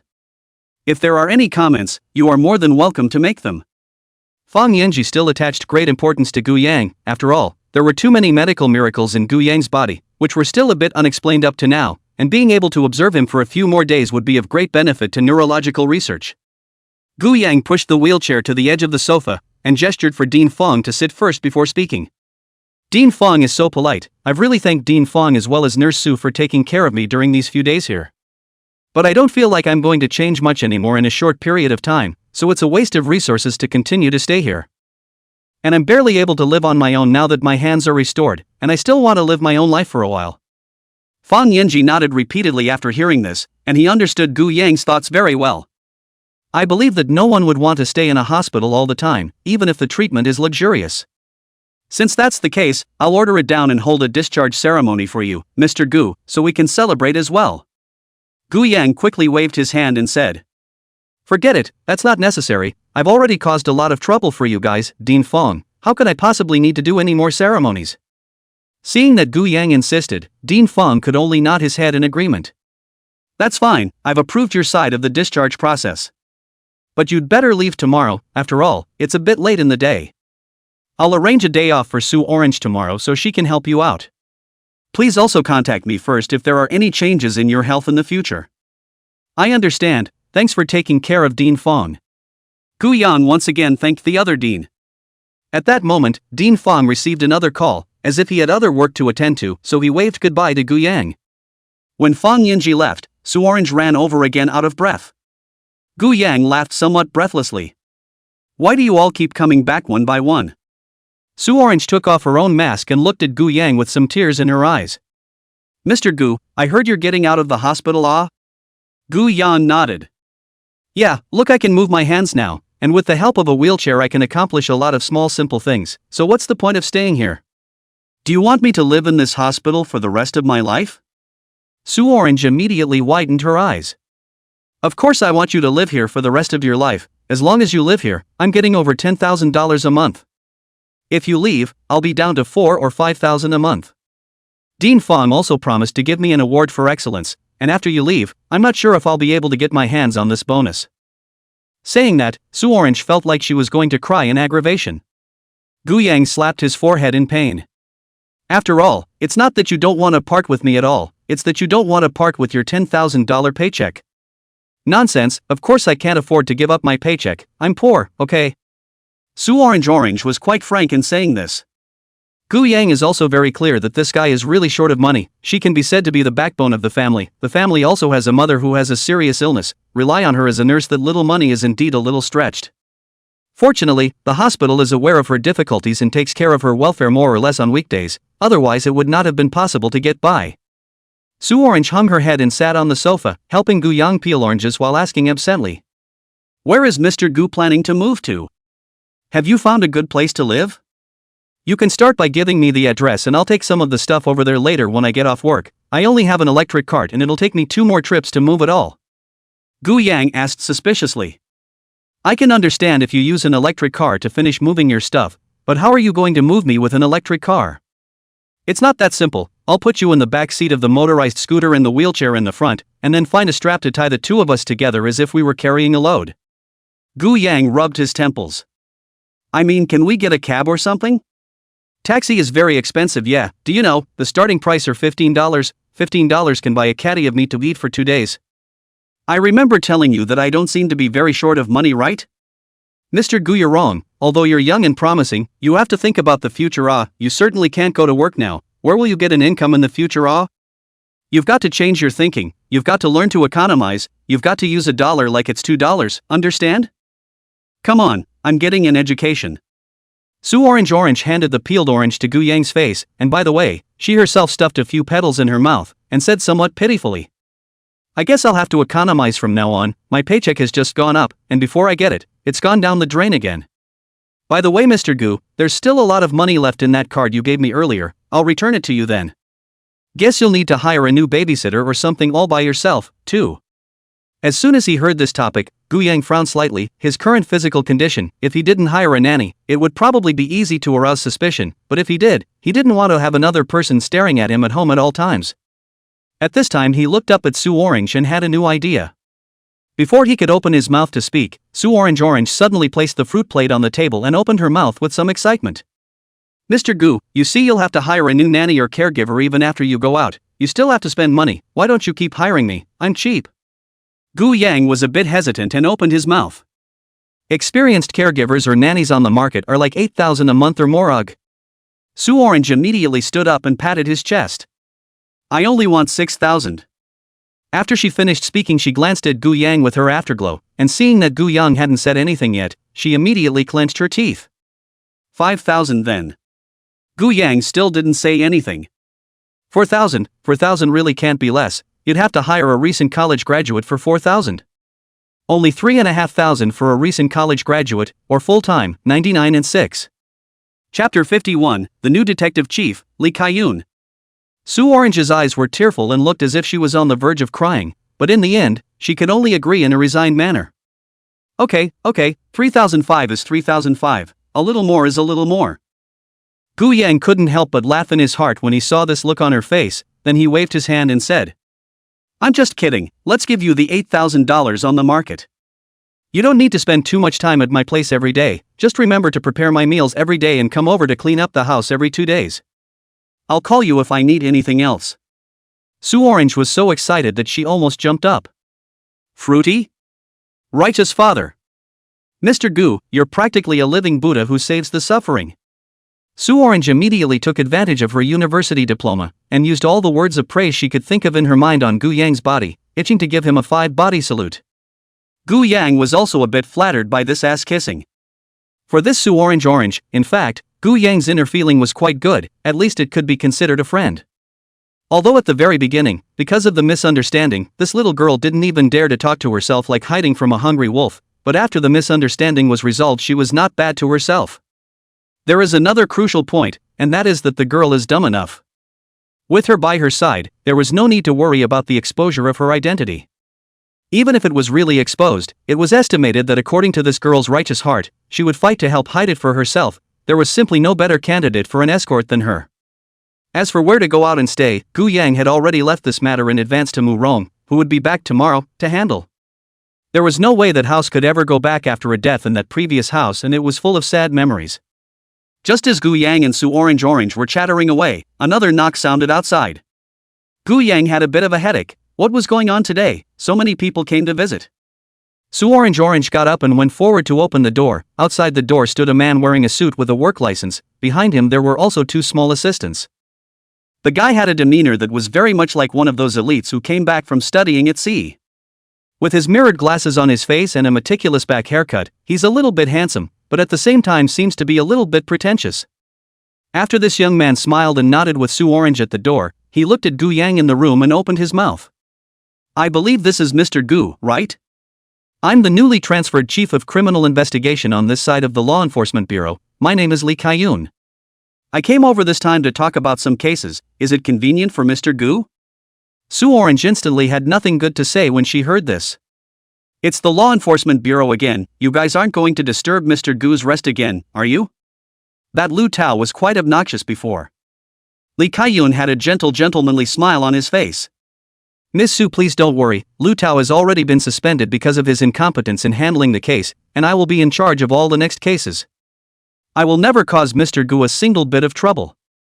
I heard that the previous Lu Tao had even placed the suspicion of the Black Knight Butcher on Mr. Gu, which was simply stupid. Obviously Mr. Gu was a paralyzed patient. How could this Black Knight Butcher thing be related to Mr. Gu? Mr. Gu should be the victim." Hearing Lee Kai-yun say this, Sue Orange's face instantly looked much better, clenching her fists in righteous indignation. Captain Lee looks more capable than that Lu Tao at first glance. She turned her questioning gaze back to Gu Yang, who nodded. "Come in." Lee Kai-yun smiled and sat on the sofa opposite Gu Yang, while his 2 assistants stood behind him the entire time, like 2 little bodyguards. After Sue Orange closed the door, she thoughtfully poured tea for them. When Lee Kai-yun came in, he didn't go straight to the point to talk about the case, but first cared about Gu Yang's body. "Mr. Gu, I can see that you look great. I'm sure you'll be able to fully recover soon, right?" Gu Yang sighed and shook his head. "Where is it so easy? The reason why I look good is entirely due to the attentive care of Dean Fong and Nurse Sue. But I guess I'll have to spend the rest of my life with a wheelchair, but I'm satisfied to be in the physical condition I'm in today for a vegetable." Mr. Gu is really open-minded. "I'm here today for 2 purposes. The first thing is to apologize on behalf of the Law Enforcement Bureau. The previous Lu Tao seemed to be a bit prejudiced against you, so she had a preconceived suspicion of you. Because this matter has caused you some trouble, I've brought some small gifts from my side. Please don't take it to heart, Mr. Gu." After saying that, Lee Kai-yun took out a wrapped gift package and delivered it to Gu Yang, who smiled and accepted it. "How can this be a good idea? It's also my duty to cooperate with the Law Enforcement Bureau in handling cases." Kai-yun Lee opened his mouth with a smile. "The second thing is that I want to talk to Mr. Gu about something that has to do with your assassination. Our side of the Law Enforcement Bureau has found some clues by searching the call records, and in all likelihood, it's your good friend Lu Xiaoyu who did it.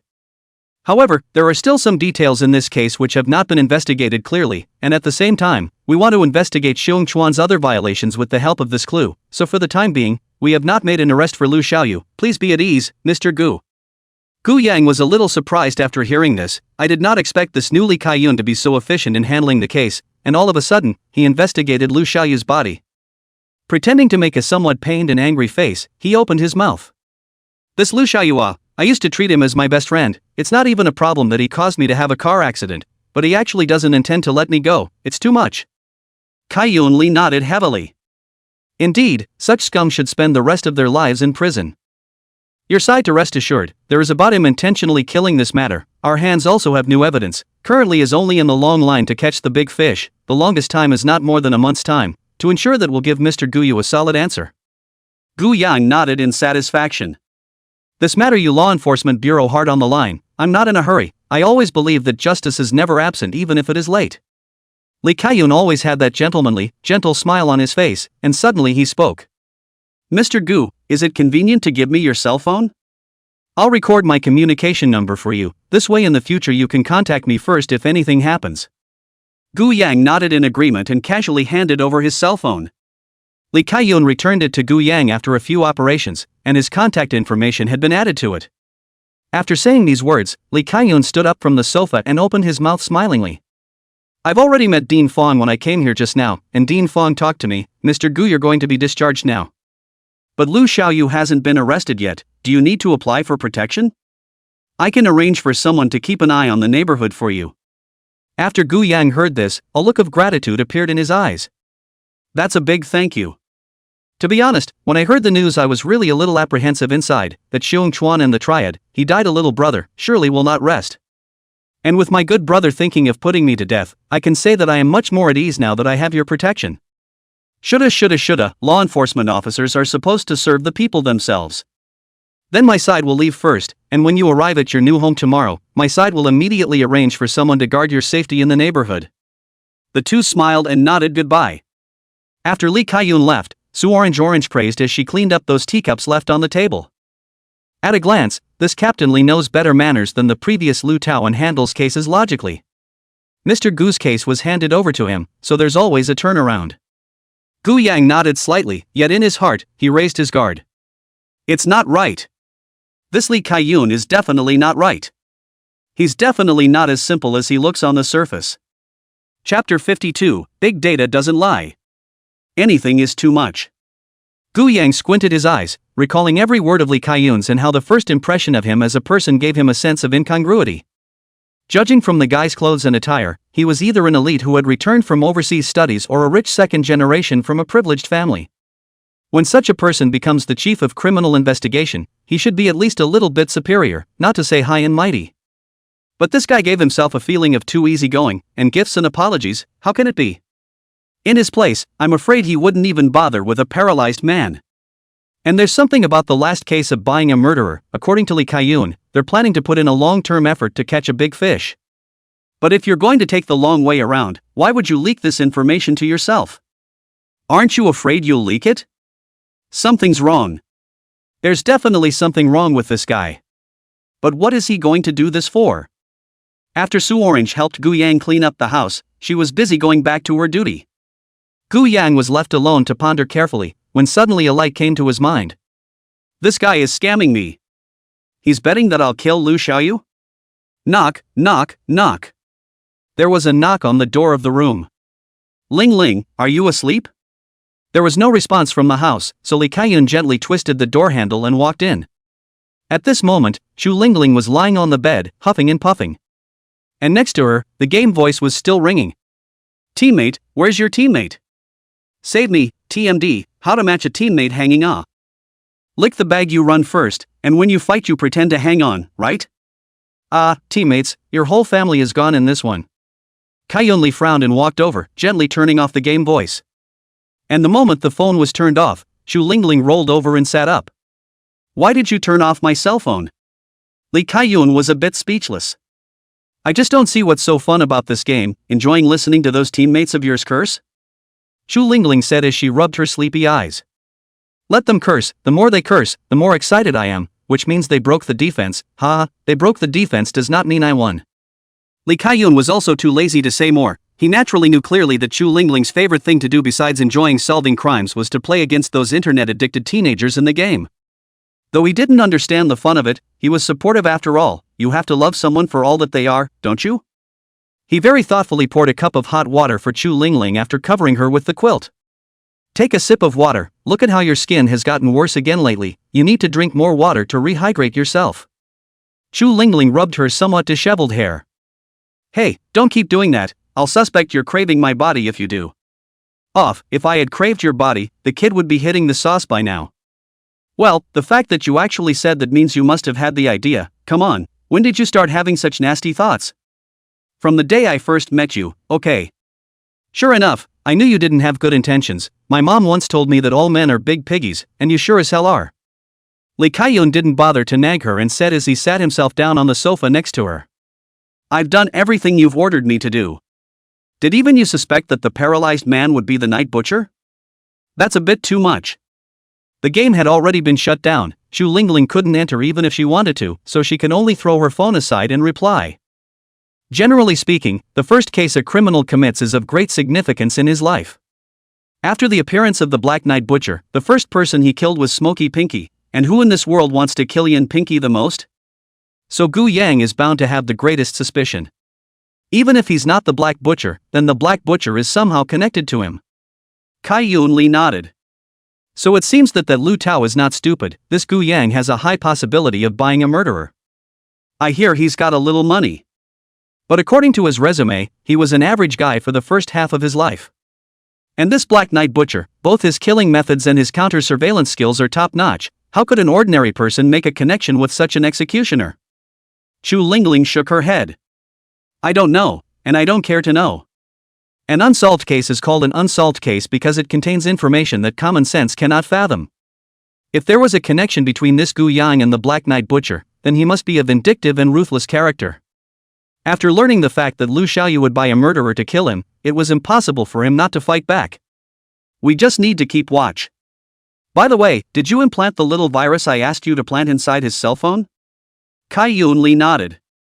It's already been implanted, but we were rushed, and the little virus we implanted in a short period of time was only able to look at his call logs and website browsing history and so on.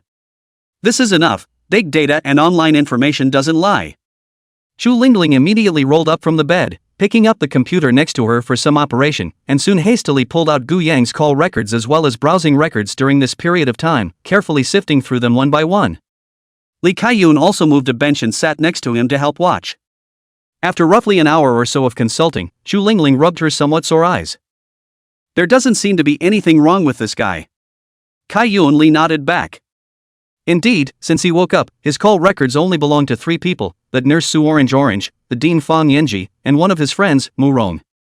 This Mu Rong is far away from home right now, and it's unlikely that Dean and Su Orange will be able to do the same. What about the browsing history? Is there any information in the browsing history? Xu Lingling also shook her head after looking around. Most of his browsing history is just like the average person, swiping through videos to pass the time. If it's hard to be anything special, he seems to quite enjoy hanging out at that Night Butcher's forum. Kai-yoon Lee shook his head after some thought.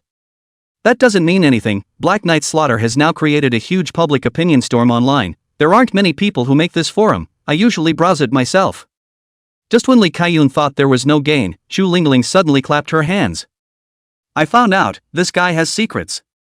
Lee Kai-yoon's eyes glazed over and he came over. What secret? Why didn't I see it? Xu Lingling turned back and looked at Lee Kai-yoon with a serious face and said. This guy, sneaking around an adult website for once. Lee Kai-yoon's eyes rolled white. My Miss Ling, can you be decent? Isn't this normal? Xu Lingling immediately pointed at Lee Kai-yoon. Well, you did admit it. You said this behavior is normal, so that means you must be secretly watching it in private too, right? You big piggy, I'm going to check your website browsing history. Don't, never, I haven't seen it, I really haven't. You don't get to say if you've seen it or not, I won't know until I check it, so hand over your cell phone. No, you're not going to check my cell phone until you step over my dead body. Good for you, you big piggy. Now I think you're looking at me with lust in your eyes. Kai Li was so lucky he wanted to spit blood. We're discussing a case here, can't you be serious? What should we do next? Why don't you come up with an idea? Xu Lingling casually tossed her computer aside and picked up her cell phone, ready to start a new game. What else can we do? The existing clues can't find out anything, we can only wait patiently. Let's focus on Lu Xiaoyu's body. As long as this Lu Xiaoyu is dead and Gu Yang's side has any unusual behavior, we're equivalent to locking in a suspect. Keeping a lid on it is a dumb way to do it, but there are times when it's the way it has to be done. Lee Kai-yoon also felt that there was nothing wrong with this scenario of Xu Lingling's, and he asked again. Then should we send a few people to protect Lu Xiaoyu? Protect him? He's a super piggyback, what's there to protect? Intentional hit-and-run murder, cheating on his best buddy's girlfriend, attempting to unlawfully appropriate other people's property, and colluding with the triads, not enough to die for. Even if he dies, he deserves it and is too lazy to protect. Why don't you go to bed and I'll turn on the game? Chapter 53, The World of Adults. Lu Xiaoyu was so angry at the moment that he lost his head, and he brainlessly smashed all those worthless furniture in the house, cursing as he did so. Damn stinking hooligans and dead punks, pitting people over my head. Triads make so much money, then why don't I go into the triads too? As he cursed Gu Yang again. You paralyzed, someone goes to kill you and you die, so what? You have to suddenly recover and play some kind of extreme counterkill. What do you think you are, the lead in a TV show? Where are the coincidences, where are the extreme backfires? Pure TM disgusting people, car accidents can't kill you, killers can't kill you, you're harder to get off the pot than TMD monk. After scolding Gu Yang, he then suddenly thought of Wen Muley and that damn lawyer. Learned so many years of law, have learned TMD dog stomach, day by day the knowledge in the head to use for the tiger, he must in that what Xiong Chuan is a gang, linked together to pit the old man's money. Lu Xiaoyu is now miserable, originally thought that after this matter, he can logically inherit Gu Yang's family property, earn a lot of money, the second half of his life in style. But it's only been a few days, and his situation has undergone a 360-degree super reversal. First, he walked around the law enforcement bureau and almost couldn't get out, and as a result, the family fortune that he had cheated with so much hard work had been milked to death by this black lawyer in Triad. If he could get all the shares of the construction company, he might still have some left over, but if he couldn't, he wouldn't be able to live the rest of his life. The Triad boss Lu Xiaoyu did not dare to offend, and he did not have the face to call on Gu Yang's side. Thinking about it, there was only one place to vent this fire in his belly, and he directly dialed Wen Muley's phone. Wen Muley's amiable but very beaten tone came from the middle of the phone. What's the matter, Boss Ryu, is it done? Lu Xiaoyu was so angry that he cursed. Boss, hold your ass. I'm a scoundrel now. What kind of assholes are these you're presenting? They're not useful at all, they can't kill a paralyzed one, and they're folding their own. At the end of the day, I was actually blamed for it, and even asked for compensation for it. You're the one who introduced him. You're responsible. You have to pay for this. Why do I have to pay for everything? It's not fair. It's not fair at all. I'm not an ingrate. The splitting of the head and face confused Wen Muley. Wen Muley said in a hurry. Stop. You don't have to curse yet, first tell me about it and see what happened. After Lu Xiaoyu tried his best to calm himself down, he told the story of Xiong Chuan sending someone to kill Gu Yang, only to be killed in return. Wen Muley's eyes widened. A professional assassin goes to kill a paralyzed man and gets killed in return? This thing even in the long Aotian novel is also extremely explosive existence, should not That Kamagawa guy I know him well, his men are specially trained, in a one-on-one life and death combat situation, even the special forces are no match for him, so how could he not be able to handle a paralyzed man? Don't you pretend to be innocent, I feel that you and that Xiong Chuan are the ones who teamed up to screw me out of my money. Just because of one loss, he actually raised the price up by tens of millions of dollars. Isn't that killing me? How much can I sell that construction company for even if I get my hands on it? Valuation is valuation, realization is realization, and don't tell me you don't know how much water is involved. And then maybe the old man will have to stick his nose in it. I don't care, I'm not buying this account, don't treat me like an ingrate. However, after hearing this, the tone of Wen Muley on the other end of the phone could not be as conciliatory as before. Yo, I hear you sounding like you want to renege on your debt? You don't think we're doing some kind of peace deal, do you? If you don't have money, you can find a way, corneas, heart, liver, spleen and stomach can be sold for money, as much as you can, anyway, you don't want to lose a penny of my money here. If you get less money from Kamagawa's side, I guess you'll lose your life, so you're on your own. Lu Xiaoyu only knew what it meant to seek skin with a tiger at this moment, and he broke into tears. You asshole, you're not human. Wen Muley laughed out loud. You don't say, when I first stepped into this business, I had a lot of people call me that too. At first I was quite uncomfortable with it, and now that I've heard it referred to as such, it feels like praise instead. Go ahead and curse, as long as there is money, what does it matter if you are an asshole or a? I still say that if I can't collect the money, I can have you in jail for the rest of your life in less than a week. And Xiong Chuan also has the means to let you die inside the prison, not even dragging out a whole body. If you don't believe me, we'll see. The phone hung up. Lu Xiaoyu lifted the phone in a fit of anger and wanted to slam it to pieces, but in a trance he saw the cracked screen on that phone again. Out of money, really out of money. If I drop this phone, won't I have to pay for a new one? Another big expense. Aha, gasp. After sitting dejectedly on the sofa, Lu Xiaoyu couldn't help but ponder. Either. Or I just choose to run away? The first thing Wen Muley wanted to do after hanging up the phone was to call Xiong Chuan to inquire about the situation, but the phone couldn't get through no matter what. Damn, actually made such a big mistake, did not know when I said a word, now the phone cannot be reached, playing dead. Whatever, it's his loss if he can't collect on his side. I've worked hard to file a lawsuit and introduce people, I can't afford not to collect my money. When Muley's eyes rolled and he immediately had an idea, he directly turned his head and dialed another number. Gu Yang, who was currently lying in a wheelchair and had a hard time finding a great movie, had his cell phone ring with an unfamiliar call. He frowned and picked it up, thinking it was an advertisement or a scam, but he didn't realize that on the other end of the line was the voice of a warm, courteous young man. Hello Mr. Gu, my name is Wen Muley, I'm a professional lawyer. I'm afraid this introduction is of little interest to you, but I can add that it was I who personally bailed Lu Xiaoyu out from inside the Law Enforcement Bureau not too long ago. Hearing this, Gu Yang's face also clouded over for a few moments. It's really quite remarkable that you have a way of getting people out in cases where the evidence is overwhelming. Why are you calling me? Do you want me to give you an award? It just so happens that the hospital has a printer, so why don't I type up a copy of the award for you now? Wen Muley laughed out loud. Mr. Gu can be a really funny and optimistic person, but I'm not calling you this time wanting any awards, but rather wanting to reach a cooperation with you. Gu Yang snorted and laughed. Have you got it wrong? You fished my enemy out from inside the Law Enforcement Bureau on the front foot, disgusted me with a wave of nausea, and then turn around and want to come over to collaborate with me. You're black and white, you're ambitious as hell. Wen Muley laughed softly. Mr. Gu, I believe you're a smart person. In our adult world, where is there any black and white? There are just interests. I might as well make it clear to you that the partnership between Lu Xiaoyu and I has collapsed, but I have numerous evidence of his crimes in my hands, including evidence of his mental illness falsification. With a word from you, I can send you all this evidence. Believe me, that's enough evidence to keep him in prison for the rest of his life to repent. Oh, I do come to be a little interested when you say that. What words do you want me to say? I can't ask me to open my mouth and call my righteous father, can I? Haha, Mr. Gu is really humorous. I still say what I said just now. The adult world only talks about interests. I want $50 million. As soon as the money arrives, the evidence will immediately be sent to Mr. Gu's phone. How? Chapter 54, I want to bleed you. Wen Muley said this with confidence, as if he was already certain that Gu Yang would spend the money. What man can stand this aggravation?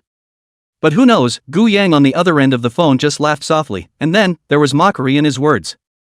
I heard that you were issued a psychiatric certificate to take Lu Xiaoyu away from the Law Enforcement Bureau, but now in my opinion, you should go check your mental condition as well. Maybe you don't even realize that you're actually super retarded. You had a falling out with that Lu Xiaoyu guy, so you came to me for money. Your mom didn't get this out of you by going to a homeless guy on the street for seeds after she had a falling out with your dad too, did she? Gu Yang's vicious flurry of curses directly made Wen Muley stupid. Ever since Wen Muley embarked on this career path, he had always been held up as a guest of honor, and even if someone cursed him, they could only do so behind his back for fun, so how had he ever been subjected to this kind of humiliation? Mr. Gu, you're really good, actually daring to speak to me in such a tone. You don't think that if you survive an assassin's assassination, you'll be safe for the rest of your life, do you? Do you believe that I only need to use a slight tactic? Your company will be seized within a week, and then paralyzed without a source of income. How miserable the end will be. I think I don't need to say more. Gu Yang shrugged indifferently. As you wish, but let me remind you that if you do too many bad things, you will be punished. Ha ha ha ha, what is being punished by heaven and retribution is just the self-congratulation of you poor bastards. Since Mr. Gu refuses to drink until he's forced to do so, don't blame me for not being polite. Wen Muley directly hung up the phone. At this moment, there was no longer that professional trademark smile on his face, but rather, he was gloomy as a viper that had just awakened from hibernation. Well, each and every one of you wants money but not life, right? I have done so much research and preparation and used so many contacts to win this case, but I can't get a penny. Since it's something I can't have, none of you can have it. When Muley was confident, he had already made up his mind to start from Gu Yang's company, looking for some irregularities in the construction company, and seize this construction company by all means. Although Gu Yang was doing a serious business, even a serious business would have irregularities that wouldn't stand up to scrutiny. Besides, even if it's true that it's flawless, can it be faked? This kind of small means of planting evidence and framing when newly is tried and true. After Gu Yang on the other end put his cell phone down, the corner of his mouth pulled out a mocking smile. Some people, it's like hitting a lantern next to a cesspool looking for death. Gu Yang originally still had some inner hesitation. After what happened during the day, he already knew that the law enforcement bureau's side was utilizing Lu Xiaoyu to want the Black Knight slaughterer to reveal traces. He himself was torn about whether or not to kill Lu Xiaoyu tonight. Now it's good to have another alternative spot. Even if we don't kill Lu Xiaoyu today, we won't waste a night. Isn't this one more person looking for death? As darkness slowly descended, a boy standing in a dimly lit alleyway stared dead ahead at the luxury neighborhood in the distance. There was hatred in the boy's gaze. That's when his cell phone rang, and when he picked it up, it was the voice of a woman who was gentle with a hint of anxiety. Xiao Tao, where have you been? Your father is dying, won't you come back to see him one last time? Pain filled Tao Jun's expression as he finally shook his head. No, please, Nurse Sue, tell my dad I'm not a pussy. Ah, what do you mean by that, Tao? However, at the moment the phone had hung up. Tao Jun turned his cell phone off, then put on the hood of his sweatshirt and walked towards the luxury neighborhood in the distance in the gloom where the streetlights didn't shine. In Lu Xiaoyu's tattered home, he was alone with disheveled eyes, sitting on the floor, surrounded by empty bottles of wine. These lousy wines that were once regarded as alcoholic garbage by Lu Xiaoyu had become his spiritual food at the moment. It was only under the anesthesia of alcohol that Lu Xiaoyu could feel some relaxation. It's not fair, this world isn't fair at all, I've given so much and risked so much, why should I be given this ending? I'm the one who's supposed to be a billionaire, I'm the one who's supposed to be young, I'm not supposed to end up like this for the rest of my life. There's got to be a way. There's got to be a way for me to flip it. If I can't, I'll run. The sky is the limit, and I still don't believe that bull triad society and black lawyers can cover the sky with just their hands. These days the one who owes the money is the one who owes the money. Damn it, did that damn Gu Yang save the galactic world in his last life? Why was he so lucky? Why did he start such a big company so easily? Why was he able to recover even after being hit by a car? Why couldn't even the assassins kill him? It's evil. If I'm desperate, I'll kill him myself for once, and before I die I'll have to get a backstabber. I don't believe it's so hard to kill a paralyzed man, I could poke him to death with a toenail cap. The more Lu Xiaoyu cursed, the more energized he became, picking up the nearby erguotu and gulping down another large mouthful. However, he didn't know that at the moment, in the shadowy corner of the room, a black shadow was watching him, and it was none other than Gu Yang who had come from the hospital. This guy, after all he's been through, still doesn't have a heart of repentance? It's true, the outlaws are black from the inside out, and even if they would regret it, they're not regretting what they did wrong, they're regretting where they ended up. Gu Yang was about to brighten up and give this guy a good surprise when suddenly he glanced at his afterglow and spotted another sneaky figure. Gu Yang was puzzled in his mind. What the hell, is this place this busy tonight? The moment he saw his opponent, Gu Yang immediately decided to hold his ground and observe the situation. A thin, tiny figure quietly fought its way up one of the air conditioning units outside the balcony and finally arrived outside Lu Xiaoyu's window. He gently pushed upwards and opened Lu Xiaoyu's bedroom window without any difficulty and tiptoed in, while in his hand was clearly a silver glittering fruit knife. Gu Yang looked a little puzzled.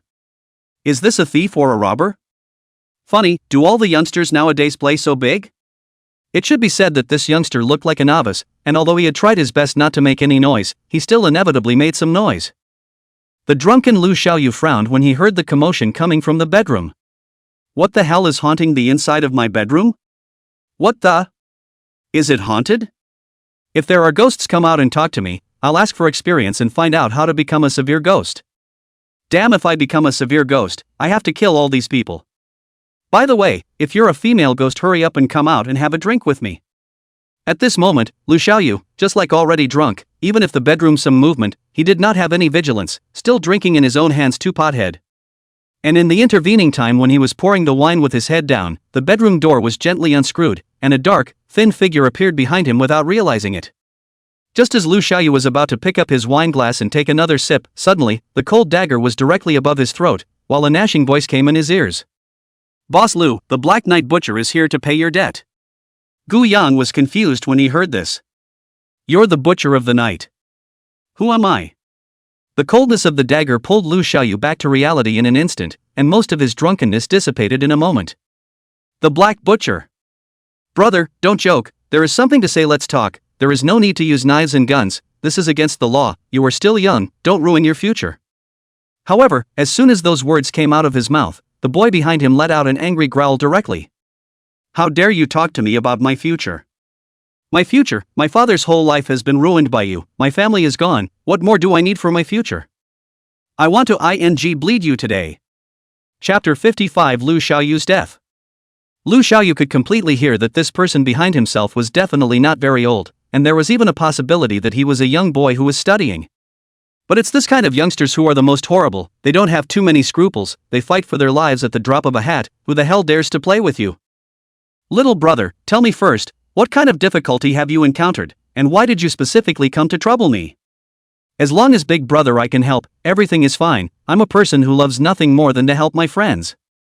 I shucks, what are you pretending here? Really think I don't know what kind of you are, still helping your friends, it's more like you specialize in pitting your friends. My dad won't live through the night anymore, so how can you help?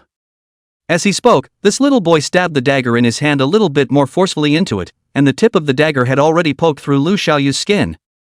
Lu Xiaoyu felt incomparable pain, but he didn't dare to move in the slightest for fear of angering this guy behind him. He was in a hurry.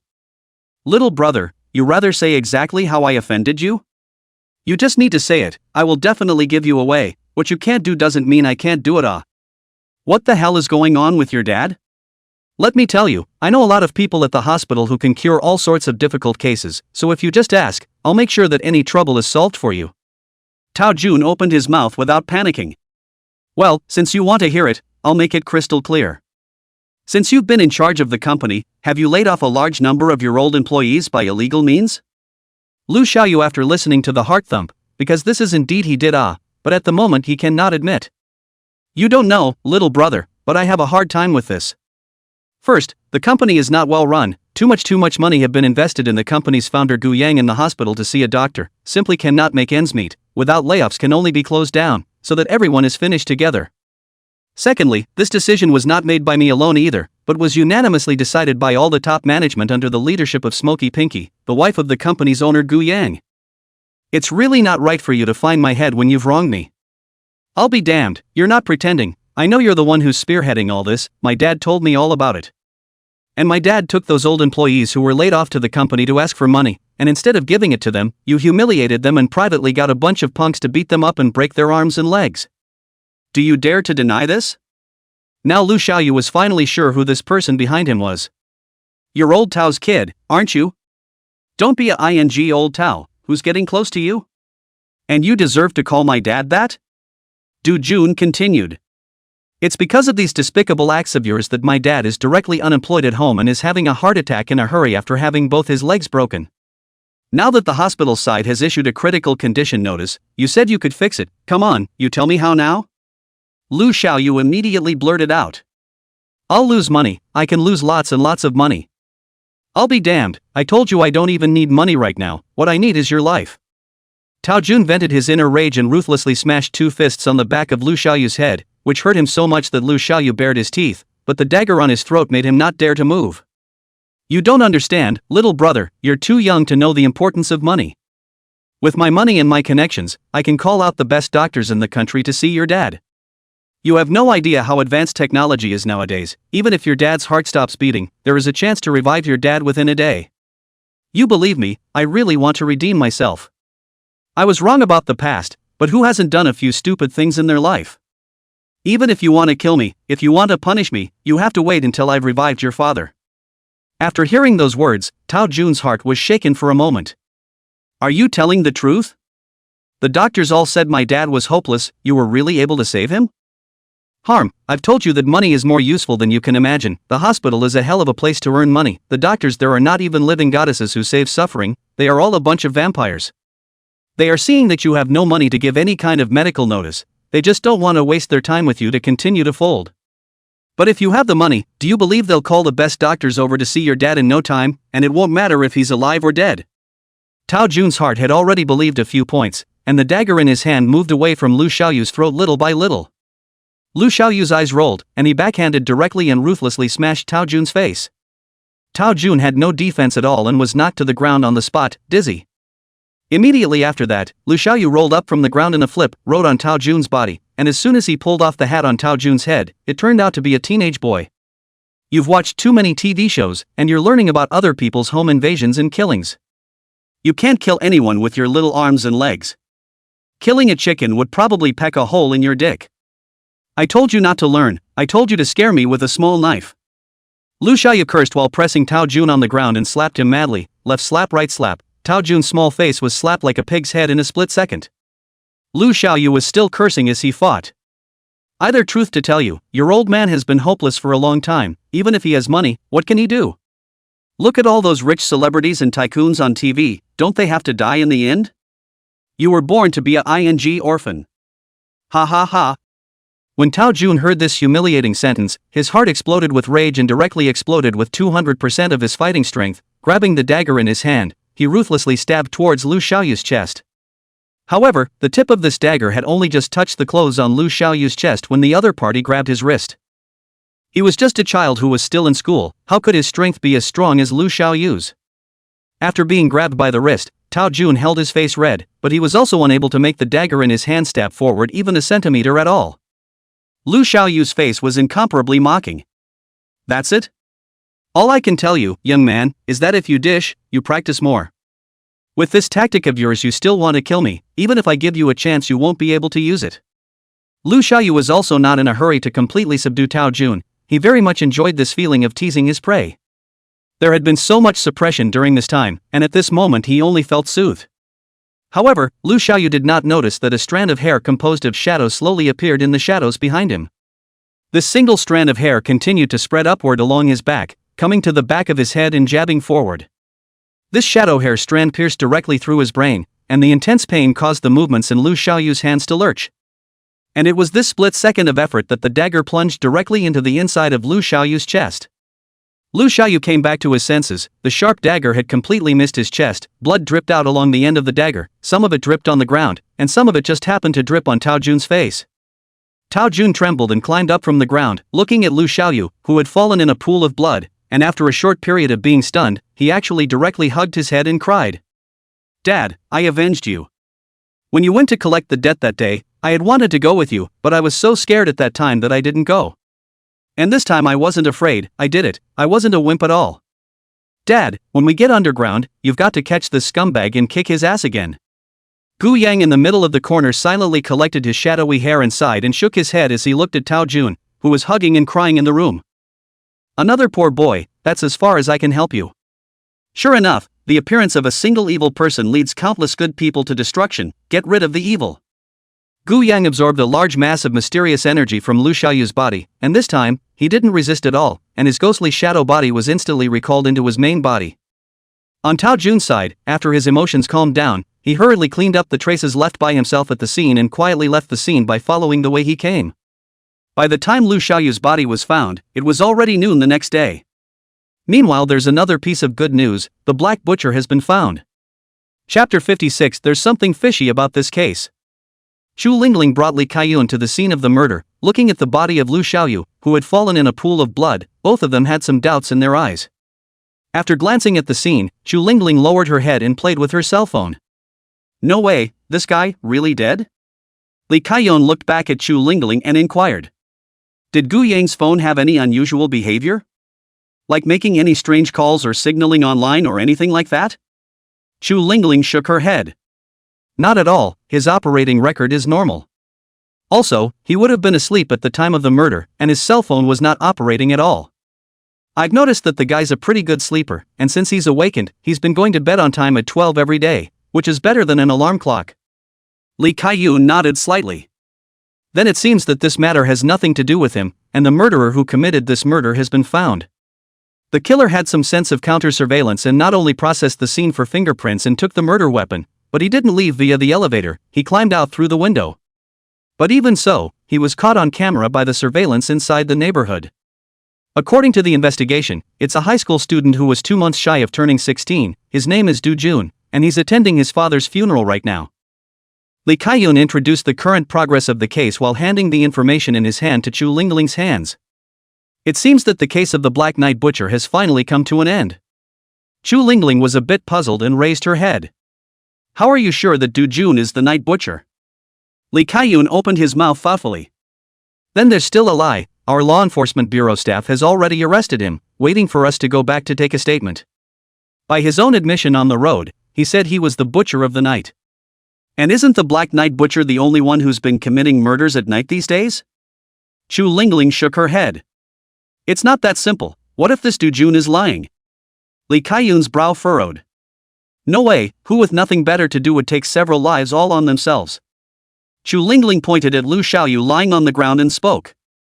You take a close look at the injuries on this guy's body. The only fatal one is that stab wound in the chest, but it's just a 30-centimeter fruit knife. The murderer actually couldn't even fully insert it into the body of the deceased, which shows that the murderer's strength is not great, even less than that of an average adult man. And if you think about those corpses before, those were Black Knight butchers who were able to cut heads off with a single slash. Don't you think that the two are not on the same level at all? Even if this Black Knight Butcher played with women until his legs went weak yesterday, he couldn't have misplayed to such an extent, right? When Li Kaiyun heard this, he carefully examined the body again. Before, because the case was solved, he didn't look at it seriously, but now he took a serious look and realized that what Chu Lingling said was right, and he also found some unusual places. According to the situation at the scene, it seems that the murderer was met with fierce resistance from Lu Xiaoyu when he committed the murder, and even Lu Xiaoyu had the upper hand at one point. To be able to make a Lu Xiaoyu who was in a semi-drunken state almost kill back, this murderer is indeed a good enough dish that it doesn't seem to be related to the Black Knight Butcher. Chu Lingling replied.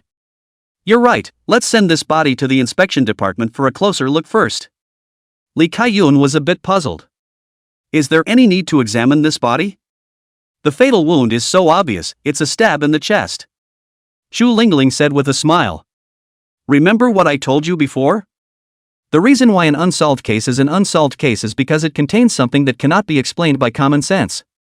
All of us think that the cause of death of this body is that stab wound in the chest, but do you think it's possible that what we're seeing is a lie? At this time Lu Tao, who was outside the door, ran in panting. How come no one notified me of such a big case? Li Kaiyun replied with a cold face. If I remember correctly, you're not a CID brigadier anymore, are you? So what's the obligation to inform you? Is it hard to get you to come over here and move the car for the big guy? Lu Tao gritted his teeth in anger. What a manner of speaking you have. I'm telling you, I really have to get involved in this case. First of all, I've been investigating this case for several days, and the information I have is definitely more than you guys. Secondly, I've also gone to talk to Director Guan, and even if it means lowering my current position, I'm definitely going to get to the bottom of this case. Lu Tao clenched his teeth, a look of vowing not to give up. Do not know also thought that among the dead there are relatives of their family. Kaiyun Li had a bad look in his eyes. You couldn't have heard that the identity of the Black Knight Butcher had blown up and wanted to come over to take some of the credit, could you? I've seen a lot of people like you, nothing much when it comes to handling cases, and always rushing in one when it comes to grabbing credit. No wonder you're able to hang some kind of divine detective title on your head. Lu Tao was so angry that he was trembling. He was completely able to see that this Li Kaiyun had his eyes high, and didn't put him in his eyes at all. What a Black Knight Butcher, that Tao Jun, if he's really a Black Knight Butcher, I'll cut off his head and use it as a night pot for you. Definitely got it wrong. Definitely got it wrong. I guarantee it. How could the Black Knight Butcher be a high school student when he was ruthless and cruel? His anti-detection ability was unbeatable, and his personal physical fitness was ridiculously strong. Unless the kid is genetically mutated. If you guys really treat that kid as the Black Knight Butcher, you'll definitely run 1,000 wrongful cases. Li Kaiyun looked unsightly, although this case was similarly strewn with doubts under his and Chu Lingling's discussion, but being pointed out by an outsider at this moment, it was more or less faceless. He walked to Lu Tao in big strides and poked his finger twice hard on Lu Tao's chest. I know you went to Commissioner Guan, and I know you'd rather take a demotion than come to the investigative arm of the Black Butcher to get to the bottom of this. But you have to be clear, I'm in charge of the case now, and after you've been demoted, you can only be considered one of my subordinates. Since you like to show off so much, well, please hurry back to the station, count one by one what my group members want to eat for lunch today, and go one by one to get their lunches for them. That's what I'm going to give you to work with, do you hear me? Lu Tao was furious and red in the face, but at the moment he couldn't pick any faults. Subordinates just have to obey the arrangements, even if it's to do logistics, it's not up to him. Next to her, Chu Lingling watched for a while, smiled and walked over, gently patting Li Kaiyun and Lu Tao's shoulders. We're all colleagues, why are we so stiff? I'll organize a game board later, so we can play a couple of games to ease the atmosphere. It's all about solving the case, one of our own. I play the game, and those friends of mine one by one to the ancestors of the 18 generations of all greetings, the second hand to open, we are still not a good brother? Forget it, let's bring the body back for an autopsy, then interrogate the Tao Jun, and everything will be clear. Chu Lingling stepped forward. Li Kaiyun naturally did not say anything more, with a disdainful face, glancing at Lu Tao before turning to leave. Lu Tao held a breath in his heart. He stayed alone, continued to survey the scene, with the accompanying small notebook kept recording. Damn you, Night Butcher, I'll get you, even if it means gambling my career. After Gu Yang woke up early in the morning, the first thing he did was to start checking his yuan show balance. 183 years. Not bad at all. It seems that Guy Lu Xiaoyu is also considered a long-lived one, providing himself with 23 years of earnings. Now he himself, if nothing happens to him, is estimated to live peacefully until he is 200 years old. But this point was completely insufficient for Gu Yang. Human civilization had a vast ocean of knowledge, and he really didn't know how much it would cost him to learn all of this knowledge into his own head and then push it forward. But there is no hurry, he now has plenty of time. Take your time. The little incident that happened last night was a bit of a surprise to him, he really was. I didn't realize that besides myself, there was actually another person who also wanted to put Lu Xiaoyu to death, which was really coincidental. And that Du Jun is outrageous for even flying his own flag. For the old Tao inside the company, Gu Yang actually has some impression, is an honest and good employee, did not expect in his own paralyzed this period of time, actually was forced to the end. It's true, people are good at being bullied and horses are good at being ridden. Gu Yang walked over to the window, picked up a cup of hot tea and gently poured it into the flower pot, murmuring. Old Tao, I've kind of avenged you here. Don't worry, your son isn't old enough to be criminally responsible, and there's a reason for this, he'll be out soon. Chapter 57, Preparing for Discharge. Wearing a pink helmet, Su Orange walked in after knocking on the door of the room. Mr. Gu, are you ready? I've come to help you move. Gu Yang looked back. You're not really going to help me move with your little electric car, are you? Of course it is, I told you to save money. Don't worry, the big deal is that I'll make 2 more trips, and I'm pretty good at it, so I definitely won't break your stuff. But it doesn't look to me like you have much. By the way, has Mr. Gu's residence been arranged? Gu Yang was speechless and shook his head. Forget it, or put away your own electric car, someone will be here to pick me up from the hospital in a few minutes. Su Orange was a little puzzled. Doesn't Mr. Gu have no other family? Big sister, even if I don't have family, can't I still have a few friends? Do you really think I'm a lonely old man? Su Orange smiled awkwardly. But the dean gave me the day off today and asked me to come and help Mr. Gu move. Why don't I just stay for a while and push your wheelchair for you? Nor do I need to, this wheelchair of mine is motorized. The electric ones are definitely not as safe as the manual ones.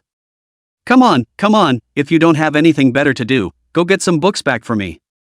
As soon as Su Orange heard that she had her own job to do, she immediately got her fighting spirit up. Tell me, Mr. Gu, what kind of books do you want to read?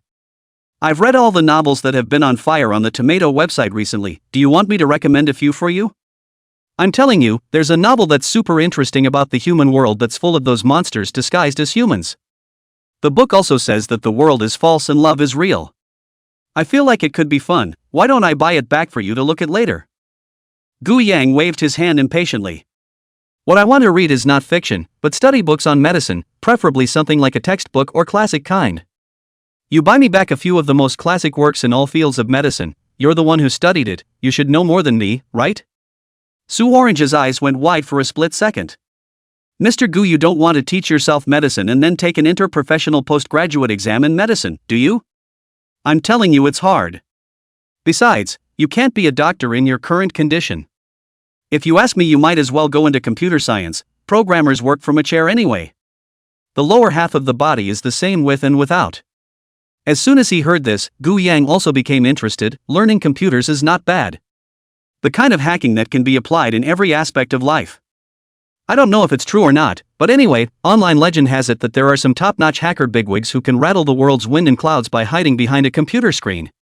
He now has a yuan show space to quickly learn all kinds of knowledge. It is indeed a pity not to learn computers, after all, this is still an internet era. He nodded and said, "That would be good. After you finish buying me the books on medicine, by the way, buy me all the books on computers as well. Remember to buy the most classic and profound masterpieces." Sue Orange was startled all of a sudden.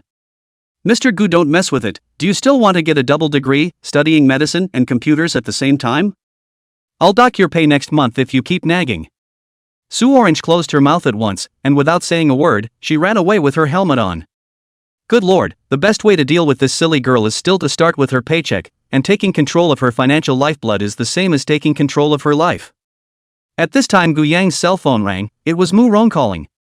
"Gu Yang, your side of the house, I've helped you get good. The procedures are hanging on the internet waiting to sell it, but dead people are a murder house. I guess the price will have to lose a lot, and do not know when you can sell. My side first padded money to buy you a relatively quiet hilltop villa, although it is at the top of the hill, but the road is quite spacious. The hill also has an independent supermarket, shopping mall and so on. What do you think?" Gu Yan nodded. "You can arrange this little matter, it's hard work." "Talk about hard work, aren't you my boss? I've got the documents and contracts for the sale of the construction company, so I'll come pick you up after 2 or 3 hours and you can sign them. But because we're in a hurry to sell, the price on the construction company's side has shrunk by 20%, so you have to be prepared for that. It doesn't matter, if you can get it out quickly. If you keep dragging it out, you might not be able to keep the remaining 80%. Okay then, it's a deal. I'll see you in a bit. I'll hang up now." It could be heard that Mac1 should be quite busy right now, and he was a bit out of breath when he spoke. Learning that Mu Rong would be back today, the first thing Gu Yang arranged for him was to find a place for himself to live, before hurrying to put the company and his house up for sale. Mu Rong is worthy of being the company's patriarch. The ability to do things is strong, a moment's effort to get a 7 or 8. If we really leave these things to that stupid Sue Orange, we don't know how big of a hole we'll poke. Gu Yang sat in his chair and swiped his cell phone, patiently passing the time, and couldn't help but click on the Black Knight Butcher's forum again. Extra, latest news. According to my buddy who works in law enforcement, the Night Butcher has been caught, a high school kid who's not even a teenager yet. All you up, don't you dare ruin the perfect filter the Dark Butcher has in my mind. He's so powerful and mysterious, how can he be a childish high school student? That's right, you want to brag and fight for heat, come on, use your brain too. Okay, which high school student is able to slash someone's head out several meters with a single slash? What high school student can strut around with law enforcement on his tail and continue to kill people for so many days? It's true. I'm afraid you guys still don't know that yesterday, that infamous Lu Xiaoyu on the internet died, and the murderer was none other than the famous Black Knight Butcher. However, if you always walk by the river, how can you not wet your shoes? He coincidentally got caught by the camera and is now all caught up in the law enforcement bureau. On the way there, the high school kid himself admitted he was the butcher of the night. No way, absolutely no way, I can't believe this is real. In my imagination, the Black Knight Butcher should be a 2-meter tall, muscular, proficient in the Shaolin 72 stunts. Wusung 3 punches to kill the tiger. He was able to 3 punches to kill Wusung. This feeling. There's absolutely no way it's a weak high school student. Yeah, I can't believe it's not true either. It's definitely not true. Many people on the internet directly broke their defenses. Because of the Black Knight Butcher's recent acts of justice, there were many people who took the Black Knight Butcher as the hero of the night, as their idol. And now you're trampling on their dreams by telling them that this so-called hero and icon of the night is nothing more than an immature high school student. One immediately verbally attacked the guy who just broke the story. Gu Yang was watching from the front of the forum. These guys were really interesting. But did that high schooler Du Jun really claim to be the butcher of the night at the law enforcement agency? He's crazy. What's he after? Are you trying to come out and use this fame to become a big internet star? But you can't tell if you'll come out of it if you mess up like that. Now that it was daytime, Gu Yang was unable to enter the ghost shadow state, so naturally, he was unable to quietly go and see what was going on over at the law enforcement bureau. Forget it, just be patient, it won't check on me anyway. At this moment, within the law enforcement bureau, Tao Jun carefully sat on the iron bench, and although his face was expressionless, his constantly jabbing fingers still reflected his current inner agitation. Soon, 3 people came before the table across from him: Chu Lingling, who was in charge of the Black Knight Butcher case, Li Kaiyun, and Director Guan. As for Lu Tao, of course, he could only peep outside through the glass window. Tell me why you had to impersonate the Night Butcher. Chapter 58, I'm a minor. The other guy was just a kid still in high school. Li Kaiyun thought that he could make the other party confess truthfully if he had a slightly harsher tone. But who had thought that Tao Jun gritted his teeth but then stuck his neck out and said, "What's fake or not, I am the Black Knight Butcher, I killed all the people before. I kill the damned. What's wrong with me? It's you guys who are wrong. Why don't you guys just arrest all the bad guys and sentence them to death and shoot them on sight? It's because of your merciful hands that they have scourged so many families." Next to him, Director Guan let out a sigh of exhortation. "Child, the world is not as simple as you think. The law protects the rights of everyone, good and bad, and treats them equally. Even if you have done something wrong, you should have a chance to reform yourself after being punished. Haven't you done anything wrong since you were a kid? Do you think it's right to just shoot you if you made some mistake when you were a kid? I know people on the internet admire that Black Knight Butcher and think he did the right thing, and you must be a fan of his as well, that's why you impersonated him to take the fall. But I will warn you that the sins committed by the Black Knight Slayer are too deep for you to top." Tao Jun clenched his teeth. "I can hold it." Director Quan shook his head. "I say you can't top it. Nowadays, you only need to be 12 years old to be criminally liable, and the Black Knight Butcher has killed so many people in a row, his crime is definitely not small.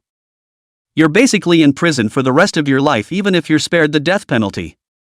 Are you sure you want to take on such a big sin?" Hearing this, Tao Jun looked obviously a little flustered. Next to him, Li Kaiyun saw the opportunity and hurriedly added, "As long as you don't talk nonsense and retell the truth as it is, you'll only have one human life on your hands, and the dispute between you and that Lu Xiaoyu is that he was in the wrong first, and you can still mitigate the punishment as you see fit.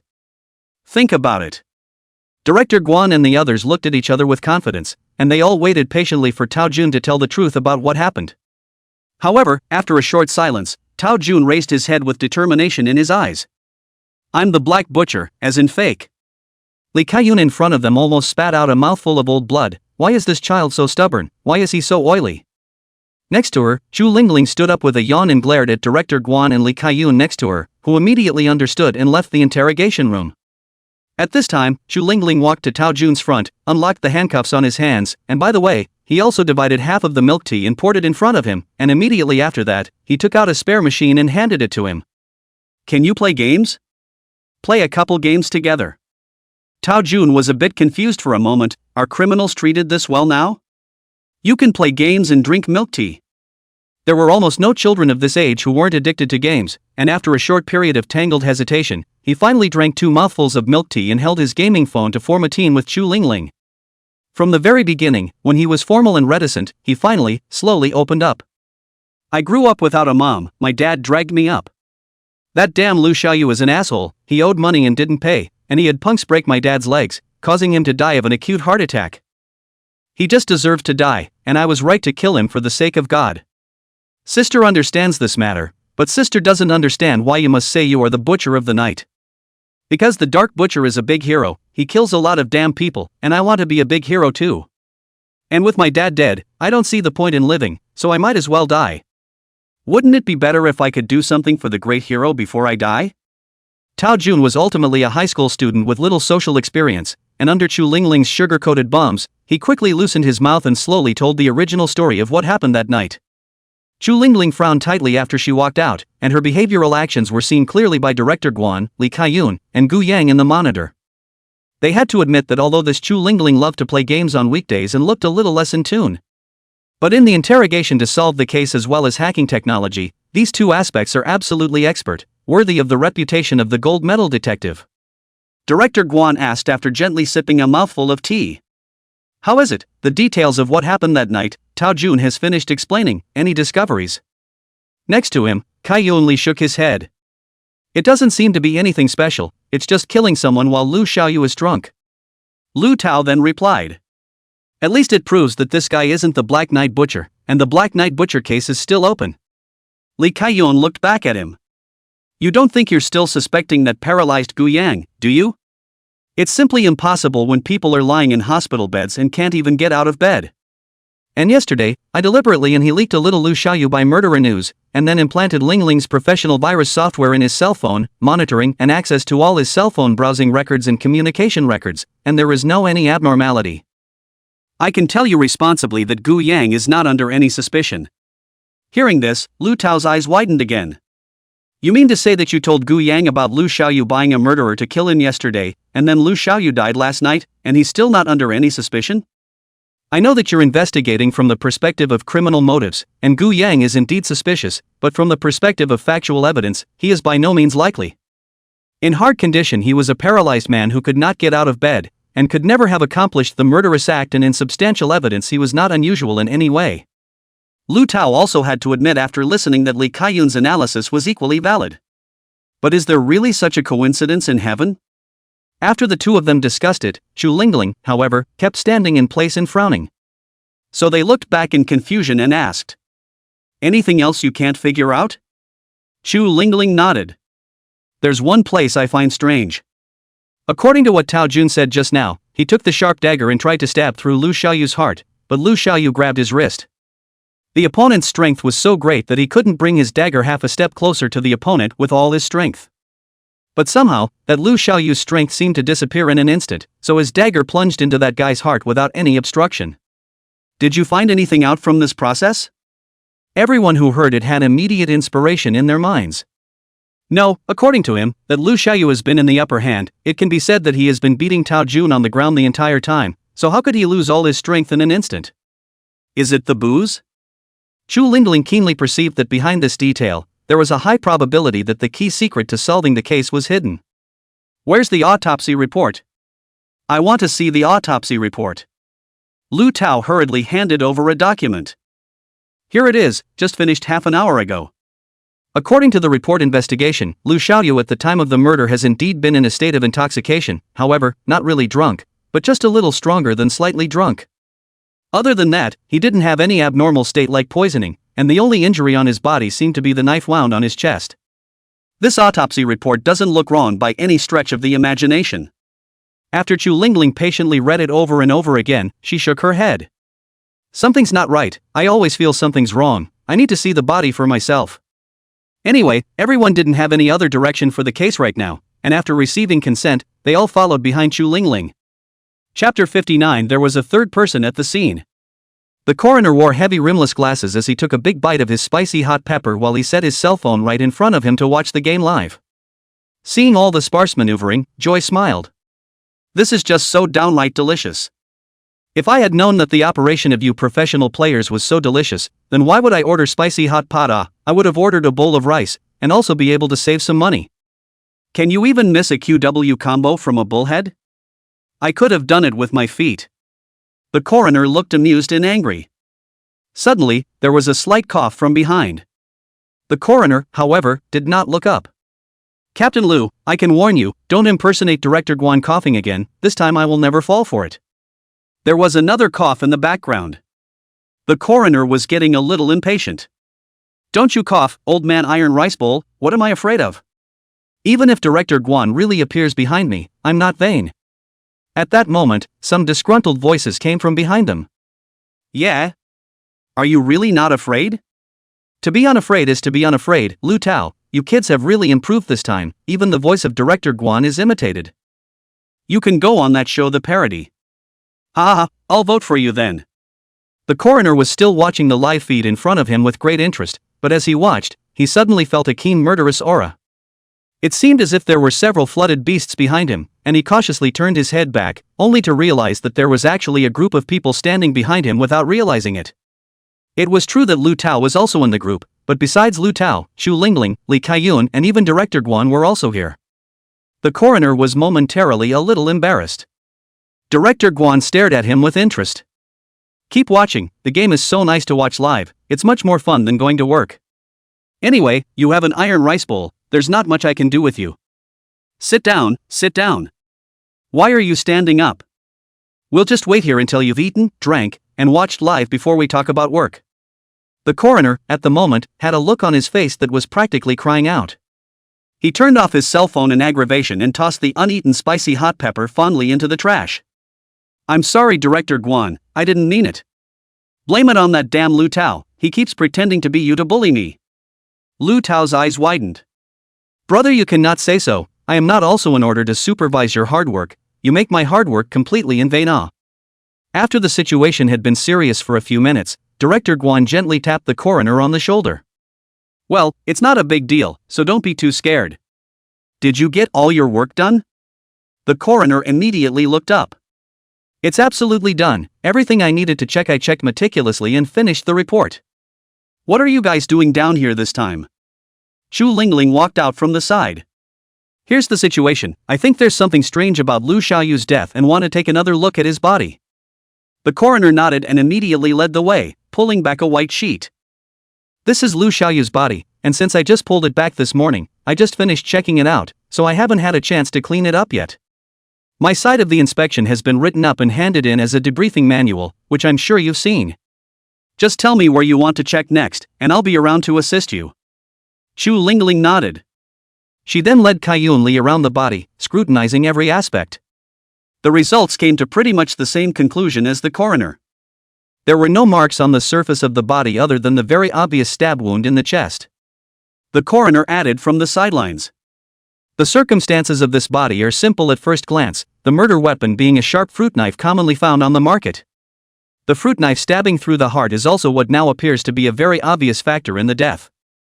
I checked the other organs and blood in his body, and there's no sign of poisoning or anything like that, just a bit of alcohol residue. The crowd looked at it over and over again, and it did indeed match exactly what the coroner had said. Li Kaiyun inquired as he stood in front of Chu Lingling. Anything else? Chu Lingling stood in place and fumed, not answering. Kaiyun Li then waited patiently by the side. Director Guan and the others similarly didn't speak for fear of influencing Chu Lingling's thinking. And so the minutes passed. Suddenly, Chu Lingling noticed Lu Xiaoyu's full head of black hair. Why don't you shave his hair off and examine the head? The coroner listened and then spoke. Generally, it's not necessary, we don't shave off much hair. It's about the grooming of the deceased. Lu Xiaoyu's case was simple, the fatal wound was in the chest, there was little need to examine the head, so I didn't do so. Chu Lingling continued to speak. Couldn't care less right now, you shave his hair off and let me examine him again. The forensic pathologist did not hesitate after hearing this, and directly took out the pusher and got on it, and in 3 or 2 strokes, he scraped all of Lu Xiaoyu's hair clean. In the midst of all this scraping, the coroner did find a little anomaly. Look guys, this Lu Xiaoyu has a small blood spot on the back of his head, as if he was stabbed by a needle. Everyone immediately surged up after hearing this. When Chu Lingling saw this small blood spot, it was even like seeing a new continent. Do a craniotomy, I need more detailed data. The coroner nodded and immediately carefully scratched open Lu Xiaoyu's skull. After opening it and examining it closely, the coroner marveled. This wound is unusual. It wasn't just some simple skin trauma, it was a very thin needle that had pierced the cerebral cortex before also penetrating the skull and then all the way into the brain. That's awesome. How did that happen? Normally, a needle this thin would be soft, so how could it go in so deep? What kind of a pin is this? Everyone at the scene was shocked, never expecting that Lu Xiaoyu's body actually had such injuries. Kaiyun Li asked. The victim's head was pierced by a needle? What effect would such an injury have on the deceased, and is there any possibility that it might have caused his death? The coroner looked a little torn. Not so much, the brain remains to this day the most mysterious of our species. But I can make a speculation that such a needle piercing into the brain, even if the symptoms are relatively mild, would certainly destroy some neural units, causing paralysis, memory loss, perceptual abnormalities, and so on. And if the symptoms are more severe, there can be necrosis of brain tissue, hemorrhage, and even a move toward death. The corner of Chu Lingling's mouth next to her brought up a smile. That's right, there was definitely a third person present at the murder scene at the time, and that third person was most likely the real night butcher. With Tao Jun alone, there's no way he's a match for Lu Xiaoyu. There's another accomplice in this murder case. A case that was once watertight becomes confusing again in a flash. Li Kaiyun immediately stood up. I'm going to revisit the scene of the crime and do a proper survey. If there was a third person at the scene, there's no way they wouldn't have left any traces. Next to her, Chu Lingling took out 2 cell phones and said. Then I'll continue to go find Tao Jun's little brother to play a game, and by the way, I'll use big data to check online to see if there's anyone who reveals themselves. Both of them were in such a hurry to leave in order to solve the case that they only even had time to say a hasty hello to Director Guan before they left. After everyone left, Lu Tao picked up his jacket hanging behind the chair and put it on, turning back to Director Guan. A friend wants to take me out to dinner, so I'm going to go out for a while, and I'll be back when I'm done. In the past days, when Lu Tao wanted to go out to eat, Director Guan would not even ask one more question. However, this time Director Guan opened his mouth. "That black tiger told you to go, right?" Lu Tao smiled awkwardly and turned back. It's true that nothing can be hidden from Director Guan. Director Seki sighed and shook his head. "That black tiger's identity is not clean. You still represent our law enforcement bureau. If you want to go and have dinner with him, you will most likely get yourself in trouble." Lu Tao lowered his head, looking a little pained. "I know, why wouldn't I want to be a clean law enforcement officer? But that black tiger said to me that he had a case about the Black Knight Butcher to talk to me about." Director Guan's eyes were full of heartache. "You're going to go to a banquet in person just to catch this dark butcher? Why don't you just invite him over for a chat? You're just trying to be a hero. I told you not to be a hero when you were studying with me, and you still can't change. Do you know what the difference is between a hero and an enforcer?" Lu Tao opened his mouth after hesitating for a moment. "The difference is that we talk about rules and discipline, while those so-called heroes have no inhibitions." Director Guan gave him a hateful stare. "Bull, the big difference is that heroes are usually big bosses, similar to Iron Man, while we law enforcement officers are all wage earners. If you want to be a hero, be a big boss first. How can you take on a porcelain job without a diamond?" Chapter 60, Is That Guy a Ghost? As a law enforcement officer of the Law Enforcement Bureau, and also a little-known sleuth online, Lu Tao would likely take over Guan Chang'an's position years later if he didn't make any major mistakes. His status is sensitive. If he went to dine with Black Tiger alone, once someone with a heart of gold took photos and left evidence, it would probably become a major stain on his political career. A bright future can't be saved. Lu Tao was naturally aware of Director Guan's care for him. After walking out from the Law Enforcement Bureau, Lu Tao sat alone on the steps outside and smoked half a pack of cigarettes. By the time he stomped out the last of his cigarette, his eyes became unmistakable. "I wear this uniform to defend the dignity of the Torah." Regardless of whether or not the people killed by the Dark Butcher were truly evil, his existence was a major provocation to the law. "Even if I have to gamble my career, I will bring him to justice." Without saying a word, Lu Tao drove his car towards the hotel he had agreed with Black Tiger. When he pushed open the door of the box, Black Tiger and the two bodyguards behind him had already been waiting for a long time. The Black Tiger stood up and held out a hand from a distance, a soft smile on his face. "Captain Lu, you're being a bit unkind. You're a full hour late for my gracious invitation. You'll have to punish yourself 3 times later." Lu Tao looked at the Black Tiger in front of him and felt a little strange. This guy, and before the judgment of 2 people, before the Black Tiger at any time bare bladder, revealing arm tattoos of fierce tigers, chest and back are solid muscles, at first glance is a triad fighter. Instead, the Black Tiger in front of him now was dressed in a suit, as if he was like a big boss with a successful career. And the 2 bodyguards behind him were also obviously professionally trained, not like those reckless members of the triads. Lu Tao was not in much of a mood to pay attention to Black Tiger's current changes, and he was too lazy to even sit down. One of the bodyguards behind Black Tiger wanted to go and close the door of the box, but Lu Tao raised his hand to stop it. The door wouldn't have to be closed, the food wouldn't have to be served, and the wine wouldn't even have to be poured. We're not supposed to sit and eat together in our capacity, and I didn't come here today to waste time. I just want to know what you're going to tell me about the Black Butcher, and I'm only going to give you one chance to open your mouth. If you're going to say it's irrelevant, I'm going to turn around and leave now."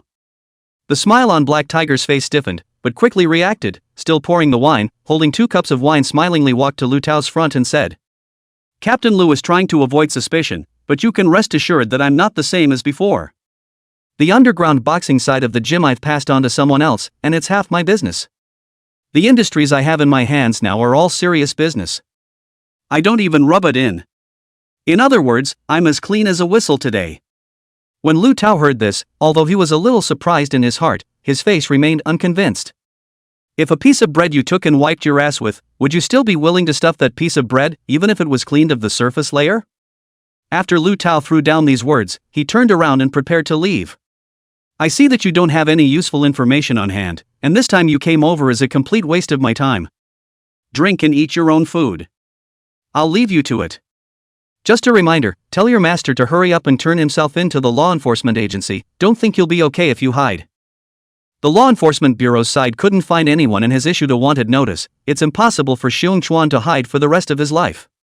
Although it was said that the black wolf who had been sent to assassinate Gu Yan last time had died on the spot, Xiong Chuan, who was the mastermind behind organizing all of these acts, naturally had to be held accountable as well. But the Law Enforcement Bureau hasn't caught Xiong Chuan so far. Just as Lu Tao was about to leave this private room, Black Tiger directly threw out a heavy bomb. My master Kamagawa is dead, killed by the Black Knight Butcher. Lu Tao, who was about to turn around and leave, instantly froze in place. Black Tiger resumed his seat and sat down, gesturing to the glass of wine across the table. Captain Lu, can you have a drink with me now? Lu Tao's inner shock was beyond words. At this moment, he had long since been unable to care about any other problems, and directly sat in that position and drank a large glass of wine. When did it happen? Where was the place of the crime? Is the scene still there? Why didn't you guys report it at the time? Black Tiger shook his head with a bitter smile. You all know we're gangsters, how could we possibly report a crime? On the one hand, if this case is reported, all of us in the gym will be reduced to a laughingstock, and the underground world naturally has its own set of rules. On the other hand, if we report the case, the news of Xiong Chuan's death will be known to everyone, and those people we offended at the gym before won't give us a chance to live. This news must be concealed. So why are you coming to me about all this now? You should know I won't keep your secret. The reason is simple, I can barely keep the news of my master's death from the public anymore, and the underground boxing gym has been disbanded by me. Although it is true that the underground boxing gym has offended many people over the years, I have never been involved in it, and even if my enemies retaliated, it would not have much of an impact on me. All I want to find an answer to right now is the identity of the Black Butcher. After confirming that this news was true, Lu Tao directly took out his crumpled little notebook on the dining table and wrote down the news he obtained today. This book is full of information about homicides in the last few days. The opposite Black Tiger waved his hand, and a bodyguard also took out a document bag and handed it over to Lu Tao. Open the bag, inside is a thick stack of photographs, all of which are Xiong Chuan last appeared in that small room as well as the rooftop photographs. These photographs can completely restore the scene of the crime 100%. Black Tiger spoke after taking a drink of his own. The murder case is almost exactly the same as the previous Smoky Pinky, but the problem is that my master's body is missing.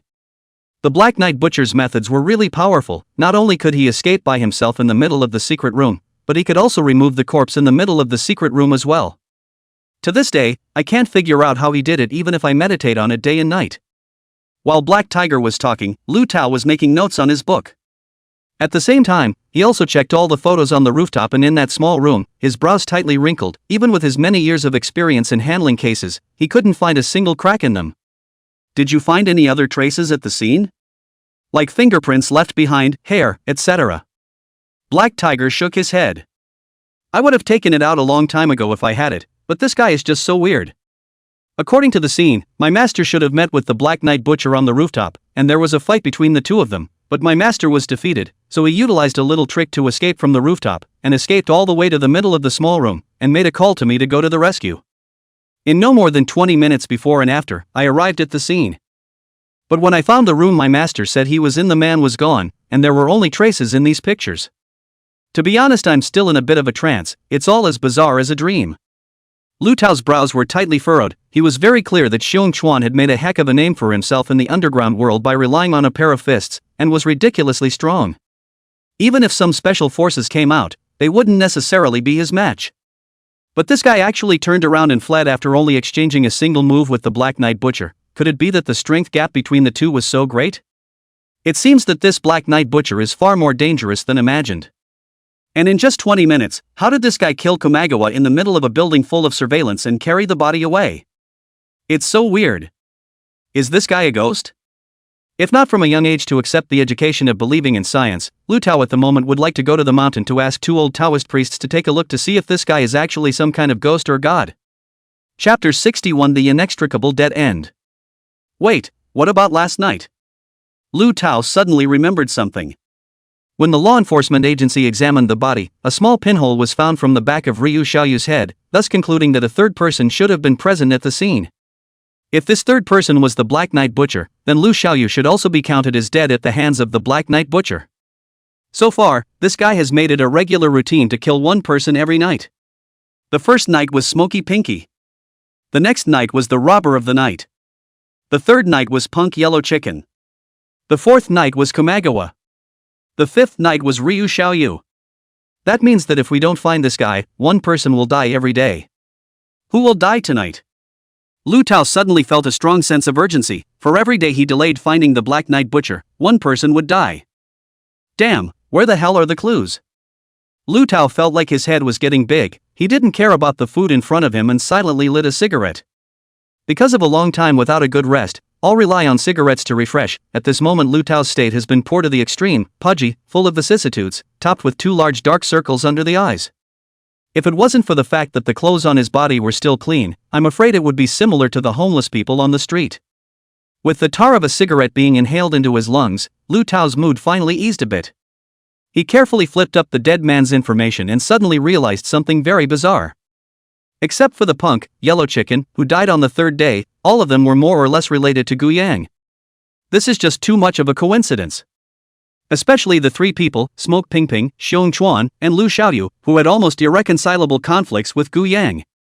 The 2 people, Xiong Chuan and Lu Xiaoyu, were even more outrageous. Xiong Chuan had only sent someone to assassinate Gu Yang on the front foot and ended up dying that night. The news that Lu Xiaoyu had bought a murderer had only just been deliberately passed into Gu Yang's ears by Li Kaiyun, who also died that night. How in heaven's name can there be such a coincidence? It was no wonder that Lu Tao always put his skeptical eyes on Gu Yang. It was just too strange. There are 2 very basic directions for investigating a case in general. The first is to pinpoint the real culprit through all the traces at the crime scene, including the murder weapon left at the scene, fingerprints, hair, etc., as well as the nearby surveillance. The second is to check through the deceased's network of connections during his lifetime.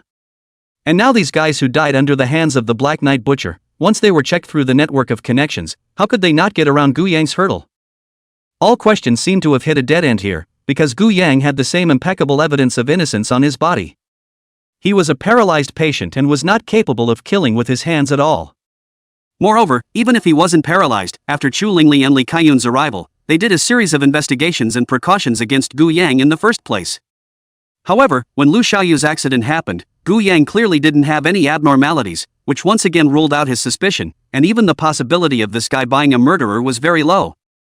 Because by investigating his cell phone's browsing records, call records, and so on, Gu Yang hardly had any extra contact with the outside world, and even his visits to the forums were only for reading and not commenting. Who exactly is the Night Butcher? And how did he do all this? Black Tiger, sitting at the top, asked, shaking his glass. Through my investigation, it seems like Captain Lu has always been very suspicious of that Gu Yang. To be honest, I'm kinda skeptical too. During this time, we only had one big order on our hands, which was the assassination of Gu Yang, but that operation failed, and my master had an accident that night. I don't believe in coincidences like that in the world. Black Tiger said, smilingly looking at Lu Tao. There's a funny thing about the Black Knight Butcher, who is so wildly unpredictable that he doesn't even bother to dispose of the murder scene after each kill. This time, however, he took my master's body. Do you know what this is about? Lu Tao frowned and lowered his head, which was what he was thinking about right now. Suddenly he replied with a flash of insight. Is it possible that he just didn't want anyone to know that Kamagawa died that night? That he wanted to hide the news as long as possible? Black Tiger nodded. That's right, and the same goes for us gangsters. If I were being investigated myself recently, I would be very careful not to leave any loose ends. If you are forced to do something bad, you will do whatever it takes to clear your name. The Dark Butcher had deliberately taken the master's body, and it felt as if he was hiding it. It's just that he didn't expect that my master had actually already called us ahead of time and asked us to go over there to save the people, nor did he expect that I would personally come to you and seek your help. At this moment, Lu Tao became extremely agitated, even his voice trembled a little as he spoke. Wait, that seems like an easy explanation. The real identity of the Black Knight Butcher must have recently entered under the noses of our law enforcement bureau, and the reason why he deliberately hid the body was to prevent his suspicion from becoming greater. And nowadays, there was actually only one person who was suspicious of the Black Knight Butcher, and that was Gu Yang. Is it this guy or not? For the first time, Lu Tao felt that his brain was not enough, the world was really too complicated. If Gu Yang was the Black Knight Butcher, how could his paralysis be explained? There must have been surveillance at the hospital, how could his alibi be explained? But if Gu Yang wasn't the Black Knight Butcher, how could he explain that more or less all of these people who had died were somewhat related to him? Or maybe the Black Butcher himself was one of the assassins he hired? What should I do? What am I supposed to do? Lu Tao's eyes flashed with a trace of perseverance. He secretly pondered, this Black Knight Butcher looks like the kind of person who is almost perverted and obsessive. He will definitely not be able to resist the urge to kill someone every time it gets dark. How do you get a tiger's son without entering the tiger's den? Big deal, I'm going to try my hand at risk. If this Gu Yang is really related to the Black Knight Butcher, I can't believe that he won't reveal his flaws in front of me. At that moment, the black tiger in front of him spoke once more. I invited Captain Lu over here to say something about my master's case, in addition to another matter. That is, I want to tell Captain Lu that since your law enforcement bureau's case handling methods couldn't find a break in the Black Knight Butcher, then I'll just have to use our underground people's methods. Lu Tao naturally understood what this guy meant by what he said, and he immediately stood up and slapped the table and roared. Black Tiger, since you say you're already engaged in serious business, please put away all these illegal and criminal thoughts of yours. Things like arresting criminals are the responsibility of our law enforcement bureau itself, it's not your turn to interfere. After saying that, Lu Tao put down the wine glass in front of himself and turned around, ready to leave. Black Tiger barked from behind. It's just one day, and if the Black Knight Butcher continues to kill people tonight, I'll use my own means to find out who the Black Knight Butcher is and dispose of him. Don't blame me for not warning you, Captain Lu. After some silence, Lu Tao nodded heavily and left the room. Black Tiger was alone with his dinner, his eyes filled with hatred. He alone knew that the dead Kamagawa was not just his master and boss, but equally his father. This revenge must be avenged. He slowly pulled out his cell phone and opened a text message. This text message was written by none other than Kamagawa. Kamagawa was trapped in that hut patiently waiting for rescue, but just in case, he edited a message he chose to send to Black Tiger's cell phone at regular intervals. Black Tiger, if you've managed to read this text message, that means you're dead. I'm cool. I'm going to tell you something about the Night Butcher. But remember, I'm not doing this to get revenge, I'm doing this to get you away from this guy. The Black Butcher is a monster. He learned the 5 beasts breathing technique from my hands as well, and if you find out in the future that anyone other than you is practicing this 5 beasts breathing technique, then there is a great possibility that he is the Black Knight Slayer himself. Remember, don't avenge me and live well. Son, Dad's sorry for all these years, but Dad loves you. Chapter 62 Lu Tao's Vigil Plan. Little brother, this strength of yours isn't much. Being in your teens can be the peak of an esports career, and this level of yours worries my sister. Tao Jun braced his face and put down his cell phone, looking at Chu Lingling who was shading in front of him. Sister Lingling, how can you blame me for this? Obviously there were footsteps on the right just now, I've already warned you, but you still jumped over there, isn't this giving away your head? You're not playing me, are you? Chu Lingling frowned and gently knocked a brain crash on Tao Jun's head. How do you talk, you little brat? I'm being tactical, do you understand? The reason I jumped out was to help you attract the enemy's attention, and then you can shoot from behind to harvest the battlefield. Who knew you'd fall over as soon as you showed up, it's just a dish.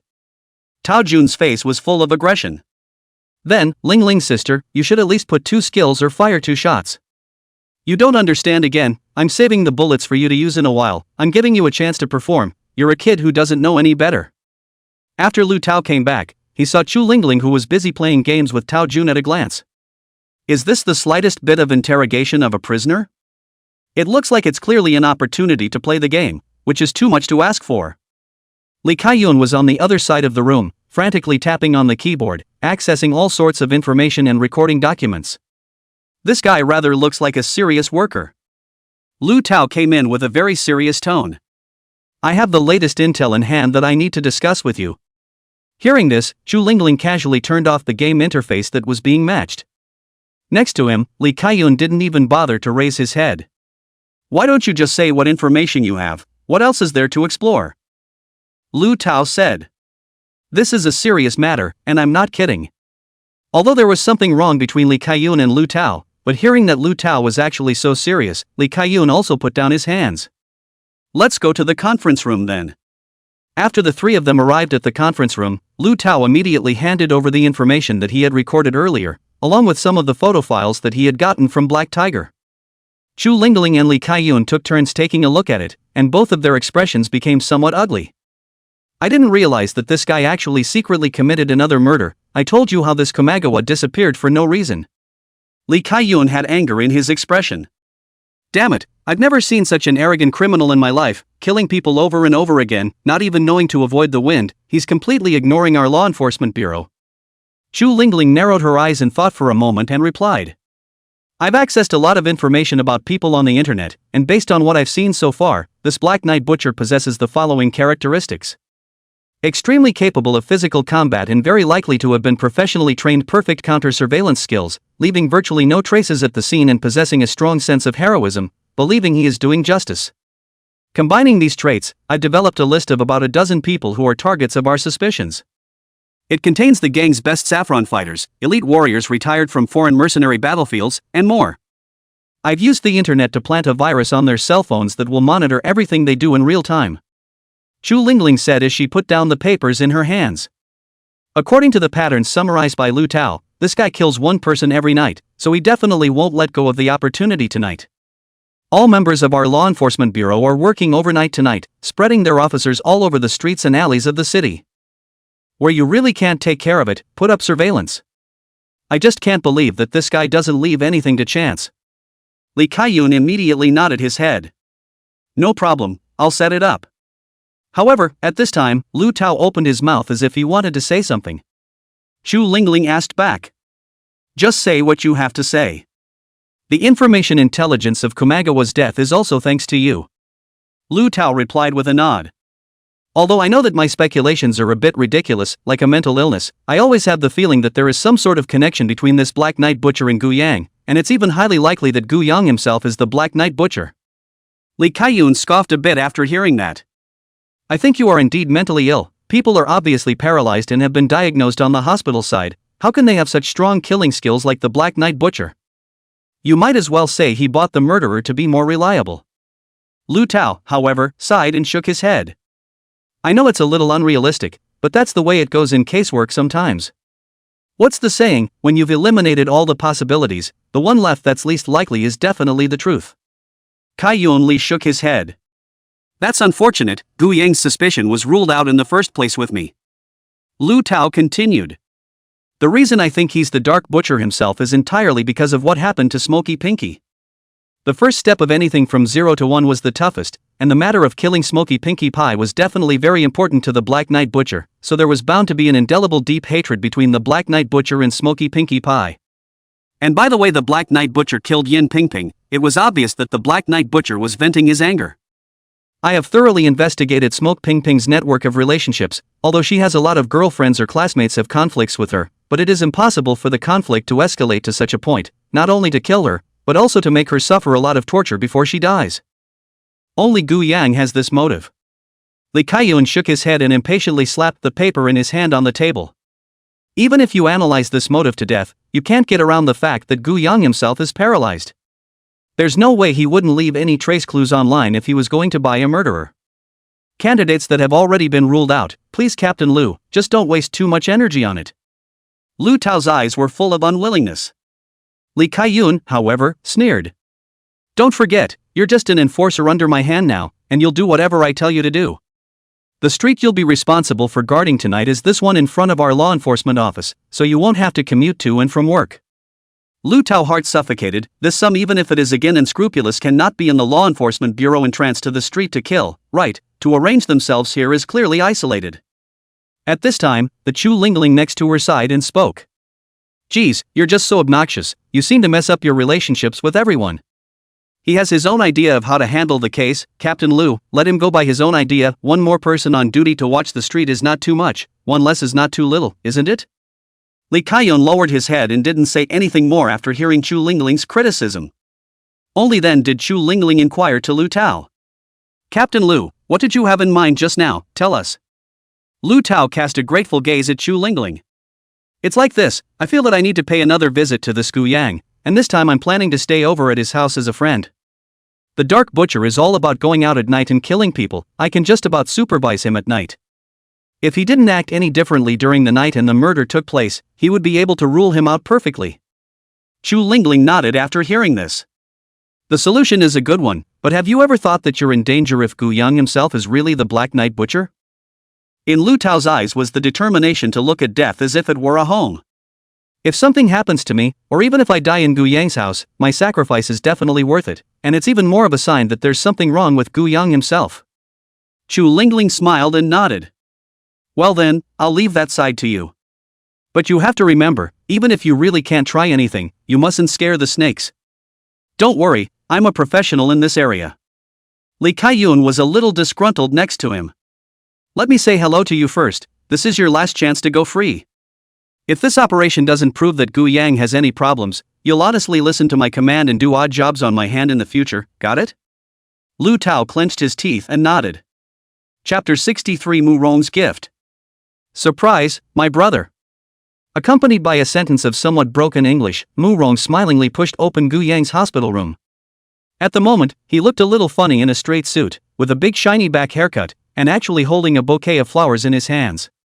Speaking of which, Mu Rong used to have a lot of little fans when he was in college, a big tall man of more than 1 meter 8-pack abs, playing basketball, and even a slam dunk. Every day, when I carried my backpack to class, I was able to receive love letters all over the place. But it's just that this guy has no interest in women. After a few years, Gu Yang even suspected that this guy was a. These years Mu Rong has been followed by his own entrepreneurship, less drinking and socializing, the original strong muscles cannot be seen, can only see the small fat. It was also fortunate that the guy was bigger, and after growing some extra fat it wasn't noticeable, it just looked slightly on the strong side. Used to wear a suit just enough to hold up the suit, quite a bit of the successful man's temperament. Gu Yang was currently sitting in his wheelchair, pressing the remote control to pick a TV program. Couldn't help but laugh at the sight of Manhwa walking in, and his exaggerated entrance. Dude, it's really not necessary. You're making it sound like you've come to ask me to marry you, and let me tell you, don't think that just because the lower half of my body is paralyzed that I'm at your mercy. Mu Rong laughed and put the bouquet in his hand aside. I'm so relieved to hear you say that, I thought our big boss would be devastated after his accident. It's okay, at least it has the energy to joke around with me. Gu Yang shrugged indifferently. What's there to get bent out of shape about, it's better to be alive than anything else. How warm the sun is, how fresh the air is, and how mesmerizing these ladies dancing on TV are. What a shame if I die and I don't get to see all this. Mu Rong saw no one on the left and right, some mysterious ran to Gu Yang's side, pulled out a tablet computer, opened it and directly clicked on the photo album, which is one after another picture of foreign beauties, looking all good. What are you doing? Mu Rong had a mysterious look on his face. Good brother, I was already thinking about your life's work before I came back. That Smokey is obviously a stinky, she is just greedy for your money, if you are looking for another half in the future, you can't look for this kind. Now the atmosphere in our country is really bad, and now you have become like this, it is not easy to find a suitable person. And I came up with an idea. Do you know how hard-working and poor all those girls I know over there are? They dream of marrying in our country, and all they need is a few $1,000s as a dowry. These girls were carefully screened by me, each one was not only good-looking, but also of good character, and the price was in the range of a few thousand to a few tens of thousands of dollars. You hurry up and pick the one you think is the prettiest, and I'll go arrange to bring her back to the country. In the future, you'll have a daughter-in-law and someone to take care of your life, and it's extra cheap. What do you think? This is a great gift that I picked out for you before my brother came back. Gu Yang frowned as he watched Mu Rong in front of him flipping through the pictures one by one, and in passing, introduced him to the characteristics and personalities of these girls, and never said a word. Manhwa was a bit impatient after a few introductions. I said, what's wrong with you guys? I've been talking to you a bunch of times about whether it's going to work or not, so just squeak. Gu Yang looked up after a moment of contemplation and inquired. I have a bold idea, they're all cheap anyway, so why don't you buy them all back for me? Mu Rong was so angry all of a sudden that he almost broke the tablet in half. Are you guys thinking about farts? Don't you know we're monogamous in this country? What does monogamy have to do with it, not getting a marriage license? Do you understand the new rules or not? Now the child of the mistress can also inherit the family fortune, this is clearly encouraging everyone to find more daughters-in-law. Come on, I don't see you even thinking about that right now, messing with me here. Gu Yang laughed out loud. He was joking, of course, women were no longer attractive to Gu Yang. What a bright future one had now, being able to use the body of a ghostly shadow to eradicate all those who stood in one's way and eliminate all evil. It was also able to use the Yuan beast space to quickly grasp the knowledge of the high civilization of all mankind, and it was even very likely to push the boundaries and lead all of mankind to a new era. So many fun things to do, any one of which wouldn't be more fun than being in a relationship? And wouldn't it be disgusting to find another villain like Smokey Pinky? At this time the door of the hospital was knocked on, and Sue Orange came in sweating profusely. Mr. Goo, I've already bought all the books you want to buy for you, it's packed in 2 or 3 boxes, and now it's in the parking lot. It was just too heavy for me to carry. Have you found your place of residence yet? I'll send it to you now. Sue Orange babbled a lot, only to realize that there was one more person inside the house. I guess it is really too tired, have fainted. Gu Yang hurriedly introduced the two of them to each other. Macarong immediately smiled and extended a hand. This brother of mine has benefited from Miss Sue's care during this period of time. I'll have to give you a big red packet alone when I turn around. Sue Orange hurriedly waved her hand when she heard this. Don't, big brother Moo, you're too polite. Mr. Goo's side has already offered me a very high salary, this is all what I should do. Hey, you're welcome. Should do and can do well are two different things. Do well should receive red packets. Since you're here too, let's help move things together. My car happens to be parked inside the garage. I've found the house too. Gu Yang only had to maneuver the motorized wheelchair by himself the entire time, while the accompanying furniture and belongings were taken on by Moo Rong and Sue Orange, both of whom helped to carry them on. But there wasn't much stuff, and soon, the three of them arrived at the destination of their trip. The two of them, Moo Rong and Sue Orange, helped lend a hand and moved Gu Yang out of the car and placed him in the wheelchair. Mac 1 sked. You guys are pretty good physically, and your ability to recover is a thing of the past. Even though you can't move your lower body right now, when I just moved it, it felt like your whole body even got heavier. You got fat in the hospital, didn't you? At this rate, I don't think it will be long before you actually recover. Gu Yang shrugged indifferently. It's best to be able to recover, and it's good if I don't. I can just about slack off with a straight face. Don't be lazy. You said for me to come back and start my own business. I've already started packing up the construction company side to prepare for the sale, don't lie to me. Sue Orange was in the back carrying a large bag of things, while Moo Rong pushed Gu Yang into the neighborhood in front of him. As he walked inside, he introduced himself. The villas in this place are quite cheap. I bought you a slightly smaller one, only 3 floors in total, covering an area of about 200 square feet. The location was great, just enough to be right in front of the man-made lake in the middle of the neighborhood. It's a pretty big lake, and I've heard there's a lot of fish in it, so you're fine with driving your own wheelchair all the way down to the lake to do some fishing. But you'd better ask someone else to follow you, so you don't fall into the lake. Gu Yang looked all the way over and was quite satisfied. It's a quieter place, the air is good, and not many people live there. How much is the house? It wasn't very expensive because it's slightly far from the center of town, and it was taken for a little over $5 million. I'll help you with the money first, and when your original house and company are sold, I'll just take it directly from there. No problem, just watch it. Mac 1 went on to say. I've arranged all the furniture and such for you inside, so talk to me again if you're not satisfied with anything. I was going to buy you a daughter-in-law or hire a caretaker, but now it doesn't seem like you should need one either. Gu Yan nodded. I'll just let Sue Orange take care of these trivial aspects of life. You have more important things to do. Say, what do you want me to do? I've got my fists pumping and I can't resist a great deal. Now I recall the days when we started a business together in college and did hard labor at construction sites, which was a bit tough, but still really happy. Let's hurry up and do another job while I'm still fit. Gu Yang opened his mouth and commanded. You now hurry up and start to rebuy a small factory, get a medical research lab out, and also register a medical company. Our next goal is to put in the medical field. The idea of this venture had already been spoken to Macron long before, and Macron wasn't surprised. No problem, I'll get to it in a minute. But it's really quite hard to come up with research results in the medical field, and it's very likely that this amount of our money will go down the drain, so you have to be prepared for that. Don't worry, I have complete confidence.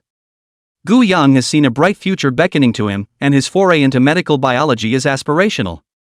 The reason was simple. First of all, the first point was that in the future, Gu Yang would most likely still need to push the 5 beasts breathing technique a little further, or perhaps learn other techniques.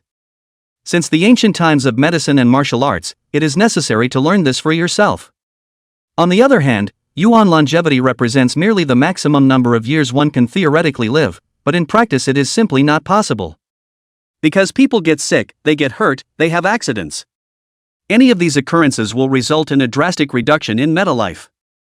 Don't look at the fact that Gu Yang now has a yuan lifespan of more than 100 years. If he really gets cancer, his yuan lifespan will be depleted at an accelerated rate, and he should still die. One had to hurry up and research all these medicines for curing diseases while one's body was in good condition, in order to maximize one's yuan longevity to the limit. As for the more distant goal, if it can promote the development of human medical and biological fields, and even have the possibility of developing genetic agents that only exist in movies and TV dramas, then it would be even more awesome. Maybe even a cameo as Spider-Man or Captain Ugly Nation in my lifetime. Chapter 64: The Birth of a Top Hacker. Why aren't you leaving yet? Gu Yang looked up at Mu Rong, who was sitting in the living room with a big grin on his face, after he finished moving things and asked. A pained look appeared on Manhwa's face. Well, I came back from abroad with great difficulty, and today is only the first day I've seen you, and you want to kick me out? All those years of brotherhood for nothing. Ugh, I am truly heartbroken. I have poured out my heart and soul to my brother, but my brother has treated me coldly and tastelessly. Sad. This drama queen's mannerisms caused Gu Yang to be a bit speechless. Okay.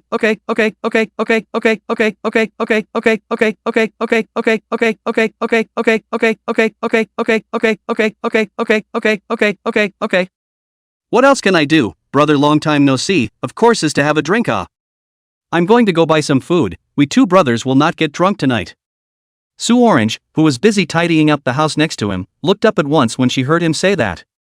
No, Mr. Gu's side has only just been discharged from the hospital, his body hasn't fully recovered yet, drinking alcohol will most likely have an adverse reaction. The excitement on Mu Rong's face was all of a sudden gone. It's over, there's no more wine to be had. Who had thought that? Gu Yang shook his head and said. It's okay, life is good, and I'm drunk today. Who knows what will happen tomorrow? It's like the last time I was in a car accident and will most likely be a vegetable for the rest of my life. Now, of course, you have to have a few drinks while you can. You go get the groceries for the bar and I'll wait for you at home. Sue Orange wanted to persuade her further, but Gu Yang waved his hand. It's okay, I know my own body well, no problem with a little drink. When Sue Orange saw that Gu Yang had said so, she couldn't say anything else. Okay then, I have to go to the hospital on duty later, so I'll come by earlier to watch you a bit later. Remember to let me know first if you're not feeling well. Don't worry, just go, I can take care of myself now. When Mu Rong heard Gu Yang agree to accompany him for a drink, his face blossomed with joy. He directly put his arm around Gu Yang's shoulders and said. That's right, that's what men are like, they drink when they're happy and they drink when they're not. In the past, when you were in good health, I couldn't beat you every time. Today I'll have to wipe out my previous shame and let you know what it means to be humiliated. Say, white and red or beer or foreign. Gu Yang had a disinterested look on his face. Just buy some of each, so you don't get upset when you lose. If you can't drink beer, you say you're good at drinking white, and if you can't drink white, you say you're good at drinking foreign. I'm tired of all your little tricks. Manhwa's face flushed red all of a sudden. Fine, that's what you said, I'll have to make you pick your throat later. After saying that, Mu Rong directly picked up his own jacket and prepared to go out to buy wine and food.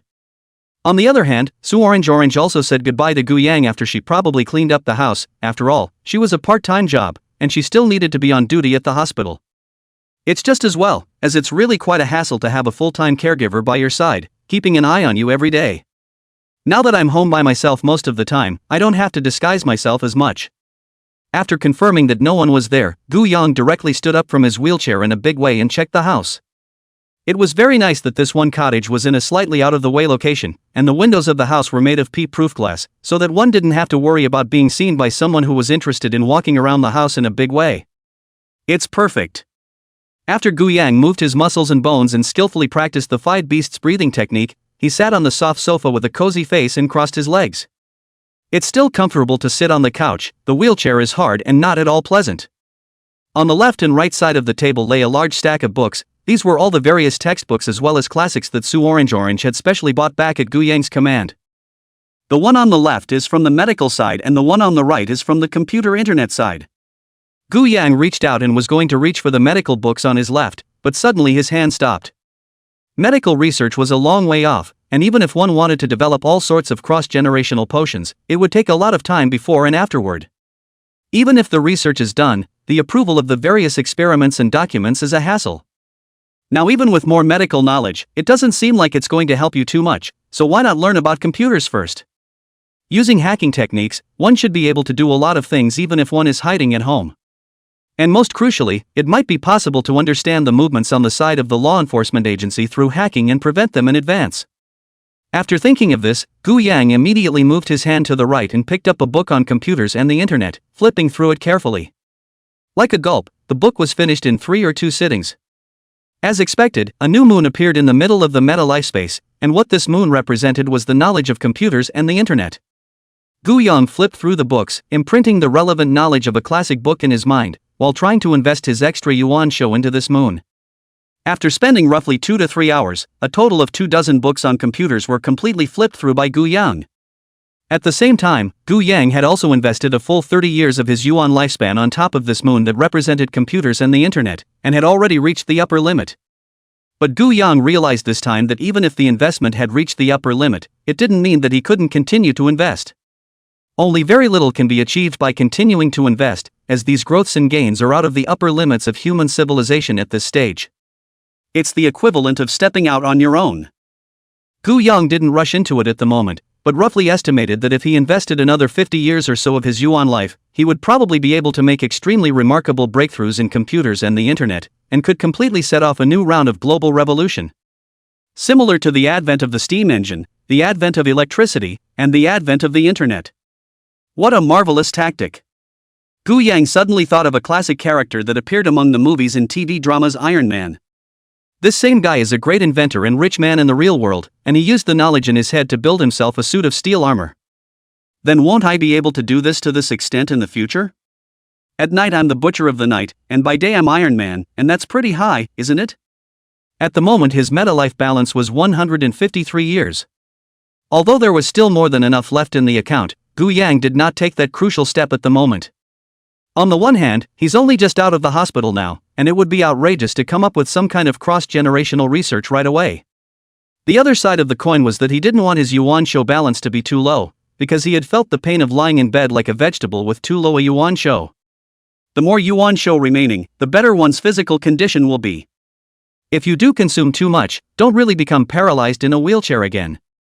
30 years of yuan show's investment had already allowed Gu Yang's attainments in computers and the internet to reach the peak of the current stage of human civilization, and it could be said that the top 10 people on the hackers list combined were not necessarily his rivals.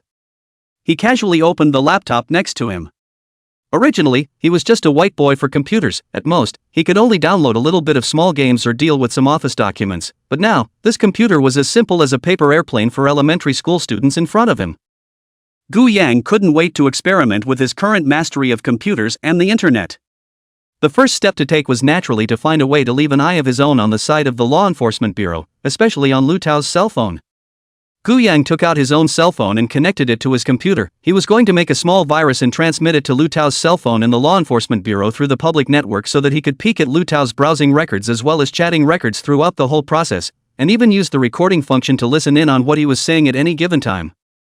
But before he could finish the little virus, he realized that he actually had one on his phone. And the virus actually worked in the same way as this one he was trying to do. Is this spying on me? Chapter 65, Counterintelligence, Big Intelligence. Gu Yang had a trace of panic in his heart in this instant, as he also didn't know if he had revealed any cracks in this period of time. He hurriedly tried to understand the virus. After a short study on his computer, he quickly figured out how this virus worked. In fact, it is not complicated, but can simply monitor his call records and browsing records, and even what was said in the call the other party cannot listen, only to know who he called. It's too low level, isn't it? This little virus is practically invisible in my eyes at this moment. In passing, he also checked the information that the virus had been monitoring in recent times, and it took him a while to scrutinize it before confirming that it hadn't given away any of his secrets in the slightest. Gu Yang then breathed a sigh of relief. It's a good thing I didn't search the internet for anything messy or leave anything broken, or I'd be in real trouble. At this moment, Gu Yang could completely remove this virus easily, but once the virus was removed, then the other party would definitely get the message as well. After a brief moment of contemplation, the corners of Gu Yang's mouth lifted slightly. In that case, it's not too much of a stretch for me to do some counter-surveillance, is it? The other end of this virus was connected to Chu Lingling's computer on the other side of the law enforcement bureau, and Gu Yang could just make use of this line to transmit his virus unknowingly. At this moment, Gu Yang is in possession of the most advanced network technology of mankind, and what ordinary people dare not even think about is completely possible in his place. He hurriedly backhandedly edited a more covert and advanced virus, quietly touched along the line, and directly transplanted it into Chu Lingling's as well as Lu Tao's cell phones. The virus that had been perfected by Gu Yang, in addition to being able to monitor browsing records as well as chat records, was even able to secretly record audio to hear what they were saying. And Gu Yang could guarantee that the computer virus he had implanted would never be able to be detected unless the network technology was stronger than his. But in today's world, it would be a fool's errand to think that the network technology was better than Gu Yang's, unless it was the kind of genius that had never been seen or heard of before. Gu Yang's mind was filled with computer knowledge gained from 30 years of Yuan Longevity Plus, and the results of Yuan Longevity Plus represented the results gained from 30 years of Gu Yang's dedication to studying computer network technology. It is worth mentioning that this is not 30 years of painstaking study by a normal person, but 30 years of 24 hours of uninterrupted delving in study without eating, sleeping, or even going to the toilet. It's worth 70 or 80 years of a normal person's life. The virus had just been installed and the listening function turned on, not realizing that the three people across the street were actually carrying out a small meeting at the moment. Kai Yun Li. While we've been prepared to assign all of our law enforcement officers out this evening to patrol the streets and alleys and install surveillance at major key locations, won't this be a bit too generalized? I think we should have a focus as well. Shu Ling Ling. You have a point. I have a list of names on my hand. These are the notorious guys in our Tenshin city. Since this Black Knight Butcher likes to act on behalf of the heavens, it's very likely that the target of his next move will be one of this group of people. Kai Yun Li. No problem, then I'll focus my efforts around these people. Lu Tao. I'd like to make a request to add one more person to this list. Shu Ling Ling. I know, the person you're trying to add must be Win Newly, right? Lu Tao. Not bad for a gold medal detective, you guessed it all. Shu Ling Ling. I didn't guess it, I got it by analyzing the data. Earlier, I left a virus on that Gu Yang's cell phone, and I found out that there had been a call between Wen Muley and Gu Yang, and it most likely wasn't a pleasant one. If, according to your guess, there is a connection between Gu Yang and the Black Knight Butcher, this Wen Muley is most likely already on the Black Knight Butcher's must-kill list. Lu Tao. I can't believe there's such a thing. This Wen Muley is a guy who loves his money and will do anything to get it. According to my investigation, before Lu Xiaoyu let Xiong Chuan to kill people behind this thing is likely to have Wen Muley's guidance. Now I guess this guy is still thinking about the company's property in Gu Yang's hands. I suggest that this guy be put under focused surveillance. Chu Lingling nodded and said, no problem, I've arranged it that way. At the same time, I also found out that when Muley's home actually has surveillance installed, I've already hacked into his surveillance system in advance. Once the Black Knight Butcher shows up, he's bound to leave traces. Gu Yang was eavesdropping carefully over here, never imagining that this group of guys had actually made thorough arrangements for tonight, and even when Meng Li had become their key protection target. This time it was estimated that these guys were serious, before they had actually guessed that Lu Xiaoyu would die, but they were too confident and didn't take much precautions at all. This time, I guess I hated to send the watchman to Wen Muley's bedside for close protection. And actually invaded the surveillance of Wen Meng Li's home. What a trouble. It seems that you still need to keep a low profile. How about killing someone else tonight? After successfully hacking into the system of the Law Enforcement Bureau, Gu Yang really did have a list in his hands, which not only recorded the infamous criminals in the entire Tianjin city, but also their detailed characteristics as well as their possible places of residence and so on. With his shadow speed of light, he could completely search the entire Tianjin city, inside and out, overnight, and it wasn't difficult to find these people and send them to meet the King of Hell. Gu Yang's mind was caught in some entanglement, although he wasn't at all afraid that the Enforcement Bureau side would catch him in the act. Being suspected was also a very troublesome thing. Moreover, this one Muley was frankly a clown, and would not cause any trouble for himself in a short period of time. Just as Gu Yang was pondering, the meeting over there hadn't ended yet. Kai Yun Li. Lu Tao, are you ready for what you're going to do tonight? How are you going to do it? Do you need our cooperation? Lu Tao. According to my plan, I'm going to visit that Gu Yang on the grounds of making a friend and making amends, have a meal at his place, and have a few more drinks with him on the way. On the one hand, let's see if he can divulge any key intel while he's drunk. On the other hand, I pretended to be drunk and was able to keep an eye on him there all night. The Black Knight Butcher must kill someone every night, and if there was a connection between Gu Yang and the Black Knight Butcher, he was bound to have a strange movement at night as well. As soon as I can find the slightest clue, I'll be sure to notify you first. Kai Yun Lee. No problem, although I think your ideas and practices are stupid, I recognize your attitude in getting things done. But still, Gu Yang's suspicion was the first thing that was ruled out in my mind. A paralyzed, entrepreneurial college student from an ordinary family has nothing to do with the night butcher by any stretch of the imagination. If you don't get anything out of your tryst tonight, you'll have to do what I tell you to do next. Can you do that? Lu Tao said with a heavy nod. No problem, thank you Captain Lee for giving me this opportunity to act alone. Chu Lingling said with a yawn. Alright, since things are pretty much discussed, you all hurry up and go about your business. I'm going to hurry up and squint for a while, I might even have to play games all night. Immediately after that, Chu Lingling immediately changed her words. Nope, wrong word, overnight overtime, ha ha ha. Gu Yang's side has not yet slowed down from the previous meeting. I did not expect to get another heavy news. This Lu Tao will actually come here to dine in the evening?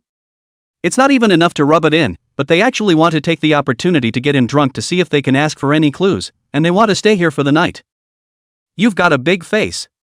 But that's fine, let's see how I can clear my name in front of you. Chapter 66. The company is in big trouble. When Gu Yang finished the matter at hand, he immediately heard footsteps outside the house. He rejoined his wheelchair at the first opportunity.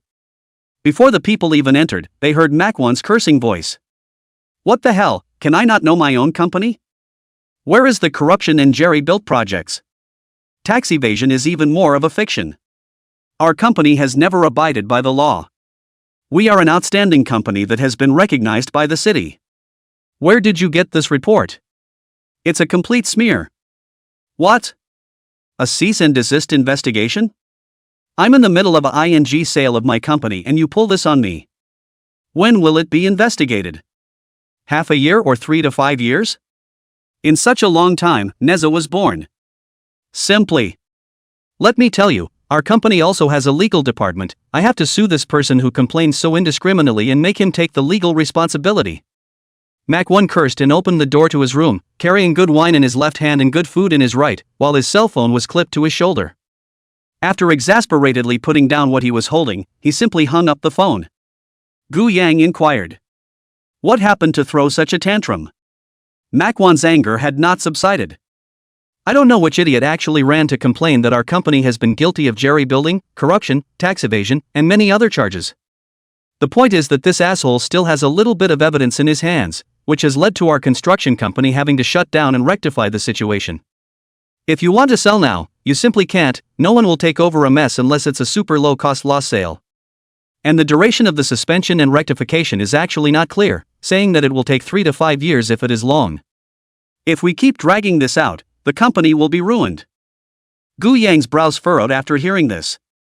He's in desperate need of money on his hands right now, with a long list of projects waiting to get back on the road.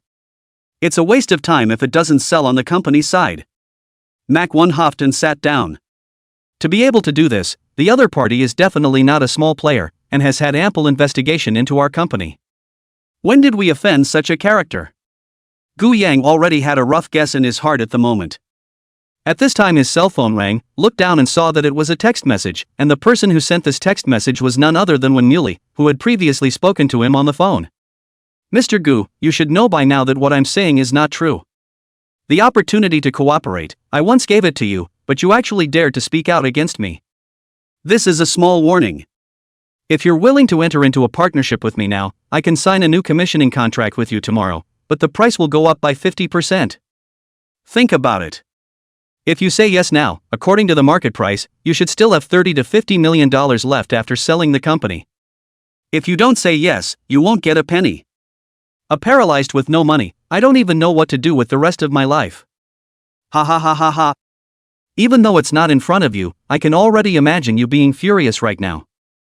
Think about it. Gu Yang's face turned blue. Next to her, Mu Rong also came over at this time. Gu Yang handed him the phone's text message to read, and then told him about the beginning and end of this matter. Mu Rong himself was a violent temper, and the moment he heard this, he was directly going to explode. Tramp, a little lawyer, is this going to turn the world upside down? I'll call a couple of brothers from the construction site to drag him out and beat him up. The big thing afterward is to get a couple of brothers to cover to go to detention for a few days and pay some money. I still don't believe it. we can't beat him. Gu Yang shook his head after hearing this. This one Muley is the specialized lawyer of those triad bigwigs, he won't be afraid of death. He wouldn't be in this business if he was afraid of dying. This is a guy who wants money for his life. And this guy knows the law, so if we go out and deal with him, we might get ourselves in even more trouble. Mu Rong was furious and red in the face. So what do we do now? We can't really let him investigate for 3 to 5 years, can we? Moreover, as long as this guy is secretly doing bad things, he can pour more sewage on us anytime, anywhere, not to mention 3 to 5 years, 3 to 5 decades may not be able to clear our grievances, the company will inevitably be dragged down, and sell for a load of money. Gu Yang, however, was indifferent and shrugged. Don't worry, I'll find a way to solve this matter, you go ahead and busy yourself with other things, register our new company first, I still have some savings on my card from all these years, you take it to deal with emergencies first. Manhwa nodded his head very trustingly after hearing this. That's fine, I'll listen to you. I also have some money in my account, so the two of us should be able to scrape together enough to handle the startup phase of the new company. As long as there can be a new infusion of money within 2 or 3 months. As a partner for many years, Mu Rong naturally had great faith in Gu Yang's ability. Since Gu Yang said that there was a way to solve it, he didn't even bother to ask more. Directly after casting this question aside, Makerong immediately set the things he had just brought in cheerfully on the table. Look brother, this is all the good wine and food I just bought. I bought some barbecue fried skewers and then went inside a big 5-star restaurant to stir-fry a few good dishes. As for the wine, it's all good. According to you, white, beer, foreign anything. In a while, let's two brothers not get drunk and leave everything that bothers us to the side, don't delay us two brothers from drinking. As Manhwa spoke, he set the wine and food on the table. Inside the hospital, they ate nutritious meals, occasionally letting Su Orange go out to buy some delicious food to hit the sack. Seeing so many good wines and dishes at the moment, Gu Yang was really a bit greedy. No problem, just for all the blood you've spilled today, I'll make sure you drink to your heart's content. At this time the knock on the door suddenly sounded again. Manhwa was a bit puzzled. Why is there someone else? Is it that little nurse of yours? But doesn't your little nurse have the code to open the door? After he walked to the door and opened it, Lu Tao was also standing at the door at the moment with good wine and food, with a big bag of fruits at his feet and a warm smile on his face. Mr. Gu, why didn't you know to inform me when you moved? Since it's a good day for Mr. Gu to be discharged from the hospital, I've come to deliver a small gift and celebrate with Mr. Gu in the meantime. After saying that, he then looked towards Makerong on the other side and directly extended a hand. This must be Manager Mu, I've long heard that you're Mr. Gu's best friend. Introduce yourself, my name is Lu Tao, I'm a small enforcer in the Law Enforcement Bureau, and I used to be in charge of supervising the case of Mr. Gu's car accident. As soon as he heard this, a smile immediately appeared on Mu Rong's face. So it's Law Enforcement Officer Lua, come in quickly, you're really well informed, we've just prepared good wine and food on our side, and you're here. It's not supposed to smell, is it? As the saying goes, a guest from afar, Gu Yang knew very well what Lu Tao's purpose was for coming over today, but did not point it out. Although it is said that this Lu Tao has always been skeptical of Gu Yang, but also have to admit that this is an excellent law enforcement officer, it is that the sense of justice is a little pedantic. If it wasn't for his identity as the Black Knight Butcher, Gu Yang was really quite willing to be friends with this guy. Lu Tao placed the gifts and fruits he had brought on the table next to him, and then also took the wine and food and set them on the table, saying somewhat awkwardly. Compared to your wine and food, these seem to be of a slightly lower class for me, so I hope you two don't mind. Manhwa waved his hand with a big grin. The grade of the wine and food is not important, what we drink and eat is mainly a sentiment. Since you were able to remember that Lao Gu was discharged from the hospital today and made a special visit, you are our friend. Come, sit down and eat and drink together. It just so happens that I might actually have something on my end for you to look at later. Lu Tao asked with a curious face after sitting down. Is Manager Mako in some kind of trouble? Mu Rong looked up at Gu Yang, and after seeing Gu Yang nod gently he opened his mouth. The main thing is, you should have heard of that one Muley, right? This guy is also too shameless, forcing our company to cooperate with him to fight the lawsuit. The opening price actually wants 70 to 80 million. When we didn't agree, he made some false proofs to accuse our company of tax evasion, corruption, and many other crimes. Now our company has to shut down and rectify the situation, and we can't sell, and our reputation has been damaged extremely seriously. On your end, can you help ask and see what's going on? Lu Tao's face was also very ugly after hearing this. This damned one Muley has gone too far. He has caused our law enforcement bureau no idea how much trouble in apprehending criminals by virtue of knowing a little bit about the law. Now they are actually doing this kind of strong-arm business. Don't worry, when I go back today, I will immediately ask my colleagues over there. If it is a falsehood, I will ask them to close the case as soon as possible and restore the company's reputation. As for that Woon Moo-ri, his kind of behavior actually constitutes extortion, and he will be summoned on our side. But the guy knows the law so well that it's not always possible to do anything about him. Chapter 67, If You Can't Drink It, Sing a Conquest. Hearing this, Mu Rong instantly laughed out loud. I knew it, Brother Lu Tao, you look like a good law enforcement officer at first glance. Come, since you're willing to do me this favor, I'll have to toast you a few more times today. Lu Tao smiled awkwardly. But after all, I'm not in the same department as that side, so I can only say that I'll do my best, but I can't say that it's a 100% guarantee. If things don't work out, don't you guys yell at me. Gu Yan opened his mouth and said, What are you talking about? You are willing to help. It's already a kindness. How can you be scolded when things don't work out?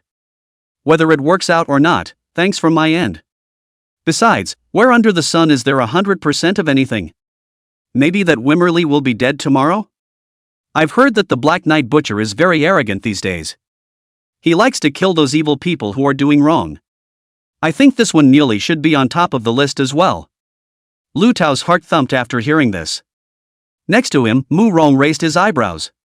You don't say. I didn't know about this when I was abroad, and I only realized that there was actually such a big shot in our city when I came back. Must have caused a lot of trouble for Lu Tao, your bureau. But if you ask me, just turn a blind eye. Aren't the ones this guy kills the villains who are doing wrong? There's no need to spend so much effort to catch them. Lu Tao simply couldn't figure out at the moment why Gu Yang would bring up such a sensitive topic at this juncture. Doesn't he realize he's on the list of suspects?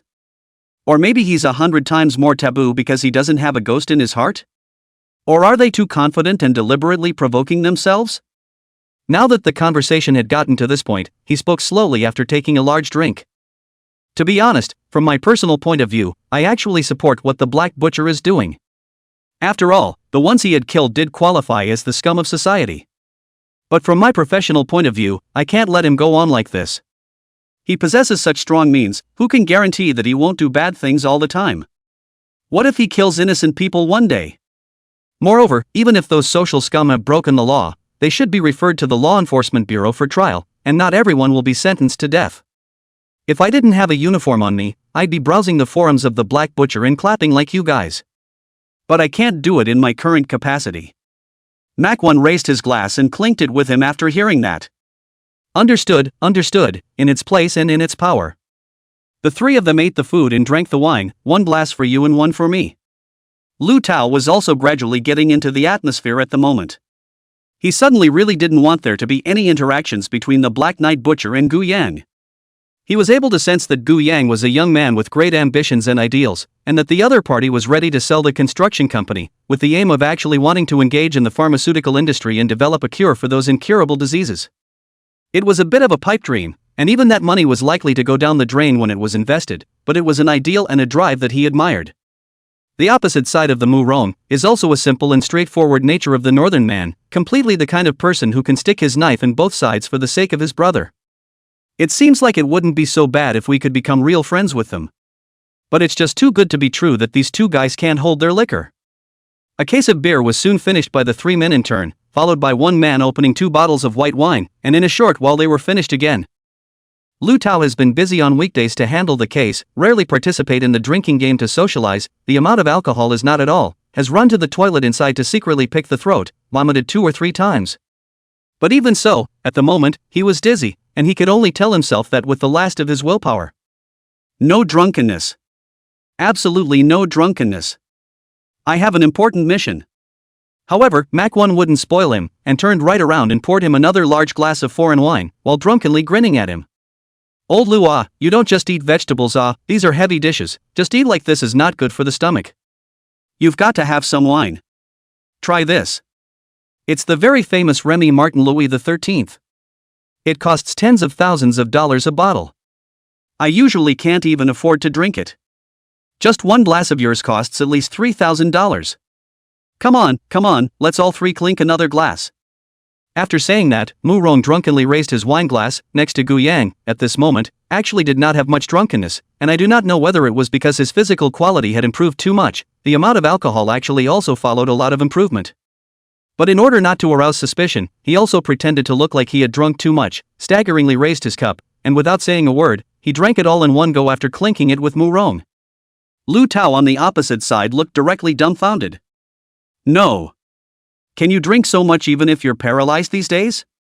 You're so desperate. After the two of them finished drinking, Mu Rong looked at Lu Tao with some dissatisfaction. Old Lu, what are you doing, preparing to raise fish? Hurry up and drink, look at me and Lao Gu's side, we've all finished. Lu Tao's face was ugly, although he was drunk, he still remembered his duty, which was to stay and supervise Gu Yang. If you really get drunk, how can we do this job? By now he was feeling a little dizzy, and the wine thing had an aftertaste, so if he had 2 more drinks, he was guaranteed to be unconscious. All he could do was brazen it out. Manager Mua, I really can't drink on my side, why don't I accompany you two with tea instead of wine? Makwan made a somewhat unhappy face. You're not enjoying yourself too much, according to our words over there, if you drink with your brother, you have to pour 2 bottles down even if you're plugged into an oxygen tank, If you really don't want to drink, then you have to give in and sing your conquest. Lu Tao's face is blue, there is really no face, but for the sake of the work, it can only be given up. So he stood straight up, raised his beer bottle as a microphone, and howled at the top of his pentatonic voice. And just like that you were conquered. The two of them, Mu Rong and Gu Yang, burst out laughing. The other side. When Muley was lying on the soft big bed of his villa, with his lover in his arms, his left hand kneading a large mass of softness, and his right hand picking up the phone. What the hell, you're a scam caller, aren't you? Someone's actually trying to kill me, or is it the Black Butcher? Don't tease me. Do I need protection? If you'd like to keep watch downstairs, I'm not interested in playing house with you here.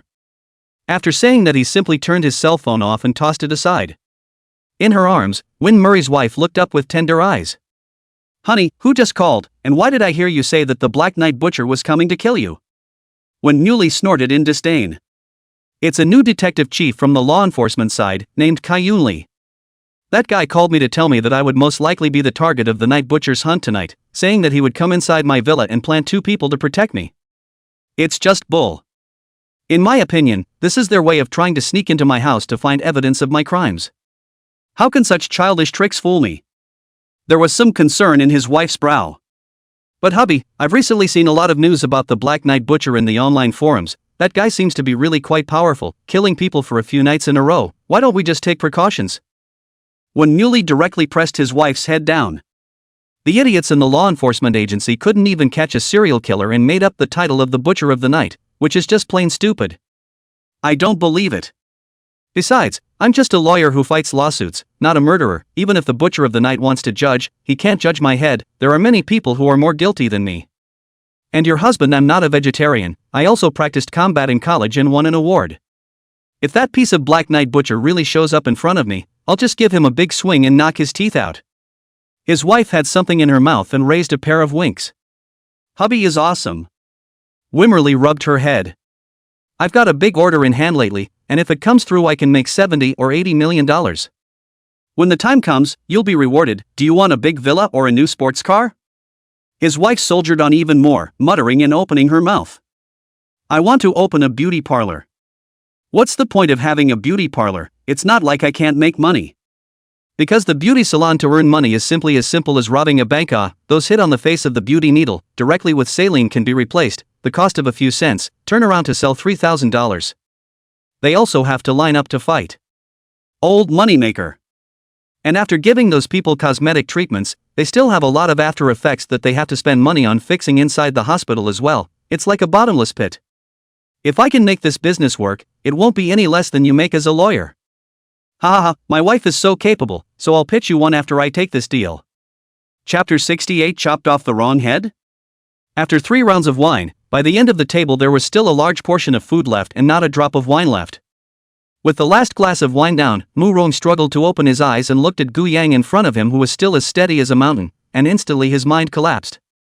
I mean, man, can't a car accident affect your drinking in the slightest? I'm not convinced. This time it's mainly because the wine is too mixed, my stomach and intestines are a bit unable to adapt. If we compete in a single one, I'll definitely win you. After the words were said, Mu Rong flopped down and planted himself on the table and directly fell asleep. On the other hand, Gu Yang, whose face was similarly red from drinking, said with a giddy smile, "Just practice more if you're a vegetable, why do you have so many excuses?" Just after these words were said, his head also lolled and he directly fainted. On the opposite side of the two, was Lu Tao, who had already laid down long ago. However, no one knew that at this moment, Lu Tao's tongue was bitten out with many bloody slits. Although the alcohol was getting to his head, Lu Tao had been doing his best to keep himself sober and had squinted his eyes open a slit, just to keep an eye on Gu Yang at all times. It was highly likely that the Black Knight Butcher would kill again tonight, so as long as he kept an eye on Gu Yang and saw if he made any movements, he would be able to figure out if there was any connection between this guy and the Black Knight Butcher or not. At this time, the door of the villa was pushed open with a click. It was Su Orange who came back after work. Su Orange frowned at the mess inside the house and said, "Ouch, ouch, ouch, how did you guys make such a mess of the house, and that's even with all the drinking?" She hurriedly put down the backpack in her hand and ran to Gu Yang's front in 2 or 3 steps, carefully checking Gu Yang's body and asking, "Mr. Gu, how do you feel now? Is there anything uncomfortable? Why did you drink so much? You've only just been discharged from the hospital, didn't you just say you knew what you were doing in your heart?" Gu Yang slowly opened half of his eyes and said sleepily, it's okay, I know in my heart that I didn't drink much. Just help me to my room to rest, and these 2 guys, if you can move them to the bedroom as well, if not let them sleep on the couch and find them a blanket to cover them." Gu Yang purposely made an appearance of being equally drunk and let Su Orange push his way into the bedroom. In fact, with his physical fitness nowadays, after drinking so much alcohol, he would be considered slightly intoxicated at best, and there was still a long way to go before he was drunk. Su Orange grumbled as she pushed Gu Yang back to the bedroom. "And you say you're fine, and you say you haven't had too much to drink, and look at you now, you can't even speak properly.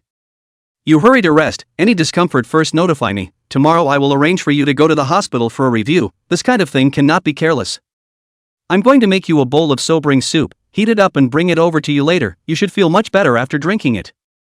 After Su Orange very thoughtfully took off Gu Yang's jacket, she placed him on the bed and then busied herself with tidying up the living room. Lu Tao, who had been secretly observing all of this, secretly pondered in his heart. So it seems like Gu Yang should be drunk today as well.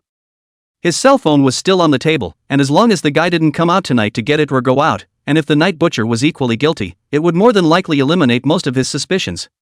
After Su Orange left the bedroom and closed the door, Gu Yang squinted his eyes and glanced at the wall clock. It was already 2 o'clock in the morning. The corners of his mouth lifted slightly as he quickly allowed his consciousness to sink down into the abyss. Even though he had already experienced it several times, every time he allowed the process of completing the exchange of consciousness between his own body and the shadow, it made Gu Yang feel a little uneasy. This feeling as if one is falling into a bottomless hell is really too unbearable. Finally, Gu Yang managed to come inside the district of ghosts and shadows, and the shadow underneath him quickly departed along the shadows of the wall corners, arriving at the downstairs of Wanmuli's villa in an instant. At this moment, the ghostly Gu Yang, who was slowly manifesting his own form in the corner of the wall, realized again that the ghostly body had produced some changes. Aside from his ability to make his body larger, it looks darker in color and more like an entity at normal size. Interesting, it seems that the ghost shadow body similarly possesses a lot of secrets waiting to be discovered by oneself. Gu Yang once again maneuvered his ghostly shadow body and appeared in the corner of Wanmuli's bedroom in a flash. At this moment, Wanmuli was lying on the bed with his beloved wife in his arms, huffing and puffing. Gu Yang stepped out from the shadows, and one of his hands quickly morphed, quickly coalescing into a long blade. Having plundered too many people's meta life, it was natural to have extra shadows to manipulate for change without having to turn the whole arm into a sword like before. Ghost Shadow Gu Yang held the blade of shadows and walked step by step towards the sleeping Wanmuli. Immediately after, Gu Yang raised the butcher's knife in his own hand high, aimed at Wanmuli's neck, and ruthlessly chopped down after a hard look in his eyes. However, at the next moment, Wanmuli actually opened his eyes instantly and reacted extremely quickly, pulling his wife beside him over to block the knife. And he himself tumbled off the bed in a tumble. The slash cut right through his wife's head. His wife didn't even have time to open her eyes, and her round head rolled all the way down the front of the bed to the floor, finally resting at Wanmuli's feet. Wanmuli looked down at his beloved wife's bloody head and instantly let out a scream of terror. Ah! He turned with a crash and shattered the glass, jumping straight out of the 3rd floor window. Fortunately, there was a piece of lawn below, and Wen Muley didn't die immediately after landing, but he did break a leg. Not bothering to check the injuries on his body, he shouted as he climbed forward. "Help, come and save me. The night butcher is killing people, come and help me, come and help me." Ghost Shadow Gu Yang stood by the window and looked at Wen Muley, who was limping and frantically fleeing, with some surprise in his heart. "It's all getting away from this guy, isn't he asleep? Interesting, making it seem like a son of Qi." He had the intention to pursue, but his own body already felt imbalanced due to the excess yuan show, so if he killed another person, there might be a very serious backlash. The summoning from the side of the main body was also getting stronger and stronger. Gu Yang simply gave up resisting and allowed his ghostly body to be pulled back to the side of the main body in an instant. "You can't hide from the first day, but you can't hide from the 15th. Since we can't kill you today, let's do it tomorrow." This side of Ghost Shadow Gu Yang had only just returned not long ago. Su Orange had already boiled up the sober soup and pushed the door in. "Mr. Gu, come have some soup to nourish your stomach and sober up. Next time you mustn't drink so much." Gu Yang braced himself and sat up from the bed, saying with some gratitude, "Thanks a lot." Su Orange waved her hand and said, "Where is this coming from? You are my boss, of course I have to serve you well." After watching Gu Yang finish the soup, Su Orange turned to leave and continued to busy herself with tidying up the house. Gu Yang squinted his eyes and slightly felt the current yuan show balance. 163 years. Instantly speechless, he cursed. "Damn stinking, why are you so short-lived only giving me a share of this little bit of yuan life?" After saying that, Gu Yang looked down at his shadow again and muttered to himself. "Did you guys steal food?" After muttering to himself twice, Gu Yang shook his head and lay down on the bed. "Forget it, go to sleep." Lu Tao was still hiding out trying to pretend to be asleep. Only after confirming that Gu Yang had finished the sobering soup and was lying on the bed huffing and puffing did he let out a sigh of relief. Luckily, everything looks normal. Chapter 69. The Dark Butcher disappeared again? Downstairs of Wen Muley's house, several law enforcement bureau vans were parked at the moment. They were spread out all around, able to monitor almost all the streets and alleys in the neighborhood. Chu Lingling and Li Kaiyun were also in a car at the moment. Kaiyun Li put on his headphones and stared intently at the car's surveillance feed. This surveillance feed was able to see 5 or 6 forks in the road around it. It was late at night and there was no one on the streets. The fellow enforcers next to him were already yawning. "Captain Li, you've been looking at it all night, why don't I help you for a while?" Kaiyun Li shook his head. "It's okay, if you're sleepy, you take a nap and I'll call you if anything happens." After he finished speaking, he turned around and glanced at Chu Lingling next to him. Chu Lingling, who had already made up for a nap in the afternoon, was still not sleepy. She was frantically maneuvering her cell phone to play the game, and the voices of her teammates were coming from inside the phone. "Help, help, there's someone here, there's someone here. Disabled, he's headed for the east building. Why don't you go after them and beat them up? Why don't you lick your bag? You can't lick your bag after you beat them up. Really can't you save me up Wait, how do you finish licking the bag and run away? You save me. It's too much, you're a tumor in the gaming world, come back, come back." Chu Lingling was ecstatic. "Every man for himself, I'll leave first, fellow Taoist, I'll take good care of your gun for you." It's a girl, and you have a weird voice. It's okay. You can't beat it if you turn around anyway. Take my gun and run. My gun is worth a lot of money. By the way, there's a big red inside my backpack, did you take it? After this game, let's add friends next time, I'm very skilled, I just didn't play well, I'll show you next time. Li Kaiyun was directly speechless as he shook his head inside. Can't be relied on, the genius can't be relied on. Glancing at the time above his head, it was already past 2 o'clock in the morning. Did it mean that the Black Knight Butcher wouldn't strike again tonight? Just when he was also somewhat relieved, suddenly he saw a silhouette falling from the 3rd floor at great speed in the middle of the surveillance screen, instantly smashing into the flower bed. Immediately afterward, a heartbreaking cry for help came from a short distance away. "Help! Help! The Night Butcher is killing people, come and help me, quick, quick, quick!" Li Kaiyun dropped the headset on his head, grabbed the gun on the table, and was the first to rush out, shouting as he did so. "Everyone move, the target has appeared, hurry up and surround the area well, don't let anyone escape." There was no need for Li Kaiyun to greet this huge commotion, all the rest of the law enforcers also directly rolled over and rushed out in a puff of smoke. Without running 2 steps, he saw the limping and rolling Wen Muley. At this moment, Wen Muley was running too hastily, not even wearing pants, and the tiny Patchouli was flinging from side to side in the wind, looking even more pathetic than he himself. At this moment, where was Wen Muley's previous condescension as a gold medal lawyer? His face was full of panic, snot and tears running everywhere. Seeing the law enforcement bureau crowd that greeted them from afar was like a child being weaned seeing its mom. "Come on, come and help me, I'm dying, I'm dying." Lee Kai-yun quickly swooped in and held him up, his other hand tugging the gun tightly as he warily surveyed the surroundings. "What's the situation? Where's the Black Butcher? Are you hurt?"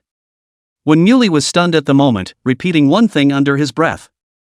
"Save me, save me, save me, the Black Butcher wants to kill me, take me away, quick, quick, quick." Lee Kai-yun was so angry and hateful that he directly slapped up, directly knocking Wen Muley out of his eyes. The slap also made Wen Muley awake for a few moments and replied. "The Butcher of the Night is in my house, he cut my wife's head off with a knife, you go and get him, that's a madman." Lee Kai-yun was furious. "Could you Black Knight Butcher, you dare to kill even in front of so many of us, you are simply lawless. The first squad rushes up to me, the second and third squad spread out and surround the entire building while monitoring the nearby streets and alleys, don't let the criminals escape."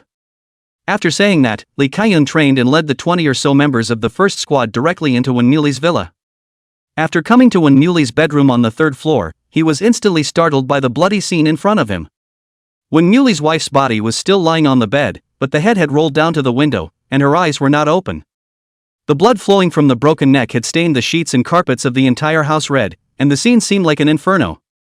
Even the people of the law enforcement bureau, who had dealt with many murder cases, all turned a little pale when they saw this bloody scene in front of them.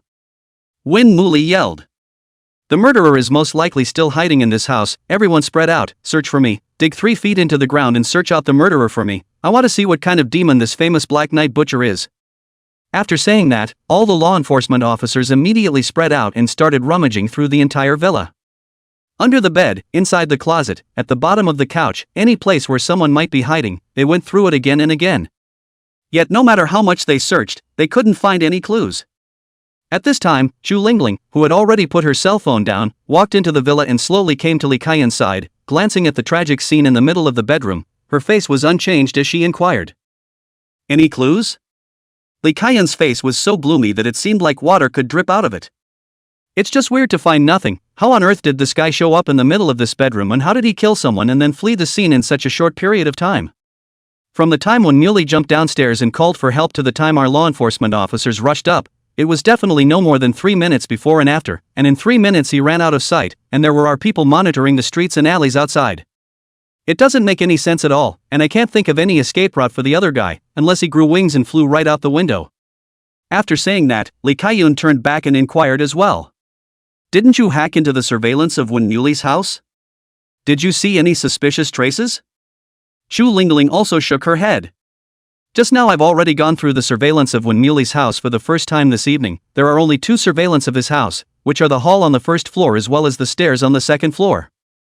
However, it does seem a bit sinister that neither of these 2 monitors captured anything tonight." After saying those words, Chu Lingling's brows were also deeply furrowed. The reason she is called a gold medal female detective, the most important means of solving cases is her fabulous hacking skills, able to unknowingly find traces of suspects on the internet. This time, however, her hacking skills were half-hearted. Not only did the internet leave no suspicious clues about the Black Knight Butcher, no footage of the crime was seen through the intrusion surveillance. This person is as if he does not exist in reality. He only needs to appear out of thin air by the side of the target at a fixed time every night, and then disappears out of thin air after killing the target, which is even more evil than ghosts. How in the world could there be a murderer of such means? Lee Kai-yun looked around at those law enforcement colleagues who were still constantly searching for clues and shook his head helplessly. He could already sense that this evening would mostly be another night of futility. So said to Chu Lingling, "Let's go down and ask Wen Muley. That guy is after all the only one who survived the hands of the Black Knight Butcher. Maybe he has seen the Black Knight Butcher with his own eyes and can give us some clues." Chu Lingling nodded and followed behind Lee Kai-yun. That seems to be all that is available nowadays. Chapter 70. Wen Muley with no dignity. Wen Muley curled up and crouched in the corner of the carriage, his face full of panic, looking at the law enforcement officers walking around in front of him. He couldn't help but open his mouth and shout. Big brothers, can you give me 2 pieces of clothing to put on first? I'm so cold. However, who among these law enforcers does not know Woon Moo Ri? I don't know how many times, everyone's hard work to catch the criminals, looking at the trial to send them to prison, but this guy received money. Black can be said to be white, hard to give people released again. Even if he couldn't find any evidence, this barrister one had the means. Either you falsify the physical evidence or you pull the ultimate stunt, get you a mental certificate out of it. I wonder how many heinous criminals are still out there getting away with it under this guy's legal assistance. The law enforcers looked at Woon Muley with eyes that couldn't wait for him to die. At this moment, looking at Woon Muley's naked and despondent appearance, those law enforcement officers who were working inside the carriage all smiled coldly and opened their mouths to mock. I'm sorry, we law enforcement officers are out on a case. We didn't bring extra clothes, just guns and bullets. Indeed, don't I remember that barrister Woon made a lot of money? Those clothes of yours can be tens of thousands of dollars apiece. I'm afraid the clothes of us poor people will give you skin allergies if you wear them. Ha, it makes sense. Lawyer Woon is so fine-skinned, if we lend him clothes and make his skin allergic, maybe he'll turn around and make us pay for it in a lawsuit. Yeah, we wouldn't dare to borrow it even if we wanted to. It's okay, when barrister, you just so bear just can show your manhood. Yeah, don't clap your legs together, there's no need to cover up, your thing isn't nearly as hairy as you are, you can't even find it. Ha. Woon Muley was so angry that he gnashed his teeth as he pointed at the many law enforcement officers in front of him and cursed. You guys are really out of line, I will definitely complain to the top about you. Numerous enforcers shrugged their shoulders.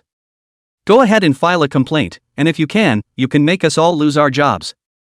But we have to remind you, the Black Knight Butcher hasn't been caught yet, and if we're disciplined, no one will protect you. Woon Muley was scared pale again at once. Losing face is secondary, losing life, that can be finished. If you make a lot of money, then you have to have the life to enjoy it. Don't look at him on the outside strutting around like he's not afraid to die, that's all pretense for dealing with triad members. When dealing with those guys, if you show any semblance of timidity, you will definitely be treated like a white rabbit and eaten without even a bone left. But at heart, Woon Muley is just a lawyer with a higher education, how can he not be afraid of death? All he could do was hold his breath and huddle alone in the corner of the wagon without saying a word. If you lose your dignity, you lose it. At least you have to save your life.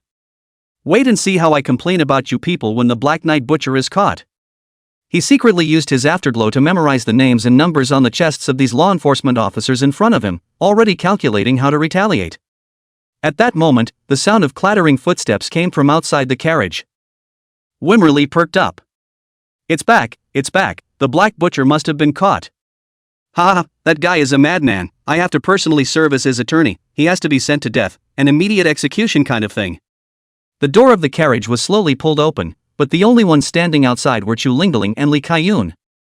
Li Kaiyun first turned back to the other staff in the compartment and asked, anything unusual in the neighborhood surveillance? Those staff members shook their heads. Just now this guy made too much noise, there are some watchers appearing around, but there are no suspicious persons. That's right, at least we didn't see anyone run out of Woon Muley's villa. Woon Muley instantly deflated and yelled at the top of his voice. How can that be, can that guy even grow wings and fly? Chu Lingling slowly sat in front of Woon Muley. Woon Muley is not wearing clothes at the moment, facing a girl is more or less not too good, but Chu Lingling seems to have no feelings about it, while looking down and fiddling with her cell phone, while casually asking. Tell me the details of what happened, the more details the better. Woon Muley began to reminisce after nodding his head, his eyes revealing endless fear. At the time, my wife and I were in bed and my wife was asleep. However, I have a habit of going to the bathroom at night and often wake up with pee.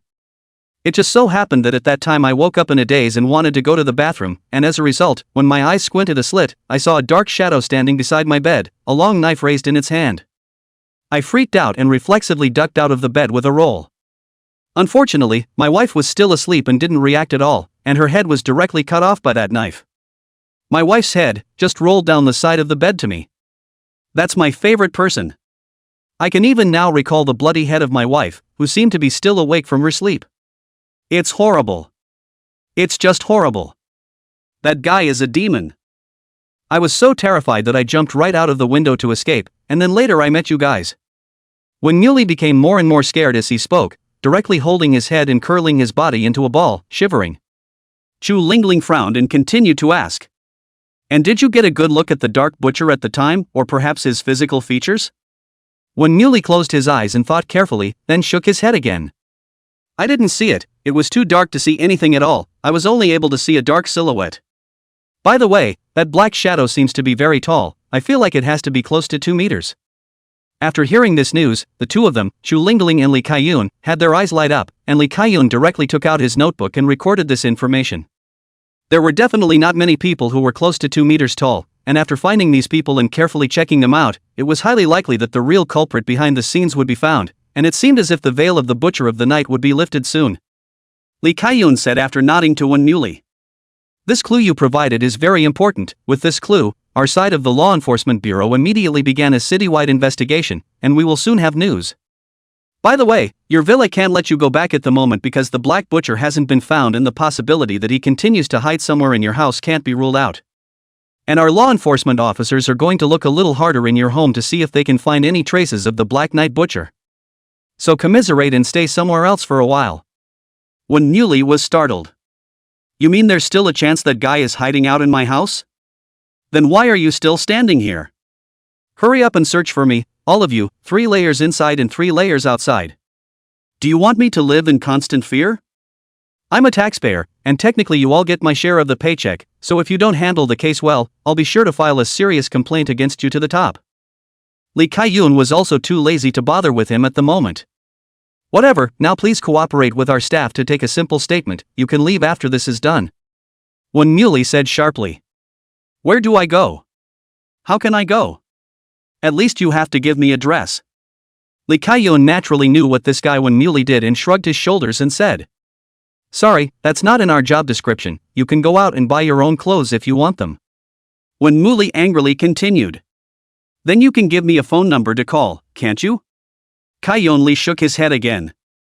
I'm sorry, but our cell phones come with the law enforcement agency's internal system and cannot be loaned out. Chu Lingling, who was fiddling with her cell phone at the moment, suddenly thought of something to do. She ran inside the carriage and rummaged around, finding a black hood for criminals and throwing it in front of Wen Muley. You put your head over your head with this, so people won't be able to recognize you. Kaiyun Li gave a thumbs up. Good idea. He then said to Wen Muley. I suggest you make your decision quickly, while it's still light, or there will be more people later. Wen Muley finally realized that these guys in front of him were just plainly trying to embarrass him. After taking the statement, he angrily took that hood and placed it over his head, and rushed straight out in the light of the moon. Chapter 71, Great, Gu Yang is a good man. Don't get up yet, the sun's on your ass. Lu Tao was disoriented and heard someone calling out to him. He struggled to open his eyes, and before he could see the scene in front of him, he only felt an abnormal headache. Finished, sleeping through it after all? Last night's Lu Tao had been doing his best to stay awake, trying to monitor Gu Yang's every move. Yet he was ultimately drunk, and even the strongest of wills couldn't hold up. All he could vaguely remember was that the last time he looked at the wall clock, the time was about 4 o'clock in the morning. And now, it's 12 noon. The mess from yesterday had been cleaned up by Sue Orange's busy night. And Sue Orange brought a fresh lunch to put on the table. Gu Yang was maneuvering the electric wheelchair to move slowly to the table, looking at Lu Tao, who sat up from the sofa in a daze and smiled gently. Did you rest well last night? I was going to let you sleep in one of the bedrooms, but everyone was drunk last night, and Orange couldn't move you alone, so I had to let you make do here for the night. Lu Tao lifted the blanket on himself, and before he could say a word, Sue Orange next to him muttered with a disgruntled face. It's good enough that I'm getting him a blanket, a good law enforcement captain, besides wronging people indiscriminately, now he's actually learning to rub it in. You deliberately slept in until noon. You don't want to eat lunch with it, do you? If you want to eat, just say so, Mr. Gu's family isn't too far behind you with this big bowl of white rice. Lu Tao looked embarrassed. The voice that woke him up just now was also Sue Orange. Maybe it was because Lu Tao always suspected Gu Yang, so Sue Orange had never been very kind to him either. In Sue Orange's opinion, there was no more pitiful and kind-hearted person in the world than Gu Yang, and suspecting Mr. Gu to be the butcher of the night was simply a psychotic-like brain circuit. Gu Yang frowned and glanced at Sue Orange and said, Don't be so rude, since what happened in the past was all a misunderstanding, as long as the misunderstanding is cleared up isn't that good. People have already come to the door yesterday to apologize, so don't be too petty. Sue Orange grunted coldly. Then I congratulate him on being cured of his mental illness.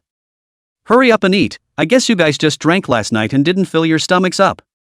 I'm making everything lighter for lunch today, it's very appetizing, so you'll all eat more. It should be said not to say, perhaps because of taking care of patients for a long period of time, Sue Orange was really capable, and at her young age, she was actually really able to cook a good handful of food. Not many young girls can cook these days. Looking at the light 3 dishes and 1 soup on the table, as well as the steaming millet porridge in their hands, both Lu Tao and Gu Yang were very appetizing. The day after drinking, you want to eat something light and hot to moisten your stomach. Lu Tao was about to eat when suddenly he remembered something and hurriedly took out his cell phone. When he glanced a few times toward his phone, he instantly changed his expression. Without saying a word, he grabbed his coat and headed out the door. I'm sorry, Mr. Gu and Miss Orange, there's an urgent matter on my side and I must hurry back to the law enforcement area, so I won't be eating the meal. I'll come back and pay a visit next time I'm free. Gu Yang smiled and retained. Even if it's an emergency, you have to eat your meal before you leave. You drank so much yesterday and didn't eat this morning, so you're prone to stomach problems. Lu Tao sighed and shook his head. At the moment he had walked to the door and started to put on his shoes, answering in passing. It can't be helped, about half of those old people inside our law enforcement agency have stomach problems. Usually it's fine when it's not busy, but when there's something going on, you often can't even eat, and you're full and hungry. But it's all about serving the people, and that's what we should do. I'll go first, Mr. Gu. After saying that, Lu Tao and Gu Yang waved goodbye at the door.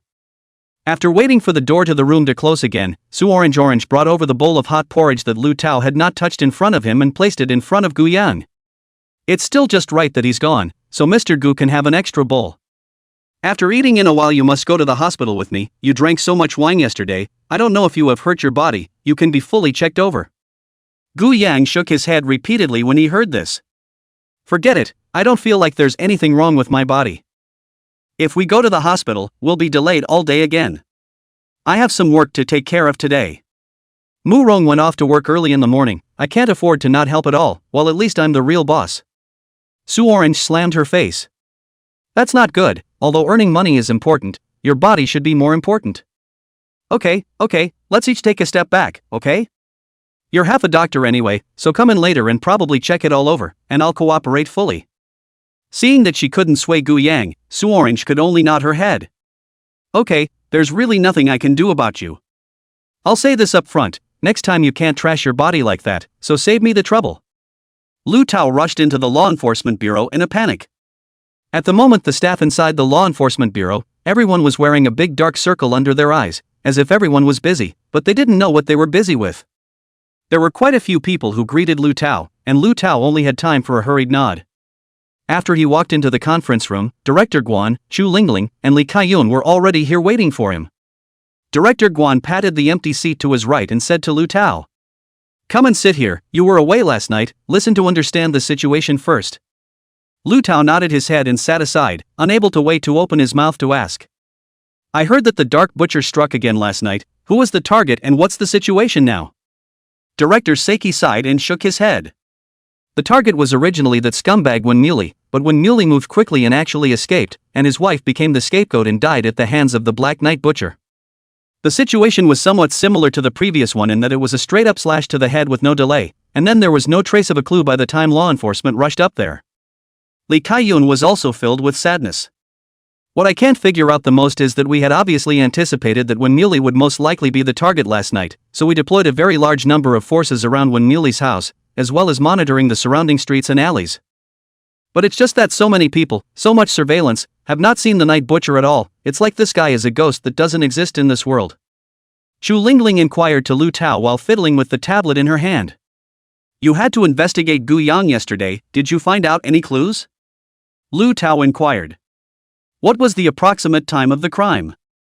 The time period of 2 to 3 in the morning. After hearing this, Lu Tao shook his head. If it's this time period, we can basically already rule out the possibility of Gu Yang being the Black Knight Butcher. Yesterday, I stayed strong and stayed up, just spying on Gu Yang at his house. I didn't fall asleep until after 4 in the morning, and unless Gu Yang has a diversion technique, there's absolutely no way he could be in 2 places at once. Next to him, Director Guan smiled gently. That's good, at least we've ruled out one possibility. Chu Lingling cocked her head again and inquired. After you and that Gu Yang drank last night, what are your feelings about him as a person? Lu Tao replied after thinking about it.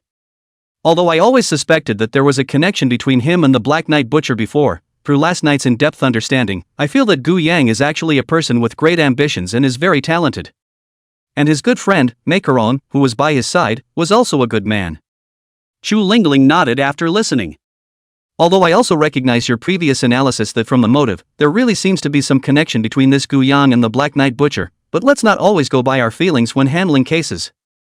You already proved last night that Gu Yang is a good guy, so don't invest too much of your attention on him in the future.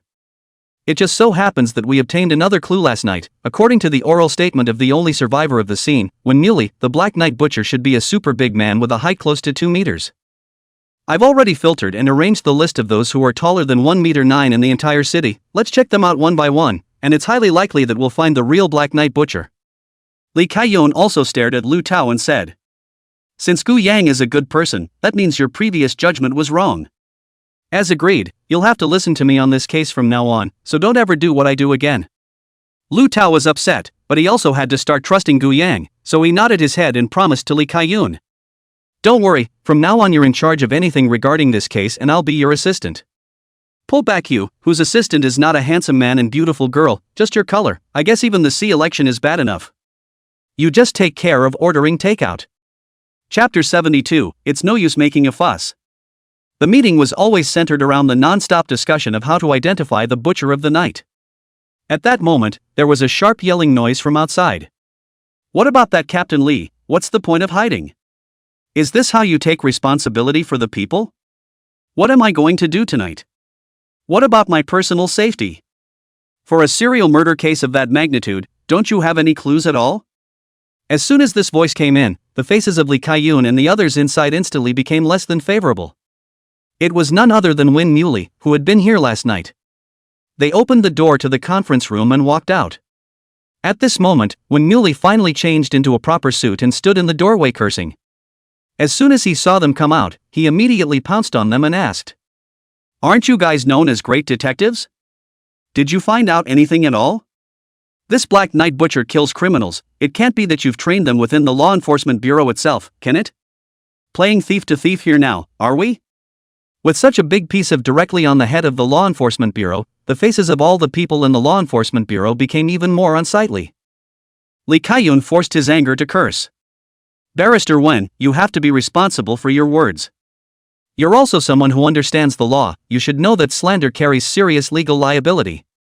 When Muley had long since been so enraged that he was about to lose his mind, and he kicked a nearby bench away, cursing. "Then you guys explain it to me, how many people has this Black Knight Butcher killed continuously, and up to now you guys actually don't even know if he is a man or a woman, is that reasonable? Even if this one is the strongest assassin in the international arena, there's no way he could have done it so perfectly." Li Kaiyun and Lu Tao were both a bit speechless because they were angry, but what Wen Muley said was the truth. As the saying goes, always walk by the river, which have not wet shoes. General serial murder cases, each crime scene more or less will have some evidence, will be able to piece together the evidence, often can quickly find the truth. But how do you piece together the truth when there's not even a hair left of these cases committed by the Black Butcher? When Muley suddenly thought of something and yelled again. "The guy was also a robber, and after he killed my wife, he didn't kill me, but he took the family's cell phones and computers, and he didn't know what he was going to do with them." When Li Kaiyun heard the news, he immediately started to take notes. This is the first time the Night Butcher has robbed money. After Chu Lingling, who had been playing with her cell phone in the back, let out a sigh. She scratched her ears somewhat impatiently. "Please, just stop screaming, okay? It's really noisy, hey. Aren't you a gold medal lawyer who is also good at checking out clues and finding the truth? Why don't you go check it out for yourself and stand around?" When Muley was almost out of breath at this moment. Fine, that's what you say. If I find out any clues, all of you will have to be laid off en masse. Show me the files on these cases." Li Kaiyun also did not stop him, directly opened the computer, the relevant information of these cases all pulled out to him to see. Anyway, the guy is a lawyer, and he does have the license to view it. When Muley was so confident that he sat in front of these case materials without saying a word, flipping through page after page of photos and scene records. But after reading all the information 2 or 3 times, the frown on Wen Muley's face got deeper and deeper. "I have no clue.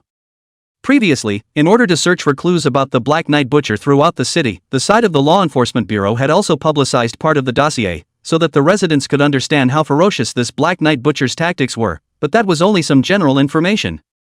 When Muley always believed that if he could see the detailed and complete dossier, he would be able to find out the truth by pulling out the threads.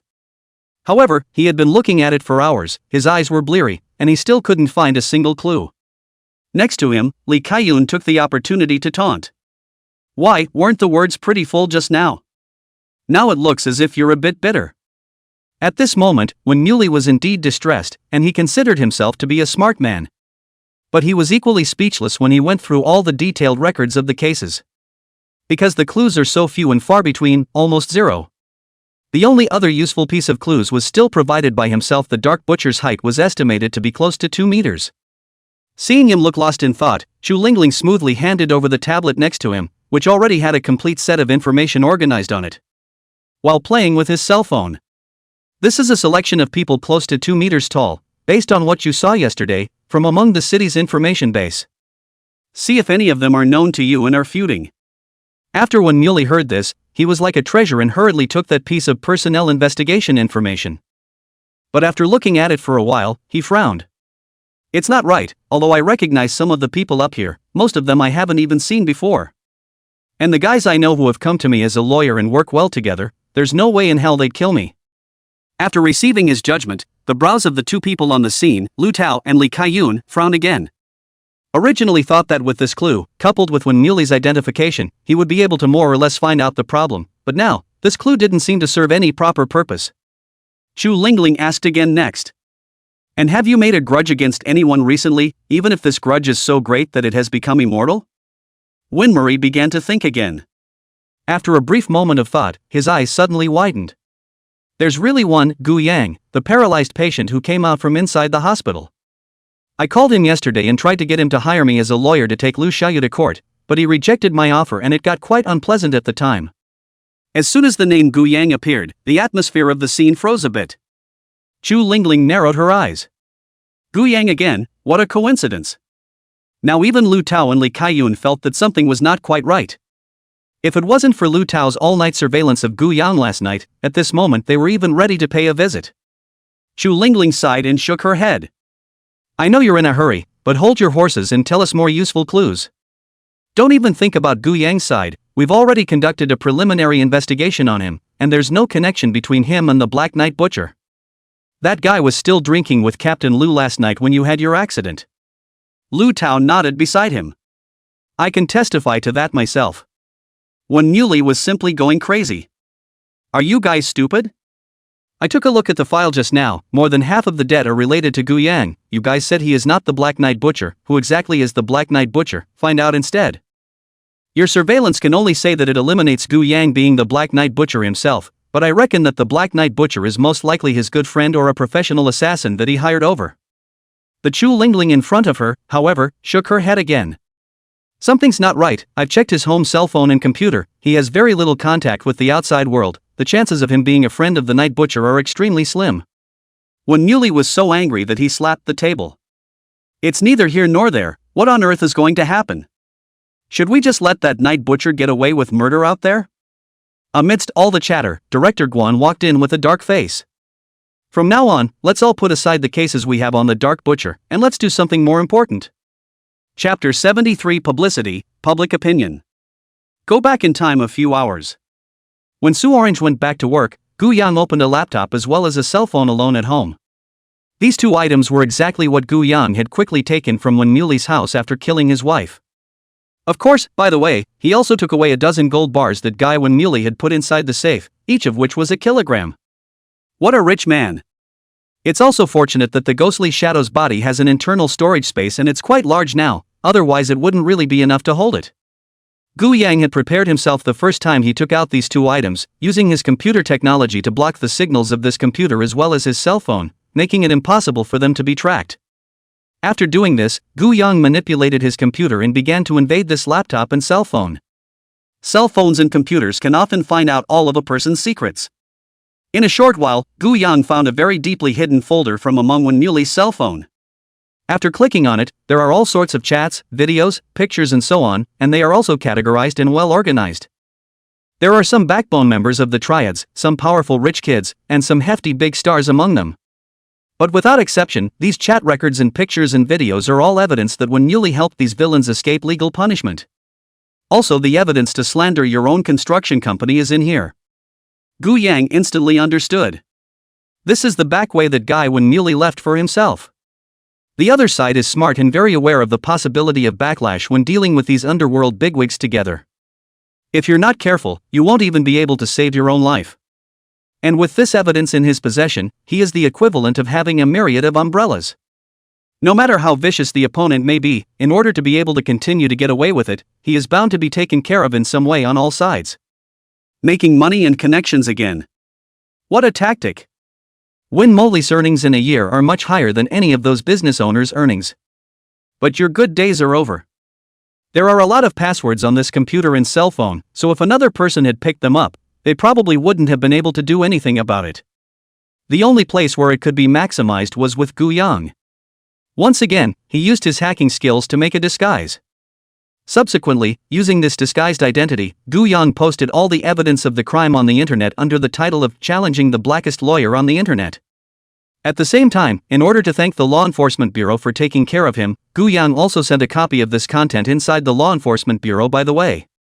It was only a few hours before and after, and the content completely exploded. No one knew that the once prestigious barrister would resort to such underhanded tactics.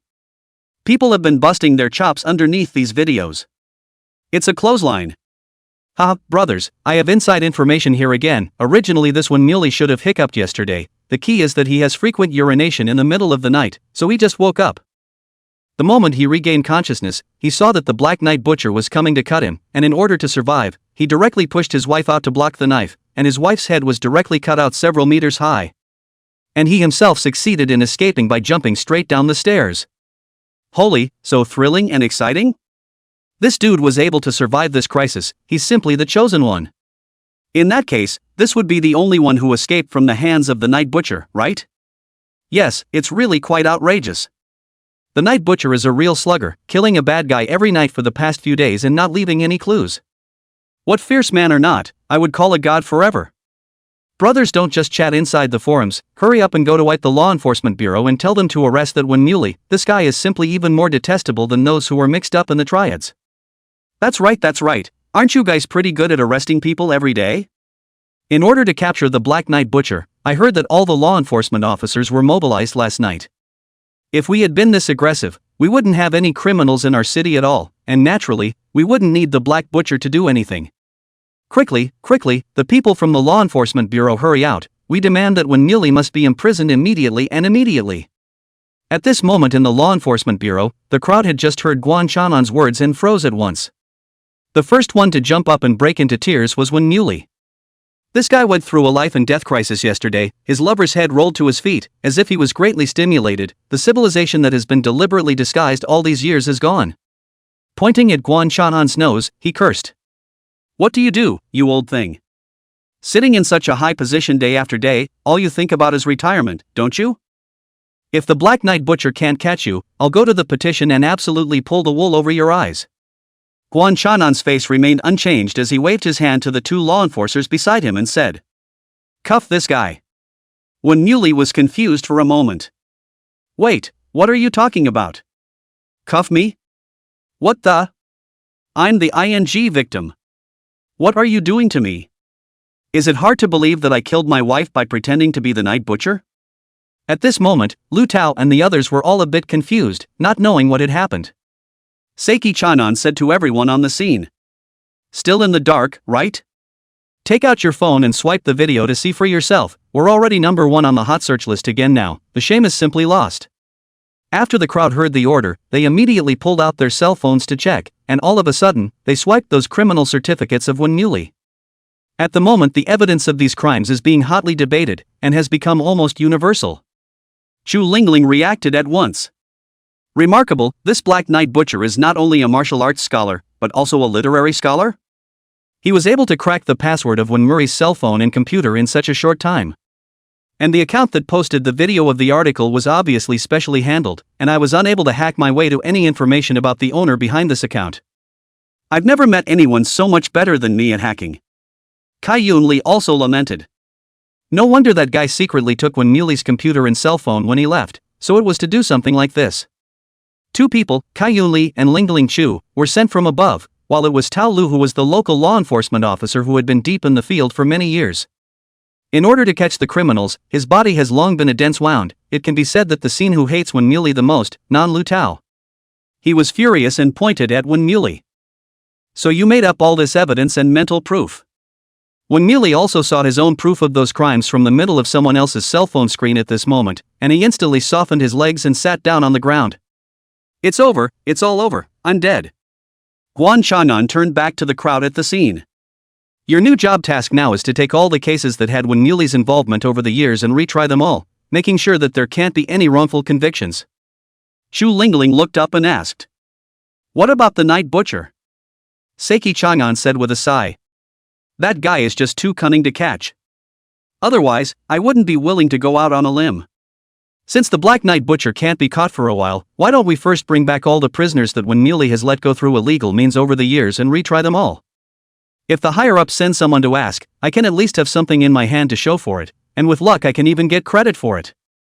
Next to him, Kai Yun Lee suddenly raised his hand and said, I have a suggestion. After those criminals are arrested, why don't they simply be put in the same cell as Barrister One? They are all his old friends anyway, and it will save some cells. Guan Chanan nodded. You have a point, let's do what you want. Wen Muley was dumbfounded for a moment. You can't put me in the same room with those maniacs. They know it was a leak of secrets on my hands that got me rearrested. They'll beat me alive if I'm put in the same room with them. Do you even know about human rights? Chapter 74. Poor Wen Muley. However, regardless of the purpose of the protest, the result of the matter was that Wen Muley was directly put into a cell of the Law Enforcement Bureau. Soon, those employers he used to work for were also brought in one after another, those so-called mob bosses, rich kids, and so on.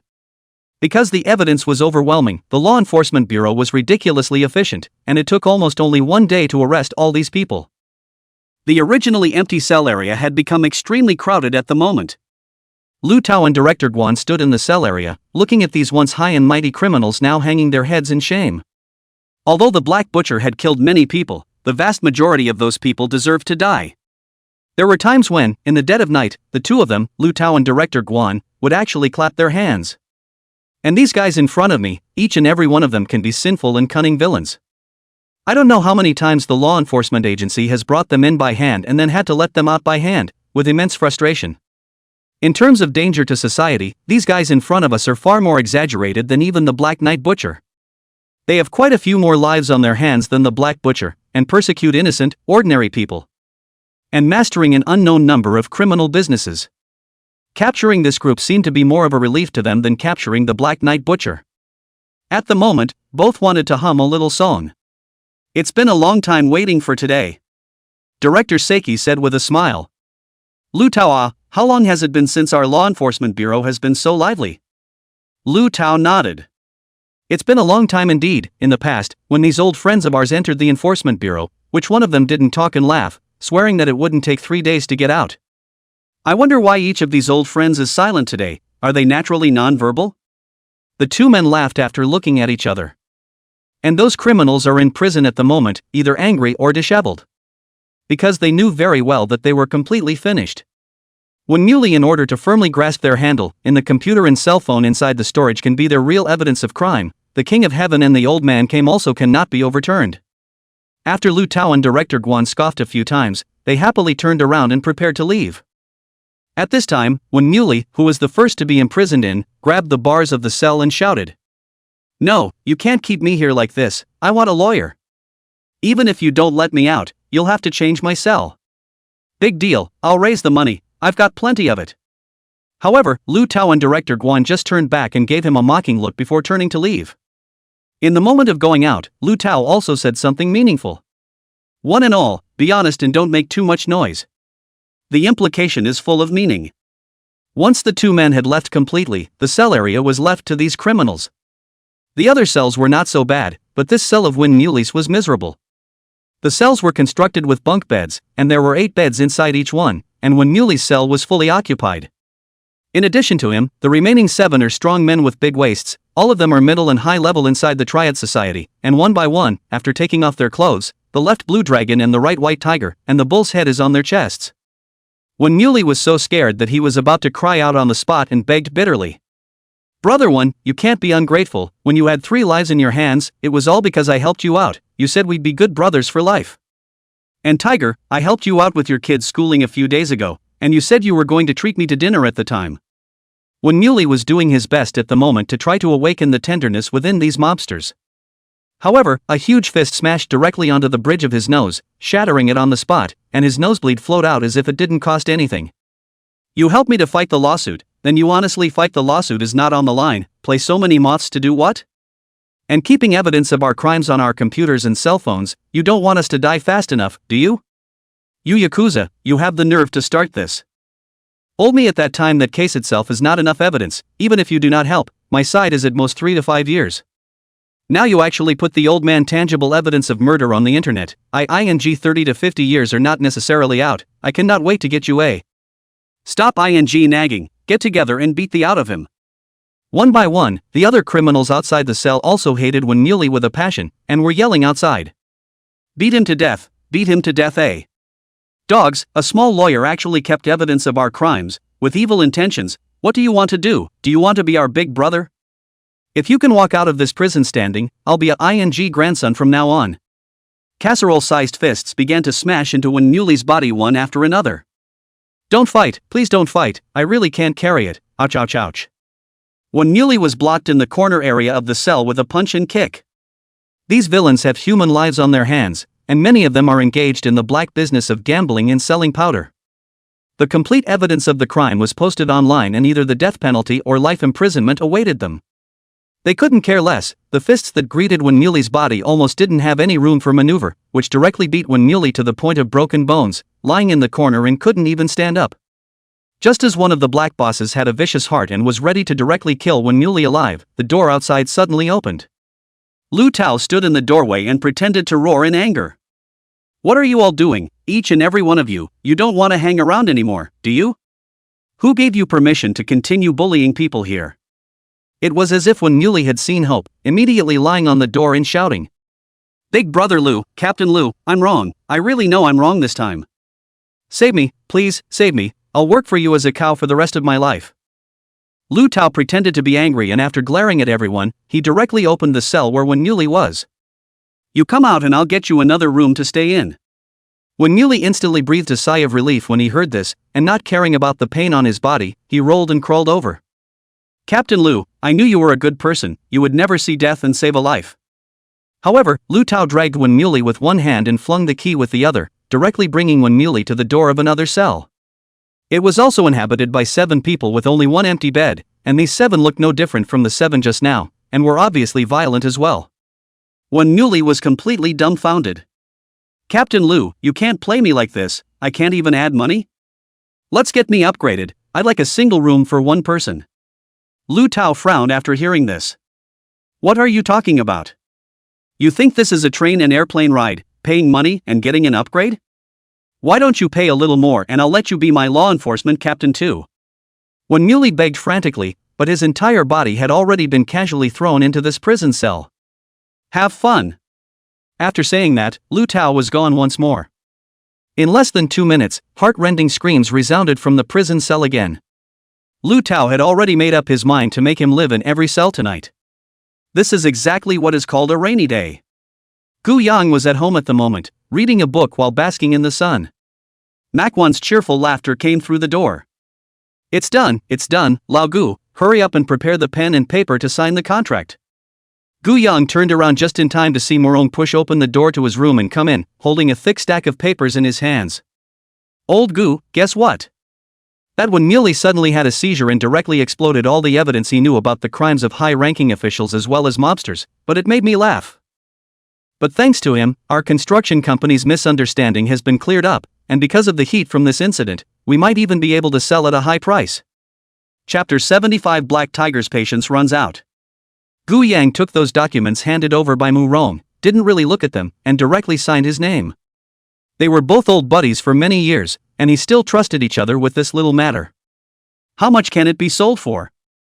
Gu Yang asked in passing while signing. manhwa proudly held out 2 fingers. A conservative estimate would be $200 million.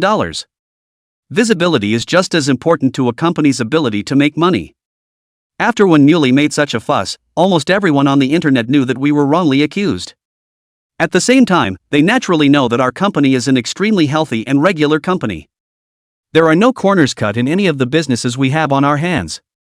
Even if when Muley wants to bring us down, he can only use the dirty trick of planting evidence.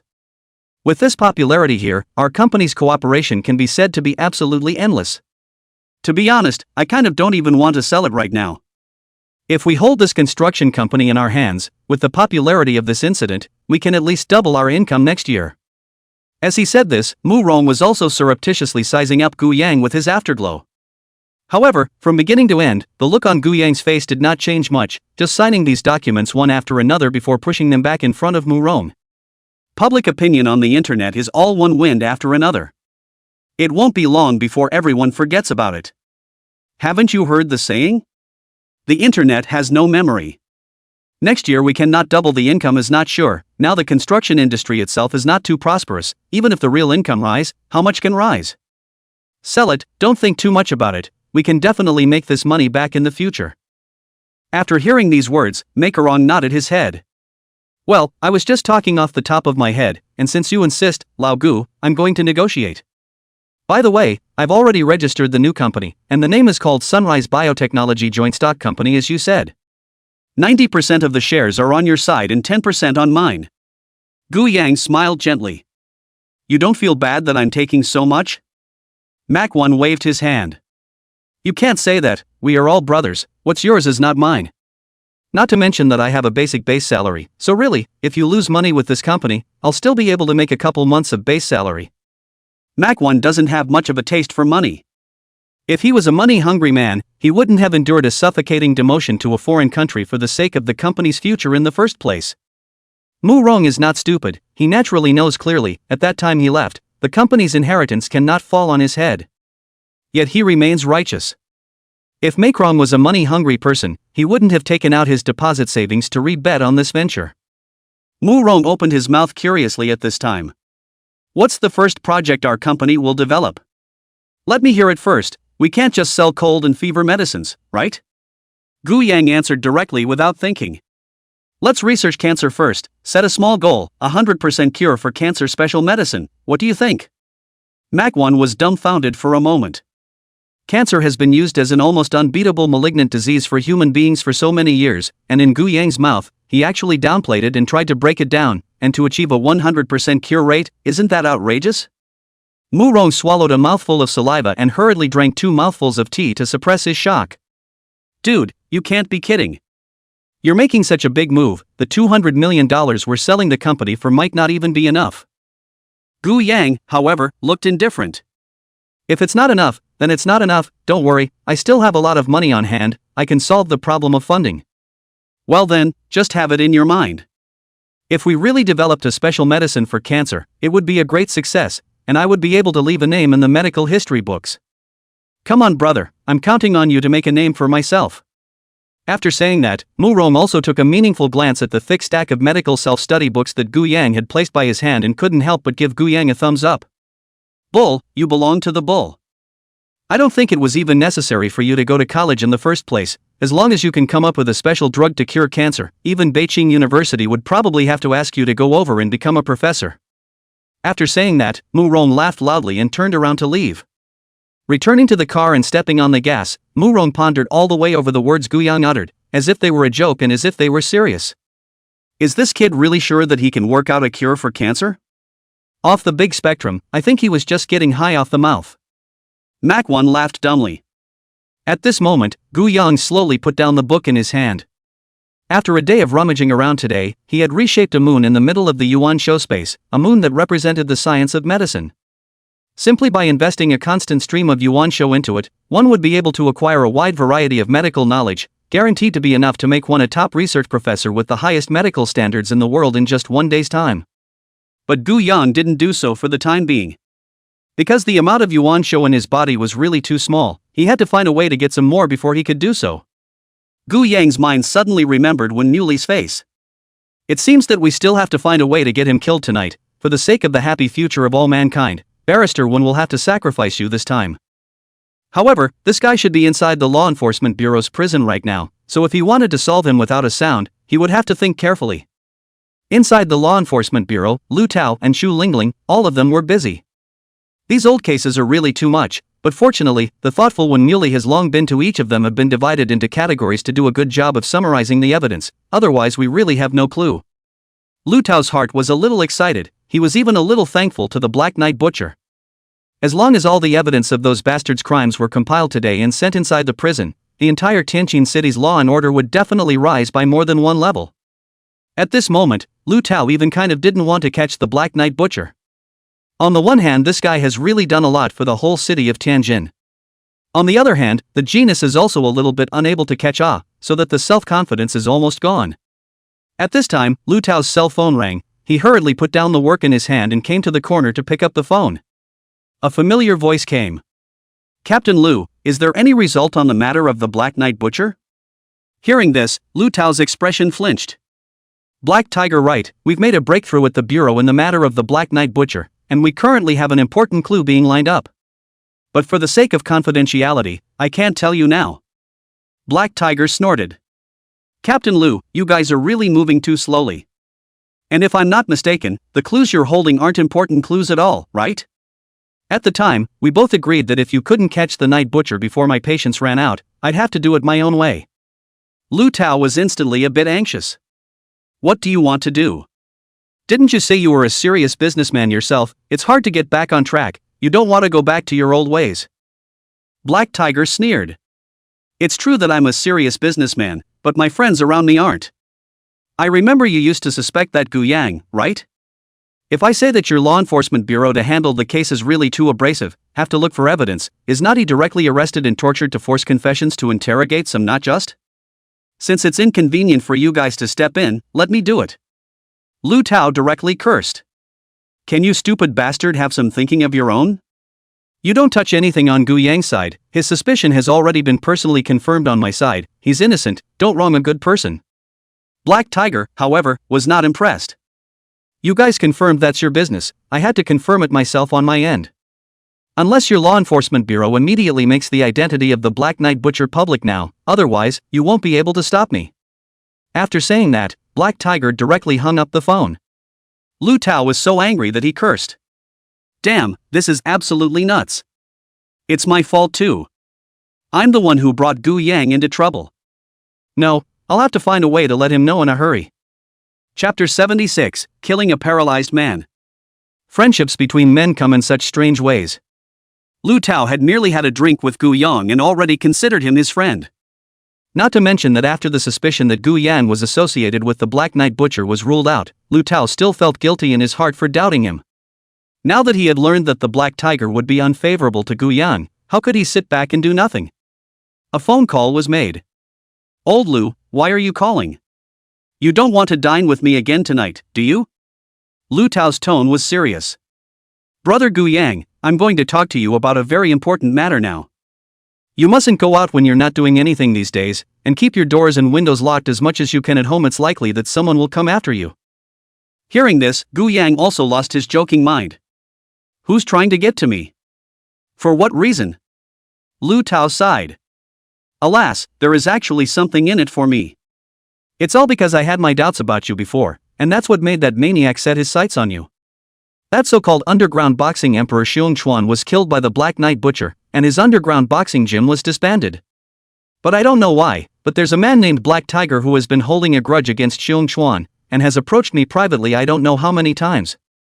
Last time he warned me that if he didn't have any more clues within a day, he was going to get to the bottom of it in his own way. Coincidentally, this guy also didn't know from what source that I used to have suspicions about you. It is precisely because of this that madman is planning to take a shot at you." Gu Yang's heart instantly became clear after hearing these words. Others don't know, but he is very clear that this Black Tiger is actually Xiong Chuan's own son. Xiong Chuan had taught all the 5 beast breathing methods to the other party, so this matter was absolutely not false. The reason why those other members of the gym had gathered together was, frankly, for profit. After Xiong Chuan's death, they naturally toppled a sinking ship, but He Hu was different. Xiong Chuan was his own father. He had been an orphan without a father or a mother for more than 20 years, and it was not easy for him to have a real father, but that night his real father was ed to death by someone else, so how could he not hate in his heart? But Gu Yang, who had learned of this news, did not have any fear in his heart, but instead was somewhat excited. If one wanted to create a biotechnology company and use his yuan longevity to deduce all sorts of research results that would change the human world, it would definitely require a large amount of yuan longevity to be used up in this. Wouldn't it be a good thing to have such a character delivered to your door? Hearing that there was little reaction from Gu Yang's side, Lu Tao thought that he was frightened and hurriedly comforted him. Brother Gu Yang, don't be afraid, this matter is because of me, I will definitely find a way to take responsibility. For a few days, when I'm at work during the day, you stay at home and keep your doors and windows locked.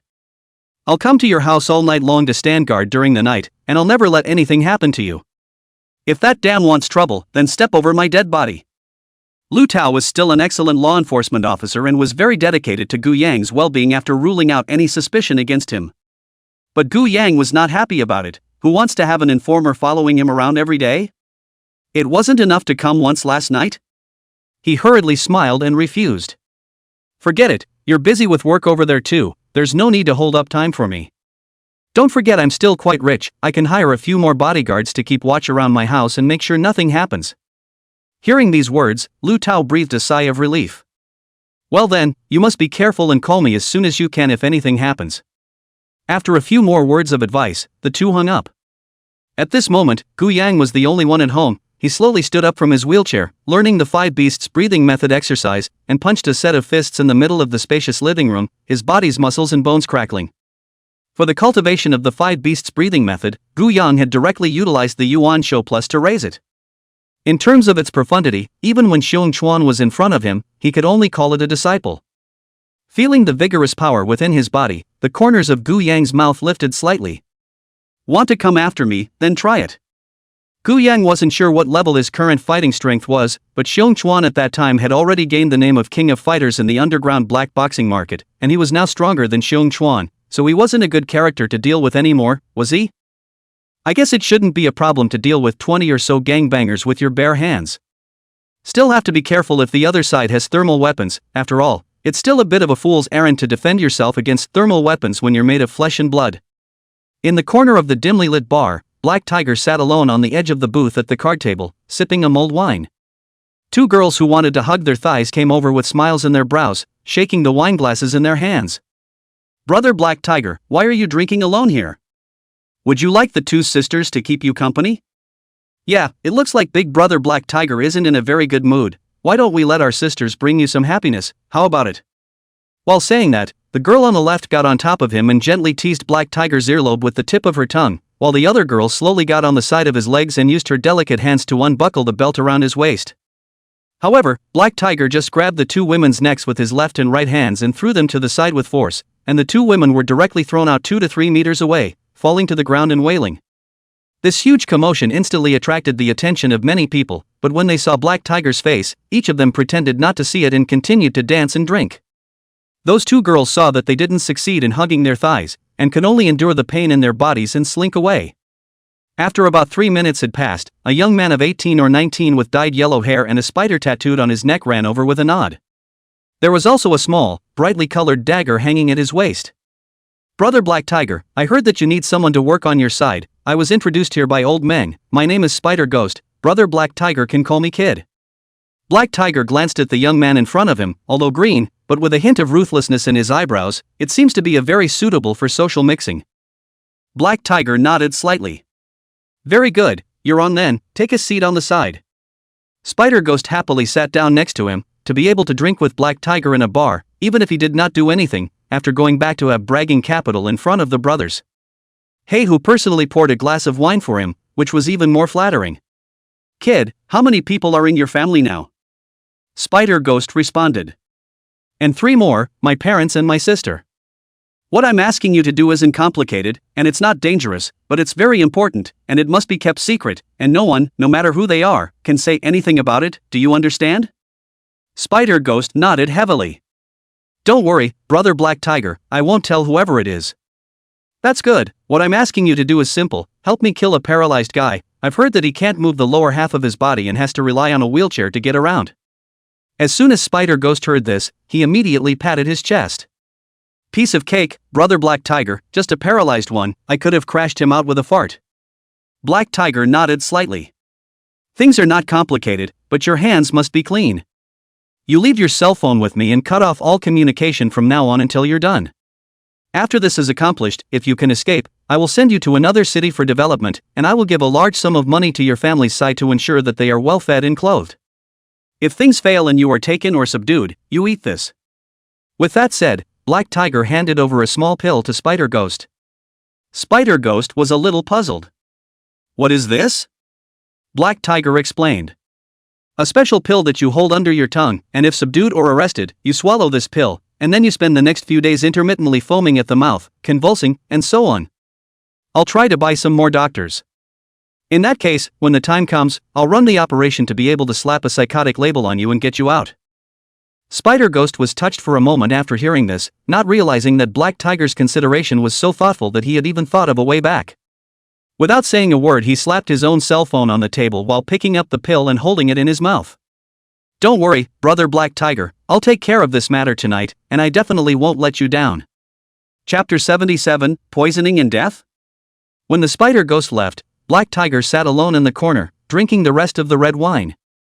With a cold light bubbling in his eyes, Black Tiger thought to himself. Father, you told me not to take revenge, but I'm not willing to.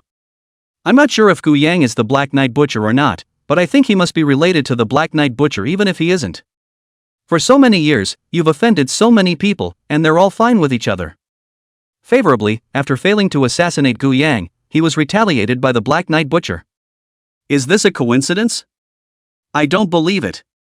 In the end, regardless of whether or not there is a connection between this Gu Yang and the Black Knight Butcher, your death has nothing to do with him, he deserves to die.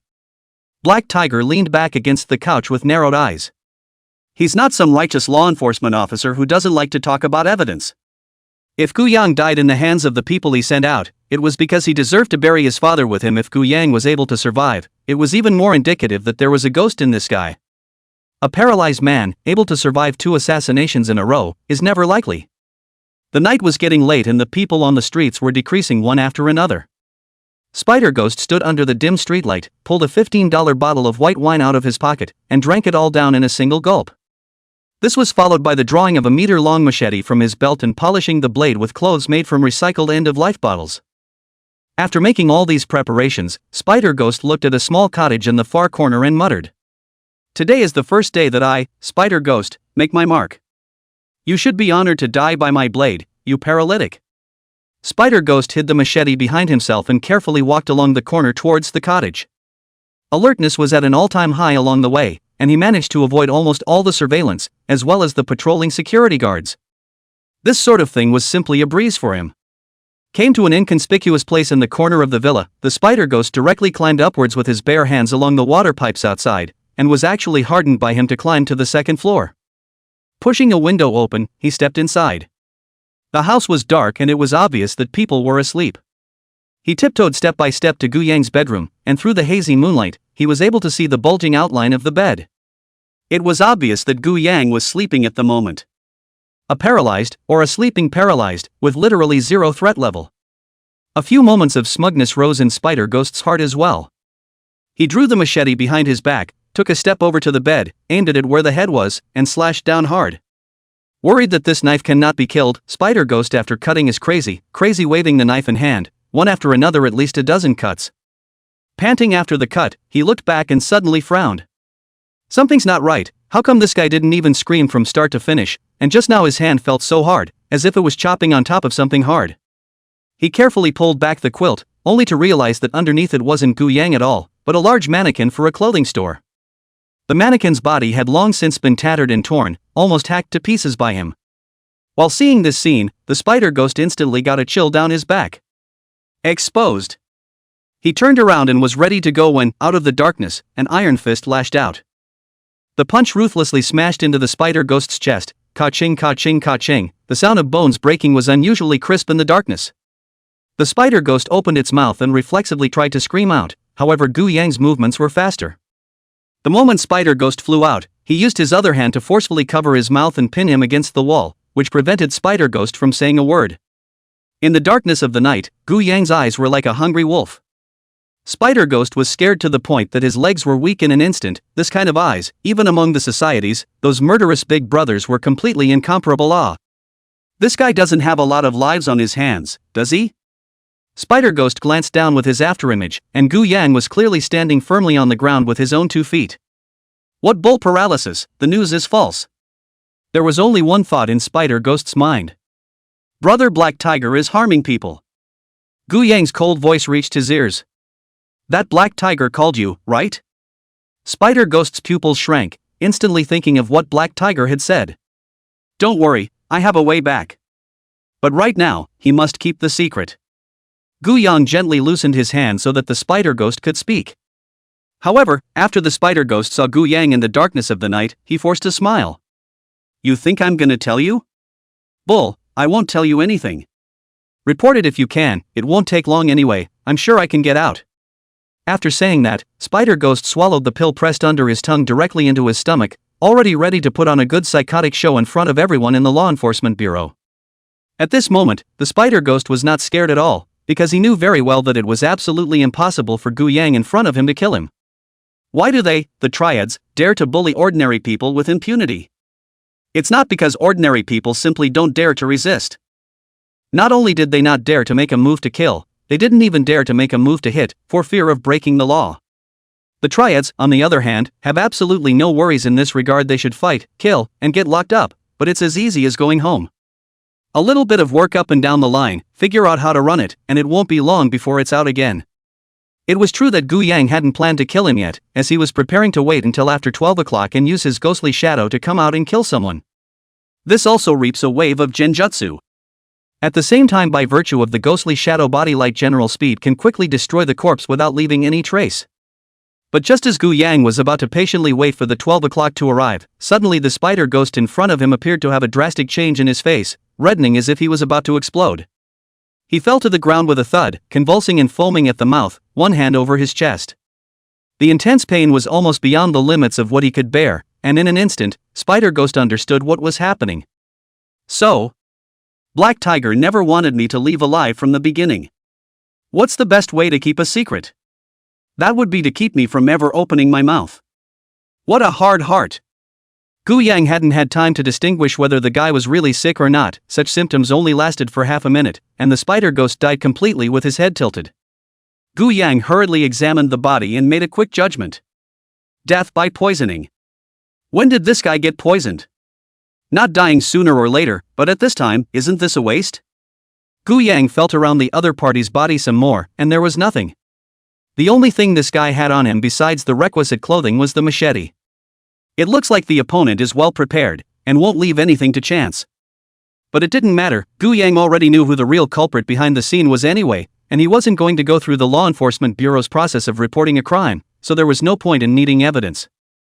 That's when 12 a.m. finally arrived. Gu Yang cleaned up the traces of his activities in the first place, followed by lying on the bed with a relaxed face and entering dreamland. His consciousness fell infinitely, eventually merging with his own shadow, manipulating the ghostly shadow body. Gu Yang's speed was fast, and in 3 or 2 strokes, he cleaned up all these traces in front of him. By the way, he also stuffed the corpse of this Spider Ghost into the space, and in an instant, he came 10,000 miles away, casually found a big primitive forest, and threw those corpses and remnants into it. Those cute animals in the primitive forest will naturally help him with this step of destroying the body. After doing this, Gu Yang squinted his eyes and thought. It seems that tonight's death quota will still have to be used for Win Muley. It's really time for Barrister 1 to pay a little price for what he did. After confirming the target of the operation, Gu Yang maneuvered the ghostly shadow and left this place in a flash, appearing in the area of the Law Enforcement Bureau's jail cell. Win Muley is now played out. Chapter 78, The Secret Position of the Inn. Because of offending too many people, Win Muley being locked up inside this prison can be said to be worse than death.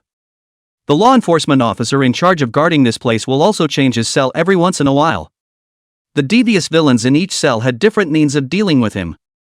What made Win Muley feel even more numb was that there were actually a lot of homosexuals among them. Those men, not only were they muscular, but their weaponry was huge. The extreme humiliation and pain made him want to commit suicide at one point. Perhaps everyone was tired from tossing and turning for so long, and at the moment the rest of the prisoners were resting so that he had room to catch his breath and lay alone in a large formation on the floor. The suits that had been so graceful before were now rags upon rags hanging from their bodies, as miserable as they could be. Ghost Shadow Gu Yang secretly hid in the shadows and saw it all clearly. The corners of Gu Yang's mouth rose slightly. That's funny, it's called the Evil One. How should I kill this guy? To be honest, almost everyone in the prison area was sleeping right now, and he was perfectly capable of jumping out in a big way and chopping Wen Muley's head off with a single slash, replicating the Black Knight Butcher's murderous tactics all over again. But there was surveillance here, and there were layers of guards inside and out, and it would be too arrogant to just kill someone and brush them off. It's better not to be too arrogant as a human being. Ever since the last time he had obtained the 5-beast breathing method, Gu Yang was clear that this world was definitely not as simple as it looked on the surface. Legendary immortal cultivators might not exist, but there were definitely a lot of all kinds of strange and bizarre means. So to kill someone inside the Enforcement Bureau, it's best to keep a low profile. It would be nice to make it an accident. Besides having to think about how to kill people, Gu Yang also had to consider another thing. He stole a glance into a few corners of the prison. Others might not be able to see it, but he knew at a glance that those corners concealed very hidden cameras.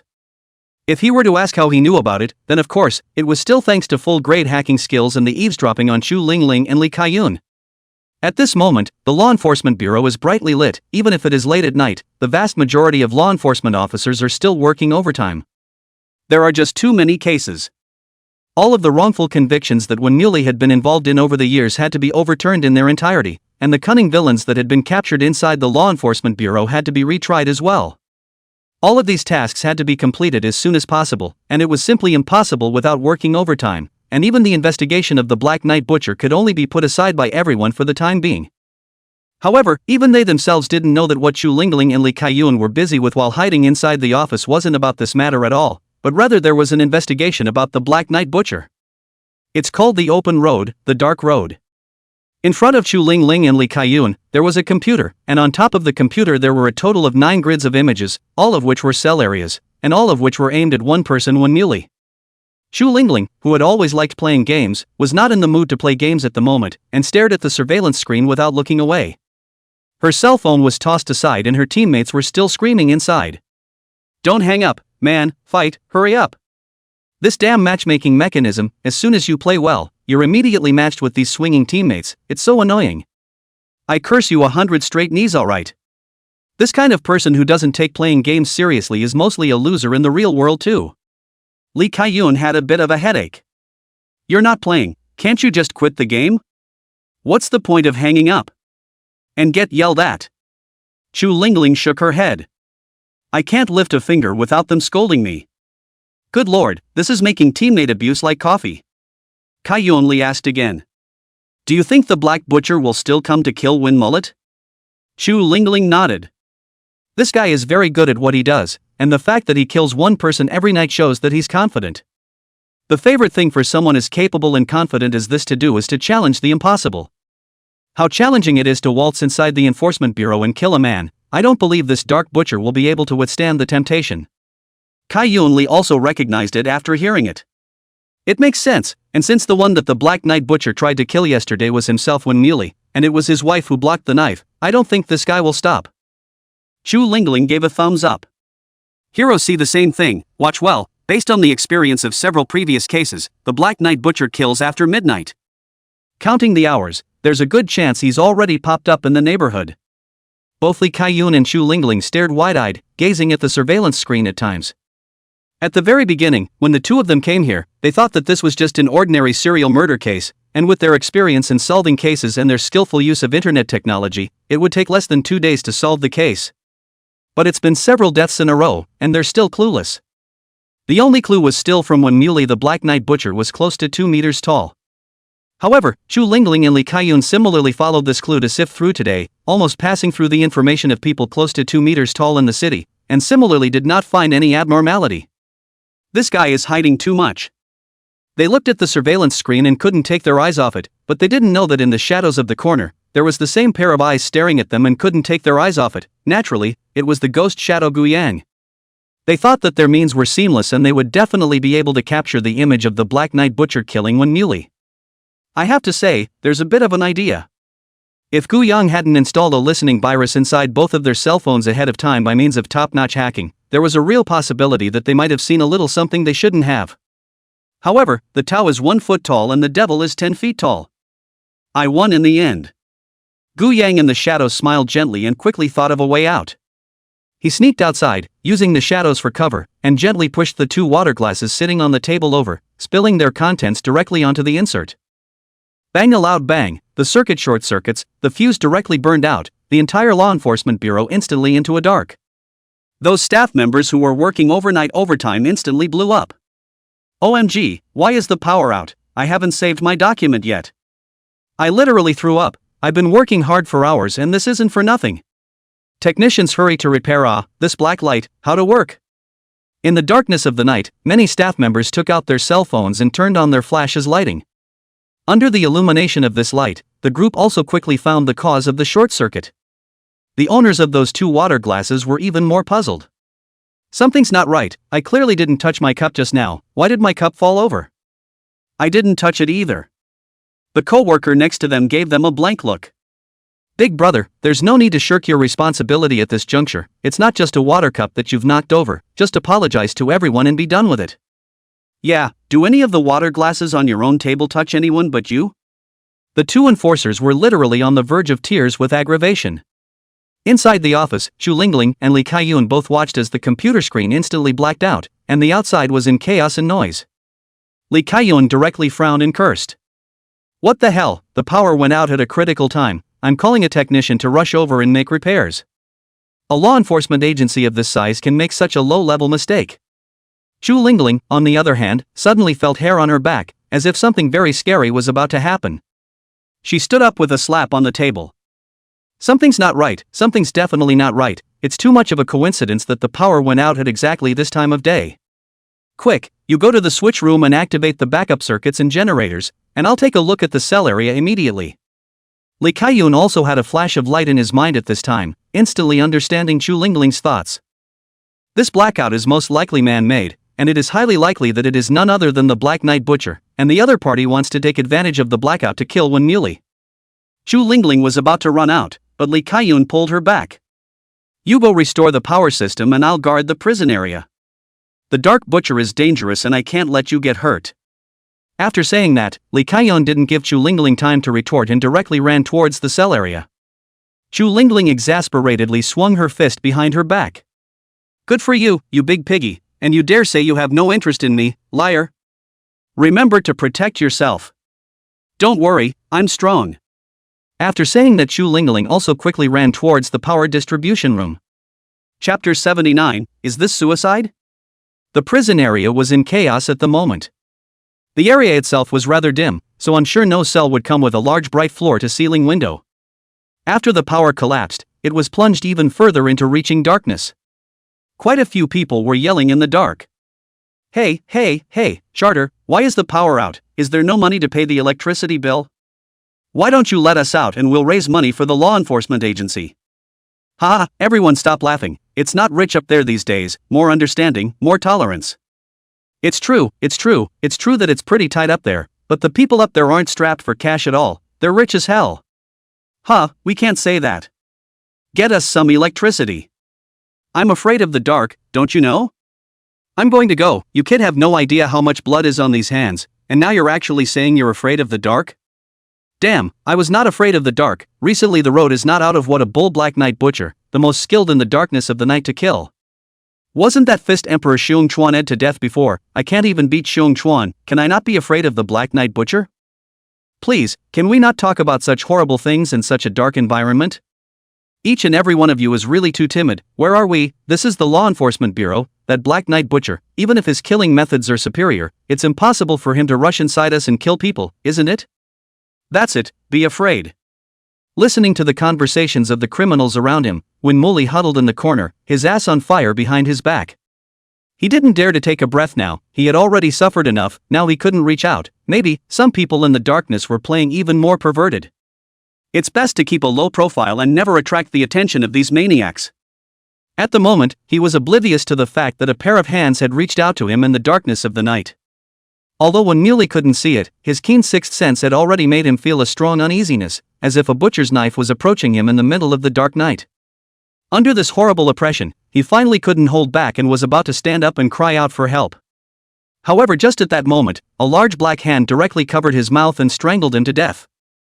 Immediately afterward, another pair of hands quickly unbuckled the belt around his waist. Wan Muley was stunned. Two of them?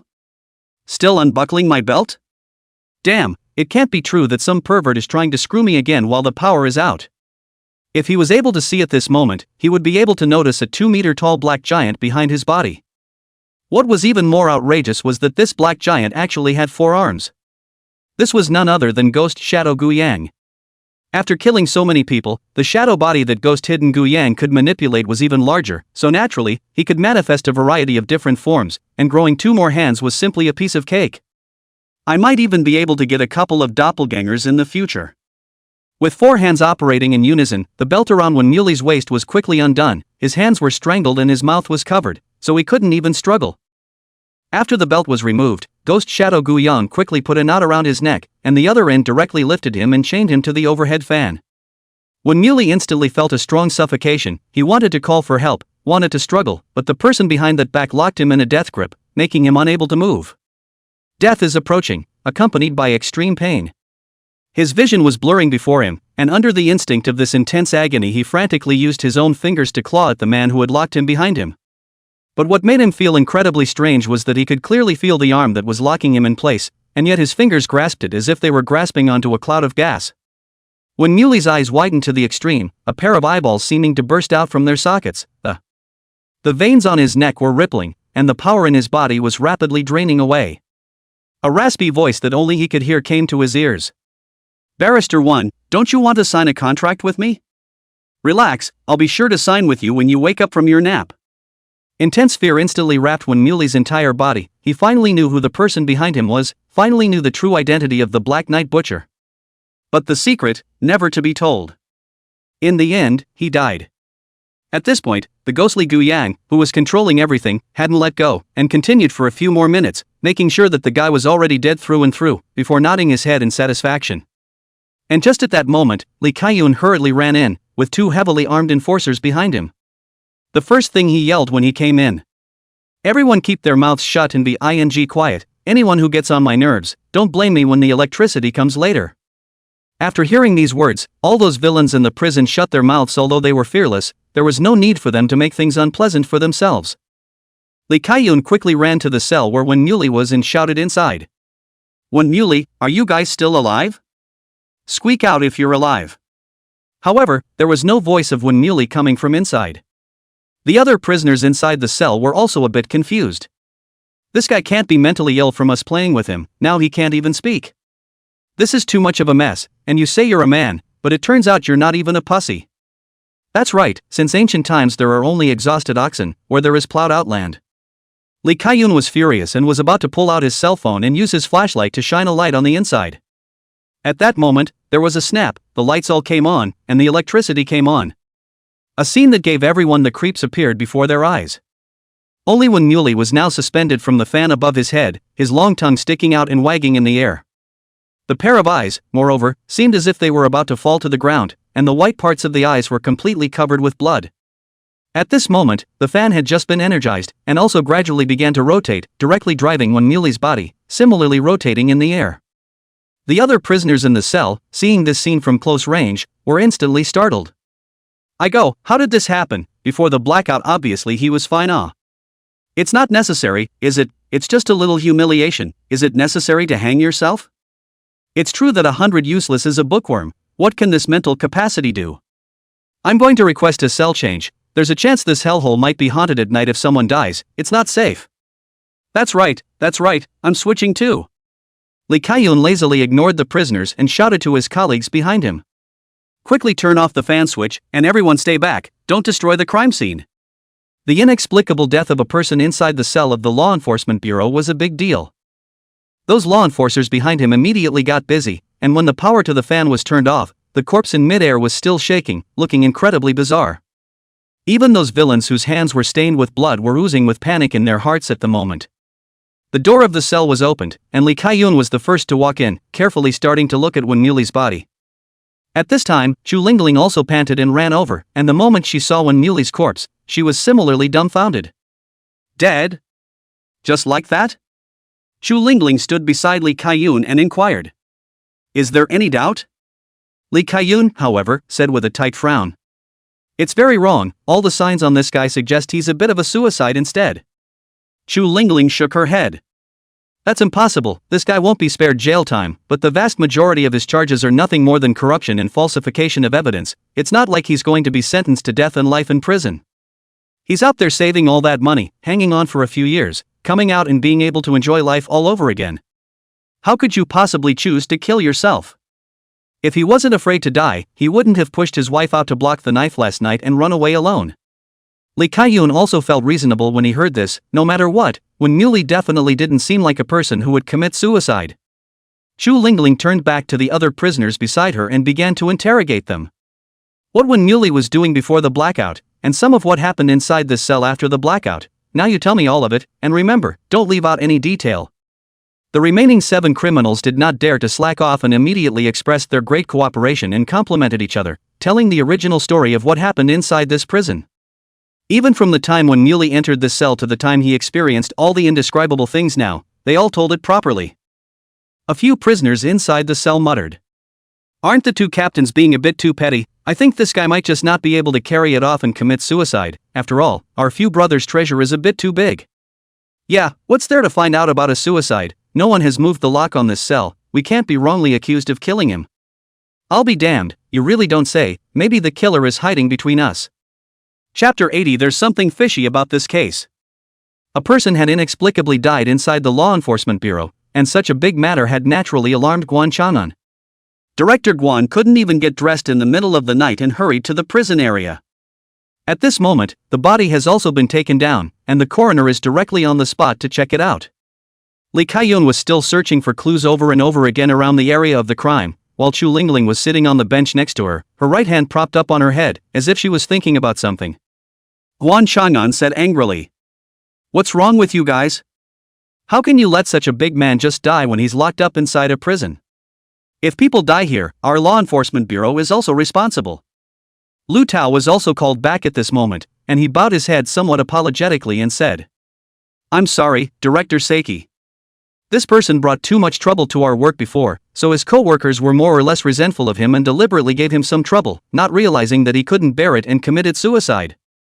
Guan Chang'an was furious and pointed at Lu Tao's nose. Confused. You are simply confused. Lu Tao looked straight up and stated.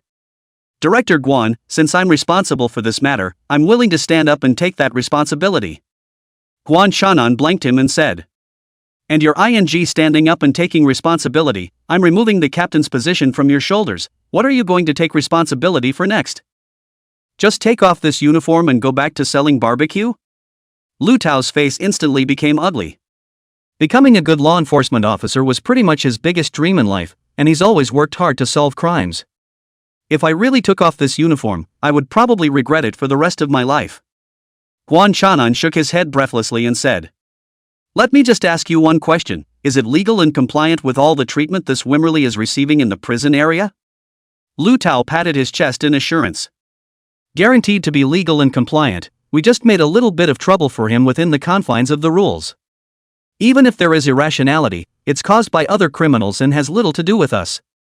Guan Chang'an nodded. That's good. First of all, let's get the responsibility clear. This is Wen Muli's own ability to bear it too poorly, and commit suicide inside the prison to fear the crime. It was only after saying this that Guan Chang'an noticed Chu Lingling, who had been fidgeting beside him, and inquired. Didn't you install a lot of surveillance around here? Did you get any footage of this guy killing himself? Chu Lingling raised her head, and there was actually confusion in her eyes.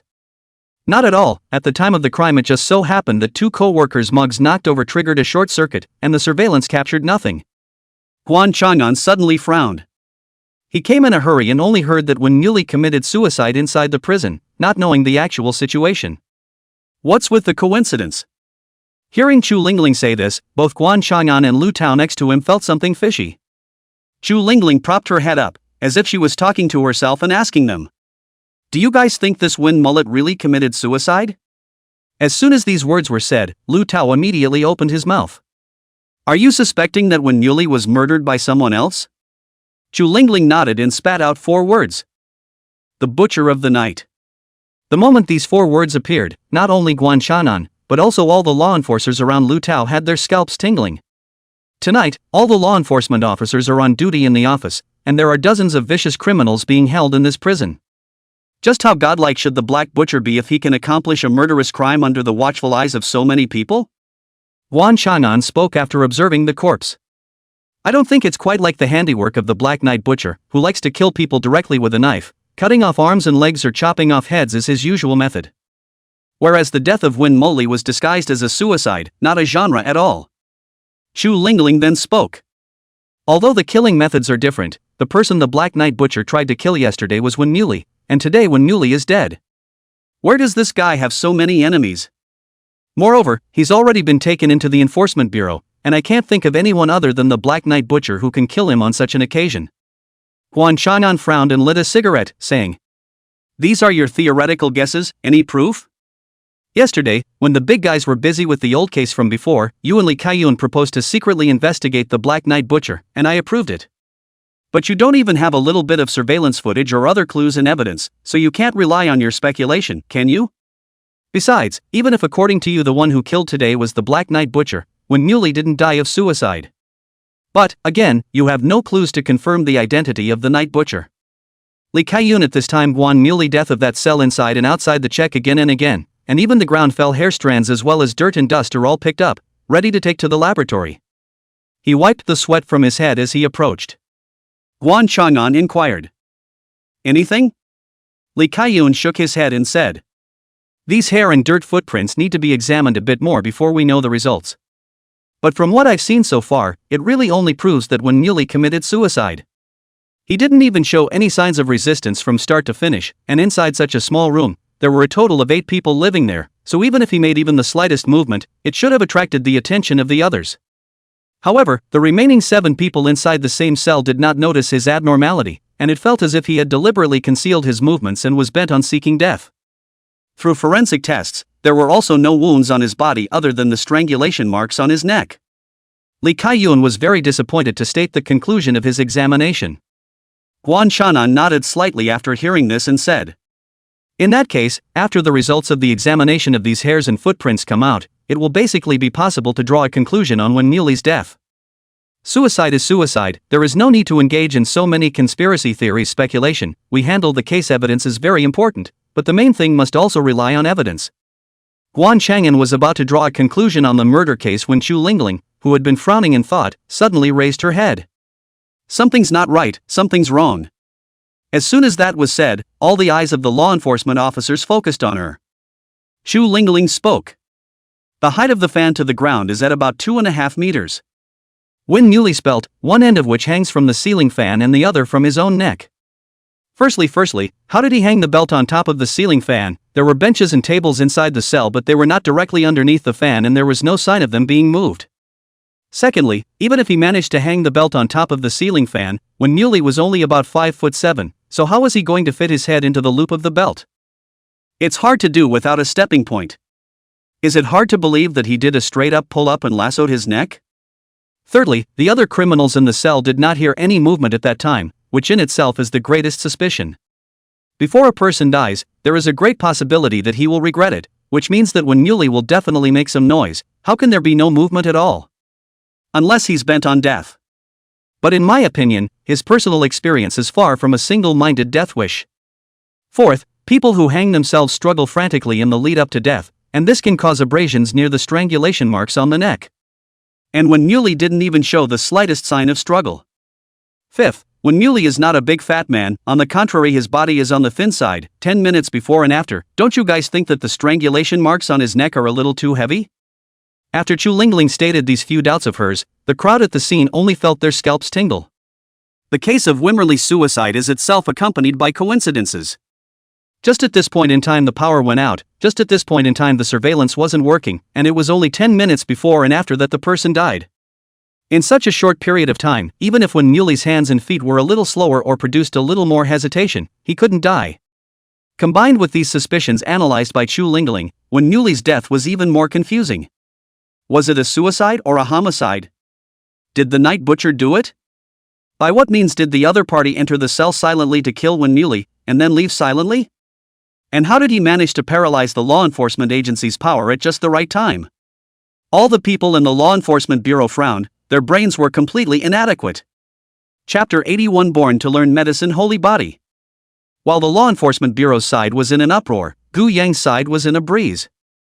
Regarding the means he used to kill Wen Muley, Gu Yang believed that in the eyes of that group of professional caseworkers, he would definitely be able to find some cracks as well. But none of that matters. So what if there's a break? What in the world isn't a little bit broken? As long as there are no significant evidentiary handles left, suspicions will always remain suspicions and cannot be turned into evidence. That is enough. As the day dawned, Gu Yang felt the power of Yuan Shou brought back from the ghostly shadow body. At this moment, he glanced at his Yuan Shou balance. 190 years. Pretty good. It meant that one could theoretically live another 190 years without illness or any accidents. The Yuan Shou remaining in Wen Muley's body was much more than that woman. With so many years of Yuan longevity, Gu Yang was finally able to start his own research on medicine and biology. Waiting to come up with the research results in this area, on the one hand, it could make one's own fame and fortune, and at that time, maybe the identity of the Black Knight slaughterer really exploded. As long as there was no ironclad evidence, no one could move themselves. And on the other hand, it is also able to set the stage for your own recovery. It's not a big deal that a genius in medical biology cured himself of paralysis, is it? Moreover, if one could find a way to cure the various diseases of the present day, then one would be able to truly live for a few hundred years in accordance with his remaining meta life. Otherwise, if you accidentally get some kind of terminal disease, even more Yuan lifespan can't withstand depletion. During this period of time, Gu Yang had already read all those books on medicine. Of course, it was similar to swallowing in one gulp generally left a small moon outline in Yuan Shou space. Now it's just a matter of utilizing meta life to make the deduction. He incorporated one by one Yuan Shou Xing into this moon, and his knowledge of medicine soared in his mind. The medical side of things is really vast, so it's no wonder that undergraduates who study medicine have to take an extra year. Gu Yang had invested 40 years of his Yuan life into it in one go before he had learned all of the current stage of human medical knowledge. He felt like his head was swollen and bulging, as if he had been hit with a fist 360 degrees without death.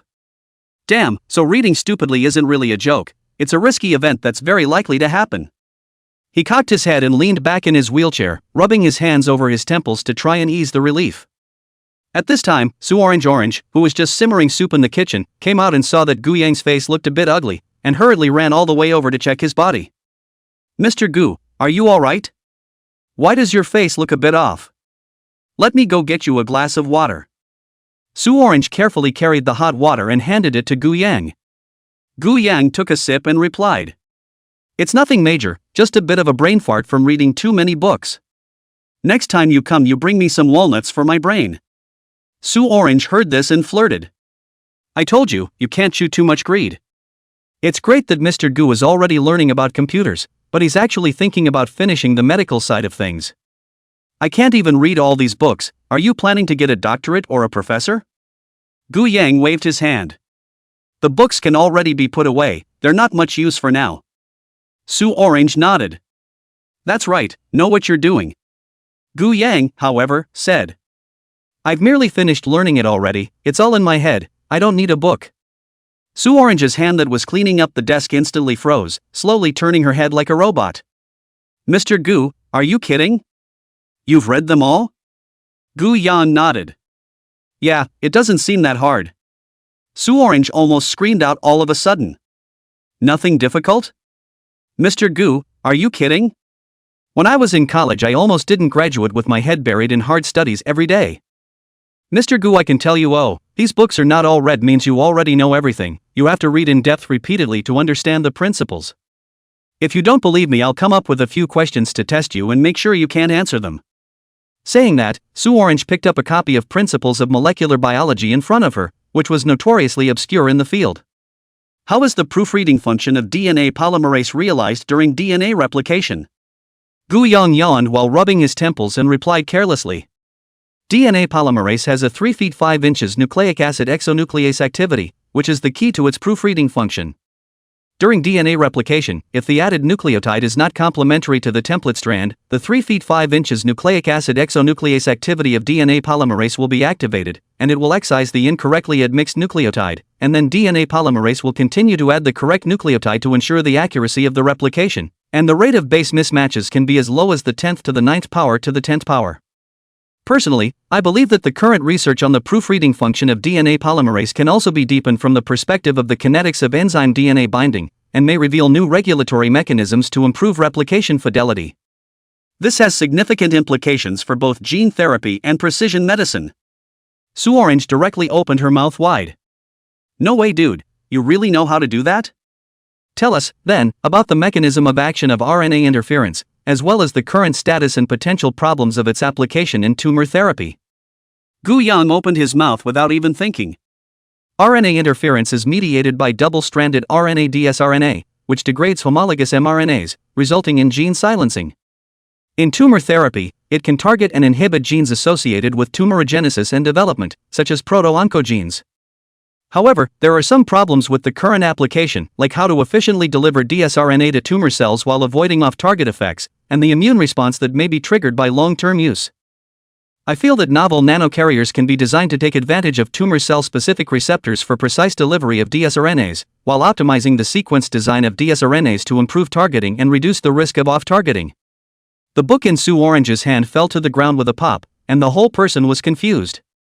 The way she looked at Gu Yang was as if she was looking at a monster. How long had it been since she bought these books back and handed them over to Gu Yang?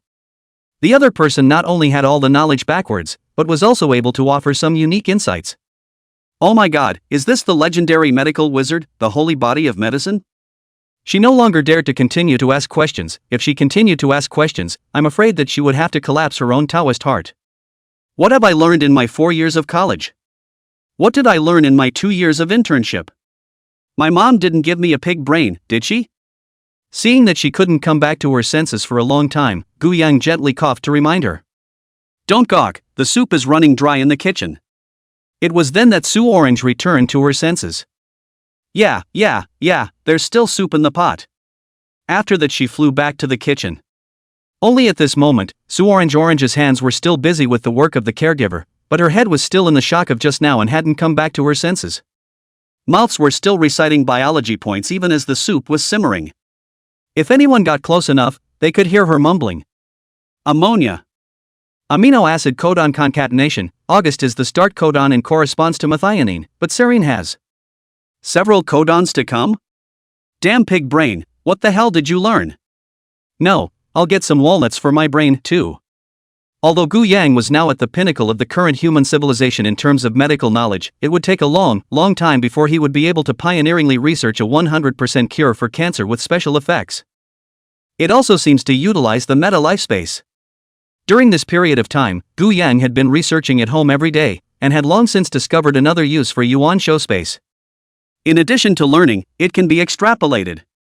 Gu Yang established a theoretical deduction of a 100% cure for cancer in his mind, so a translucent moon silhouette appeared in the Yuan show space. By simply investing a constant stream of Yuan longevity, this moon silhouette would gradually solidify and eventually appear as a complete scenario. It was a little hard on his brain overload, but he seemed to be able to take it. Why don't we put up another fight and just work on the special treatment today? Gu Yang then invested his Yuan life again, this time only 10 years of Yuan life before and after, and a means of perfectly curing cancer appeared in his mind. Nano-targeted immune-activating agents. At this moment, the Yuan show balance.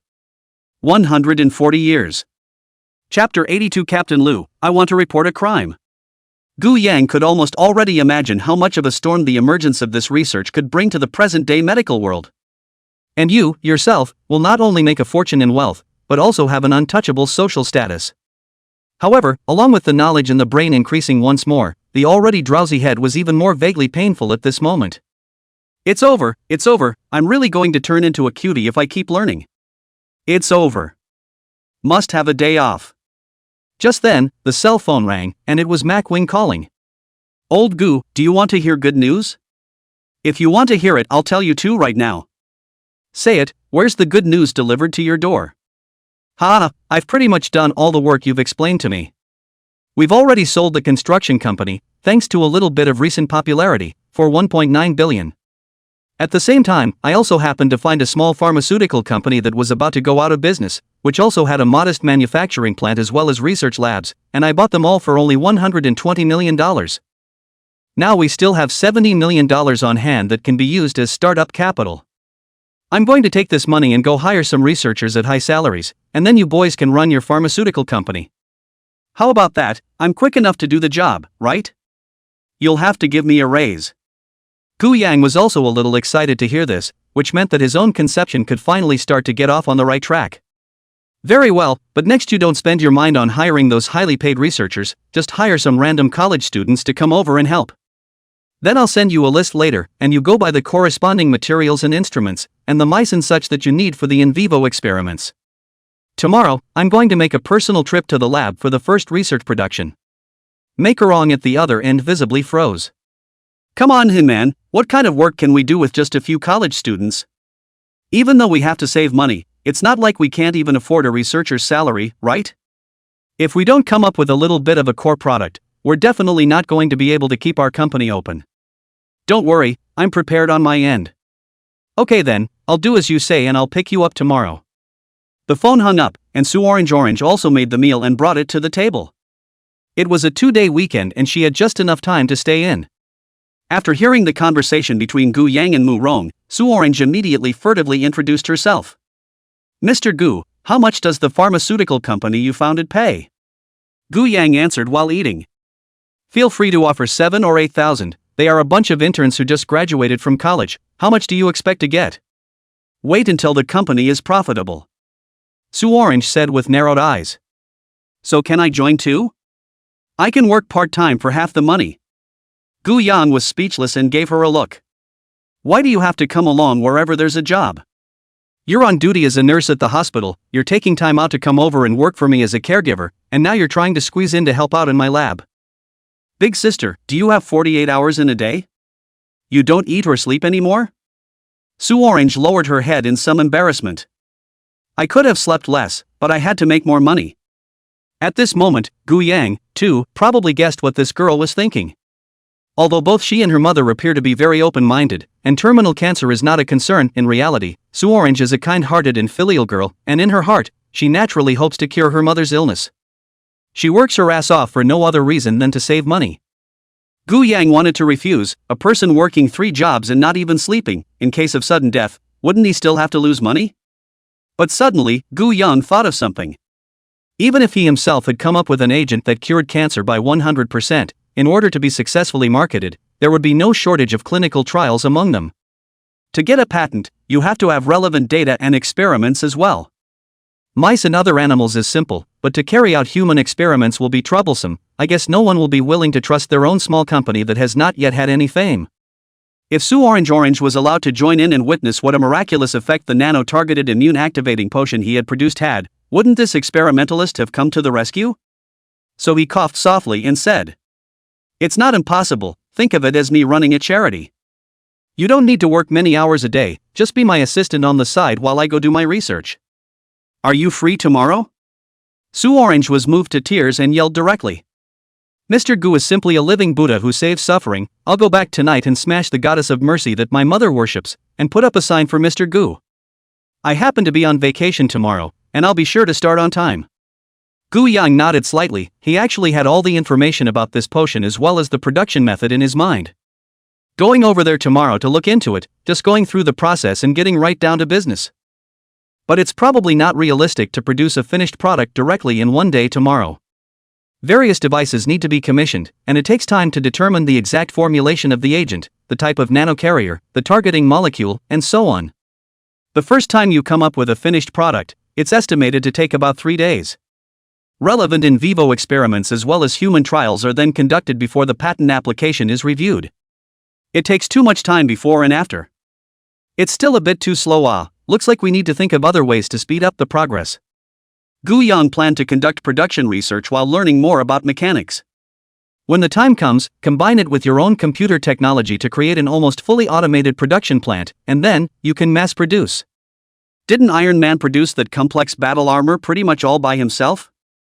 Moreover, if the vast majority of processes are fully automated by machinery, and the program is protected by himself, a top hacker, the problem of leaking trade secrets can be perfectly avoided. As for applying for a patent, you only need to submit the approximate information on the line. The core secrets are also in their own hands. In Gu Yang's mind, there was already a blueprint for a great business empire centered on medical biotechnology that could change all of humanity. Who would have thought that the infamous Butcher of the Night could be the greatest medical doctor, entrepreneur, and philanthropist of all time? Even if you think of it, can you move it? Black Tiger stood in front of the floor-to-ceiling windows of his office, while behind him were the two minions who had been following him. Any news from Spider Ghost? The little brother behind him bowed his head and replied. The situation was a bit weird. We were sneaking behind the Spider Ghost and clearly saw him sneak into that paralyzed Gu Yang's room, but nothing seemed to move inside and the Spider Ghost never came out again. A hint of coldness was revealed in Black Tiger's gaze. Something is definitely wrong. It's interesting that a paralyzed man was able to avoid assassination twice in a row. Also, his own home was attacked by thugs and this guy didn't even report it. What does that mean? Doesn't that mean he's just as vain? Paralyzed Gu Yang, you definitely have a ghost in your heart. To be able to make a living person disappear, who on earth has such means besides the Black Knight Butcher? What exactly is the relationship between you and the Black Butcher? The previous Black Tiger was still merely skeptical, but through this trial, he was almost 90% certain that there was definitely a connection between this Gu Yang and the Black Knight Butcher, or else there was no way to explain this series of events. It was as if he had seen the truth of his father's death. He waved his hand to support the minions around him, and then directly made a call to Lu Tao. Captain Lu, I have something to report to you. Lu Tao's tone was icy cold. Black Tiger, if you want to follow the path of righteousness, then change all of your previous banditry. If you do anything illegal again, don't blame me. Black Tiger smiled softly and took a sip of tea. That's a serious thing for Captain Lu to say. I'm calling this time, but I'm reporting the case as a victim. Disappearances, and most likely homicides as well. Lu Tao became serious all of a sudden. What's the situation? The situation is simple. Yesterday I asked one of my juniors to go find Gu Yang. Isn't he paralyzed right now? He definitely needs money, so I asked my junior to go talk to him about business cooperation. As a result, up to now, this little brother of mine has not come back, and he has disappeared. Shouldn't Captain Lu help me find someone? By the way, there are still two witnesses on my side. At that time, they saw my little brother walk into Gu Yang's villa with their own eyes, and they haven't come out until now. Chapter 83: A Difference in Opinions. Lu Tao's face changed drastically after hearing these words, and he immediately rebuked. Black Tiger, I know you're very attached to the matter of your master's death, but slandering others at will is also a legal responsibility. I've told you before, the suspicion on Gu Yang has been cleared. Why do you have to be as stubborn as a rascal here? I've already brought a lot of trouble to Mr. Gu's side before because of my mistake, and I will never allow you to harass him again. After hearing this, the Black Tiger but snorted and laughed. Captain Lu, why are you so stubborn? When you suspected Gu Yang before, all the people around you said you had a problem in your head, and you didn't give up. And now that you don't doubt him, you don't allow others to doubt him. What? Does everyone in the world have to listen to you? And everything I said is true. If you don't believe me, just check it. It's not like there's no surveillance on the main road. Don't I have the right to report a crime? Lu Tao was silent. What the other party said was indeed the truth. Regardless of Black Tiger's former identity, since he had now reported this disappearance and met the conditions for filing a case, he was obligated to investigate himself. Moreover, this case was likely to involve the Black Knight Butcher, and it was also necessary to report it to Li Kaiyun and Chu Lingling, and jointly investigate it together. Okay, I'll arrange for someone on my side to come and scout right away.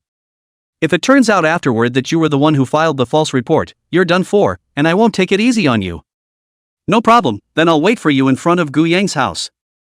After the phone hung up, Lu Tao immediately went to report the relevant information to Li Kaiyun as well as Chu Lingling. The people of the Law Enforcement Bureau, who were still immersed in the major blow of Wen Muli's unannounced death at the moment, all became agitated when they heard that there was another case related to the Black Knight Butcher. But Lu Tao splashed cold water. Don't hold too much expectation. I personally believe that Gu Yang is actually wrongly accused. His suspicion we have already ruled out long ago. This Black Tiger had obviously taken out his anger deliberately on Gu Yang because of his master's death. As the saying goes, the preconceptions in a person's mind are a big mountain, and in my opinion, the black tiger at this moment is most likely affected by the preconceptions in his mind. Kai-yoon Lee nodded. I think that's what happened, too. According to the only clue left behind by Wenholi earlier, that Black Knight Butcher was about 2 meters tall and was clearly not the same person as Gu Yang. It would be a stretch to say that there was a connection between them. When the Black Knight Butcher killed the first person, Gu Yang was all still in a vegetative state and hadn't awakened. According to the time, it should be after the death of the then smoked Ping Ping that Gu Yang regained some consciousness, and at the very beginning the only thing that recovered was his head. He couldn't even make a phone call, so how could it be that he was the one who gave the order to the Black Knight Butcher to kill people? Chu Lingling also felt her head was big at the moment, since when Muley was killed under her eyes in front of her, she didn't even have the mood to play the game, she simply had a broken heart of the Tao. Whether it's true or not, we have to go over there and take a look, beating a dead horse. The three of them quickly called up some law enforcers and set off towards Gu Yang's small villa. When they arrived, Black Tiger, with 2 followers, was already standing at the entrance of Gu Yang's villa, and the ground was densely packed with ashes and cigarette butts. As soon as he got out of the car, Lu Tao frowned and criticized. You should be more careful when you smoke in front of other people's doors, the garbage is all over the place, it's so unqualified. Black Tiger puffed and laughed. I don't have quality? This Gu Yang has quality? He's made my little brother disappear, so is it hard for me to come over and claim him as my brother? Lee Kai-yoon looked at Black Tiger with a serious face. For this kind of triad-originated personnel, he couldn't see it from his heart, and snarled at the other party with his nostrils. You'd better watch what you say, the case is not yet clear, and if you say so, you are likely to be slandering. Is your little brother's disappearance real? Even if it's true, whether it's related to Gu Yang or not, you can't say, go stand on the side. After saying that, Lee Kai-yoon swaggered into Gu Yang's garden with a few law enforcers. Lu Tao reached out to stop them. Let me go knock on the door, I'm kind of half a friend with this Gu Yang, and I'm still relatively familiar with him. After a while, we'd better be polite, after all, we did bring too much trouble to Gu Yang. Kai-yoon Lee nodded. Okay, just listen to you.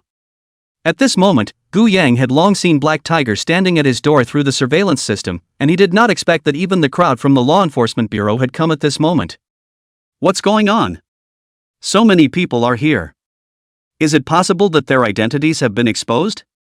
It shouldn't. When he saw Lu Tao come over and gently knocked on the door, his heart also already had a bottom. Most likely it was not something serious, or just in a state of suspicion, otherwise it would be so polite to knock on the door. Brother Gu Yang, are you home? We have a case here that needs your cooperation, can I bother you? Gu Yang maneuvered his electric wheelchair, slowly came to the door, opened the gate, and saw so many people outside, revealing a somewhat surprised look. How big a case is it that you need so many law enforcement officers to come together to investigate?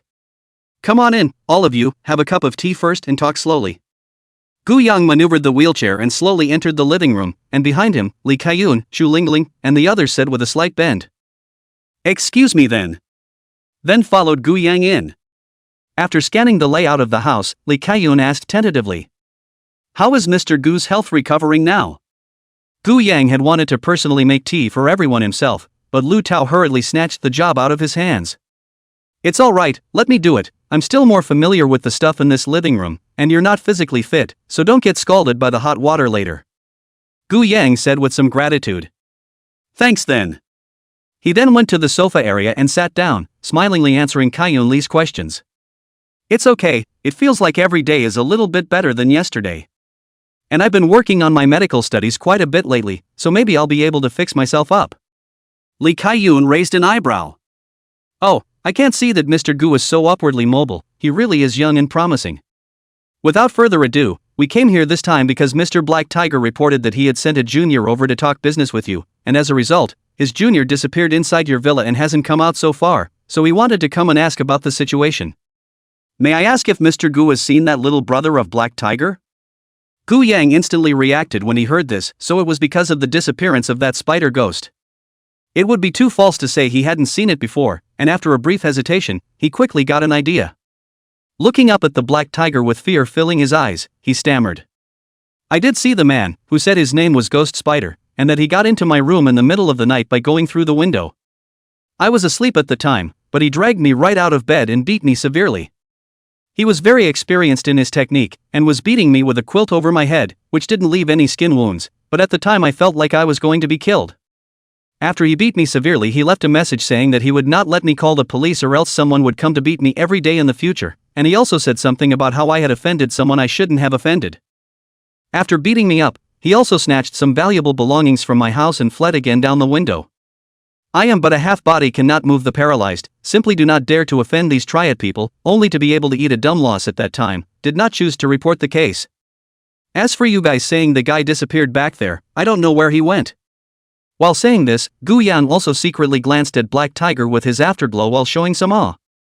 As soon as he heard Gu Yang's side of the story, Lu Tao, who had already treated him as a friend, became furious on the spot, huffing and pointing at Black Tiger's nose. You, what did I tell you then? If you commit any offense, I will never let you go. I didn't think you'd be the first to complain. Well. You really think you're lawless after a few years in the Triad Society, don't you? Cuff him first. Li Kaiyun himself did not have a good impression of the Black Tiger, this guy, although in the hands of Xiong Chuan's protection did not directly kill anyone, but indirectly also did a lot of evil things. Now you want to wash your hands of the underground industry as soon as you throw it to someone else, where is it so simple?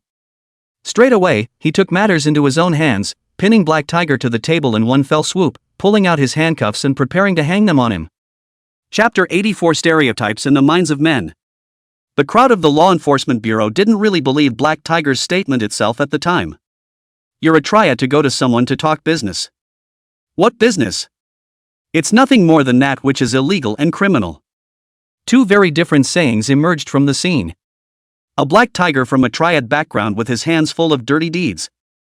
The other comes from a promising young man who came from an ordinary family background and worked hard to start his own business, but met with misfortune and was paralyzed for half of his life. In your place, who would you choose to believe?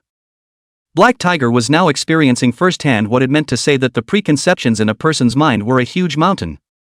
Although he also had a few points of strength, he didn't dare to resist now, so he could only plead loudly. No, he's telling lies. You guys give me another chance, I can still weasel out of it and argue. My handlers can guarantee that Spider Ghost didn't come out of his villa after entering it, and that this guy must be related to the Night Butcher. After the Spider Ghost was killed, it must have been hidden by him in his house, and he couldn't even transport the body in time. Now just do a search and you're sure to find it. If I can't find it, I'm willing to plead guilty and go back with you, and you can keep me in jail as long as you want. After roaring, the Black Tiger also stared viciously at Gu Yang and cursed. You scumbag hiding in the shadows, dare you let everyone search? This request he made was even more unreasonable to Lu Tao. Without solid evidence, even they were not qualified to search Gu Yang's house. Gu Yang, however, had a firm demeanor and raised his head to Lu Tao and Li Kaiyun. Captains, I will allow you to search my house to prove my innocence. These two nodded after looking at each other. Lu Tao patted Gu Yang's shoulder and said, Brother, I've wronged you. I will definitely buy some wine and food to come to the door to apologize after this incident. Next to him, Kaiyun Li chimed in. Don't worry, if the matter really has nothing to do with you, after this guy is taken in, I will definitely teach him a good lesson and give you an outlet for your anger. Lu Tao, as a local veteran criminal investigation captain, naturally knows very well those dirty tricks under the hands of Black Tiger. Coupled with the fact that he had a little friendship with Gu Yang, he couldn't help but favor Gu Yang's side. As for Li Kaiyun, he was a returning international student from a wealthy family, and deep down he was already proud. Gu Yang was young and talented, starting a successful business from nothing, and was barely able to catch his eye. Whereas this Black Tiger was a hooligan from the ground, Li Kaiyun would inherently favor Gu Yang more. Although the Black Tiger is not handcuffed now, but standing next to it also kept suffering from these two blank stares, suffocated. Damn it, I helped you investigate the case and gave you clues, but you still don't believe me and want to arrest me. If I had known that you law enforcers were so wasteful and biased, I might as well just come back into the game and bring a few dozen of my brothers to the door to slash this Gu Yang to death. Even if he is really related to the Black Knight Butcher, I don't believe that this Black Knight Butcher can beat 100 steel knife-wielding minions by himself. Wrong way, all wrong way.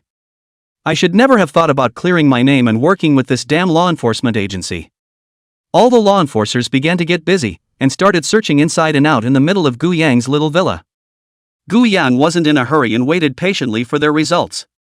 The Spider Ghost did die in his house, but who knew that but himself? That corpse had long been thrown inside the mountain forest by the body of the ghostly shadow, and now it was estimated that it had been eaten to the point that it couldn't even put together a skeleton. surreptitiously surveying the busy working law enforcers in front of him, although they were searching, but in reality they were all emotionally more in favor of Gu Yang, and there were no violent actions, for the furniture were gently taken and put down. The one who followed them here together, Chu Lingling, sat on the sofa the entire time, playing with her cell phone with her head down, raising her head from time to time, curiously sizing up Gu Yang. This guy is said to be a gold medal detective, and she was the one who found out the end of Wen Muli's death last time. I wonder what she can discover this time. At this moment Gu Yang suddenly had a sense of urgency, his status in the daytime was still too low. It's amazing that any random person who suspects themselves can come to their home to find out what's going on and search them. If one can have a very high social status, this kind of thing will not happen at all. With no hard evidence from above, couldn't even come over and ask yourself. It would even only take 2 words from myself, and all these law enforcement officers in front of me could go home and rest. The original plan still has to happen soon. After searching inside and out for roughly an hour or so, the numerous law enforcers re-entered the living room and reported to Li Kaiyun and Lu Tao. All have been searched, nothing. As soon as they heard this result, both Li Kaiyun and Lu Tao stared angrily at Black Tiger.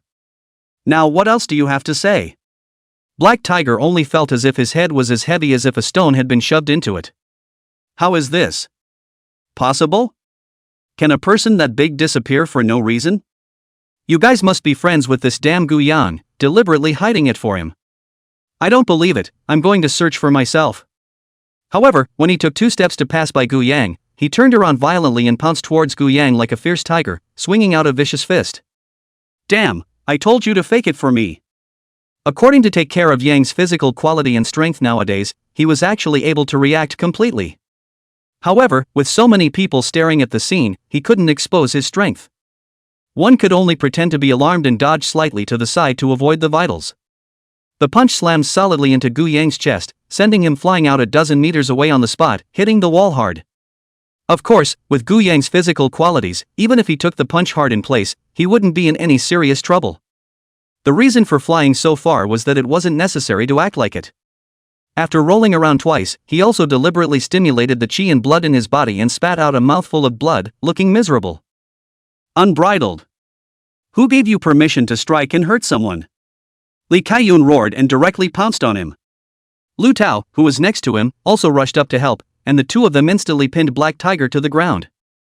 In the process, it also deliberately punched and kicked the Black Tiger. Black Tiger did not dare to fight back even if he had the strength to do so, and if he did, it would be an added offense. At the moment, he was still staring viciously at Gu Yang, gritting his teeth. You're so loaded, you were perfectly capable of dodging or blocking that punch just now, weren't you? I have sensed the flavor of the 5 beasts breathing technique in you, the same feeling as my master. You can't hide it from me. Tell me out loud, you stepping horse, what is the relationship between you and the Black Butcher? Answer me. Gu Yang's heart fluttered. It never occurred to me that there was still a breach in this area. However, this was something that could not be helped. One had already cultivated the 5 beasts breathing method to an extremely pure point, and it was naturally difficult to erase that unique flavor between one's hands and feet. It is rumored that those boxing masters in ancient times were able to determine what paths the other was learning just by looking at each other. I'm sure that's how Black Tiger judged it. But the problem is not big, now is not like the ancient times, there are not so many ancient martial arts practitioners, and the 5 beasts breathing technique is even more so that only the 2 of them can do it. As soon as he's taken care of, the break is gone. Hearing the Black Tiger's roar, Gu Yang, with a face of pain, barely supported himself from the ground and sat up, coughing violently. What? Breathing method? I don't know it. This pitiful look made the hearts of the many law enforcement officers on the scene ache. After subduing the Black Tiger, Lu Tao and a few law enforcement officers hurriedly and carefully helped Gu Yang back into the wheelchair and asked with concern. Brother Gu Yang, how is your situation? I'm taking you to the hospital for a checkup. For the injuries you sustained this time, I will definitely have this Black Tiger compensate you with interest. Gu Yang waved his hand after coughing a few times. It's fine, you guys are busy. My caregiver just happens to be a nurse at the hospital, so I'll just call her and have her come take us there. Seeing that Gu Yang didn't seem to be in any serious trouble, Li Kaiyun and Lu Tao both breathed a sigh of relief. If a person was seriously injured on their watch, it would be a big responsibility for the 2 of them. Li Kaiyun was furious, and smashed the back of Black Tiger's head with a few more hard punches, which nearly knocked Black Tiger out. Still having a seizure here. You said your little brother disappeared, but all indications now are that your little brother just got greedy and fled with the money. You say they hid a body in the house, we searched and found nothing. Now you're actually making a move and saying that people are related to the Black Butcher. You're here to give me the cause psychosis, aren't you? This time, even heavenly kings can't protect you, I'll make you shed a layer of skin in the Law Enforcement Bureau. Chapter 85 Chu Ling Ling's Suspicion. Those who have wronged you know better than you how wronged you are. Black Tiger sort of understood the true meaning of this sentence at this moment. Obviously, what he said was the truth, but it was because he was from the Triad Society and had done a lot of bad things that no one believed him now instead. Gu Yang, on the other hand, was just putting on a show, and everyone felt that Gu Yang was the victim. Black Tiger was handcuffed and pushed and shoved by a couple of law enforcement officers into the LEA car. He turned back and gave Gu Yang a meaningful look. We're not done with this matter, I'm on to you, I'm waiting for you to kill me. Gu Yang did not say anything the whole time, and the car of the Law Enforcement Bureau first pulled the Black Tiger away from the scene. Lu Tao asked again with concern. Brother Gu Yang, are the injuries on your body really alright? It's all my fault for what happened today, I didn't keep an eye on that guy, and not only did I cause you so much trouble, but I also got you hurt. Speaking of which, Lu Tao felt a little guilty. Gu Yang, however, waved his hand with a pale face and said, It's okay, you're doing your job too, and it's my obligation to cooperate with law enforcement. It's all good to be able to get to the truth. Looking at Gu Yang's weak appearance, Lu Tao and Li Kaiyun as well as Chu Lingling were not in a good position to disturb him much, and they got up before preparing to leave. At this time Chu Lingling, who hadn't said anything, suddenly turned back her head. Mr. Gu, may I ask if you're proficient in hacking as well? Gu Yang's pupils shrunk when he heard this question, but on the surface, he still smiled in response. Slightly, I guess, I don't have much to do all day since I got part of my body back, so I read more. Books on medicine and computers are what I've been reading more of lately. But it's just at the introductory level, so it's mostly laughable when I say it. Chu Lingling nodded her head after hearing this, and didn't continue to ask anything more.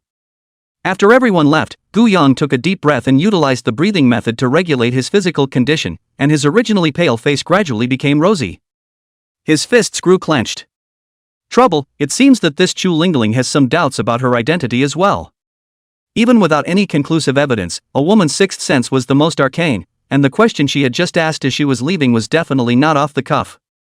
There was also this Black Tiger. This guy had actually sacrificed a little brother to test out his unusual nature, and had also seen that he had already learned the five beasts breathing technique. He must die, and as long as the Black Tiger lives for one day, he will inevitably try to expose himself in every way possible, and the trouble will be 1 point greater. Gu Yang realized that even if he aroused suspicion again, he had to get rid of this guy first. As for Chu Lingling's side of suspicion, when the time comes, we can find a way to steer it in other directions, and it shouldn't be a big problem. It all boiled down to the fact that one's own explicit identity was too low, a paralyzed man at home, as if anyone could come and step on it. If one's current identity was that of a top medical scientist who had researched a cure for cancer and the president of a conglomerate worth hundreds of billions of dollars, these ordinary law enforcers would not even have the qualifications to investigate oneself. It's imminent. In the car of the Law Enforcement Bureau, Li Kaiyun looked back at Chu Lingling and asked curiously, Why did you just ask Gu Yang if he could hack? According to the profile, he studied civil engineering in college, he shouldn't know much about hacking. Chu Lingling said. Just now, while searching the house, I noticed that he had some books on computers and medicine in his house. I don't know anything about medical books, but I know about computers. Many of those books are not simple books for getting started, but advanced books that can only be comprehended by studying computers to the point of extreme profundity. I suspect he knows technology, and the Dark Butcher knows technology. Li Kaiyun listened to this analysis but shook his head. I think you're stretching this association too far. First of all, Gu Yang didn't study computers in college, and secondly, he started reading books on the subject after his body had recovered a bit. Even if he said he had some knowledge of hacking, he couldn't be too proficient.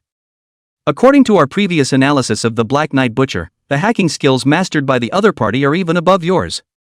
You're not saying that Gu Yang was able to master hacking skills stronger than yours by reading a few books in the few days since he woke up from the hospital, are you? Chu Lingling also nodded after hearing this. I recognize that you're right, and the likelihood of that is indeed remote. But what if this guy is a 1 in a million genius? Besides, the Dark Butcher didn't have any hacking skills when he first made his debut, it came later, didn't it?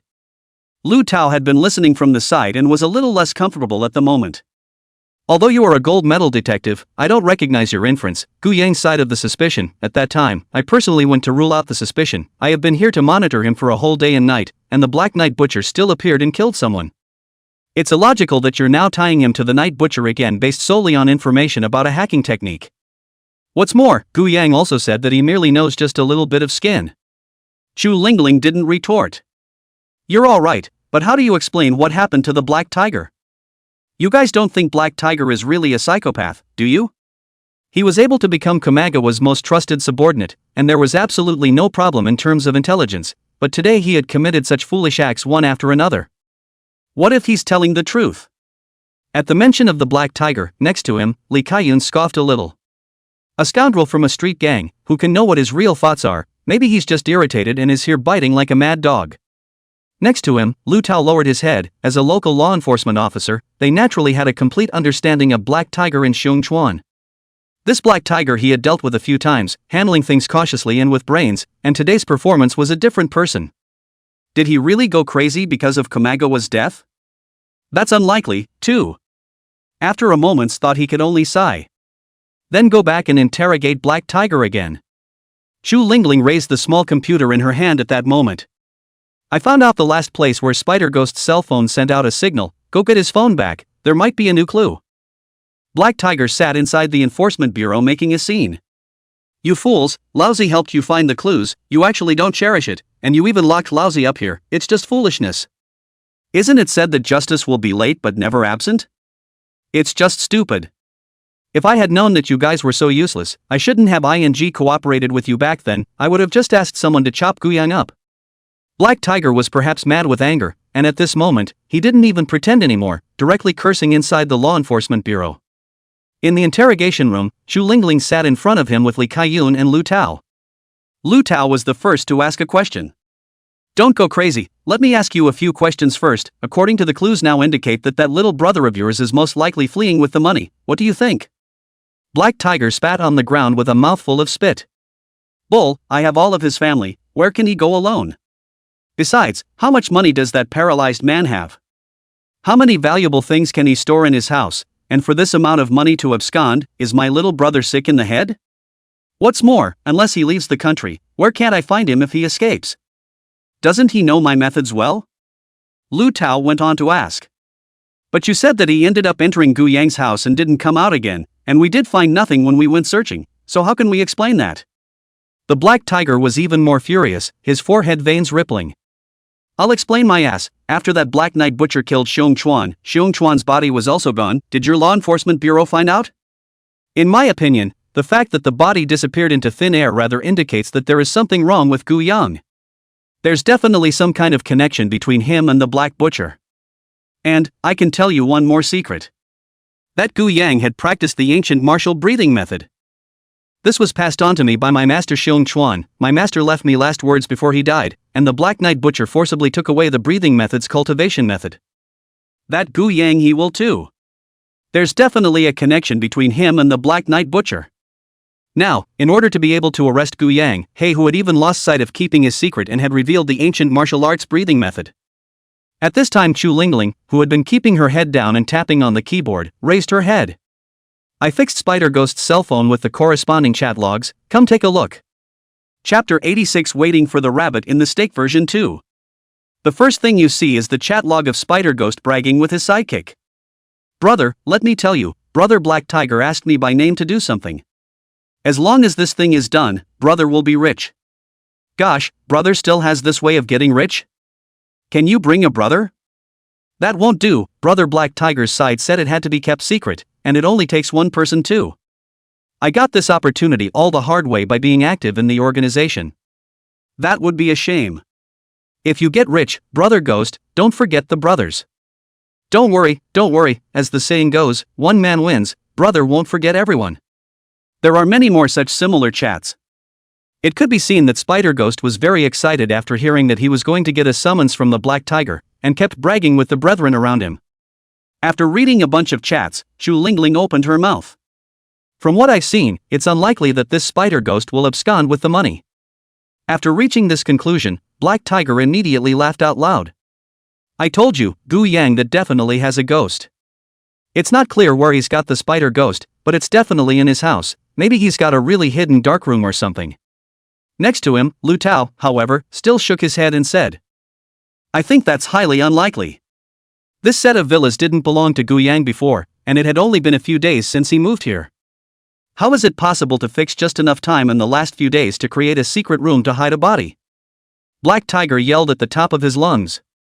That is studying civil engineering. He has a construction company under his hand. It is not difficult to dig a basement out in a day's time. Lu Tao stared at him with wide eyes. Even if he had someone on hand with the experience to get it out in a day, how could there be no signs of construction? To dig a basement, wouldn't you need a backhoe and truck to move the extra dirt? He couldn't have secretly asked a few people to secretly dig in the middle of the night, could he? Even if it's a sneaky dig in the middle of the night, with all that commotion, can't the other neighbors inside the neighborhood hear it? Several people inside the interrogation room argued a great deal, but things remained inconclusive. Only everyone is sure of one thing, the disappearance of the spider ghost. This matter is indeed suspicious, and it is not easy to say whether there is any relationship between it and Gu Yang. What if this guy was hacked by someone else on the way out with the money? At this time, Chu Lingling put down the spider ghost's cell phone and said with a frown, in any case, this matter is an opportunity for us.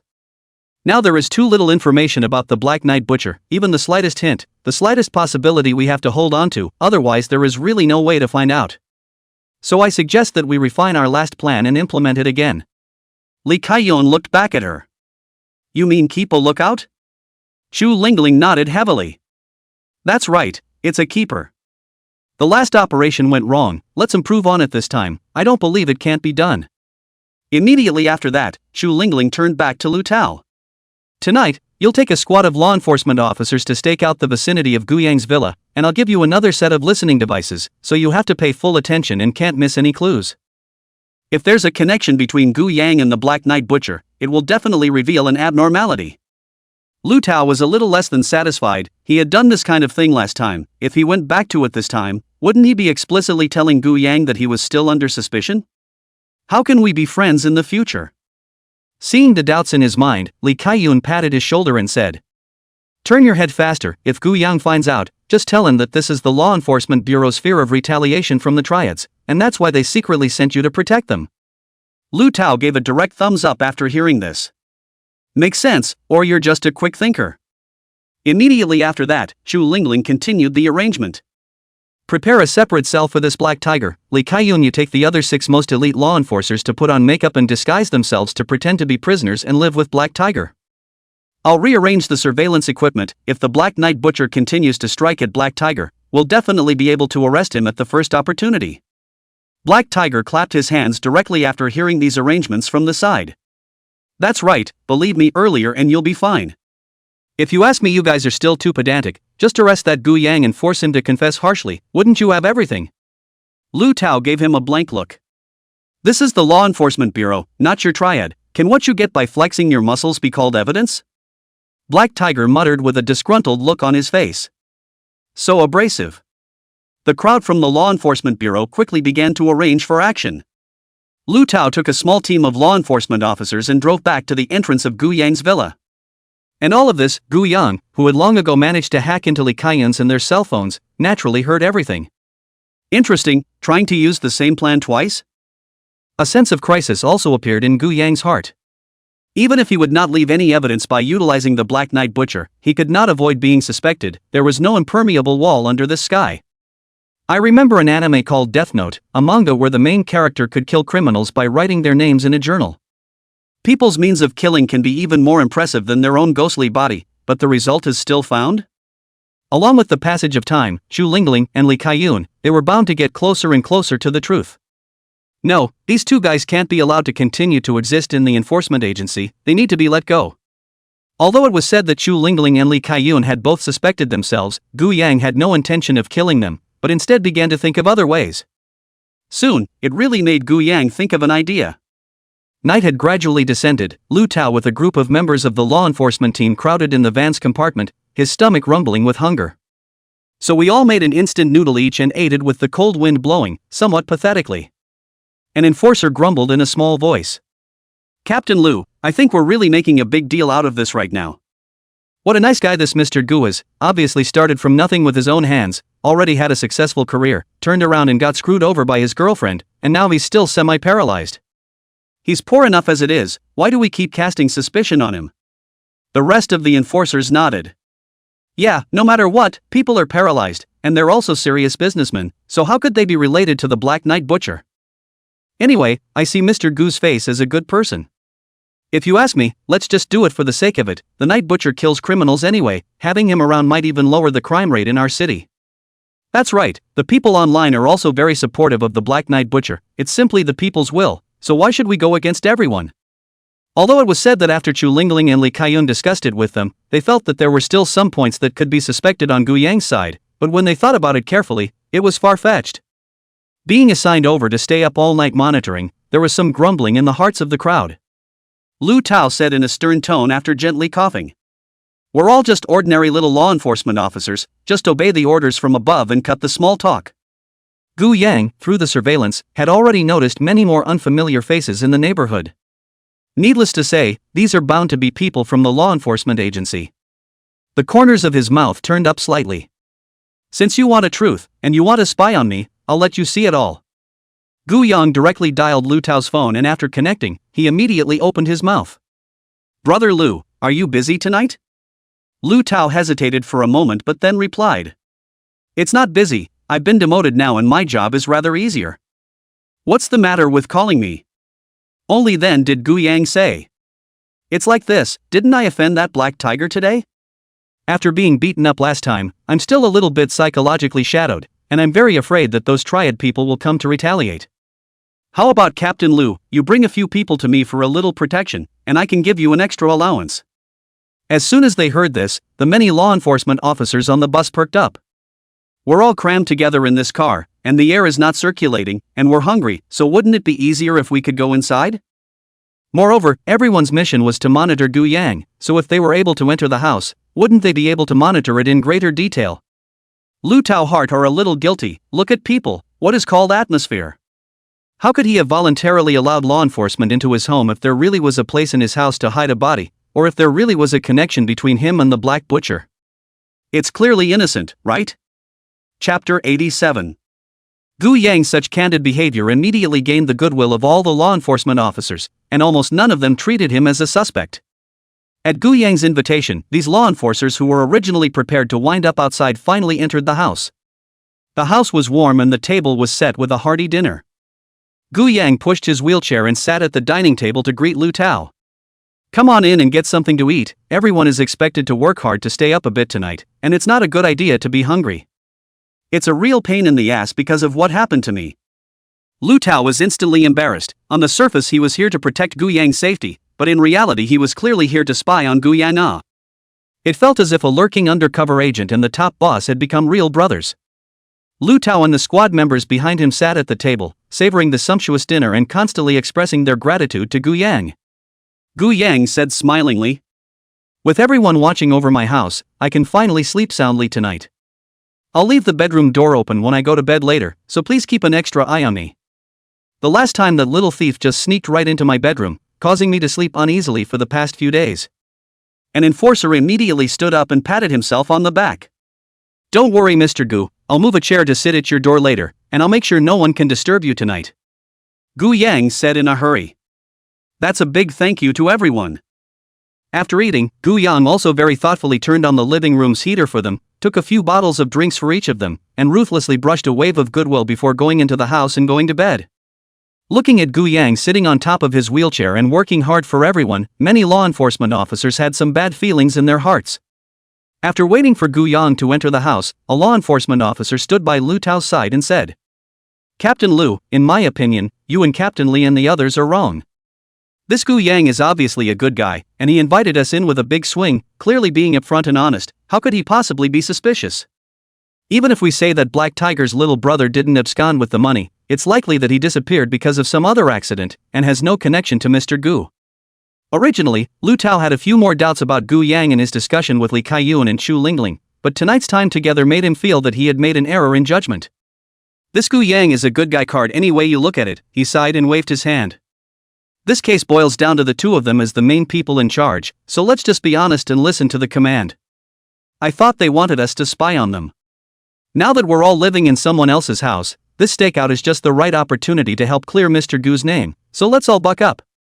By the way, all remember to leave the law enforcement recorders on in your chest so you have proof when you go back to talk. Numerous law enforcement officers nodded their heads. Understood, Captain Liu, we will definitely be cautious. Lu Tao thought for a moment before turning back and saying, since we're all staying in the house, why don't we take a little stroll and check for any suspicious clues along the way? Gotta remember, of course, not to break things in people's houses. So, we've come all the way, let's just bother one last time this time, and record the whole thing with a law enforcement camera, so we can't do this kind of thing again. The reason why Lu Tao said so, on the one hand is to come to the natural have to work to the best, on the other hand is also thinking of taking this opportunity to completely clear the suspicion on Gu Yang, so as not to come over to bother people 3 times in the future. Lu Tao sat on the sofa and watched the law enforcers around him go about their business, and then remembering what Gu Yang had been through during this time, he couldn't help but let out a sigh. This Gu Yang brother is really unlucky, obviously a young and promising entrepreneur, but as a result, he was pitched by his girlfriend. The company lost a lot of money, not to mention that he also became half paralyzed, and the rest of his life is probably not much of a chance to rise again. It was hard to get out of the hospital, but another Black Knight Butcher appeared, but it was a coincidence that all the people this Black Knight Butcher had killed had some connection with Gu Yang, directly pushing himself into the position of a suspect. It's so sad that you have to be suspicious even when you're in a wheelchair. It couldn't be a broomstick coming down, could it? Lu Tao thought about taking out his cell phone from his pocket, and directly searched the internet to find out which of the nearby temples was the most spiritual. I'll have to take this brother of mine inside the temple for some incense and bad luck when I find a chance. In the cell that had been set up long ago within the law enforcement bureau, Black Tiger was lying on the iron bed with a big grin on his face, crossing his legs in triumph. To be able to be protected by 7 law enforcers close to me for a night, I'll have something to brag about when I get out here. By the way, one of them is even a criminal investigation chief who returned from overseas special training, it's so dignified. Li Kaiyun at the moment put on a wig, and pasted a fake beard, face also made fake tattoos and scars, looks in before the judgment of 2 people, even if his own mother came, standing in front of the estimated do not recognize. In addition to Li Kaiyun, there were 6 other law enforcers lurking inside after their disguises beside them, all of whom were now wearing prison uniforms, identical to Black Tiger's. If they did not identify themselves, absolutely none of them could tell that they were not prisoners but upright law enforcement officers. One was made up as if he was born evil. But there were pistols hidden in the waistbands of all 7 law enforcement officers. The Black Knight Butcher had a fierce reputation, so they wouldn't have the guts to let them come in with their bare hands. Seeing Black Tiger's smug look, Li Kaiyun glared back at him. Keep your stinking mouth shut, if the Dark Butcher hears about this, our plans will all be ruined. Black Tiger waved his hand in disbelief. Don't worry, according to the previous pattern of the Black Knight Butcher's killings, he would only act after 12 o'clock, and it's not even the hour yet. I suspect that the Night Butcher's day job is to get off work at 12, it's so hard to have to work during the day and kill people at night. How's that for being locked inside a cell in a prison uniform? Li Kaiyun didn't have much goodwill towards Black Tiger itself, and after hearing Black Tiger's flirtation, he let out a cold snort. Just you wait. I'll have to shoot the Black Butcher a few seconds later when he makes a move on you. It's best if I shoot him down when you die at the hands of the Black Butcher. It's a big buy one get one free.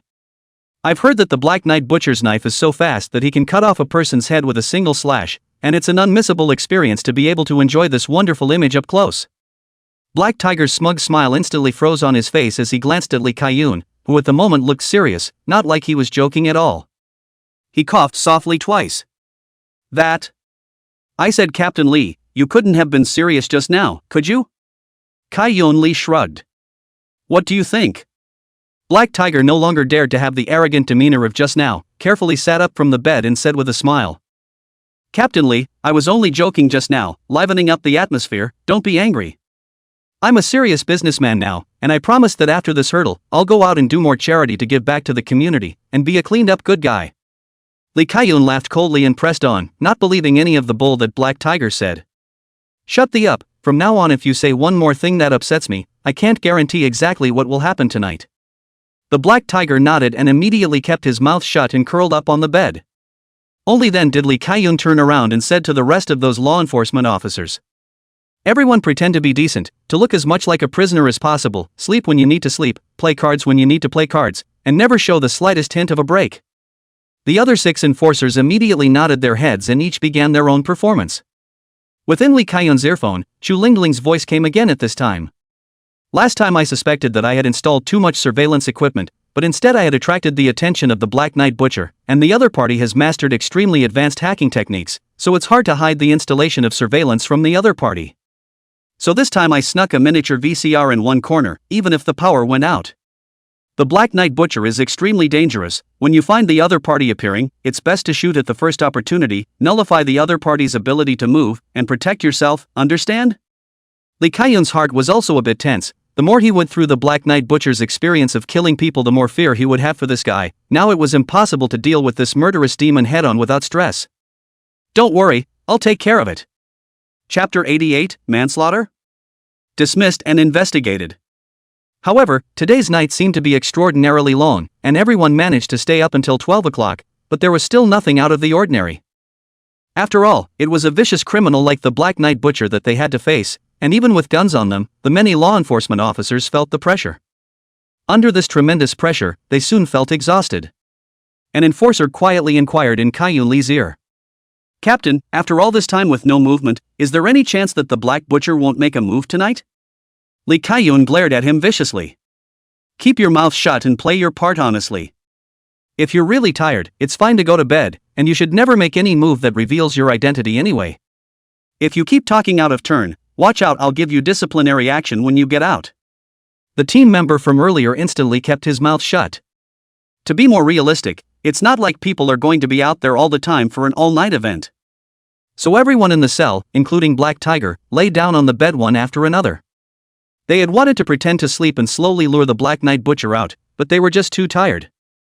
Time passed minute by minute, and gradually all of them became sleepy as well, and they didn't know when they actually went into dreamland. And they were blissfully unaware that Gu Yang had already lurked in the shadows of the cell in the form of a ghostly shadow, always watching every move inside the cell. Of course, he also spotted the miniature tape recorder sitting in the corner and the surveillance hanging overhead.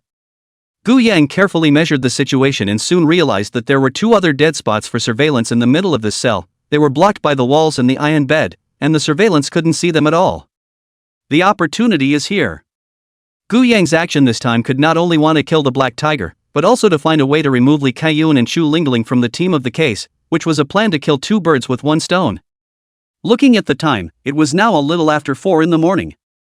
The exhausted law enforcers were sleeping heavily. Even Chu Lingling, who was inside the monitoring room, was already fighting frantically between her upper and lower eyelids, sleepy, and Black Tiger was snoring like thunder. This is the best chance. Gu Yang maneuvered his shadow body and gradually came to the surveillance dead end he had just discovered, slowly coalescing a black shadow humanoid. Immediately after that, by the ear of Lee Kai-yun, who had already almost entered dreamland, a small hand also slowly coalesced, which gently pinched him on the face. The pain instantly brought Lee Kai-yun to his senses, and he jumped up from the bed with a roll. "Damn, how did I fall asleep? Is Black Tiger okay?"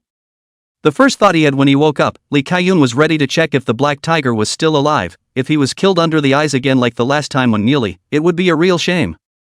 But as soon as Lee Kai-yun turned around, he instantly saw a dark silhouette in the middle of the corner not far behind Black Tiger. The Butcher of the Night.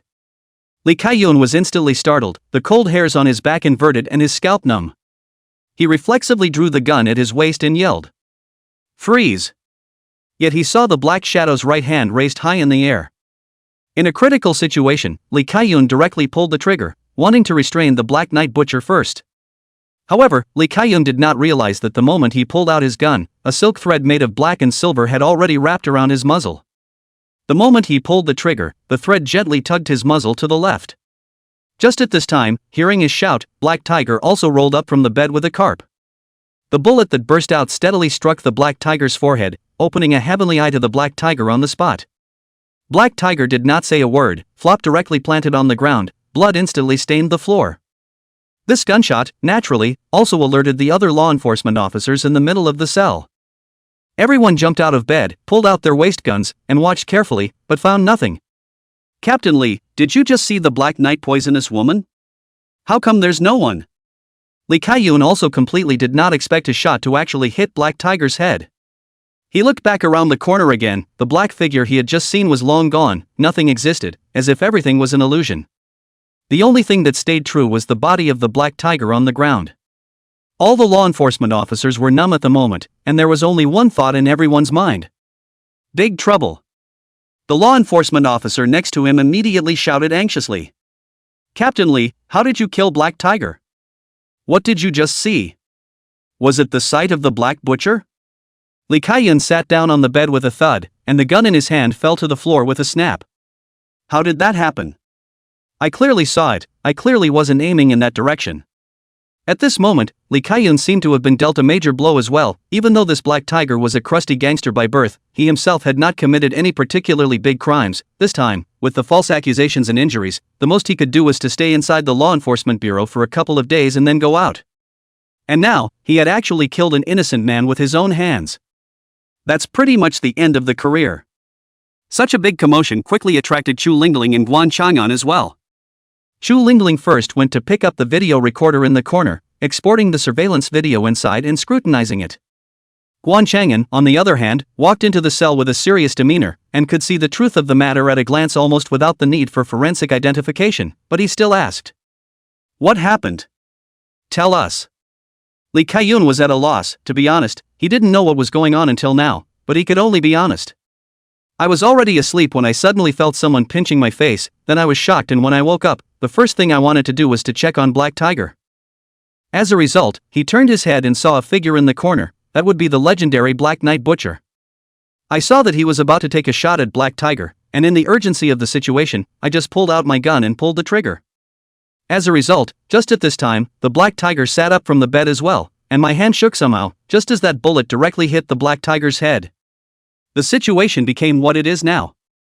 Guan Chang'an frowned tightly and turned back to question the 6 remaining law enforcement officers in the room. Did you guys see the shadow of the Night Butcher at the time? These 6 law enforcement officers looked at each other in dismay, and after hesitating for a moment, they still could only tell the truth. We didn't see anything, and no one else seemed to be present in the middle of the cell from start to finish. When we reacted, we only saw Black Tiger's body lying on the ground. Guan Chang'an sighed and looked back at Lee Kai-yoon with some regret. Now there is no evidence that the Black Knight Butcher was present at the scene, but it is an indisputable fact that you killed someone. Turn in your guns. This needs to be reported and the exact punishment will have to wait. Chu Lingling, however, stepped forward. No. I was responsible for the unification of this mission, and I also commanded them in real time via radio. If there really is a responsibility, I should take it. After saying that, Chu Lingling also handed in her work permit. After Lee Kai-yoon saw Chu Lingling, it was as if he had seen his savior and immediately pounced in front of her. What about surveillance and video? Any footage of the Night Butcher? Chu Lingling, however, sighed and shook her head, handing her cell phone to Lee Kai-yoon. The spot you just pointed to happens to be a blind spot in the surveillance's field of view and wasn't captured. However, there is also surveillance in the aisles as well as at the entrances and exits, yet no one has been captured entering or exiting either. Lee Kai-yoon sat paralyzed on the ground like a deflated ball, his eyes were lifeless, and he kept patting his head. How is that possible? How is this possible? I clearly saw it. What the hell is going on here? Why do I see it and none of you do? How did that guy get in? How did he get out? I was aiming in a direction that was clearly not that direction, so why did I miss? Why did it happen to hit the Black Tiger again? Damn, what the hell was that for? Lee Kai-yoon fought to tear out his hair, and his wretched appearance made the other law enforcers feel a little distressed. Chu Lingling hurriedly went up and grabbed his hand as she yelled. Cheer up. What's this little setback? I've played games for 20 straight knees and I'm not as devastated as you are. Go back and rest first. Let's find out the truth of the matter slowly. The big deal is that I'll quit with you. Chapter 89, Law Enforcement Bureau Pandemonium. When Gu Yang reopened his eyes and awakened, he had already gained 50 years of yuan longevity from the body of the ghost shadow. The meta-life balance, straight back up to 190 years. Black Fox Tiger is worthy of practicing martial arts. Life expectancy is long, like a king, theoretically can actually live another 100 years. However, this guy had learned the 5 beasts breathing method left behind by Xiong Chuan, so it was normal for him to have this lifespan. This is a great way to make up for all the meta life spent learning about medicine. There is a chance to learn something related to mechanical engineering, and when the time comes, combined with your computer knowledge, you can come up with a state-of-the-art unmanned pharmaceutical factory. After all, in the future, one can definitely come up with a steady stream of advanced biomedical science research of all kinds. It's better to leave so much advanced research in the hands of people you don't know, can't trust, and might as well use machines. There is an opportunity to even extrapolate the knowledge of the AI. Doesn't Iron Man have a very powerful AI to assist him? Get one yourself when the time comes.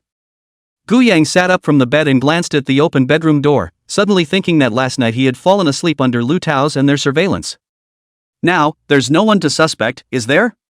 He took out his cell phone and glanced at the text message Lu Tao had left for him. Brother Gu Yang, there's an emergency on the law enforcement bureau's side, so I'll go back first. Call me if you need anything.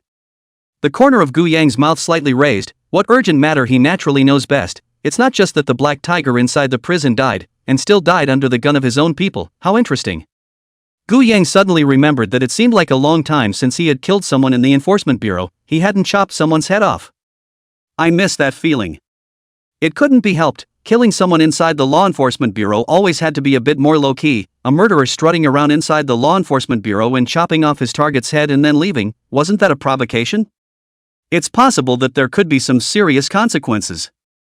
Even if you wield more power, you still have to keep a low profile. Let's not talk about the strange people hiding in the shadows, who might also have some unimaginable skills. The bullets in plain sight alone are not something you can carry on your own. With the law enforcement agency currently running out of targets of its own, tonight is another day of chivalry, and it's time to bring back the Black Knight Butcher who cuts off heads. The underground criminals have been given a few good days to live these past few days, but they need to be reminded of what it feels like to be afraid. However, these were all the evening's work schedule. As for today's daytime, Gu Yang was similarly fully scheduled. Today, I'm going to go inside the lab to start production of a special drug that can cure cancer 100%, a nano-targeted immune-activating agent. Although he already had the complete formula and related medical knowledge in his mind, the first production involved very complicated preparation of materials as well as program regulation, and it was expected to take 3 days to complete the sample. That's a long time. Take your time, anyway, your life is long enough, it's not as bad as these 2 or 3 days. Gu Yang was completely unaware of what a mess the law enforcement bureau had become at this moment because of what he had done. A criminal investigation chief shot down an innocent man with his own hands inside a cell. This matter is big news everywhere. As soon as it was reported up, it immediately aroused the wrath from above, and the entire law enforcement bureau was scolded, and the director was disgraced. This is not all. Early in the morning at dawn, the outside of the law enforcement bureau was surrounded, all clear with tattoos, colorful hairpunks. Of course, the ones leading the way are still manly in suits and ties. The men in suits just stood silently smoking and not talking while the punks behind them made a scene. Come and see, everyone, this is the People's Law Enforcement Unit, which has taken a personal vendetta and shot down a good man inside the prison for no reason. Is there any justice? Is there any law? Is there any justice? If the Law Enforcement Bureau doesn't give a statement on this matter today, the big guys won't rest easy. What the hell, what law and what mistake did Brother Black Tiger commit? If you have the ability, you guys make a list. Where's the CCTV footage? Release the CCTV footage, we have a right to know the truth. A murderer pays for his life, a debt is paid, hand over the murderer. Although these punks didn't hold any weapons in their hands, one by one, they were ferociously blocking the entrance of the Law Enforcement Bureau, and the number of these punks was even a few times more than that of the law enforcement officers. Even the many law enforcement officers who were mentally tough were a little frightened in their hearts. Now whoever goes out there, one bad luck and get trampled to death by the chaos is possible, then where to argue? Lu Tao, who had just rushed back from Gu Yang's house, hurriedly squeezed in through the crowd. When he passed through the group of punks, he even didn't know which old had smashed a few piles of dog on him, which stank so bad that he wanted to vomit in disgust. The wretched Lu Tao and the team members under his hand stood in front of the main door of the Law Enforcement Bureau, panting and shouting. Everyone keep quiet, what do you want? This is the Law Enforcement Bureau, a place where the law is spoken, not some big bar and restaurant where you can do whatever you want. Be quiet, I see you all want to come in here and experience a few days in jail, don't you? At this time a man in a suit with a cigar in front of him took a deep breath before speaking with a lightly raised eyebrow. Yo, worthy of being a former captain of the Law Enforcement Bureau, speaking just comes with authority. Our good buddy Black Tiger inexplicably died in his cell, and now he won't even let us see the body, and the security footage won't be released. What is wrong with us coming here for justice, please? Since you law enforcers like to talk about the law, would you please tell us which law brother Black Tiger broke that required him to be shot on the spot? The person who opened his mouth to speak was none other than the current helmsman of the underground fist gym, Manhwa. Even the suit couldn't hide the muscles that swelled inside his clothes, and he was no older than his mid-20s, wearing a pair of sterling silver skull studs. Even back when Xiong Chuan was still around, Manhwa was recognized as the #1 combatant inside the underground boxing gym besides Xiong Chuan. Although Xiong Chuan particularly favored the Black Tiger and Black Snake, he couldn't overshadow Manhwa. After Black Tiger broke away from the underground boxing gym, Manhwa naturally took over Xiong Chuan's previous position. Under his thunderous measures, the underground boxing gym quickly came out from the shadow of Kamagawa's death, and even had a tendency to grow and expand. It's a tough one. It was worth mentioning that although Xiong Chuan had always favored Black Tiger and Black Snake, Manhwa had never had a jealousy mentality, and he had treated all of his masters and brothers as if they were his own brothers, which was what convinced everyone. In this one action today, Manhwa was absolutely sincere in wanting to seek justice for his brother, Black Tiger. As for the other people who followed, some of them came for the sake of the underground boxing gym, and some of them simply wanted to add a little trouble to the Law Enforcement Bureau. The Law Enforcement Bureau itself had cracked down on countless of these lawless forces on weekdays, and a while ago, because of Wen Muli's matter, it had even arrested a large number of big brothers. Now it's time for these guys to catch a break. How can you stop without taking a hard bite out of law enforcement? Lu Tao was speechless for a moment after hearing Manhwa's words. He came back in a hurry, but also just from the cell phone inside the thing heard Li Kaiyun killed the wrong person. The cause and effect of this matter and the inside completely do not know, at the moment also simply cannot explain the export. The few big men in suits next to Manhwa burst out laughing. After all that, even you don't know what happened, I'm afraid, do you? Is this the attitude of the Law Enforcement Bureau, casually calling a minor character and thinking of dismissing us, completely looking down on us, right? It's true that officialdom is overwhelming. These law enforcement officers who wield power, where would they put us ordinary people in their eyes? Everyone, quickly record more video and post it on the internet to see how interesting it can be that this is how the law enforcement agency perfunctorily treats the families after randomly killing people. This is the law enforcement agency that our taxpayers work so hard to provide for, it's sublime. The punks were already brainless, and under the encouragement of a few big brothers, they were even more righteously indignant, as if they had been beaten with chicken blood. Chaos rears its ugly head. Chapter 90, we are willing to take responsibility. Although we all know that these guys are uneducated scoundrels, each one dirty as hell. But at the moment, the one who is at a disadvantage is after all the Law Enforcement Bureau, and there is really not much that can be done for a while. With all these guys making a scene here and frantically inciting public opinion on the internet, it quickly brought the matter to the forefront. Gradually, in addition to those punks in the periphery, there are also many more ordinary citizens watching the scene. The situation is getting more and more complicated. If things go on like this, it is estimated that the law enforcement agency LEA will not be able to carry out its normal work at all, and even its authority will be greatly challenged.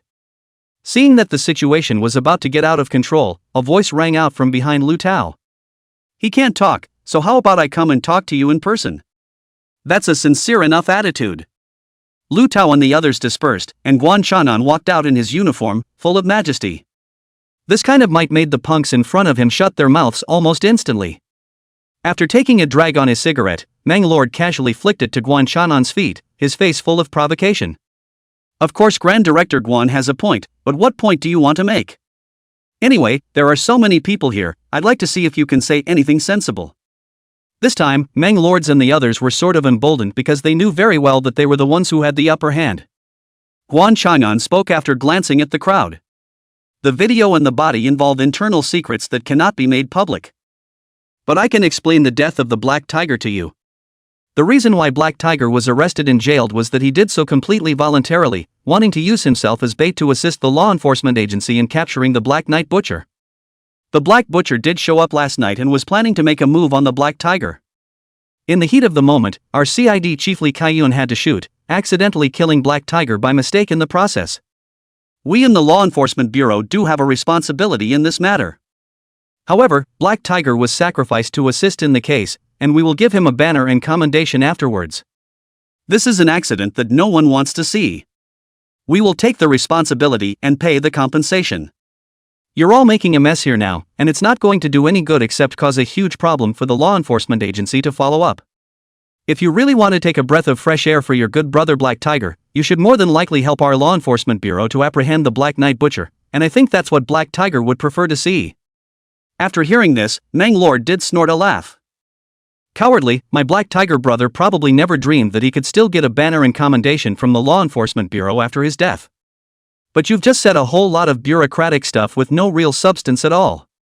Those of us on the road don't like to hear all this bending and twisting, so let's get real. What will be the punishment of those directly responsible for causing this tragedy, and what compensation will the Black Tiger brothers receive, straight up? Now I want a statement from you. Guan Shanan's eyes gleamed as he watched Mang Lord. It seems that Boss Mang, this is a case of right and wrong against me. How exactly things will turn out is something that needs to be discussed in detail up there, and right now, how can I possibly give you an answer? Mang Lord shook his head. Then there's no talk. Guan Shanan's tone was serious. Let me remind you that what you are doing now is provoking the law and obstructing the normal work of the Law Enforcement Bureau, and we have the right to arrest you all. After hearing this, those bigwigs around Mang Lord all burst into laughter. What are you locking us all up for? Are you going to just shoot us all like you did with Black Tiger? Worthy of being Director Guan, he really is a good tactician, and in a few words, he dumped the entire pot on the Black Knight Butcher. This is the Law Enforcement Bureau, and the Black Knight Butcher would waltz in and sneak into the bureau to kill people? You think you're writing a novel? Haha, even what brocade flag to say out, we will not wear your Law Enforcement Bureau brocade flag?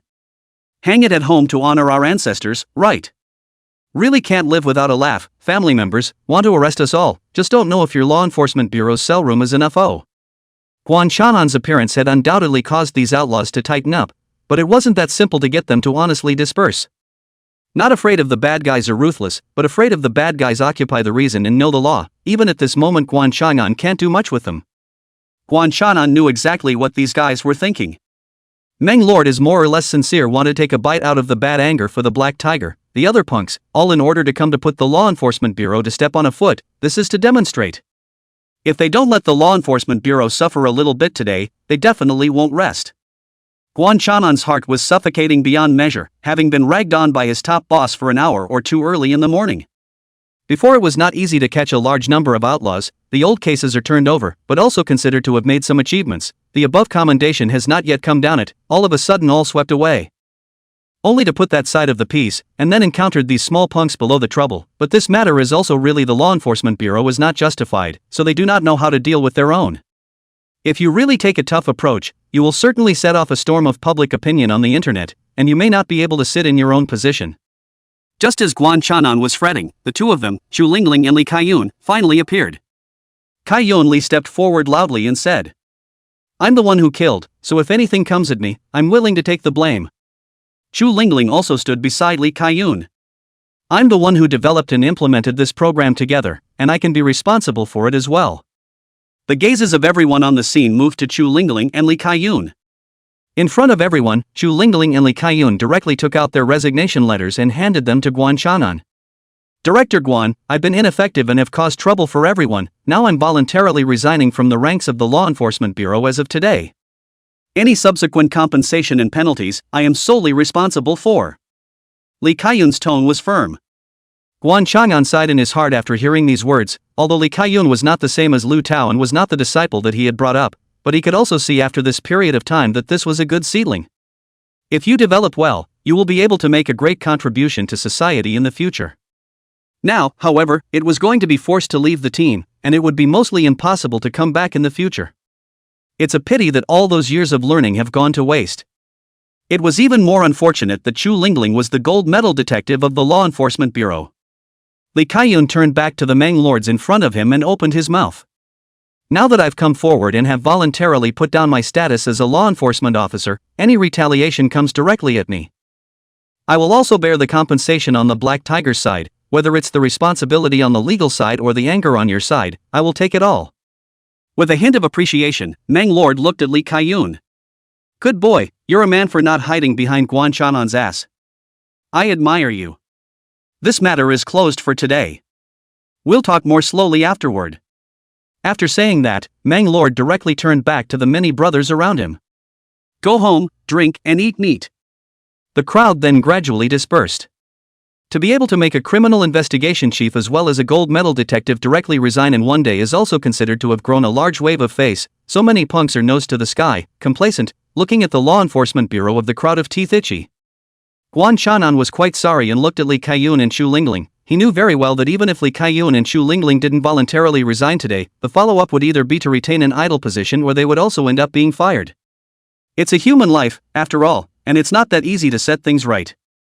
I've already explained it for you from above, and numerous colleagues in the Law Enforcement Bureau can testify for you that it was an accidental shooting in the heat of the moment. But even then, at best, it will keep you out of jail, with a suspended sentence or something. You'll still have to bear the subsequent compensation and responsibility, so if you have any difficulties you can find me and I'll think of something.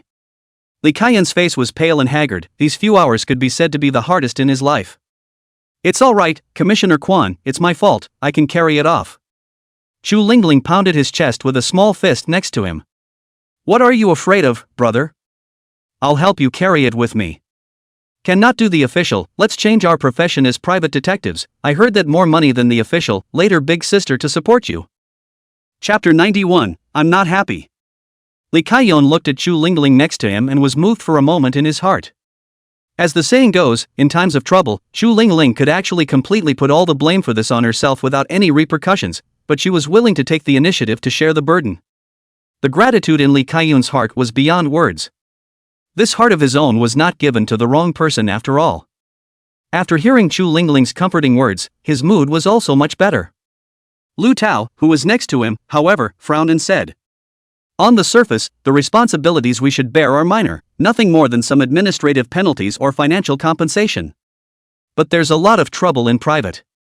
In the past, you were wearing the uniforms of law enforcement officers, and those punks, even if they were lawless, would not dare to touch the tiger's butt. But now that you have been restored to your status as ordinary human beings, it means that you must meet the underhanded tactics of these cunning villains.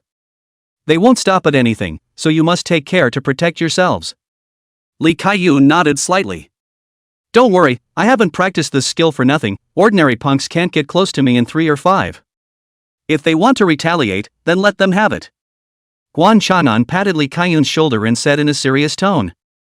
Don't be disheveled, don't be discouraged, even without this uniform, I'm sure you'll make something of yourself. Stay home and rest for a while.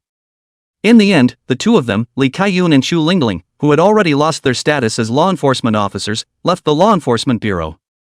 While sitting in the car, Li Kaiyun kept a gloomy face. Next to her, Chu Lingling couldn't help but snicker. Hey, don't get distracted while driving, I haven't lived long enough. You know, it's the end of the season already, and I've been busy punching points lately, so you don't want to drive us both into the hospital. Li Kaiyun looked back helplessly at Chu Lingling, who was still fiddling with her cell phone, and said with some admiration. You're in a really good frame of mind, you've gotten to this point and you're still in the mood to play games. Chu Lingling stretched her back and said. So what can be done? When you lose in real life, you can only make up for it in the middle of a game. This Black Knight Butcher is really capable. Actually the two of us directly to dry retirement, heart to heart, okay? Li Kaiyun suddenly gazed back at her, staring back at her, and asked. Are you really willing to admit defeat? Chu Lingling put down her cell phone and narrowed her eyes as she asked rhetorically. What do you mean by that? We're not even law enforcement officers anymore, so we don't have that status if we want to track it down. Li Kaiyun, however, had a serious face. Didn't you just say we could still be private investigators? Come on, private investigators usually take on jobs like looking for lost kittens or puppies, or finding evidence of cheating husbands or wives. Have you ever seen a private investigator looking into a murder case? Li Kaiyun clenched his teeth so tightly that even his gums were bitten out of blood. But I'm not happy about it, I'm not convinced. Chu Lingling didn't have the good sense to say. Why are you so vegetable and fun-loving? Just lose. Life is just like a game. If you lose one game, start the next one. Why do you need to replay the losing game over and over again? Wouldn't it be unpleasant for myself? Both of us have already solved so many cases. It's not normal to have a failure once in a while. It's not like we're gods. How can we keep winning? Chu Lingling leaned on the passenger seat, absent-mindedly looking at the scenery outside the window, with a look of having resigned herself to her fate, as if she really didn't intend to pursue the Black Knight Butcher anymore. Li Kaiyun slammed on the brakes and stopped the car halfway. Chu Lingling was almost thrown out. Fortunately there was a seatbelt for protection, but this seatbelt also strangled her straight into a cough. Hey, what the hell? You're killing me. Li Kaiyun looked straight at Chu Lingling and said. I want revenge, you help me. Chu Lingling wanted to make a couple more jokes, but after she saw Li Kaiyun's pair of eyes, she instantly understood what the other party was thinking. As partners for many years, how could they not know each other? She knew very well that even if she didn't agree to help, Li Kaiyun would never let it go, and there had to be an end between him and the Black Knight Butcher in this lifetime. In the end, Chu Lingling still softened her heart and turned back to ask. Tell me more about that night in detail. Are you sure that the figure of the butcher of the night you saw wasn't a hallucination you hadn't woken up from? Kaiyun Li nodded heavily. I'm 100% sure it wasn't a hallucination. How could it be that clear? To this day I can even remember what the guy looked like. He was black from top to bottom, black as ink. Although the lights were out in the cell, there was more or less a faint glow. Theoretically, I should be able to see some other features to be right, but it's just that I don't have any impression of the dark butcher other than black. I even suspected that this guy looked like Ultraman, wearing a black holster that could wrap around his entire body. What a cautious guy. Chu Lingling continued to inquire again. You were shooting in the direction of the corner you said you were aiming at, so why did you hit the black tiger again? Was it a shaky hand? Or did you hit it off course and go off? Li Kaiyun continued to shake his head again, saying. That's impossible. I've had professional training both at home and abroad, and I graduated from the police academy with top grades both at home and abroad. I'm able to hit the bullseye even if I shoot with my eyes closed. How could it go off or miss? Chu Lingling tried to think of an excuse and said. Is it possible that you feel too nervous about having to face the Black Butcher? Kaiyun Li slammed his fist hard on the steering wheel in front of himself. By no means. I can assure you that there was nothing wrong with the direction I was aiming. The reason why it hit Black Tiger's head was mainly for two reasons. First, that Black Tiger's luck was a little too bad. He just happened to roll over and get up at that time, and got up so fast that I couldn't react at all. Second, it was as if something yanked on the muzzle of my pistol the moment I pulled the trigger. It was these two reasons that caused me to miss and kill Black Tiger. But no one believes me even if I say more. They just think it's me who's being sophomoric. I'm really going crazy. Why can't these stupid guys use their brains? Chu Lingling's brows were furrowed after hearing this, and she kept thinking for half an hour. Li Kaiyun didn't disturb, and when Chu Lingling's eyes gradually opened, Li Kaiyun anxiously asked. Well, have you figured out what's going on? Chu Lingling, however, shook her head and said. It's an impossible thing to accomplish from any scientific point of view. How did that dark butcher sneak into the cell area and how did he leave? This is simply not something that ordinary people can do. And how did he control the muzzle of your pistol? Including the last death of Wen Muley, I also find it very strange. How did he manage to get Wen Gully to hang directly onto the fan by him without making a single sound? Even if the Black Knight Butcher's physical fitness is amazing, he is after all just one person. How can he do all these things so perfectly? After listening to Chu Lingling's analysis, Li Kaiyun also felt that it was somewhat mysterious. After hesitating for a moment, Chu Lingling slowly opened her mouth. As the saying goes, the end of science is metaphysics, and since we can't solve this scientific problem, why don't we try metaphysics as well and see? Li Kaiyun said a little less happily. You're not going to ask me to find a fortune teller, are you? Is it hard to believe that a fortune teller can figure out the true identity of the Black Knight Butcher with a pinch of his fingers? If the fortune teller is so good, I don't need to learn any crime-solving skills, just follow and learn fortune telling. In the future, whenever there is a murder case, I just need to pretend to say a few words I counted with my fingers. The murderer is on the East China seacoast, and I will break a business in a flash. I'll charge him another $300,000 to $500,000 in fees and make a fortune, and in less than 2 years I'll be able to realize financial freedom. Seeing that Chu Lingling was planning to do herself a favor, Li Kaiyun's mood was much better, and he actually had the heart to joke. Chu Lingling looked at Li Kaiyun with a serious face and said. I'm not kidding you, I said seriously. I happen to have an online friend inside the game, and through chatting, I learned that her family actually has a single lineage and only passes on to females and not males, calling themselves a psychic family. I've heard that it can communicate between the yin and yang realms and talk to the dead, so it seems to be a bit of the real thing. Chapter 92 Gu Yang's Secret Protector. Chu Lingling and Li Kaiyun's departure made the atmosphere of the entire law enforcement bureau very heavy. Everyone was so overwhelmed with work this time, especially on the matter of the Black Knight Butcher, which was pushed over and over again from the top, but it turned out that everyone had nothing to show for it. Now well, even the top man in charge of investigating this case has been stripped of his uniform, and the crowd is even a little rabbit happy, wondering who will be the next to leave the team. Guan Chang'an sighed as he looked at the dead look on everyone's face. What, a little blow and you turn into this? Even when Captain Lee left our team, he left with his chest out, but those of you who stayed behind are downcast, aren't you ashamed? If you guys are such wimps, I should have arranged for you wimps to take the blame today, and it would have been a waste of time. The crowd was cursed, but they didn't dare to squeak. Guan Chang'an asked with a sigh. Now can anyone else be willing to take charge of supervising this case of the Black Knight Butcher? If someone is willing, I can promote him to acting captain for the time being, and when results are made, there will be whatever commendations you want. What's the saying, there's a great reward for a great man, but likewise there's another saying, the most agonizing thing in life is when people die and the money stays with them.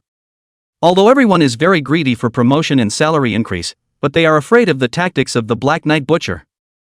For a moment there was actually no one who dared to come forward. In the end, only Lu Tao silently took 2 steps forward and looked at Guan Chang'an with a smile and said, Director Guan, do you think I can? Guan Chang'an was speechless. Tell me yourself, how many times have you been up and down this detective chief position? This time up, please learn a lesson and stop jumping up and down like you're bungee jumping, I'm begging you, okay? Lu Tao scratched the back of his head awkwardly. Understood, please don't worry Director Guan, I will be careful this time. Come into the office with me. Guan Chang'an led Lu Tao back to his office and closed the door behind him. Lu Tao asked in a serious tone. How sure are you that you're reassigning me to this case? Lu Tao sighed after thinking for a moment. To be honest, I'm not even as sure as a booger. The Black Knight Butcher had killed several people openly and honestly up to now, and the dead one Muley and Black Tiger inside the Law Enforcement Bureau also had his shadow behind them, so we just couldn't be sure if it was the Black Knight Butcher's hand. So many people have died one after another, and we can't even find a single clue, this Black Knight Butcher, I'm skeptical as to whether he's a human or a ghost. Guan Chang'an could only shake his head after hearing this, sighing with bitterness.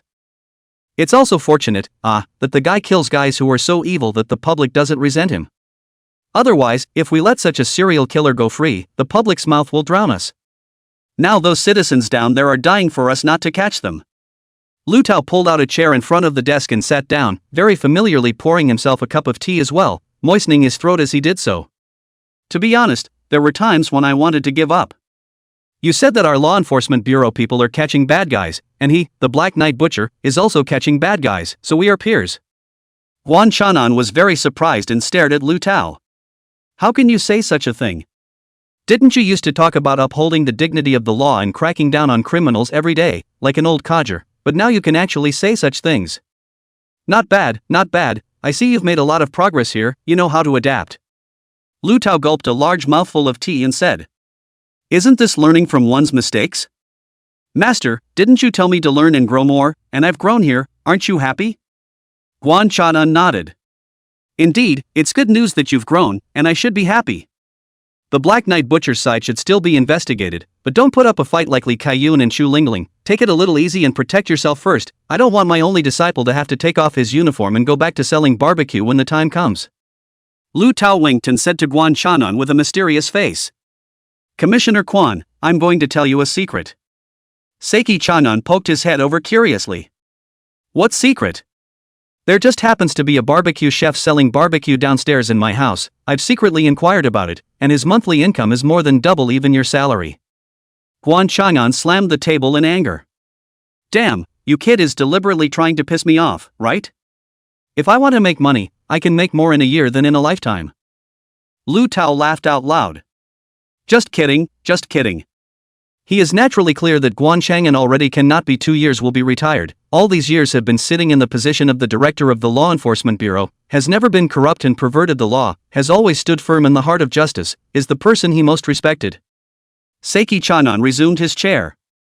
Please, just don't get me in trouble, just work the case honestly and build up your credits so you can take over my position when I retire.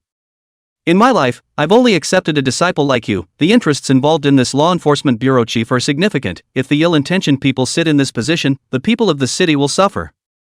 You are the only one who gives me the most peace of mind at the present moment, so count on me to beg you, well, let me retire in peace. Lu Tao nodded. I understand, I will be careful on the side of the Black Knight Slaughterer, no credit, but no credit. Guan Chang'an then nodded with satisfaction, but in fact his heart is still not assured, he is very clear that Lu Tao, this person for the case of obsession, today said these words exactly. How many parts are true, how many parts are false, who does not know, maybe in the coaxing themselves happy it. So he digressed to ask another question. I asked you to spy on Gu Yang yesterday, did you find anything? Can his suspicion be completely ruled out now? Lu Tao reported seriously after listening to it. It's not just me, but also the dozen or so co-workers under my hand who stayed inside Gu Yang's villa all last night. Gu Yang even left the door open when he went to bed last night, and his every move was under our noses, with absolutely nothing out of the ordinary. And last night my colleagues and I searched the entire villa again, inside and out, and again there were no suspicious clues. Everything nowadays proves that there should be no connection between Gu Yang and the Black Knight Butcher. Guan Chang'an didn't know whether to be sorry or happy after hearing this, and after thinking about it, he pulled out a novel from inside the table and handed it to Lu Tao. Lu Tao looked down and there were 3 big words written on it: White Knight's Journey. Guan Chang'an said after lighting a cigarette. I read a few miscellaneous books in my spare time, and this novel suddenly came to mind in the past few days. The hero and heroine have no apparent connection to each other, but the hero has been killing to protect the heroine. Nowadays, a large half of these people who had died at the hands of the Black Knight Butcher had some grudges between them and Gu Yang. To say that there's no connection between the Black Knight Butcher and Gu Yang, I feel it's unlikely. There were so many cunning villains in the city, and there were even more who were more sinful than Black Tiger and Wen Muley, so why did the Black Knight Butcher choose to kill them? I have a bold speculation that the Black Knight Butcher is most likely one of Gu Yang's sidekicks, except that this person Gu Yang himself doesn't even necessarily know. He's been silently protecting Gu Yang, and that's the main reason he killed these people. As soon as this theory was brought up, Lu Tao's eyes instantly lit up, gazing incredulously at Guan Chang'an in front of him. Cow, master, this theory of yours is simply brilliant. You don't say, it's really possible when you think about it like that. We have always suspected Gu Yang because there is a connection between these dead people and Gu Yang, but through one investigation after another, Gu Yang's innocence has been proved. If we go by this theory of Director Guan's, Gu Yang was indeed innocent. Even he himself didn't know about the Black Knight Butcher, he was more innocent than anyone else. This Black Knight Butcher secretly protecting Gu Yang from killing is entirely his own decision. If that's the case, everything makes sense, both in terms of being able to explain why there isn't a hint of suspicion on Gu Yang, and also why all these people who died had some grudge against Gu Yang. But who could this person be? Lu Tao quickly fell into deep thought, and soon he made up his mind and said to Guan Chang'an, Director Guan, I'm going to retrieve Gu Yang's experiences from childhood to adulthood again, and line up everyone who appeared by his side. We'll definitely find a clue to the Black Knight Butcher this time. Chapter 93 Preliminary Experiments, Techniques to Surprise the 4 Seats. Because of the limited funds, this pharmaceutical company acquired by Gu Yang was not big, and naturally, the laboratory equipped with it was not big either. However, it has all the equipment it should have. Based on the request made by Gu Yang a few days ago, Morong had already done all the preliminary preparations and recruited a dozen college students as assistants. And now, these college students were all on their hands and knees acting as assistants for Gu Yang, and the entire experiment was completely dominated by Gu Yang alone. Sue Orange's main job was to take notes from the side, and after seeing this series of Gu Yang's maneuvers, her eyes were almost glazed over. Although 2 days ago, Gu Yang had already amazed her by reciting the knowledge from the books backwards and forwards within a short period of time, Sue Orange's heart still had one more doubt, and that was whether Gu Yang was only able to talk on paper. Whether or not the knowledge in the books is memorized fluently, and whether or not it can be applied proficiently in the actual scientific research work, are 2 completely different things. And today, she no longer had such doubts. Ever since Gu Yang returned to the lab, he was as skillful as if he had returned to his own home. For the various instruments and equipment inside the laboratory, he is simply more skillful than the teacher inside the university, and the operation carried out by the hand is even more difficult for people to understand. He maneuvered the motorized wheelchair under his buttocks, navigating through the major instruments with literally more agility than a bee in a bush. Sue Orange looked at Gu Yang's dazzling movements and couldn't help but open her mouth in embarrassment. Mr. Gu, can you explain a little while you're working? There were some parts one didn't understand and it wasn't very well documented. After saying this, Sue Orange couldn't quite bring herself to raise her head. He was at least from a science class, but as a result, in terms of professionalism now, he actually couldn't even compare to the Gu Yang in front of him, who had only studied medicine for a few days. Holy, is this the difference between genius and mediocrity? Sue Orange was so struck that she was on the verge of tears. When the other students inside the lab heard Sue Orange's sentence, each one of them cast a longing gaze toward Gu Yang. They had only recently graduated from college, and it was not easy for them to find a job with such a high paycheck. But they are equally well aware that this is only temporary. This lab is just in its infancy at the moment, which is why they have been given the opportunity to join. It's still up to you to stay here for the long haul. Learning is the only way out for these ordinary schoolchildren. This series of maneuvers after Gu Yang walked in did not only leave Su Orange dumbfounded, it likewise left these college students speechless. If he could learn more from Gu Yang, he would definitely be able to gain a foothold even if he left this research lab in the future. After hearing these words from Su Orange, Gu Yang temporarily put down the work in his hands and turned his head back to agree. That's good, I'll explain what I'm going to do in a little more detail next. Your records need to be good enough that I'm going to take them for a patent when the time comes.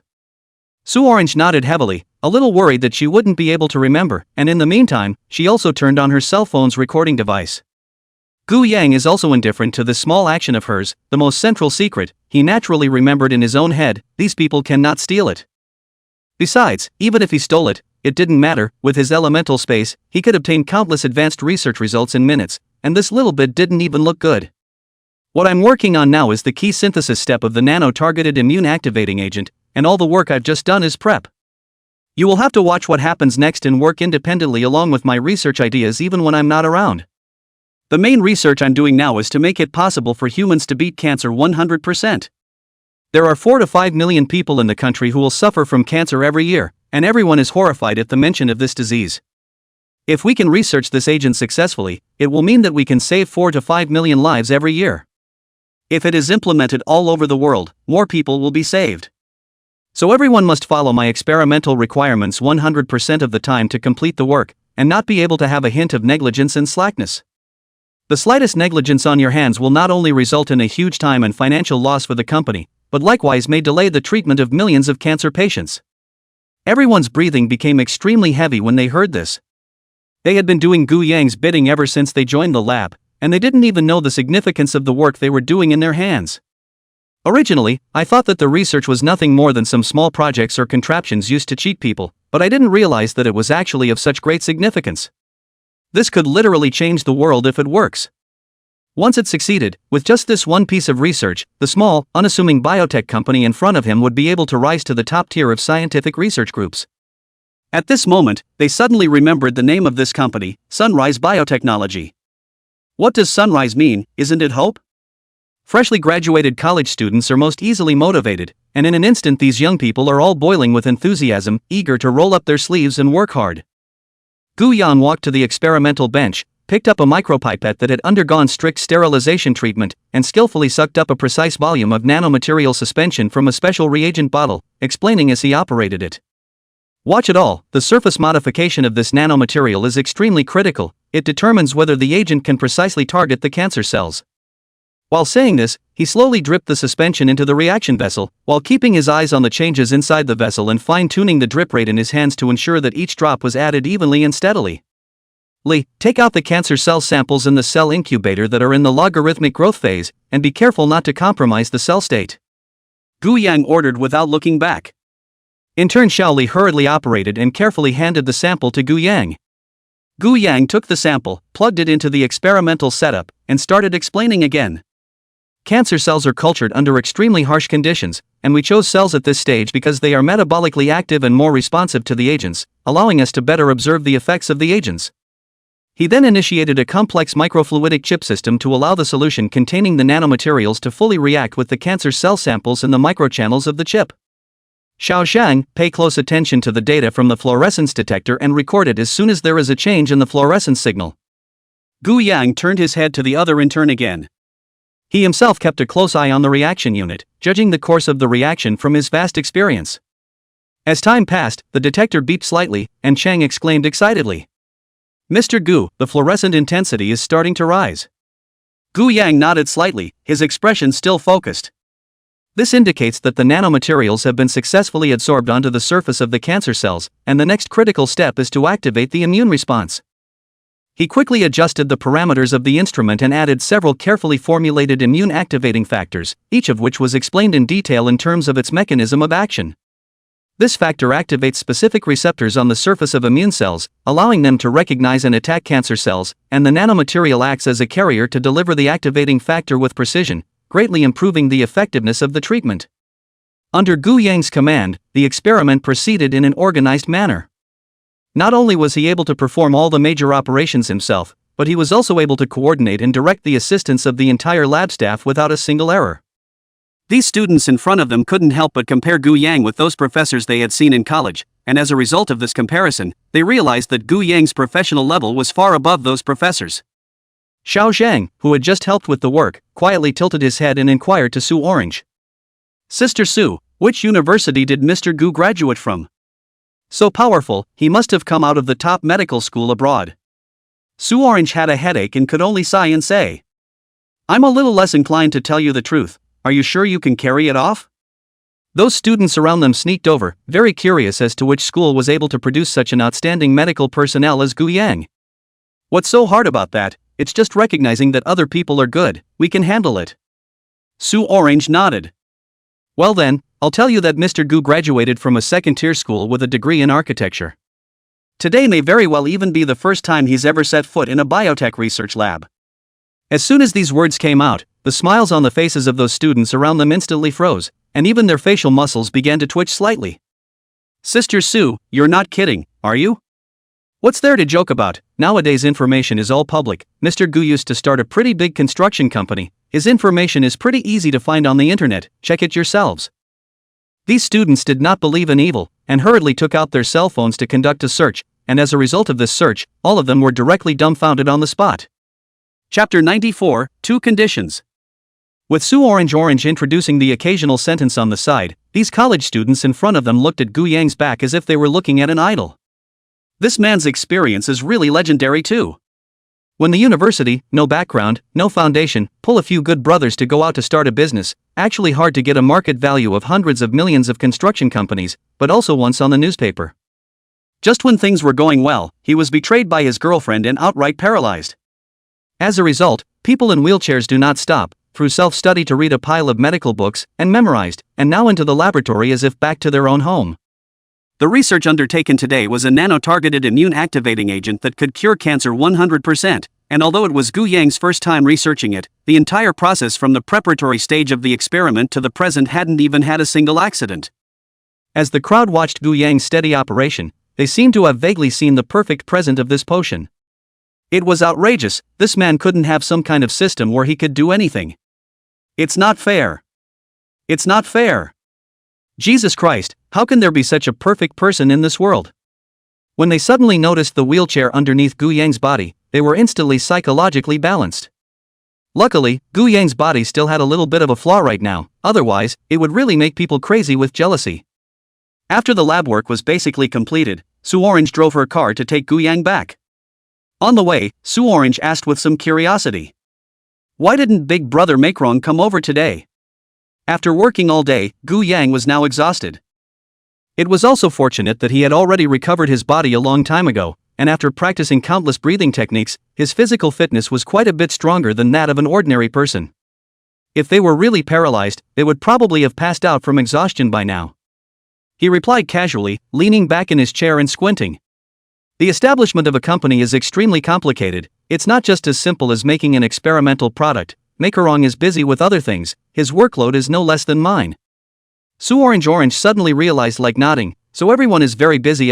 It seems that entrepreneurship is really not a simple thing, making money is so difficult. But all day today, Su Orange's heart had been pressed with one thing. After a long hesitation, she finally spoke. "Mr. Gu, you said that your nano-targeted immune-activating potion can cure cancer 100%, is that true?" Gu Yang was speechless and glanced at her. "So what's the point of me getting a fake one out? Making money, isn't that popular with everyone these days?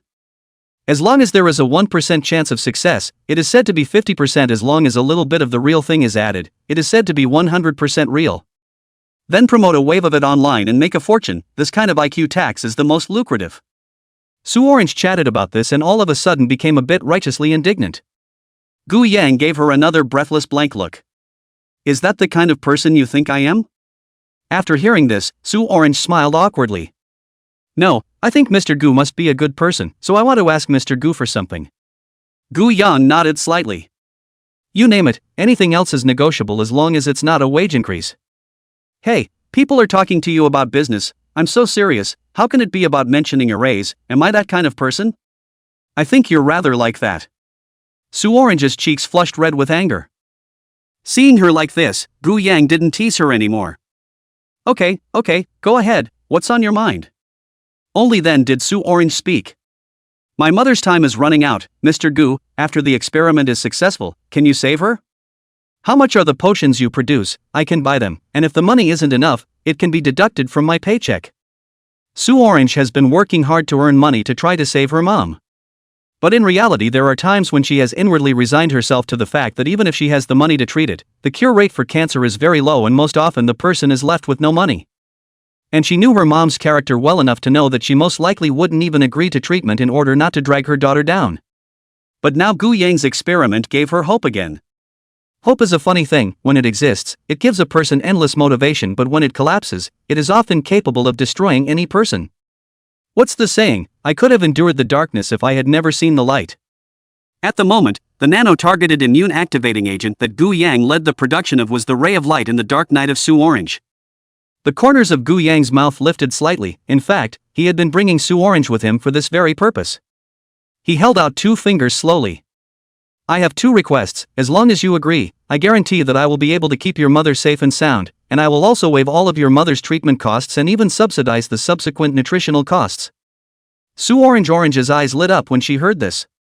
As a cutting-edge technological product for treating cancer, she didn't need to think about it to know that the price of Gu Yang's cancer potion would definitely not be low when she took it out, and she really wouldn't necessarily be able to afford it. It's so lucrative to be able to get free treatment now and even whore out a bunch of nutritional costs for nothing. She was so excited that she nodded her head like a chicken pecking at rice. Mr. Gu, go ahead and say it, don't say 2, I'll agree to even 10 or 20. Gu Yan cocked his head with a bad smile on his face. Oh? Is that so? Well, what if I wanted you to die a hero?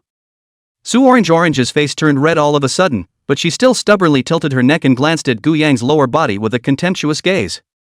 Mr. Gu, if I'm not mistaken, from a medical standpoint, it seems like you can't right now, right? Gu Yang nodded slightly, then raised a hand. Physiologically, I really don't get much satisfaction out of it, but psychologically, it's kind of nice to use my hands. Su Orange cocked her head in anger all of a sudden. Rascal, stinking rascal, I don't want to talk to you. Gu Yang then laughed, he was naturally joking, for Su Orange he didn't have half an idea, the two were just friends. Friends are pure, and once you push friendship in the direction of love, it gradually becomes sordid. Just kidding, don't worry, I'm not interested in you, and the 2 conditions I mentioned have nothing to do with that. Firstly, it takes a lot of process for my potion to be officially put into production and sold, and I don't know how long it will take if I wait, and I'm not really sure if your mom's health condition can hold out until that day, so I suggest that I directly let your mom join my lab and try out the potion for me, and I'm 100% sure that I can cure her, and not only is it free of charge, I'm also able to contribute a sum of money.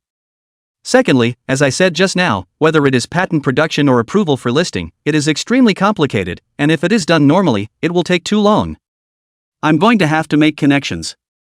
By your personal testimony, help bridge the gap between me and Dean Fong, whose help I need. As long as these 2 points can be accomplished, you will be a great contributor to this research of mine, and I can give you an extra bonus. How? Su Orange originally breathed a slight sigh of relief when she heard that Gu Yan wasn't interested in her, but when she heard the next 2 conditions, she instantly fell into silence. After a brief hesitation, she finally agreed with a clench of her teeth. I believe in Mr. Gu, and I'm willing to convince my mother to come in for a human drug trial to speed up the research process.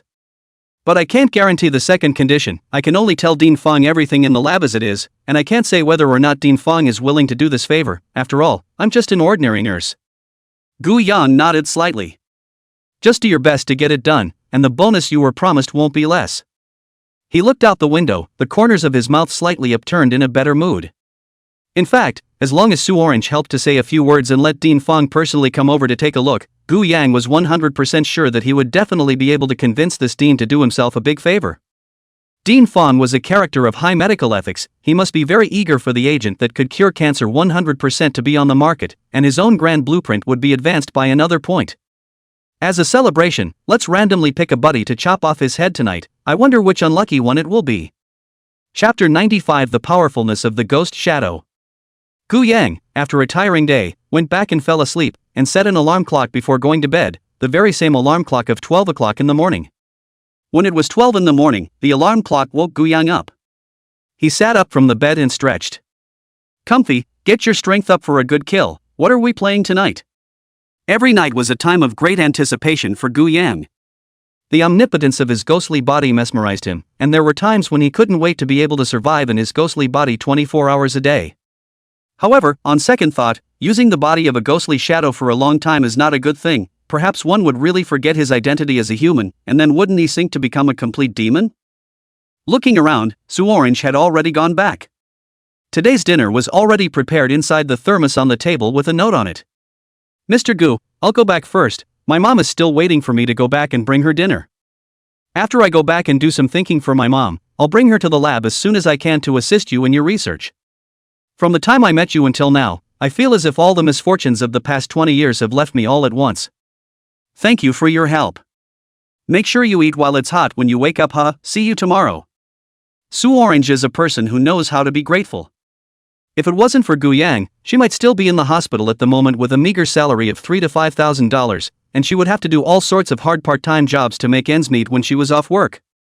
Because of Gu Yang's existence, she not only gets a high income every month, but even has the hope of saving her mom.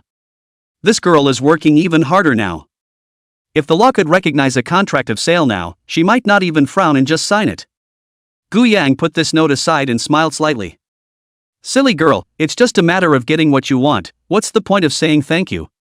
Perhaps because he had been hurt once before, Gu Yang had already had a bit of a psychological shadow, as if he had lost the ability to trust someone again.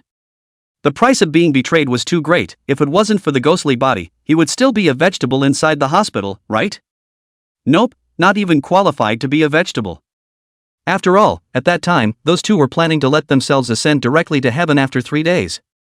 It just so happened that Gu Yang was really a bit hungry at the moment.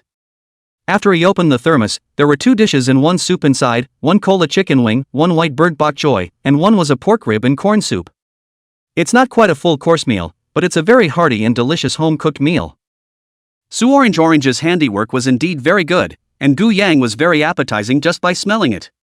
He immediately picked up the still steaming rice and ate all of this in 3 or 2 bites. Not even the bottom of the soup was left. After his stomach was filled, Gu Yang's entire body was more energized. He squinted and lay back down on the bed, and the next moment consciousness began to sink infinitely into the shadows behind himself, gradually merging into one. The black shadow gradually broke away from Gu Yang's control and coalesced itself around the bed. Gu Yang once again felt the powerful strength of the ghost shadow body and glanced down at his own body, and sure enough, he found that along with the increase in the amount of yuan longevity that the ghost shadow body had absorbed, the ghost shadow body had also become more solid. When it first appeared it was just a rather hazy black shadow, but now it was already as black as ink, vaguely as if it had a solid body. And Gu Yang was also able to feel that at this moment, the body of the ghostly shadow could definitely expand to the size of a 2-story building, so if anyone had a giant phobia, he or she would probably have to be scared to death directly. However, Gu Yang couldn't use that big of a body, but the increase in body size still represented an increase in the shadows that Gu Yang could control, and he could manipulate these shadows to accomplish more complex tasks, such as splitting.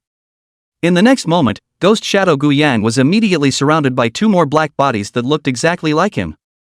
Gu Yang's mind manipulation could actually command these 3 bodies to do different things at the same time, only that it was a bit brain-consuming and this ability could not be used for the time being. Gu Yang reclaimed the other 2 doppelgangers back into himself and traveled through the shadows with a beam of light, as if moving instantly to the top of a tall building. Sitting on the edge of a tall building, rocking my legs to feel the breeze as I looked down at the lights below, it was so relaxing.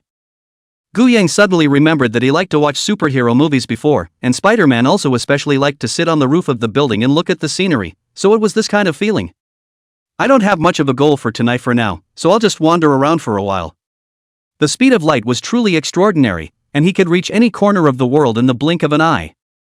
However, the general speed at which light moved did not mean that time stood still, and Gu Yang would eventually have to stop and spend time in order to take in the scenery of these places.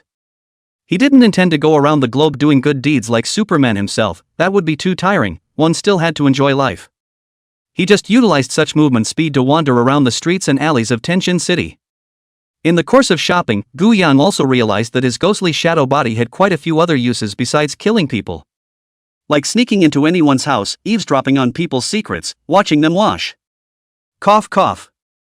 Or maybe it's just drilling into a bank vault and stealing gold bars. Don't be too convenient. I'm afraid that even if I don't research any biotechnology, I'll still be able to use this means to not lack money for the rest of my life. But Gu Yang was just thinking about it. He didn't really intend to steal from the bank, there was no need. His own ghostly body is now in the mouth of the people. That is a big hero to steal, how disgraceful. And where's the fun in stealing as in killing? The night is ultimately chaotic. Gu Yang had seen quite a few guys with bad intentions just by strolling around for a while. It seemed like they had kind of quickly forgotten the reputation of the Black Knight Butcher, but Gu Yang had no intention of making a move for the time being. There was no rush, it was a long night to wander around, and it wasn't a good deal to waste one of your spots on these punks. Just as Gu Yang was hesitating on who exactly he should kill tonight, he really found something interesting. Chu Lingling and Li Kaiyun were driving a car at the moment, and the trunk of the car was loaded with quite a bit of luggage for the two of them, and it looked like they were going to go out of town. The person driving the car was Li Kaiyun. His face was grim as he concentrated on driving the vehicle while turning back to Chu Lingling to inquire. Have you contacted the psychic family yet? How much did they offer? Chu Lingling played with her cell phone, and after hearing this, she slapped her thigh with some heartache. Expensive as hell.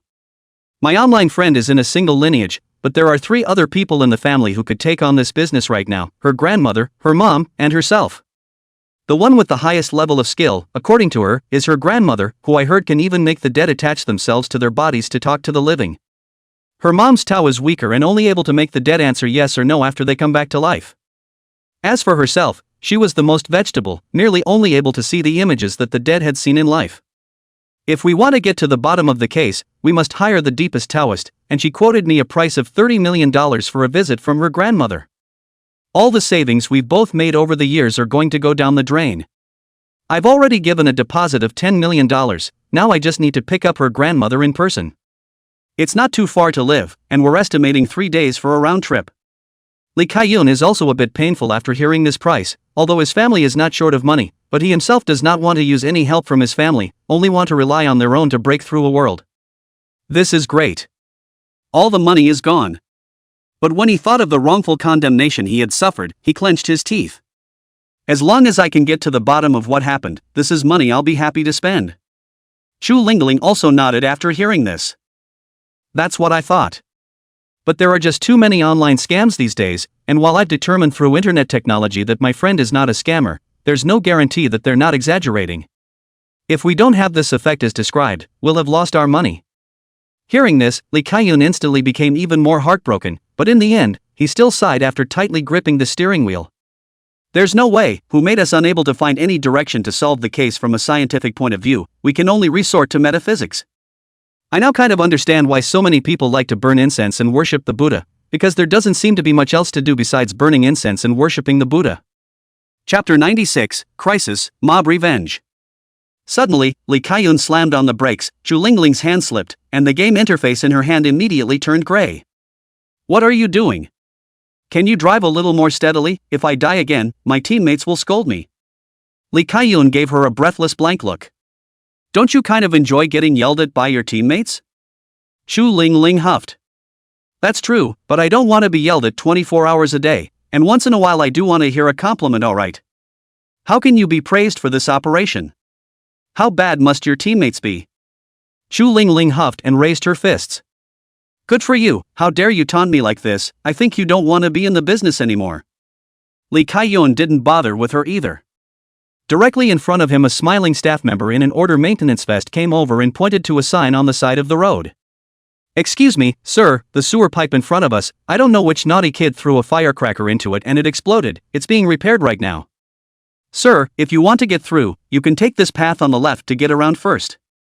Li Kaiyun frowned and looked away, unable to resist muttering. Why are kids so naughty these days? The staff also had a sigh on their faces. It can't be helped, nowadays everyone is a little ancestor, just like a big devil, much more capable of getting into trouble than when we were kids. The road was under repair, and the two of them, Li Kaiyun and Chu Lingling, had no choice but to take a detour from the side. The road next to it was kinda narrow, a one-way street that only allowed one car to drive through. The two of them, Li Kaiyun and Chu Lingling, chatted and drove at the same time, and at first didn't pay much attention to it, but after the two of them drove into this small road, they instantly noticed that something was wrong. It's quiet, it's just too quiet. This small road before and after about 100 meters or so, actually only their own this car is driving, and the street on both sides of the merchants and residents actually did not have a light on. Li Kaiyun felt that what he drove into wasn't a path, but the esophagus of some flooded beast. At this moment, this car has reached the middle of this road. Li Kaiyun turned around and realized that a large truck loaded with goods also drove into this road at this time, which happened to block this road to death. Two bare-chested, tattooed, burly men in the driver's seat were looking at them with a wicked grin on their faces. And directly in front, at this time there is also the same truck drove in. The passenger seat is a bare-chested but wearing a tie yellow-haired strong man, face wearing sunglasses is lightly raising the corners of the mouth. Oh no, the visitor is not good. The smiles on the faces of both Li Kaiyun and Chu Lingling instantly disappeared. They suddenly remembered Lu Tao's exhortation when they left the law enforcement bureau. This group of gangsters would definitely not let up, and at that time, they temporarily retreated in front of the law enforcement bureau, merely because they had already gained enough benefits, but it was absolutely impossible to get rid of these mixed-up hooligans with a few words of apology as well as a simple punishment from within. In their eyes, killing pays. Chu Lingling immediately picked up her cell phone. It's really against them. This is the city center, so many of them are strutting around, it's hard to believe that they want to revolt. When there's no legal system here is there. But when she called to report the case only to find that the phone cannot be reached at all, the cell phone is not even a signal. Next to him, Li Kaiyun also took out his cell phone and looked at the same. The van compartments of the front and rear vehicles opened, and one after another head-shaking punks came out of the vehicles, carrying knives, guns, clubs and sticks in their hands, with a murderous aura, and even some of the machetes didn't even have bloodstains wiped clean on them. The alley was instantly filled with the smell of blood. All of them got out of the car, except for the weird guy in front of them sitting on the passenger side, bare-chested and wearing a tie. He silently lit a cigarette and spoke after exhaling the smoke ring. To introduce myself, I am now the third leader of the gym, you may call me Brother Crow. I heard you shot our ex-brother-in-law Black Tiger in prison, right? You're pretty cool. Now where's your gun, pull it out and show it to the men. The faces of both Li Kaiyun and Chu Lingling were incomparably gloomy. They had now left the law enforcement bureau, and without that uniform, where were they qualified to hold a gun? Brother Crow suddenly covered his mouth and said with a somewhat frightened look. Oops, I forgot, seems like you do have a gun caught inside your pants. You're not going to pull that gun out and shoot me, are you? Ha ha ha ha ha. After the look of horror, it was replaced by Brother Crow's rampant laughter. Immediately after that, more than 100 minions in all directions began to laugh, their laughter echoing inside the entire alleyway. Brother Raven said as he patted a box beside himself. I put here is the signal jamming equipment, you are now the phone cannot call out, the internet cannot go on, the street on both sides of the monitoring has also been cut off by me, all the people have also been demobilized ahead of time, today in this alley inside you do not have any way to live. Now kneel on the ground and kowtow 9981 times in the direction of the boxing hall, and I and my brothers under my hands can reward you with a good time, or else the men will be chopped into mush, and the women will be stabbed directly into a sieve. Don't ask what we stab with, ask as you know. The minions on all sides had evil smiles on their faces as they approached step by step, and the situation was tense. Li Kaiyun turned his head to look at Chu Lingling somewhat guiltily. I'm sorry, it's all my carelessness, I didn't expect the group to be so ruthless and move so fast. In a moment, you first hide in the car, I'll go out and fight to the death to kill a bloody road, you see the time to run quickly. Chu Lingling, however, took his hand. What are you talking about, we are brothers, how can I leave you alone and run away, then how can I be your big sister in the future? It's just death, let's do it together, what are we afraid of? Li Kaiyun at this time but backhanded and directly threw Chu Lingling away, staring viciously at her and said. Listen carefully, I'm not joking with you, you'll only become a burden to me if you come out now, all you have to do is to seize the opportunity I've bought for you to find a way to escape, only then will you be able to avenge me as an eyewitness. Don't make me say it again, there's no time. After saying that, Li Kaiyun directly opened the door and got out of the car, and locked the door. Chu Lingling looked at Li Kaiyun's determined back and couldn't help but shed a tear. Big piggy, you must live. The punks in all directions pounced up in an instant, and the knives, guns, and clubs in their hands greeted Li Kaiyun's head directly. But Lee Kai-yoon is not a vegetarian, he is at least the first graduate of the police academy. The combat aspect is not bad at all, compared to the general underground boxing champion is much stronger. Seeing the opportunity, snatched one of the gangsters in the hands of the steel pipe after directly rushed into the crowd to kill. Look at this situation, as if Lubu in the world in general. When his life was in danger, Lee Kai-yoon stimulated the potential of his whole body. He even felt that the movements of those punks around him were like slow motion, and every time he struck, he showed no mercy, and he was often able to beat the punks in front of him to the point that they broke their hands and feet with a stick. However, it's hard to beat 4 hands with 2 fists, especially when there are a lot of old sixes in the crowd who like to sneak attacks from behind.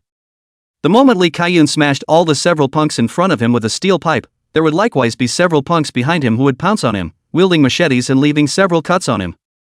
Chu Lingling sat in the car and watched as Lee Kai-yoon fought hard and was drenched in blood, her heart aching. These punks aren't big heroes after all, they've got the dirty tricks. After a large group of people held Lee Kai-yoon at bay, the remaining few actually struck out at Chu Lingling. They waved the guys in their hands and smashed the window glass of Chu Lingling's car in 3 or 2 times.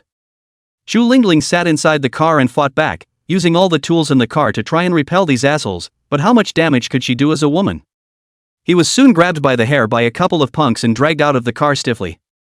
In order to not let Lee Kai-yoon be distracted, Chu Lingling did not scream from beginning to end. But the yellow-haired gangster who pulled her hair and dragged her out waved the large iron bar in his hand and shouted at Lee Kai-yoon in the distance. "Captain Lee, take a look at what I'm carrying in my hand."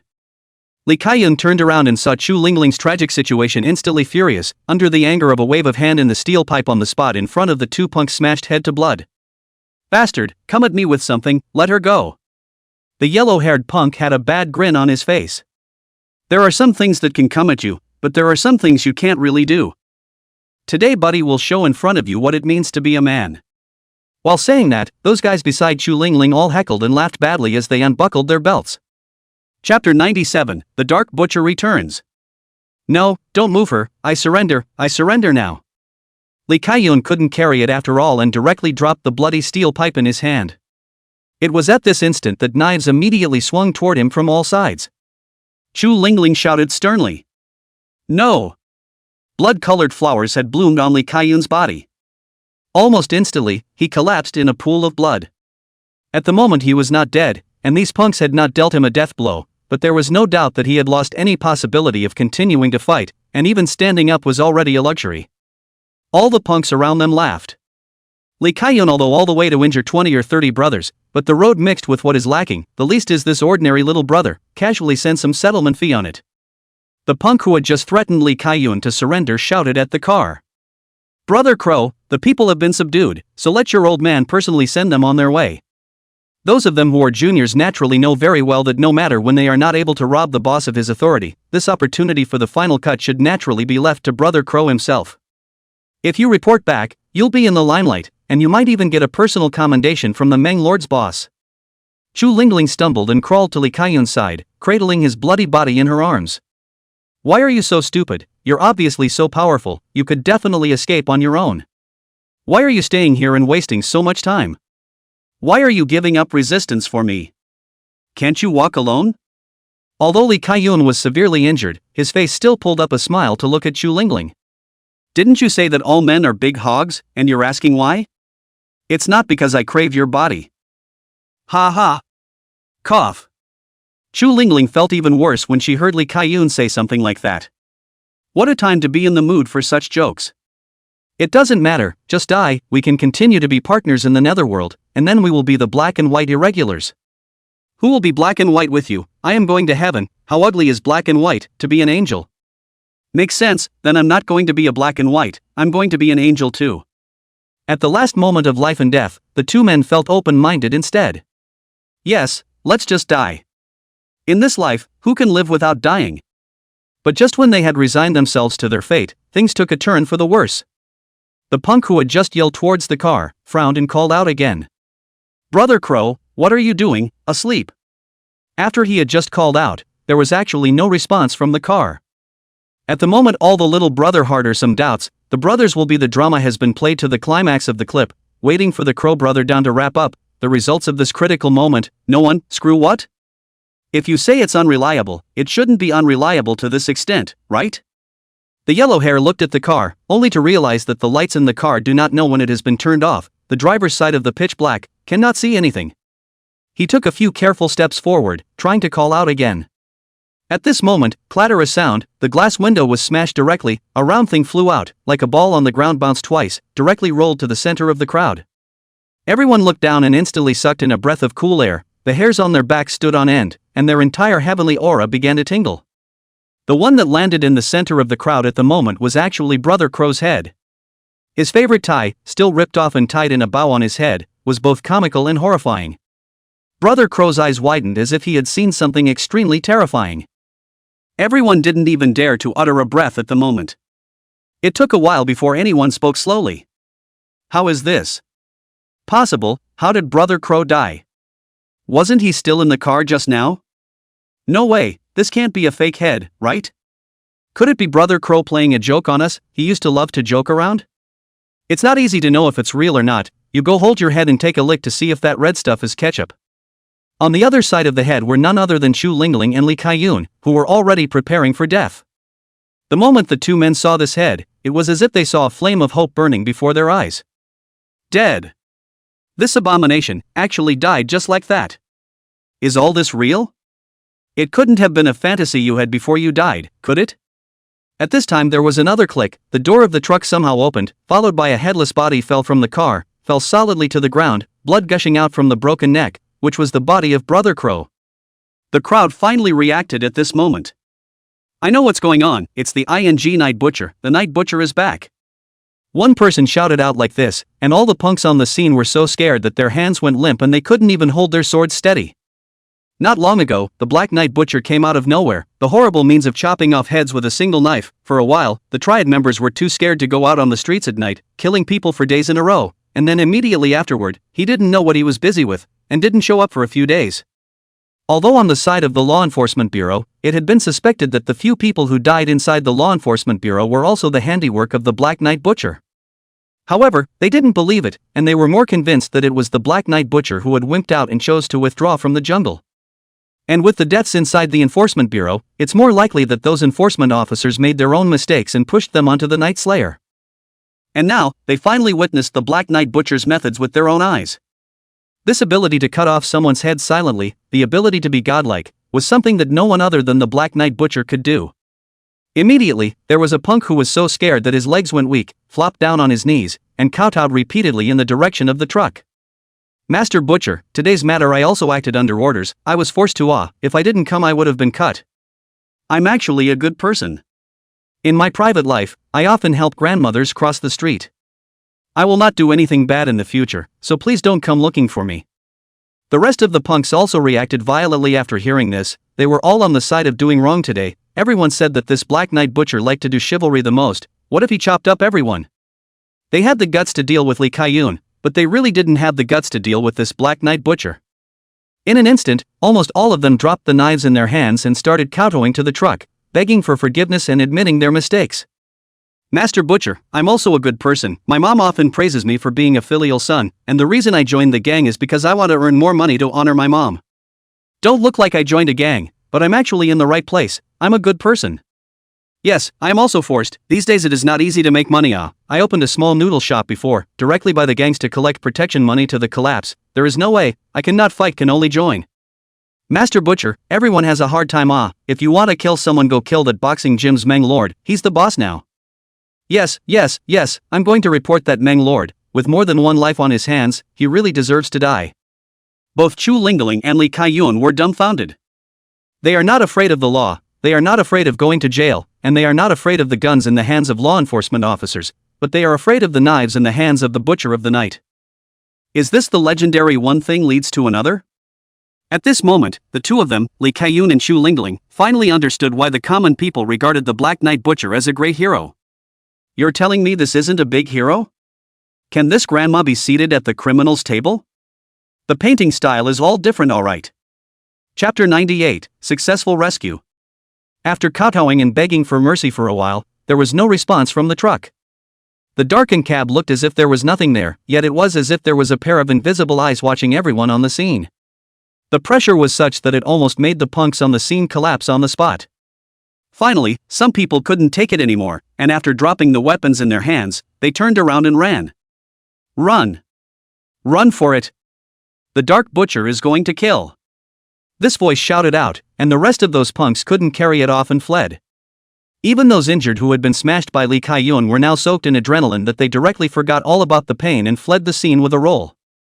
This trail, which had just been crowded with people, was empty in the blink of an eye. The two of them, Lee Kai-yun and Chu Lingling, sat paralyzed on the ground, and if it wasn't for the pain on their bodies as well as the blood on the ground, they would have even suspected that this was all a dream.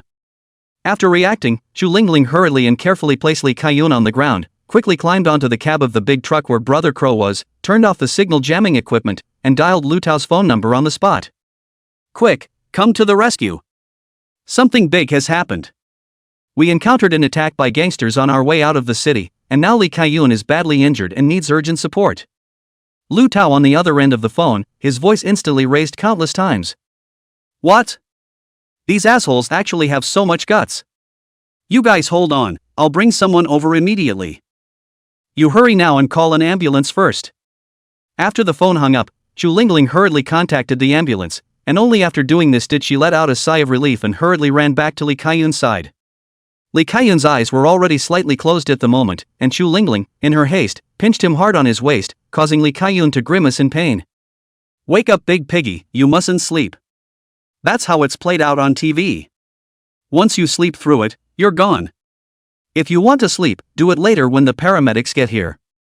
Lee Kai-yun also understands the seriousness of the situation, although the group of punks did not kill him, but after all, there are so many injuries on the body, bleeding so much, if the eyes are closed there is a real possibility that he cannot get up. Don't worry, I can hold my own. The situation is urgent, Lu Tao's speed is very fast, less than 5 minutes to the scene, arrived together with the ambulance. When everyone rushed into the alley and saw these scenes inside, they were all greatly shocked. It was just too tragic. Even without being at the scene, through the blood left on the ground and the wounds on Lee Kai-yun's body, it was still possible to see how intense the battle here was. Especially the round head on the ground and the headless body not far away. What a horrible killing technique! What a familiar tactic! Lu Tao led a group of law enforcement members and hurriedly surrounded Chu Lingling and Lee Kai-yun. Carefully glancing around, Lu Tao inquired. Where are the men who hurt you? Where did they go? And who was this guy who died? After Chu Lingling saw Lu Tao's arrival, she was also finally relieved that she was now considered truly safe. Save Lee Kai-yun first, the injuries on his body are too severe. Let's talk about anything on the way.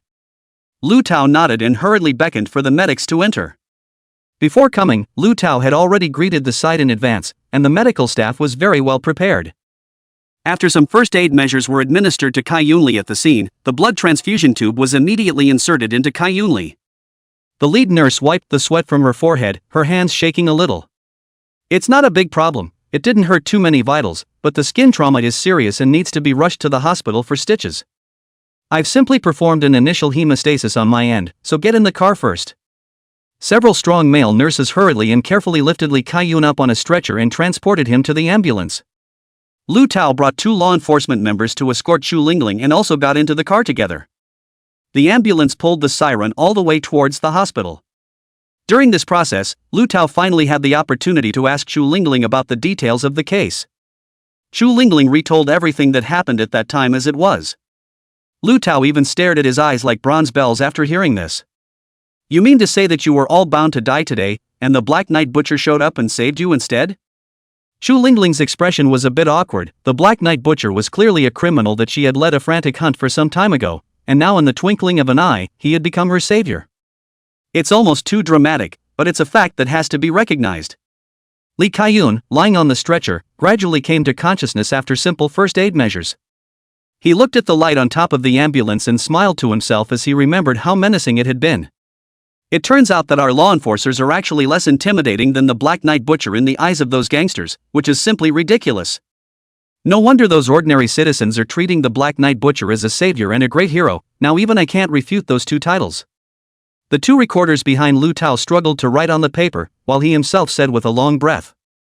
In any case, it's always good news that you guys made it back alive.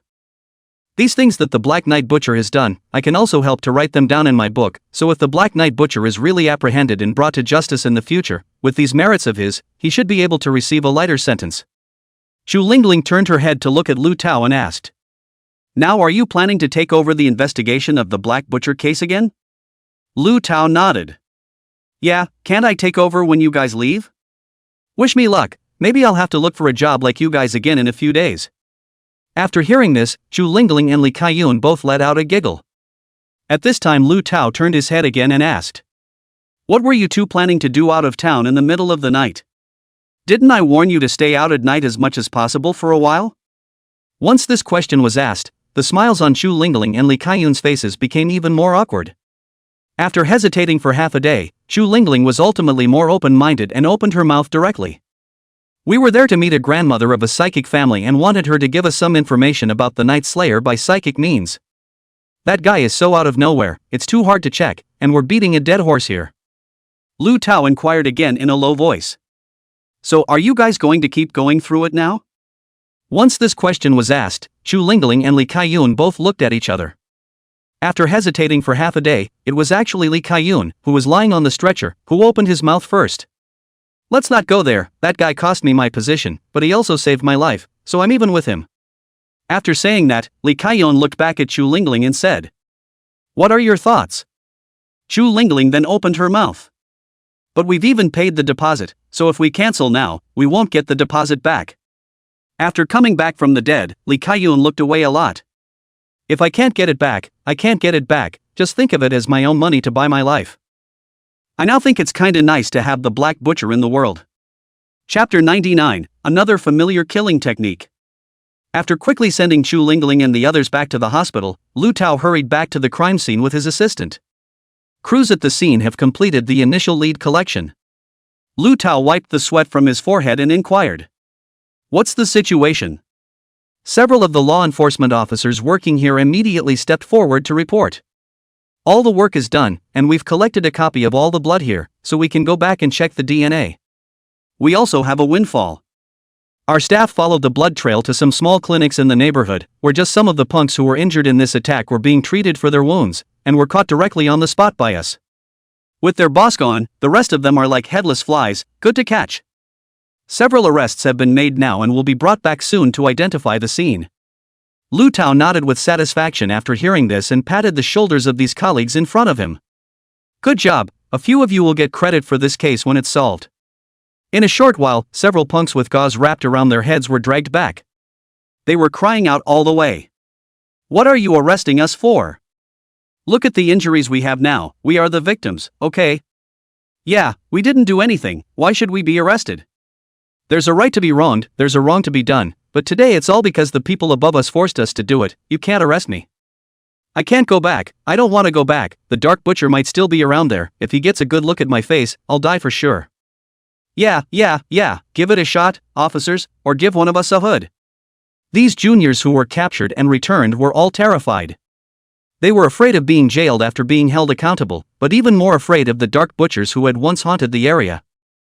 Seeing that the 3 or 4 punks were dragged over, Lu Tao hurriedly walked over and spoke in a serious tone. Don't give me the wah, honestly give a full account of your criminal behavior, and you may still be able to fight for leniency, otherwise, I guarantee that you will not be able to eat your words. Faced with this big Captain Lu in front of them, who had a great reputation in the local area, these punks all lowered their heads and were very cooperative. Lu Tao inquired in a stern tone. Let me ask you, who is the mastermind of this assault case today? Is it Meng Lord? If you're going to catch a fish, you're going to catch a big one, of course. Lu Tao very much hoped that these guys in front of him would be able to give up Meng Lords, and it would be best to eliminate them altogether. However, the result was not what he expected. Meng Lord's work is so rigorous, how could he leave himself a handle? A few punks immediately shook their heads and said, No, we haven't even seen Brother Meng's face, and have absolutely nothing to do with Brother Meng, it's all because Brother Crow arranged for us. That's right. If you want to look for him, you should look for Brother Crow. Why do you want to look for us? At most, we're here to rush a personal scene, and I've been beaten up, I have to find that Li Kaiyun and make him compensate me for the mental damage. Lu Tao continued to open his mouth again and asked. I heard that while at the scene of the crime, the Dark Butcher killed your brother Raven, right? Then have you seen the look or figure of the Night Butcher, name any feature? The punks who had grabbed them were again filled with fear in their eyes after hearing this. Did not see we did not see anything. Mom, the scene was too horrible, so Big Head directly from the car flew out, like a soccer ball rolling on the ground. We have never seen such a bloody scene in our lives. And that headless body, it was actually thrown from the car just like that. It's too horrible, this Black Knight Butcher's methods are really too cruel. Brother law enforcers, you can't just stare at us and arrest us, you must go and arrest the Black Knight Butcher as well, he's a super murderer. Listening to the messy yelling of these guys in front of him, Lu Tao only felt a headache. Wait a minute, I just want to ask a question. So many of you were at the scene, that car was parked no more than 100 meters away from all of you, and your brother Raven was still sitting on top of the truck, towering over you. Of all your eyes, not a single one of you saw the Night Butcher? When did the lights go out in the car? Did any strangers come near? Did anyone leave after it was over, and you saw nothing? After this question was thrown out, everyone on the scene was in a daze for a moment. After a brief moment of thought, the punks shook their heads. I don't know, we really didn't see anything. In the midst of our escape, we also stopped by to ask our fellow brothers, and none of them had seen it either. All we know is that when everyone came back around, the lights on top of the truck had gone out and it was pitch black and we couldn't see anything inside, as if there was a film over the glass windows. Immediately after that, there was a round head flying out. Holy, at that time, after Brother Crow's head hit the ground, the direction that his eyes were facing was exactly the direction that I was facing. I was so scared that I even fell on the ground on purpose to pretend to be injured. There's no more than 2 meters between Brother Crow's head and mine, and I'm scared to death.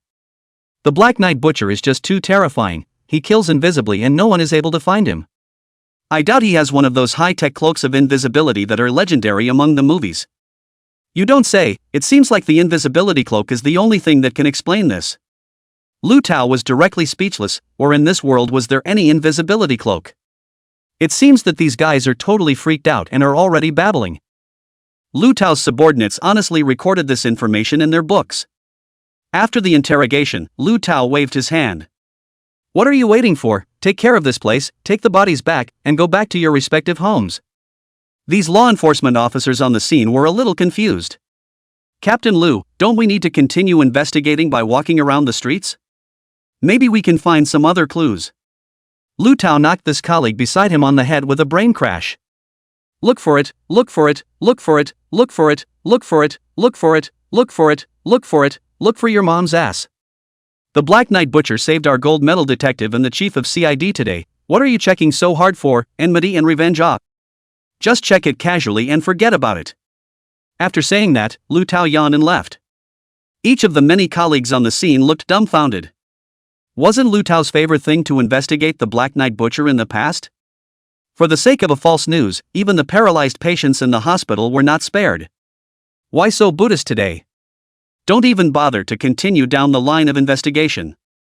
After leaving the scene of the crime, Lu Tao's mouth showed a bitter smile. Even if he didn't go to check, he knew that he definitely couldn't find out anything. The case that took place on this trail has, no doubt, become another unsolved case of the Black Knight Butcher. To say who was hit the hardest by this incident, it was naturally manhwa, who was still inside the office, ready to hear the good news at any time. But what he waited for was an urgent report from his little brother. Lord Pavilion Master, the situation is not good anymore, our operation failed, now the people from the Law Enforcement Bureau are on the streets and alleys arresting the brethren who took part in this operation, and they have already arrested a large portion of them before and after. Meng Lord slapped the table in front of him, directly breaking the large solid wood table into pieces. What? You idiots, you can't even beat a man and a woman going up against 2 unarmed guys? What do I need you losers for? In his anger, Meng Lord directly kicked the tipped-off junior in front of him, sending him flying several meters away on the spot. The little brother responded in a weak voice after sitting on the ground and coughing up a few mouthfuls of blood. It's the Night Butcher who struck, and he cut off Brother Raven's head. Chapter 100, I want to work with the Night Butcher. After hearing the Black Knight Butcher's name, Meng Lord instantly came to his senses. He was certainly not unfamiliar with this name, because the previous owner of the underground boxing gym, Komagawa, had died at the hands of the legendary Black Knight Butcher, and his body had not been found until now. The reason he was able to sit in his current position was, in a sense, thanks to the Black Knight Butcher. This guy was fixated on killing one person every night, and had almost become a legend in Tenshin City at night. His intellect and battle power are both absolutely one of a kind. No one knew how such a supreme character came out. It was as if he appeared out of thin air. Even Xiong Chuan was not a match for the Black Knight Butcher, and Meng Lord knew very well in his heart that he definitely couldn't do this guy. Are you sure it's the Dark Butcher? It couldn't be a deliberate lie made up to get away with it, could it? That little brother was so aggrieved that he fell to his knees and kowtowed frantically. Boss, I wouldn't dare to lie to you even if I had eaten my heart out. I wasn't the only one on the scene at the time, and anyone who asked would have been able to get a positive answer. That guy was so godlike that he didn't even know when he climbed into Brother Crow's cab, and after turning off the lights, he chopped off Brother Crow's head without realizing it. Immediately after that, smashing the front windshield of the big truck and kicking out Brother Crow's head like a soccer ball was a scary sight. And then, the door of that big van opened somehow, and Brother Crow's headless body planted itself directly on the ground. None of our brothers have ever seen the Black Knight Butcher from start to finish. That guy is as spooky as a ghost.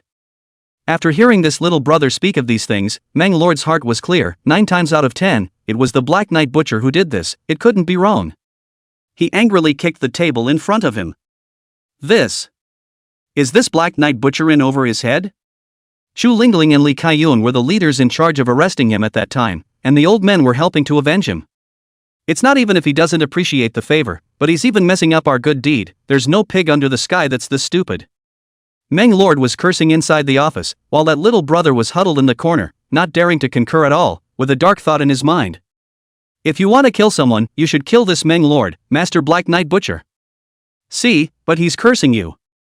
I didn't say a word the whole time. I'm innocent. Master, you have to see this face clearly. Don't cut the wrong person tonight. After cursing for a while, Mang Lord barely managed to get out a breath. He sat down and lit a cigarette, and wondered what he was thinking about. The junior tried to speak. Boss, what do we do next? Should we continue to make a move against Chu Lingling, or should we find a way to uncover the Black Knight Butcher first? Mang Lords gave him a blank look. Going to the Black Knight Butcher? You pig brain, do you really think you can do it? Leaving aside whether or not you can him, do you know who this guy is and where he lives now? The little brother froze in place after hearing that. I don't know. I'm just saying it off the top of my head. Lord Meng sighed and shook his head. You guys are truly the most rookie, stupidest punks I've ever seen, and on top of that, I recruited them myself, so you're really asking for it. The little brother didn't dare to raise his head even after being scolded and could only listen honestly. After a short period of thought, Mang Lord slowly raised his head with a confident smile on his face. I seem to have discovered a weakness in this Black Knight Butcher. This little brother's eyes lit up. Really? Boss, you're too awesome. I can't believe I found the Black Knight Butcher's weakness so quickly. It took that bunch of boozehounds at the law enforcement agency this long to even find out anything. Mang Lords gently shook his head. It's because we don't think the same way. The Black Knight Butcher is so strong, why must we kill him? Must we go against him? Can't we turn our enemies into friends? As soon as these words were said, the brain of the little brother in front of him died on the spot. What the hell? Making friends with the Night Butcher? Did I hear that right? Has the boss been drinking too much? Mang Lords then spoke. Guys like the Black Knight Butcher are actually just stupid and pedantic old codgers. Is the reason he's doing what he's doing any good to him? To put it bluntly, he's just trying to make a name for himself. We can totally cooperate with him. We can provide a list of all the law-breaking criminals in the entire TNHSAN city, so that he can eradicate them one by one, and satisfy his thrill of murdering for justice. On the other hand, we still control a lot of self-media channels as well as jitterbug anchors under our hands, so we can completely wash our hands with capital and make that kid really become a big hero and big brother worshipped by all the people. Fame and fortune. Isn't that what he's picturing? The little brother in front of him instantly understood what Meng Lord wanted to do. This was an attempt to use the Black Knight Butcher as a gun, directly striking all the competitors in the entire underground of Tianjin City. Once successful, Meng Lang could use this move of the Black Knight Butcher to completely stabilize the position of the Black Boss of Tianjin City, as those bosses with a higher status than Meng Lang would become prey in the hands of the Black Knight Butcher. As for creating public opinion, it was also to completely bind the Black Knight Butcher and the underground boxing gym together, and the gains would definitely be beyond imagination when the time came. But there was another dilemma at hand, and my little brother asked with a worried frown. Brother Meng, there is still something not quite perfect about this matter. The first problem is, we don't even know where the Black Knight Butcher is right now. How can we negotiate with him? The corners of Meng Lord's mouth gently rose. Naturally, I have a way to get him to come forward. Come here and I'll talk to you. That little brother carefully put his ear to it, and Mang Lord immediately told him the whole plan and everything. After killing one person, Gu Yang opened his eyes only to feel refreshed. His meta life now increased by another 30 years, current balance, 220 years. Taking advantage of the fact that no one was home right now, he got up and practiced a set of boxing directly inside his bedroom. Along with the increase in the number of yuan longevity, Gu Yang could feel his physical quality becoming better and better, but it was not infinite. The human body seemed to have an upper limit. I'm afraid we'll have to use biotechnology to break through that ceiling. Gu Yang thought of the super soldier serum that appeared in the movie. If he could find a way to deduce and produce it, it would definitely allow him to break the ceiling and become stronger. That's when Su Orange called. Mr. Gu, are you up yet? I'm still on duty at the hospital today, so I don't think I'll be able to come over to pick you up until later, so can you wait at home first? After all, Su Orange was a part-time job, and she still had on-call work over at the hospital, so it was impossible for her to be with Gu Yang at all times. Gu Yang didn't care. That's okay, you go ahead and take your shift, go straight to the lab when you get there, I'm going to be busy for a while on my end. Ah, is Mr. Gu okay alone? Why don't you wait for me to come back, but don't run into any danger. It's fine, I'll just have Mac Wing come over and pick me up. Oh, well then, I still have 2 hours to finish on my side, and will be the first to find Mr. Gu then. Okay, see you in the lab. After hanging up the phone, Gu Yang directly called Mu Rong and asked him to come pick himself up. It just so happened that today Mu Rong was free and also wanted to go to the lab to see the results of his experiments. After Gu Yang got into his wheelchair, he casually made a simple breakfast at home to fill his stomach and waited patiently. Yesterday, the preliminary preparations had been completed to the extent that the first finished product of the nano-targeted immune-activating agent should be able to be completed today. This progress was quite a bit faster than one would expect, mainly because the medical knowledge in the brain that relied on Yuan Shou to gain was just too solid. Maybe we can just start the mouse experiment today. Just how effective nano-targeted immune agents are can probably be seen today. Really looking forward to it. Chapter 101. Good day, Professor Gu. Mu Rong quickly drove his car to the door of Gu Yang's house, personally assisted Gu Yang to sit in the back seat, and helped him put his wheelchair in the trunk. If this guy knew that the patient he was taking care of with great care was a guy who was physically stronger than him, I wonder if he would be so angry that he would vomit blood. Gu Yang also noticed that Mu Rong was walking a bit wobbly today and couldn't help but ask. Dude, you're not driving drunk, are you? Why do I feel like you're drunk? Mu Rong, who was driving on one side, replied with a smile. Where, I just drank too much last night and I'm just a little dizzy today. Don't worry, definitely not drunk, the little bit of wine in my stomach finished puking in the middle of the night. Although Mac 1 spoke easily, he could feel the hardship. Who wants to drink with a bunch of half-baked guys in the middle of the night? And you have to pay for it yourself. Gu Yang inquired. Who were you drinking with last night? Mac 1 yawned as he drove. There are some who are staff as well as leaders from above, and some who are other pharmaceutical industry company executives. We'll need to sell the potion at other pharmacies when we get it manufactured, too, and I'll have to make a good relationship ahead of time so I can negotiate a contract when the time comes. After hearing these words from Mu Rong, Gu Yang was a little heartbroken.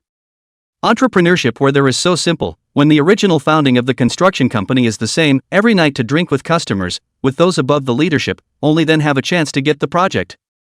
Otherwise, the same project for you to do is dry, to others to do is also dry, others why to give you, just because you look handsome? Gu Yang was now concentrating on the study of medicine, while Mu Rong had more things to worry about, and he was considering every aspect. Gu Yang said as he leaned back in his chair. In the future, you should still make some connections, but you don't have to work so hard, just mean it, and pay attention to your body. Once our product is researched, that's when they'll be rushing to beg us to supply the medicine. Mac 1 turned back when he heard this. You're not still thinking about your special medicine to cure cancer, are you? What stage of research is it at now?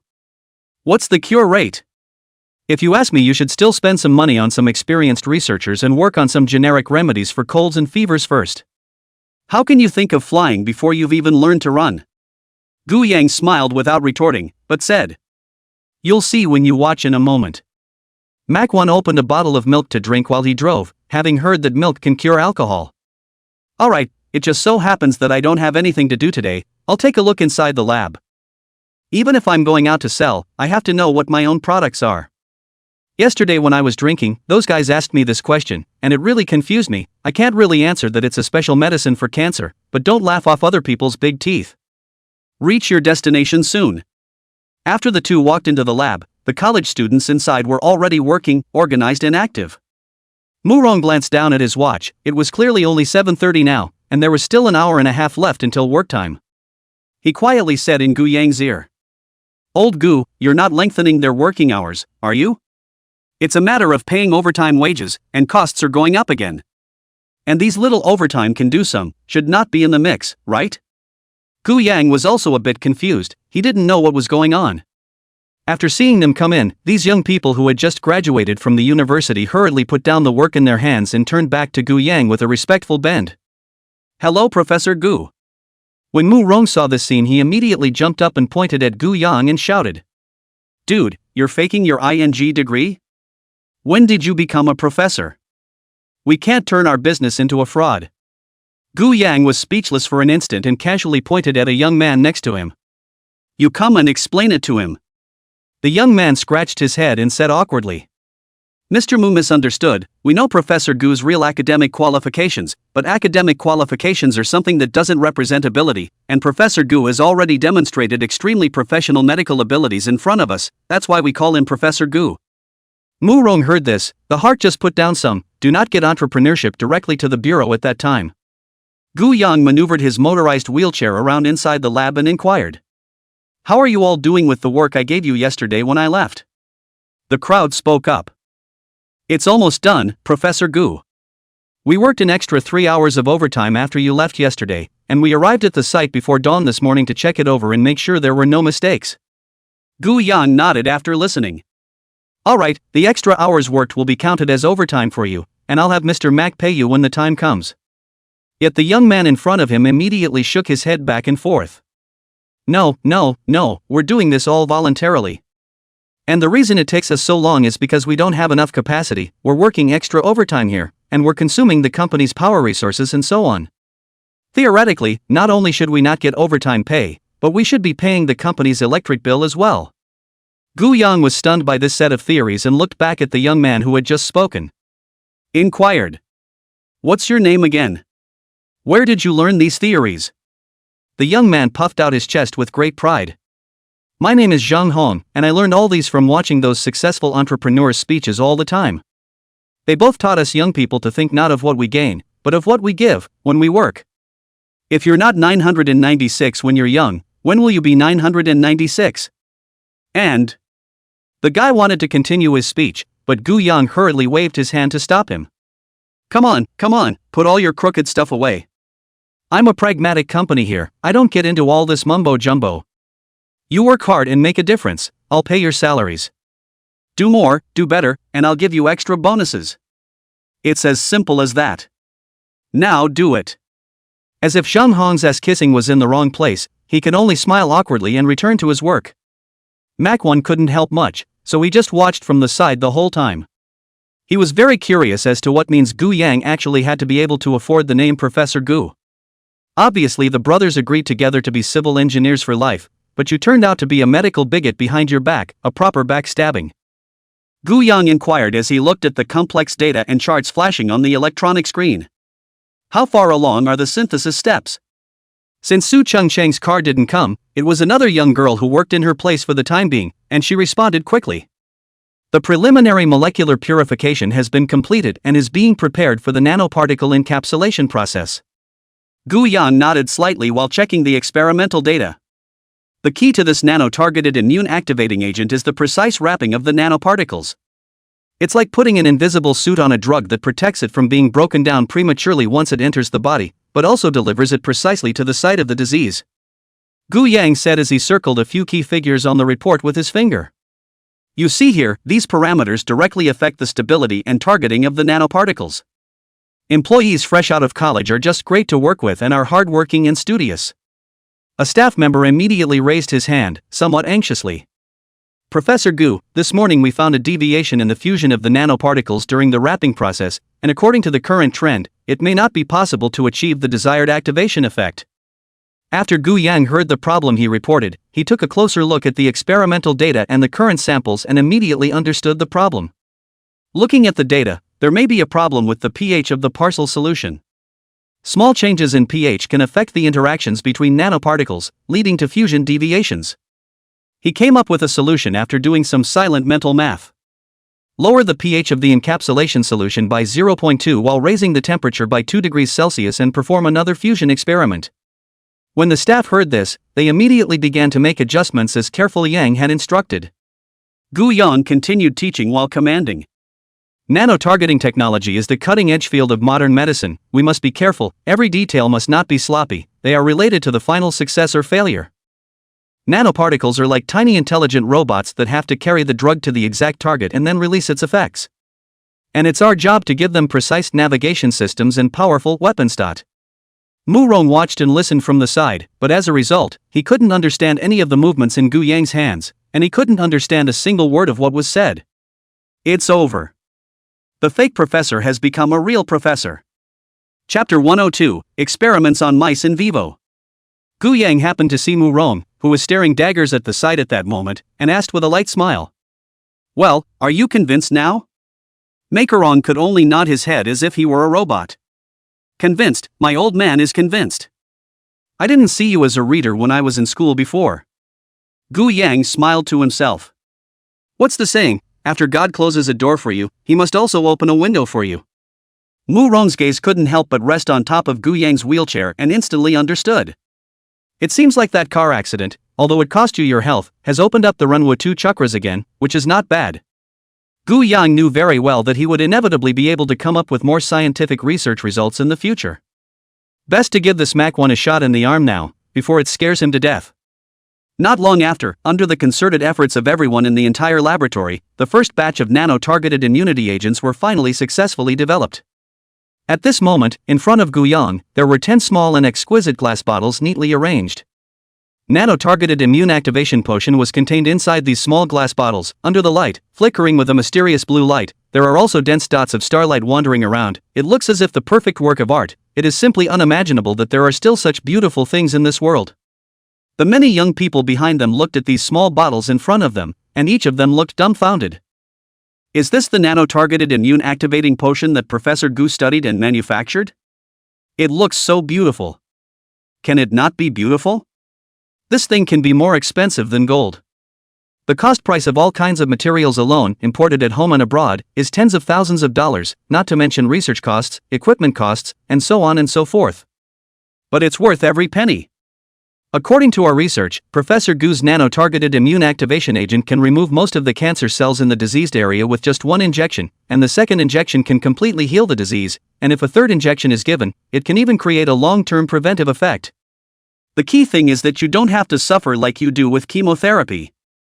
The treatment for cancer at this stage is commonly chemotherapy, which costs nothing less than what we're going to spend on this, suffers more, and ends up with a frighteningly low cure rate. Haven't you guys ever heard the saying? Expensive things have no disadvantages other than being expensive. Gu Yang looked at his results with great satisfaction. Before he had expected that he would need 3 days to make the initial product, now 2 days was enough. This is entirely due to the solid and deep medical knowledge in his brain. Taking a look at the time, without realizing it had come to 2 o'clock in the afternoon, everyone worked and even forgot to eat. It was good that there was a soy sauce macaroni next to him, and after seeing the big guys idle, they came together and opened their mouths. All of you are tired, take a little rest. My side has already informed the cafeteria to deliver food. Finish your meal later and we'll get busy. At this time, Mu Rong turned his head and also saw these 10 bottles of potions on the table, and was instantly attracted by the beautiful little bottles. Old Gu, is this the special medicine you've researched? Gu Yan nodded. You're kind of blessed today. After we finish eating, let's start the mouse experiment directly. Have you bought the materials for the mouse experiment that you asked to be purchased earlier? Zhang Hong, who was in the middle of the crowd, hurriedly stood out. Don't worry, Professor Gu, I'm in charge of this matter. I bought a total of 30 or so before and after, it's definitely enough. Gu Yang was a bit speechless after hearing this. In fact, he didn't think there was a need for so much at all. Normal experiments did require a large number of mice, but his own nano-targeted immune-activating potion was deduced using Yuan Shou, and it was already a perfect piece of work. One trial passes. Just use a video camera and a notebook to record the complete data during the experiment. In a moment, first 5 to test the water, remember to turn on the camera to record in real time, these experimental data are quite important. After the order was given, the crowd went ahead and ate. When it was time to eat, Sue Orange finally finished her shift at the hospital. While gasping for breath, he ran. "Mr. Gu, I'm sorry I'm late, it's mainly because the hospital had an impromptu meeting today and was delayed a bit." Gu Yang also did not complain about her, a small girl doing 2 or 3 jobs, busy as normal, she has worked hard enough. Besides, he really didn't need any help from her on his side, it was the other side that needed her help. "It's okay, haven't eaten yet, right? Hurry up and sit down and eat some, the company cafeteria tastes pretty good." Sue Orange was filled with gratitude. "Thank you, Mr. Gu. By the way, our hospital recently had a batch of new medicines, I heard that they are very effective for nerve rehabilitation, I purposely bought some to bring back for Mr. Gu, you remember to take them on time, they might be able to help your legs recover as soon as possible."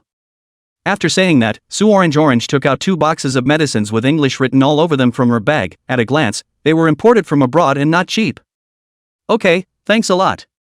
How much do you want for these boxes of pills? I'll transfer the money to you." Sue Orange hurriedly waved her hand. "No need, Mr. Gu, have you forgotten? I'm an insider at the hospital, I get discounts when I buy medicine, and I can even swipe my health insurance, so this amount of money doesn't matter at all. Mr. Gu, you've given me a lot more than that. By the way, there's one more thing to report to you, for those things you asked me to do yesterday, my mom has agreed to be the first batch of drug testers for our program. I've also explained the situation clearly on Dean Fong's side, and he said he'll come over when he's free to take a look in person before deciding." Gu Yang was a little surprised after hearing this. "I did not expect this little girl to do things so neatly, a day's time to do both things almost." "Everything's going well, good, you're getting the job done." After hearing Gu Yang's praise, Sue Orange was still a bit shy. By the time the meal was finished, Zhang Han had long since captured the mice and placed them in the partitioned observation room, just waiting to be injected with the nano-targeted immune-activating agent. This kind of thing naturally didn't need Gu Yang to personally operate, and there was nothing technical about it, he just needed to watch from the side. A few young men carefully pulled the agent out of the medicine and slowly injected it into these mice. Various instruments immediately began to detect changes in the signs of the mice. The mice themselves were suffering from cancer, and all of them were shriveled up and didn't look like they could stand up to being tossed around at all. But after this one potion was injected, there was an immediate change. It was as if these mice were infused with life all of a sudden, even their eyes became a bit more animated. Sue Orange, who was mainly responsible for recording the experimental data, immediately became excited. "Mr. Gu, look, this mouse's swollen abdomen due to the cancer cells has begun to shrink at a speed visible to the naked eye, and according to the data displayed on the instrument, the tumor activity index is also dropping rapidly, our medicine is useful. And this is simply called a miracle medicine, just a single injection actually has such a noticeable effect." The conditions of a total of 5 mice were all rapidly improving, and Gu Yang was sort of relieved by this point. Even if his mind had long been sure that this nano-targeted immune-activating agent was real and effective, but without experimenting it, his heart was still not sure. It feels like you're taking a test knowing that you've checked this question a million times, but you're also a little weak until you get a grade. The physical changes in the mice now were undoubtedly a handover to Gu Yang, and the experiment was basically a success. But just when everyone was ready to celebrate, suddenly the accident happened. Chapter 103. These are all defective.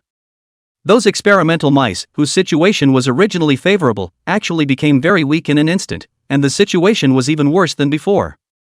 That little bit of improvement just now was like a flashback.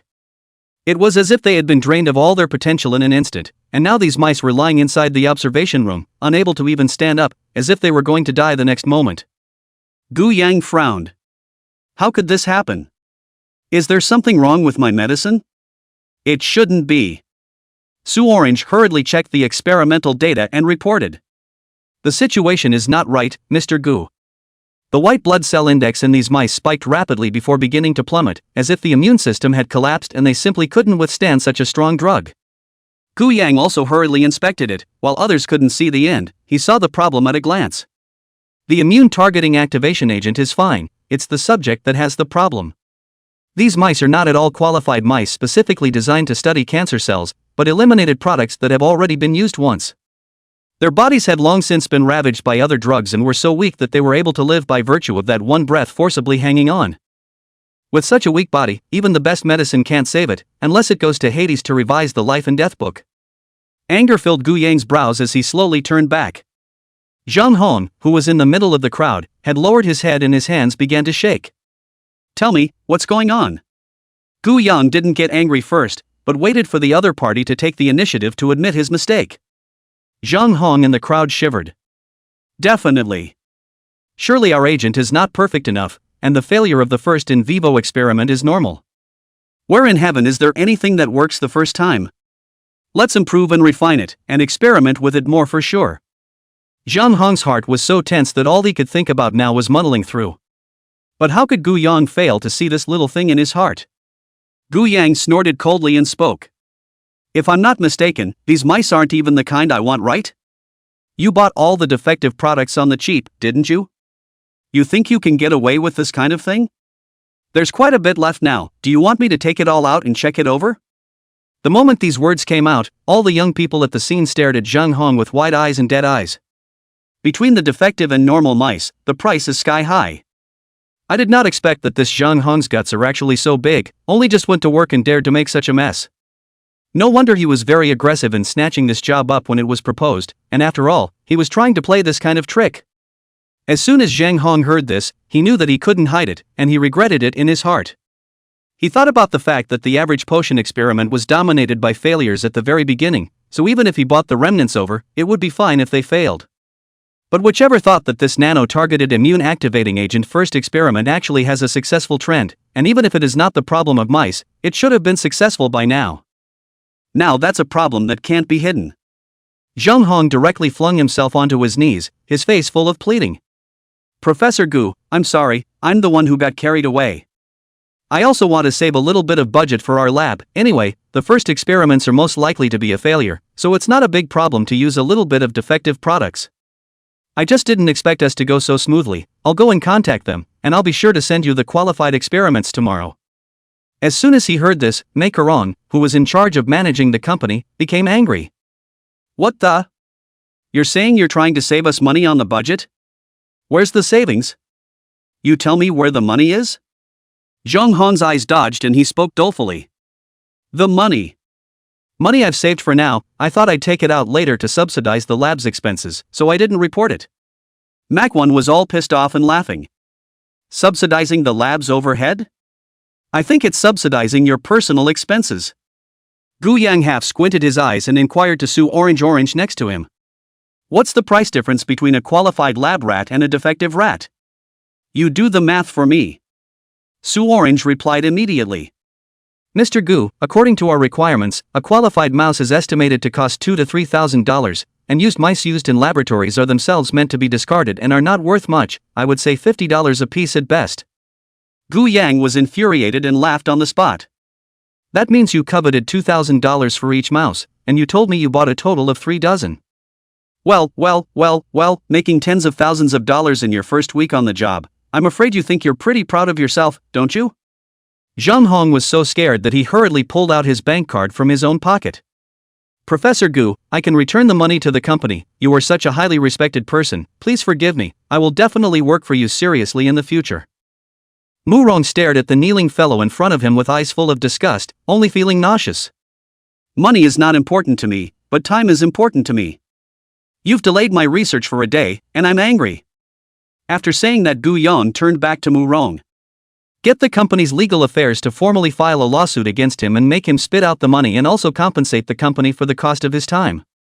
Mac1 immediately nodded his head in agreement. No problem, I'm on it. Zhang Hong instantly scared silly. Compensation is secondary, but if the lawsuit, this thing will stay in his life history. If you want to go to work in other big companies in the future is absolutely impossible, it can be said that this life is basically over. Absolutely no company would dare to use such an employee who just started working and started to be greedy for money. Zhang Hong was so anxious that he called out frantically to Gu Yang. Mr. Gu, Professor Gu, please, give it a chance. I've only just graduated, I don't know any better, I already know I'm wrong, forgive me. Gu Yang, however, didn't pay any attention to him at all, but instead turned his head towards the female employee who had previously replaced Su Orange as his assistant. I'll leave this to you, I need to see qualified lab mice delivered tomorrow. I won't allow any more delays, understand? All of these young men in front of them were intimidated by Gu Yang. Originally, the image that Gu Yang gave people had always been like a warm sunrise, and it was precisely because of this warm image that made Zhang Hong have a different mind.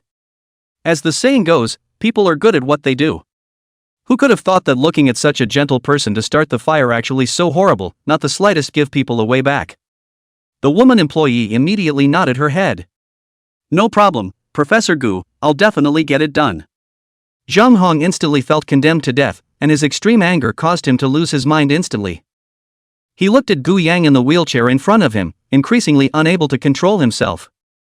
The next moment he actually directly grabbed a huge glass bottle on the lab bench and ruthlessly rushed towards Gu Yang, ready to harden the glass bottle in his hand and smash it on Gu Yang's head. This is what you forced me to do. If Lao Zi's days are bad, your days won't be good either. Everyone was stunned by this sudden scene. Su Orange, who was closest to Gu Yang, pounced over at the first opportunity, steadily shielding Gu Yang underneath herself, attempting to block the blow with her own body. However, Gu Yang looked back with a contemptuous smile on his face. This Zhang Hong's movements were simply pitifully slow, and he easily grabbed Zhang Hong's wrist without panicking and freeing up a hand. Zhang Hong only felt like the bones in his wrist were about to break. What strength! Immediately after Gu Yang gave a gentle tug, Zhang Hong lost his balance and fell towards Gu Yang, as if he had purposely put his face into Gu Yang's fist. With one punch, Zhang Hong directly fell to the ground, his eyes rolled white and he fell unconscious. Gu Yang chuckled lightly after shaking his hand. Young people these days just sleep well and fall asleep. The big guys just stop the jokes and get back to work.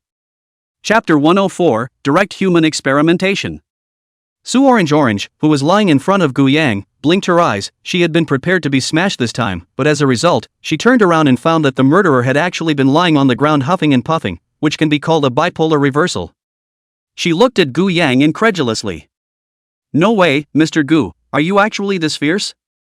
You're practically a legendary fierce man. Gu Yang looked at her and let out a light laugh. What kind of strange adjective is that? I'm a cultured man, how can I be described as a slugger? Su Orange said with gusto. That's a man of letters and a man of arms and a man of cover. The lab is monitored anyway, his own hand is completely self-defense, not the slightest worry about getting into trouble, the rest of the matter will be left to Morong to deal with. It's just a shame that the experiment can't continue. The other colleagues who had joined the company together looked at Zhang Hong lying on the ground with some sympathy in their eyes. This is simply a typical representative of throwing away the watermelon for the sake of the sesame, although we have not been working together for 2 days, but as long as people with eyes are able to see that Gu Yang is definitely a top professor with deep pockets. And this nano-targeted immune-activating agent being researched at hand, the degree of completion is frighteningly high, almost only need to do a simple round of these tests, and then go through the above process can be directly launched. At that point, even though everyone is a punching bag, they can at least mix it up with the title of Startup Patriarch. Even if you don't do it here later, it will be much prettier on your resume by virtue of being involved in such an amazing project. But it was Zhang Hong who messed it all up for the sake of a small benefit. It can be said that all their careers have been cut short, and all the years of medical knowledge they have learned in college have all been for nothing. It's a pity, a pity. Although there is some friendship between everyone in Zhang Hong, but at this moment none of them stood out to plead for Zhang Hong. This is the workplace, the interests are paramount, who would be willing to delay their own future for a person they have not known for a few days. Just as Gu Yang was about to leave work, a soft cough came from the doorway. Everyone turned their heads to see a middle-aged woman with a somewhat haggard demeanor. Although this middle-aged woman had tried her best to dress herself up a little bit more spiritually, but the scene were all medical students, and they could tell at a glance that this woman was suffering from a serious illness, and that she wouldn't even have a few days to live if she wasn't treated. But it was a woman with a serious illness who had a warm smile on her face, as if she didn't give a damn about her body. She spoke softly. Sorry to bother you all, I'm here for the experiment. Su Orange's eyes instantly lit up, and she ran over in 2 or 3 steps and jumped into the woman's arms. Mom, what are you doing here? Su's mom drowned and stroked Su Orange's head. While I'm still in good health and able to help Orange, of course I have to move fast. I didn't think my broken body would come in handy at the last minute, I was so happy all night yesterday. Su Orange's eyes reddened when she heard her mom say this. No, it won't, Mr. Gu can cure Mom, don't worry, you can definitely stay with me in good health. Su's mom didn't say anything, just kept a smile on her face. She knew in her heart that the cure rate for cancer was nowhere near that high, let alone a newly researched drug. Being one of the first experimenters himself, the end was bound to be no better. But his own daughter is in the middle of this project right now, and if he can help and make things go better for his daughter on the job, it's good enough, and it doesn't matter at all if he lives or not. Gu Yang also saw the determination in Sue's mother's eyes at this time and thought to himself. He's coming here with the mindset of certain death. Am I that untrustworthy? It's just that, and mostly because of the cancer's fierce reputation. Sue's mom raised her head and looked at Gu Yang. This must be Professor Gu, our family orange is thanks to your care. With that, she reached out her hand and gently shook Gu Yang's hand, which was an incomparably weak hand. Auntie Sue is too polite, it should be Orange who has taken care of me more. Gu Yang said. Sue's mom spoke next. I've just been coming outside for a while now, and the security guards didn't stop me because Orange said so ahead of time. I watched what happened. The mice failed the experiment, but the drug still worked, or just let me do it. Human experimentation is always more convincing than animal experimentation, isn't it? When Sue Orange heard this, she immediately became anxious. Mom can't do that, it's not compliant to skip the animal testing part and go straight to human testing. Mama Sue, however, shook her head. We're not skipping animal testing here, haven't we just experimented with it, and it's working well? Besides, I volunteered for it. I always have my own personal freedom, right? The program above is a bit non-compliant, but you'll just follow up and find a way to patch it up, it's not a big problem. Gu Yang was also a little surprised to hear this, from Sue Orange's mouth. He had long heard about the other party's mother, this was an incomparably open-minded woman, and he didn't expect that the guts could be so big as this. Auntie Sue, I must remind you that this potion of ours is not currently undergoing any experiments on human beings, and even animal experiments have not been passed. There's a chance that something unforeseen might happen if it works directly on you. Sue's mom was full of disinterest. It doesn't matter, how much time would it take before and after if we had to conduct animal experiments, then approve and qualify then report, then conduct human experiments? Will I be able to hold off until then with this body? Wasn't the failure of the mouse experiment just now because the physical quality of these mice was too poor? If it drags on, maybe I'll end up like these mice. Let's just do it while I can still carry it. Even Gu Yang was speechless once this reasoning was said. I didn't expect Sue Orange's mother to be not only open-minded, but also brave to such an extent that one could admire. Since she had said so, Gu Yang wouldn't look like a man if he squirmed any further. He said with a determined look in his eyes. In that case, let's follow what Auntie Sue said. But don't worry, Auntie, although this potion of ours has not yet fully passed all kinds of experiments, it has been deduced countless times in my head, so it can be said that it is 9 out of 10. Now please do a thorough physical examination first, and as soon as you pass, let's get started. Sue's mother nodded and took off her own jacket directly, cooperating with a few young staff around her to start the physical examination. At the same time she glanced back at Gu Yang. I trust you, but don't feel guilty if something does happen, I'm happy to be able to help. Take care of our orange. Gu Yang didn't even know how to reply when he heard this. How did this feeling feel? A bit like Bitey City entrusting an orphan. Take care of orange. What should I do? I can't marry her. I'm not interested in her. But looking at Sue's mother's thirsty gaze, Gu Yang also understood that if the treatment was not successful, Sue's mother's life would probably come to an end, and she just wanted to use her last life force to seek a support and a future for her daughter. It's great motherly love. Gu Yang didn't have the heart to refuse after all. Okay, don't worry Auntie Sue, if there's an accident, I'll oblige you. Sue Orange was silly, not even hearing what Sue's mother was saying, and was still comforting. Don't worry Mom, Mr. Gu is very good, you'll definitely get better. The cost of a bottle of this potent medicine is tens of thousands of dollars, it's definitely not a scam. Sue's mom laughed and joked after hearing this. Like this? Then I've really earned it. Mr. Gu won't blame me for taking advantage of you, right? Gu Yan laughed. Don't worry about it, it's not bad. Chapter 105, Successful Experiment. Sue Orange was busy getting ready while turning back to Gu Yang. Mr. Gu, if today's results are good, I'll be able to take the corresponding experimental data to Dean Fong. Dean Fong will definitely be willing to do us a favor. Gu Yang nodded slightly. That's a bit far to go now, keep your mind on your mom for now. After going through the examination, Sue's mom's health condition was indeed very bad, and the cancer cells had even begun to spread. In this case, it is expected that it will be difficult to achieve any desirable results with chemotherapy in the hospital. Ever since her mom got cancer, Sue Orange has never gone to the hospital for a review, and also for out of sight, out of mind. Sue Orange got the inspection report at this time, tears in her eyes. She also did not foresee that her mother's body had reached this point. If it goes untreated, the subsequent treatment, even if it does exist, is probably not going to work. It's not like it's some great elixir. How can it be 100% cured? Sue Orange's voice was tinged with tears as she handed the inspection report to Gu Yang. Mr. Gu, do you think my mother's current health is okay? Gu Yang carefully checked every single data in the inspection report. After reading it, he finally breathed a sigh of relief. It's not a big problem. It's not too late. Let's just get started.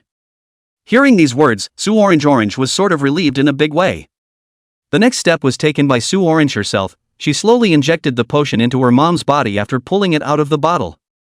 She sat in front of the hospital bed and watched very nervously as her mom's body changed. In fact, the one who should be more nervous was Sue's mother herself, but on the contrary, Sue's mother didn't have any overly nervous expression on her face. Instead, she kept gazing at Sue Orange with a soft smile. This feeling was a little heartbreaking to Gu Yang, as if Sue's mother was preparing to see more of her daughter at the end of her life. The entire rest of the lab staff was circling around Sue's mom, constantly checking and recording all her physical changes. Sue Orange clenched her mom's hand. How are you feeling now, Mom? Is there anything uncomfortable? Sue's mom gently patted Sue Orange's hand and responded. Silly child, this injection has only just gone in, where is it so fast? Even if it's for dinner, it probably hasn't even reached the inside of the stomach yet. Sue Orange smiled awkwardly and knew that she was a bit too anxious. After about 10 minutes had passed, the medicine finally began to take effect. Sue's mom's skin was slightly reddened and her body temperature rose slightly. Sue Orange keenly noticed the change and immediately inquired. Mom, are you feeling it now? Is there anything uncomfortable? Sue's mother squinted her eyes and felt it carefully but then shook her head. It's not a big problem, except that I feel a little feverish, and then my body is a little weak and my head is a little dizzy. But strangely enough, I feel as if my body is quite comfortable. Gu Yang also propelled his motorized wheelchair to the vicinity of the hospital bed at this time, recording the data while asking questions of the other staff. How's the heart rate change? The patient's heart rate, which was slightly disturbed and weak before, has gradually leveled out and become stronger. The medicine should have taken effect. The way Auntie Sue is feeling right now should be that the immune system in her body has been completely activated and is starting to destroy the cancer cells. After hearing this, Sue Orange's face clearly showed surprise. Gu Yang, however, as expected, did not have much of an expression change and continued to inquire. How do blood oxygen values change? Professor Gu, the value displayed above the blood oxygen saturation meter has begun to climb steadily, gradually reaching normal levels. Watch for blood pressure changes again. Professor Gu, it's simply amazing, and the blood pressure has begun to rise, now reaching the normal range. Check the blood for cancer levels. Ah! The staff member in front of another testing instrument not far away quickly spoke in reply. The level of cancer cells in the blood is dropping rapidly, and it's safe to assume that the cancer cells in Auntie Sue's body are being rapidly eliminated. All the good news came from the front of the various testing instruments. Sue Orange was so excited that tears fell from her eyes. She directly jumped over and hugged Gu Yang's neck as she shouted excitedly. Mr. Gu, you're a genius, you're so great, you saved my mom, you'll be my idol from now on. I'll do whatever you want me to do from now on. Gu Yang gently patted Sue Orange's back to slowly calm her down. Don't, as long as you're not after my money. Sue Orange immediately beamed. Mr. Gu, you're really a spoilsport, yeah. Don't you dare force me to hate you, huh? Sue's mother, who was lying on the hospital bed, however, frowned and admonished Sue Orange. Orange, how can you be so rude? How can you talk to Professor Gu like that? Sue Orange was all of a sudden aggrieved. How come even her own mother was on someone else's side? Gu Yang turned his head to look at Sue's mom and asked. Are things better now? Do you still feel anything? Sue's mom looked up after thinking for a while and said. I feel like I kind of need to go to the bathroom, but I don't have much strength, so I might need Orange to help me. Gu Yang nodded and agreed to the request. Sue Orange then assisted Sue's mother to go to the restroom. 10 minutes later, after going to the toilet, Sue's mother was even weaker, almost entirely relying on Sue Orange to help her to come back. But although his body felt little strength, his face looked noticeably better. This is due to the fact that after being tortured by the disease for a long time, the body is now consuming a lot of energy to destroy the cancer cells. and with a little bit of replenishment, it will soon recover. Su Orange immediately reported. Professor Gu, just now I noticed that my mother's urine is much darker in color than before, and the excrement also carries quite a lot of particles and flocculence inside. Gu Yang nodded after hearing this. That's great, it means that the cancer cells in Auntie's body have been eliminated and expelled from her body. It seems that the medicine is working as we initially expected, with the first shot removing a large number of cancer cells from the body. But this is just the beginning. Auntie Sue will have to recuperate for the rest of the day. It will take about a week to a month, and you will come for the second injection as soon as you have recovered better. The second shot can have the effect of completely restoring you to a healthy body, basically removing all the cancer cells from your body. If conditions permit, come in for a third shot. The third shot can even create a defense barrier in the body to prevent the cancer from coming back. After hearing these words, Sue's mom's face was filled with disbelief. Even if she is open-minded, who would want to die? What a blessing to be alive to be with your daughter. Originally, she had already resigned herself to her fate and was ready to accept the result, but she didn't expect Gu Yang to actually pull her back from the doorway of the ghost. Su's mother did not care about her weak body, immediately flopped on the ground, kneeling in the direction of Gu Yang wanted to kowtow. Gu Yang was terrified, he was sitting in a wheelchair and it was too late to assist him, he could only shout to Su Orange next to him. What are you waiting for? Hurry up and help your mom up. Whoever thought that Su Orange actually also followed her mother at once flopped kneeling on the ground, the two kowtowed heavily to Gu Yang. It's over, this is going to break your life. Su's mom looked up slowly. Thank you Professor Gu for your great kindness, from today onwards, you are the greatest benefactor of our mother and daughter. Gu Yang waved his hand repeatedly. There's no need for that, in a sense you guys did me a favor too. Maybe I should even say thank you to you guys.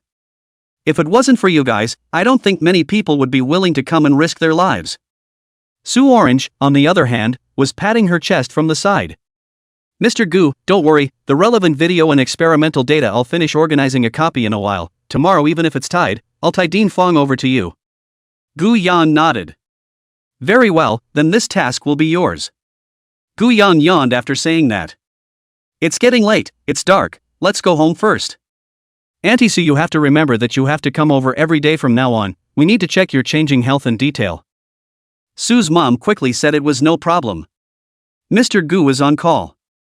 Chapter 106, Dark Knight, I'm waiting for you. Today's work came to an end, and although there was a small hiccup in the middle, in general, the progress was even beyond Gu Yang's imagination. Directly even human experimental data is available. Next, all that was needed was for Mu Rome to make arrangements to go through the process of applying for a patent as well as going public. If we could get Fang Yanji's help, we could even speed up the process. It's hard to start everything. Gu Yang went home and ate dinner before lying on his bed, already starting to conceptualize the next path. One's first step undoubtedly needs a little boost, because right now one has no reputation and no credibility.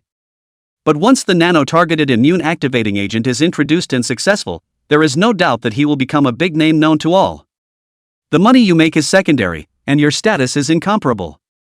With such a status position, it is inevitable that any other aspects of entrepreneurial research will be carried out later. Next, Gu Yang planned to learn the mechanical aspects properly as well. When the time came, combined with computer knowledge, it would be entirely possible to set up a technology company and join forces with one's own biological company to create a fully automated artificial intelligence factory to start mass-producing potions and to pave the way for further research to follow. If he wanted to take it a step further, Gu Yang also wanted to research super potions that could revitalize severed limbs and help those disabled people regain their health. One could even launch a super soldier serum and enter into a partnership with the military. At that time, no one would be able to shake his position, and no one would be able to move him even if he jumped out to expose the identity of the Black Knight Butcher.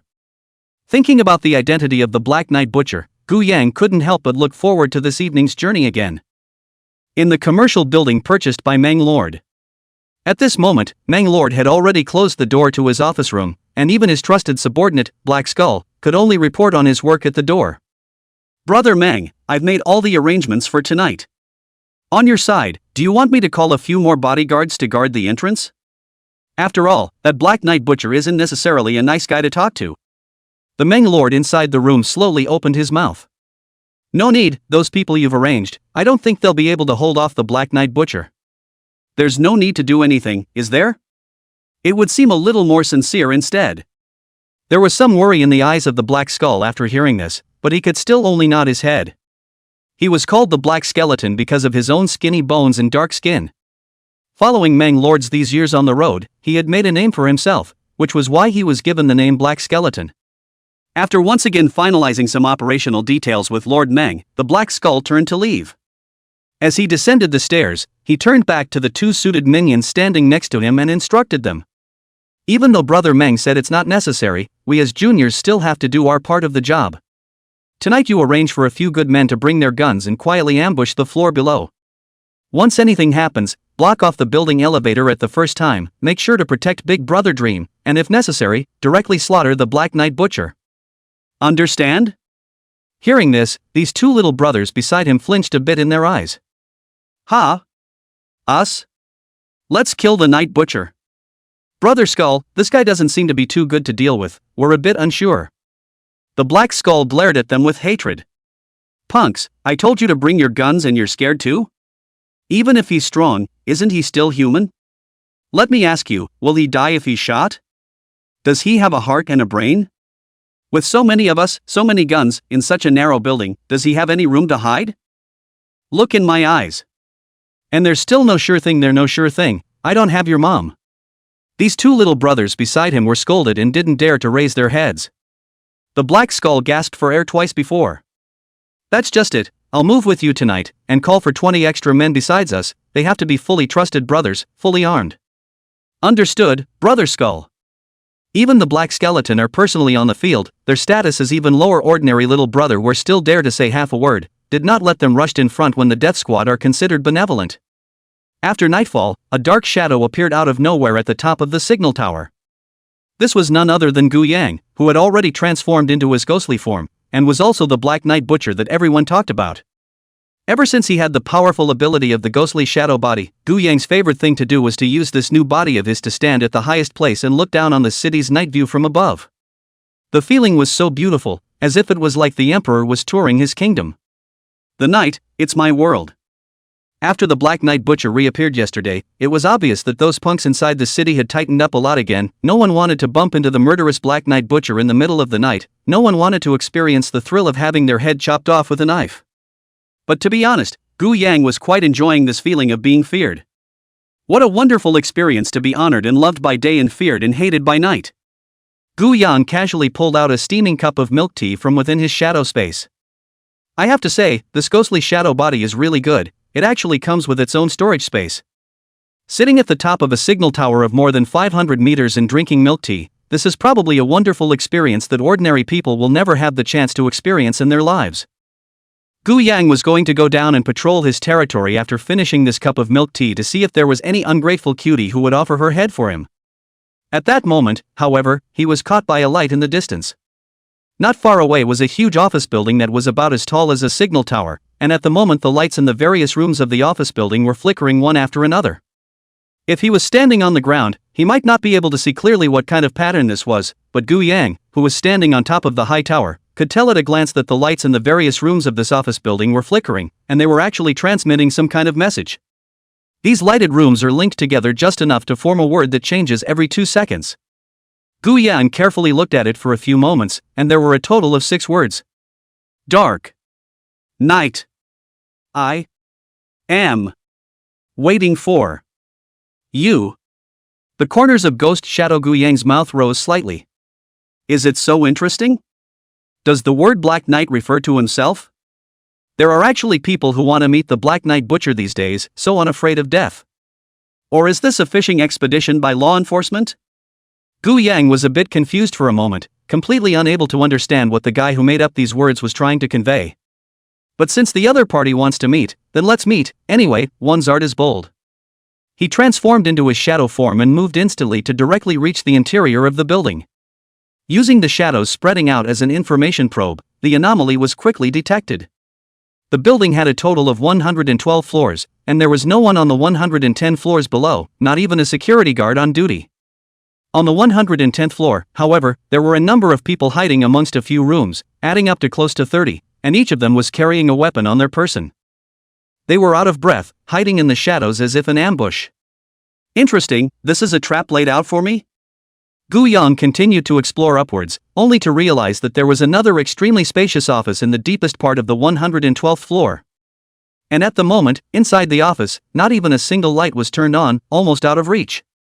But in the midst of this darkness, there was a man sitting at his desk silently smoking a cigarette. It seems to have smoked for a long time. The whole house is smoky. If a non-smoker walks in, it is estimated to be smoked on the spot. It feels like smoked bacon. The ashtray on the desk is almost full. Interesting, is this guy the leader of the group? Is he the one asking for a date? After checking around the house and confirming that there weren't any surveillance devices, Gu Yang slowly materialized his figure in a corner that was covered by a bookshelf.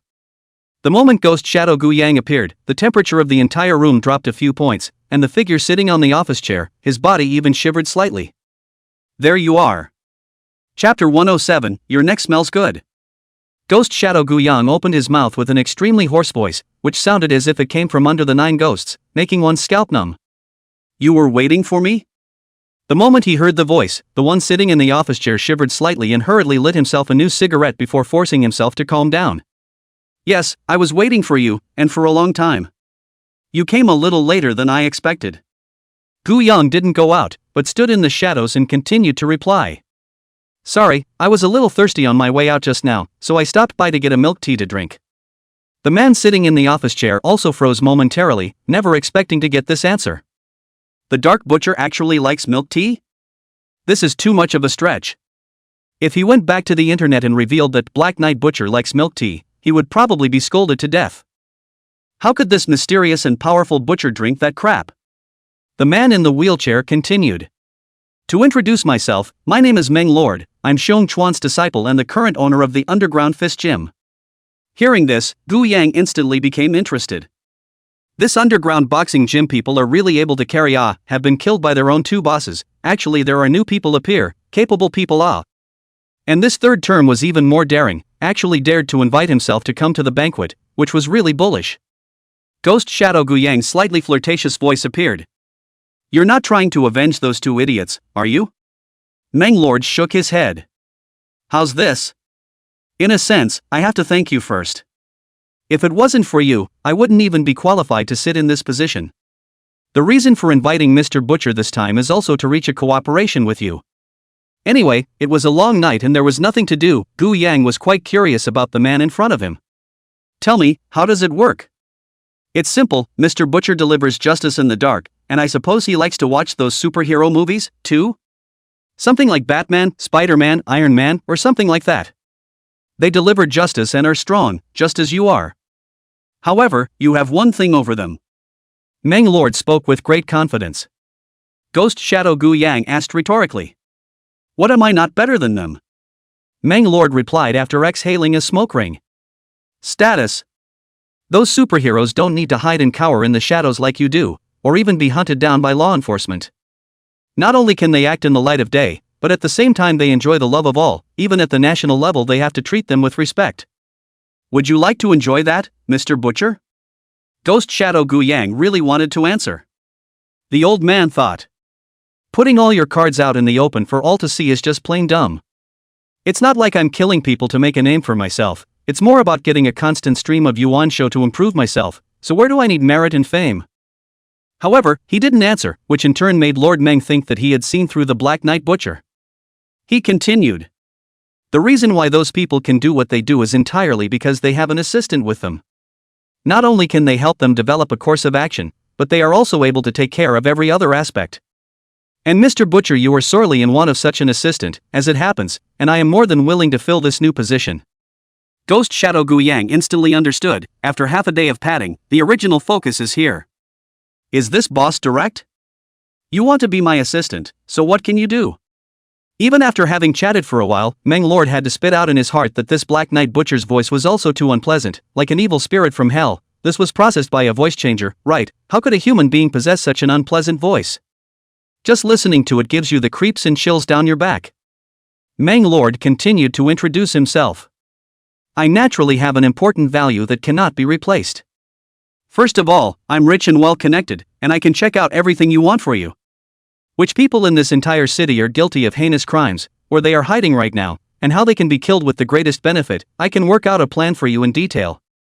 Secondly, I have a large number of network anchors and self-media accounts in my hands, so I can create a storm of public opinion for you, and make you a national hero in minutes, and get everyone's support. Even the law enforcement bureau will have to be careful when facing you at that time, and will not dare to come to arrest you with great fanfare, or else they will be boycotted by the whole nation. And with my help, Mr. Butcher will be able to complete all the beheading tasks easier and more efficiently, and at the same time, he will be able to gain both fame and fortune. The fact that I didn't turn on the lights or bring anyone with me today has completely confirmed my sincerity. How about it, Mr. Butcher, would you consider thinking about my proposal? Ghost Shadow Guyan looked towards the Meng Lord, whose face could not be seen in the darkness of the night. I have to say that this guy is also a talent to come up with such a solution. As the saying goes, Sima Zhao's heart is known to all. If this Meng Lord cooperated with himself, the benefits he could obtain from his own hands would definitely not be small, and just by virtue of the fact that he could help him kill anyone with his own means, it would be enough to allow him to reign supreme in the entire underground world. But the point is that the benefits one can gain are also real, so it's really hard to say no. The more Ghost Shadow Guyang stayed quiet, the more confident Meng Lord was. He seemed to have been certain that no one would be able to refuse such a request, and even as he felt the coldness behind him getting closer, he didn't panic at all. Ghost Shadow Guyang slowly stood behind Meng Lord and spoke with a light smile. That's a pretty good idea you have there. I'm actually quite tempted to say yes, but there's another interesting thing I want to do right now. What is it? It's just that your neck looks so flavorful, I want to slash it. In the next moment, Ghost Shadow Guyang's hand was raised high, and in his hand, he had already manifested a long blade with black shadows. The Meng Lord sitting on the chair was completely unable to react in time, and this knife was swung down at an extremely fast speed, instantly turning the Meng Lord in front of him into a headless corpse. A faint Yuan Shou energy was transmitted from the interior of this body into the Ghost Shadow's body, and the next moment the Ghost Shadow's body felt the call of the main body. It's time to go back to killing again. At that moment, the sound of tick-tock came from the body of Meng in front of him, as if it was a countdown. It was only when Gu Yang took a serious look that he realized that this guy's body was actually connected to countless triggering mechanisms, and as long as he slashed at his body, he would inevitably trigger this mechanism device. Without saying a word, he shifted himself into shadow form and left in an instant. And it was at the same time that there was a loud boom and the entire office exploded, sweeping everything inside the office away. Those bodyguards hiding downstairs, after hearing such a big commotion, without saying a word, cupped the guns in their hands and rushed upstairs. The Black Skull was even the first to rush. Hurry, hurry, Brother Meng is in danger, everyone rush me. Team 1 will block the escape route, Team 2 will block the elevator entrance, and the rest of you and I will rush up. That bastard must not be allowed to escape from our building today. Close to 30 bodyguards with guns on their person immediately sprang into action. And when the Black Skeleton rushed to the roof of the building with a few subordinates, he had already seen the room where Meng Lord was burning with a blazing fire. Not caring about anything else, he hurriedly smashed the fire cabinet next to him with a punch, pulled out a fire extinguisher, and rushed inside while extinguishing the fire, and the rest of the people also took extra fire extinguishers or spray hoses, and rushed to organize a rescue. At this moment, Gu Yang, who had already returned his consciousness to his own body, slowly sat up from the bed, and through the bedroom's floor-to-ceiling windows looking out in the direction of the city, he could vaguely see the burning fire. After all, it was a landmark building of more than 100 floors, and with a fire that high and that visible, it was really quite hard not to notice it. Gu Yang felt a portion of the Yuan longevity that he had just shared from the ghostly shadow body, and his face changed in the next moment. Nima, why is it so little? Ghost Shadow, you're not stealing food again, are you? Chapter 108, The World is Not Simple. This time, the Yuan longevity that Gu Yang had harvested was actually only 1 year. Present-day meta-life balance, 221 years. Gu Yan was a bit dumbfounded on the spot. This could be said to be the time he had gained the least amount of revenue since he had awakened from his vegetative state. In other words, that Meng Lord wouldn't live for more than 2 years at most, even without his own interference. And the meta-life symbol is only a theoretical maximum. Does that guy only have 1 year left to live? That doesn't make sense. As Xiong Chuan's disciple, even if he hadn't learned the 5 beasts breathing method, he was at least a martial arts practitioner, so how could his physical qualities only correspond to this little lifespan? At this instant, Gu Yang's face sank. Good guy, playing me, right? It really doesn't want to die. The Black Skeleton, with his many minions, searched the entire floor and did not find any suspicious people. When the fire in the office was completely extinguished, all the people could see was the charred, headless body on the desk. Everything in the office had been destroyed amidst the flames. Even the Black Skull himself didn't know that manhwa had hidden a bomb with such a terrifying power inside the office, which was prepared for the worst from the start. The black skeleton flopped down and knelt in front of the charred corpse, howling instantly. "Brother Meng, why are you so upset? Why are we messing with the night butcher? That's great, straight to cremation, even saving money on the trip to the crematorium." The minions around the Black Skull looked at each other one by one. Everyone was a bit incredulous that the apparently mighty Meng Lord had died just like that. Seeing each of them stay where they were. The Black Skull huffed and kicked hard on one of them, cursing. "What are you doing here? Hurry up and find it for me. Get Meng's head back. Is it hard to believe that you guys want Meng to die without a body? Bunch of losers, how did I bring up a bunch of idiots like you?" At this moment, the black skeleton was angry, and the crowd didn't dare to squeak even if they were scolded. Finally found in a pile of rubble has been burned beyond recognition of the head. The black skeleton hands carefully cupped the head, and slowly put the office chair on the charred body on the ground, ready to put the head and the body together. At that moment, ding-dong sound behind the elevator rang. All the people on the scene immediately pulled out their waistband pistols, the muzzle of the gun neatly aimed at the entrance to the elevator. Is it the return of the night butcher? How dare this lunatic come back after killing someone? Just as the crowd was tense, the elevator door slowly opened, and a person who was unexpected to everyone appeared inside the elevator, and it was clearly the current boxing gym owner, Meng Lord. In an instant, everyone shivered in fear. The black skeleton that was busy collecting the corpse for Meng Lord even jumped straight up from the ground. "Holy, there's a ghost. Brother Meng, don't be in a hurry. After I bury your body, the first thing I'll do is to find that black night butcher to avenge you. It's useless for you to rush me now." With a cigar in his mouth, Meng Lord swaggered over to the charred corpse and casually kicked the corpse's head out. "It's just a stand-in I found. What's there to collect?" The black skeleton only reacted at this moment. Carefully touching Meng Lord's hand and feeling the hot temperature, he let out a sigh of relief, followed by a look of excitement. "Brother Meng, so you're fine. I told you, Brother Meng, you're such a smart old fox. How could you possibly do such a dangerous thing? It turns out that there is a double A." Meng Lords couldn't help but give him a blank look. "Please figure out the positive and the negative when you speak in the future, it sounds really awkward." Black Skull laughed awkwardly. "Oops, just about the same meaning. Chinese culture is profound, it's not easy for me to memorize these words." Meng Lords lazily ignored him and continued to explain. "I didn't even tell you guys about this operation. It's a big deal and needs to be kept secret. I hope you understand. I found this man on purpose. He's terminally ill himself, he won't live for a few days, and he just wants to make a big buck before he dies. I used a wireless headset to communicate with him and manipulate him to negotiate with the Black Butcher. If it works out, it's best. If it doesn't, let him and the Black Butcher die together. It's just a pity it didn't turn out the way I wanted, the negotiations didn't work out, and the Black Knight Butcher didn't die." Hearing this, the black skeleton's eyes widened in disbelief. "No way, Brother Meng, that guy could escape even with such a close explosion? Moreover, my brothers and I have been on guard, and we haven't seen anyone come in or out the whole time, so how on earth did this guy escape? Is he a ghost?"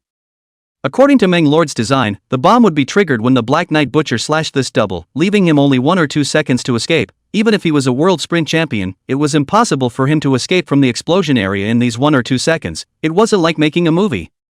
But with this result at hand, Meng Lord was also very surprised, and after he similarly scrutinized the scene, he came to a startling conclusion. Not only was this Black Knight Butcher not injured in this wave of explosions, there wasn't even a single drop of Black Knight Butcher's blood on the scene. He wasn't injured at all and was completely off the mark. How the hell did this ING guy do that? After a short period of thought, Meng Lord slowly opened his mouth to reply. "I think this Black Knight Butcher should have mastered some abilities that unusual people don't even have the chance to master." Black Skull had a curious look on his face. "What ability?" "I don't know, but the world is far more complicated than we think. You know my master Xiong Chuan, right? The powerful physical qualities that he has displayed are not at all achievable through ordinary exercise.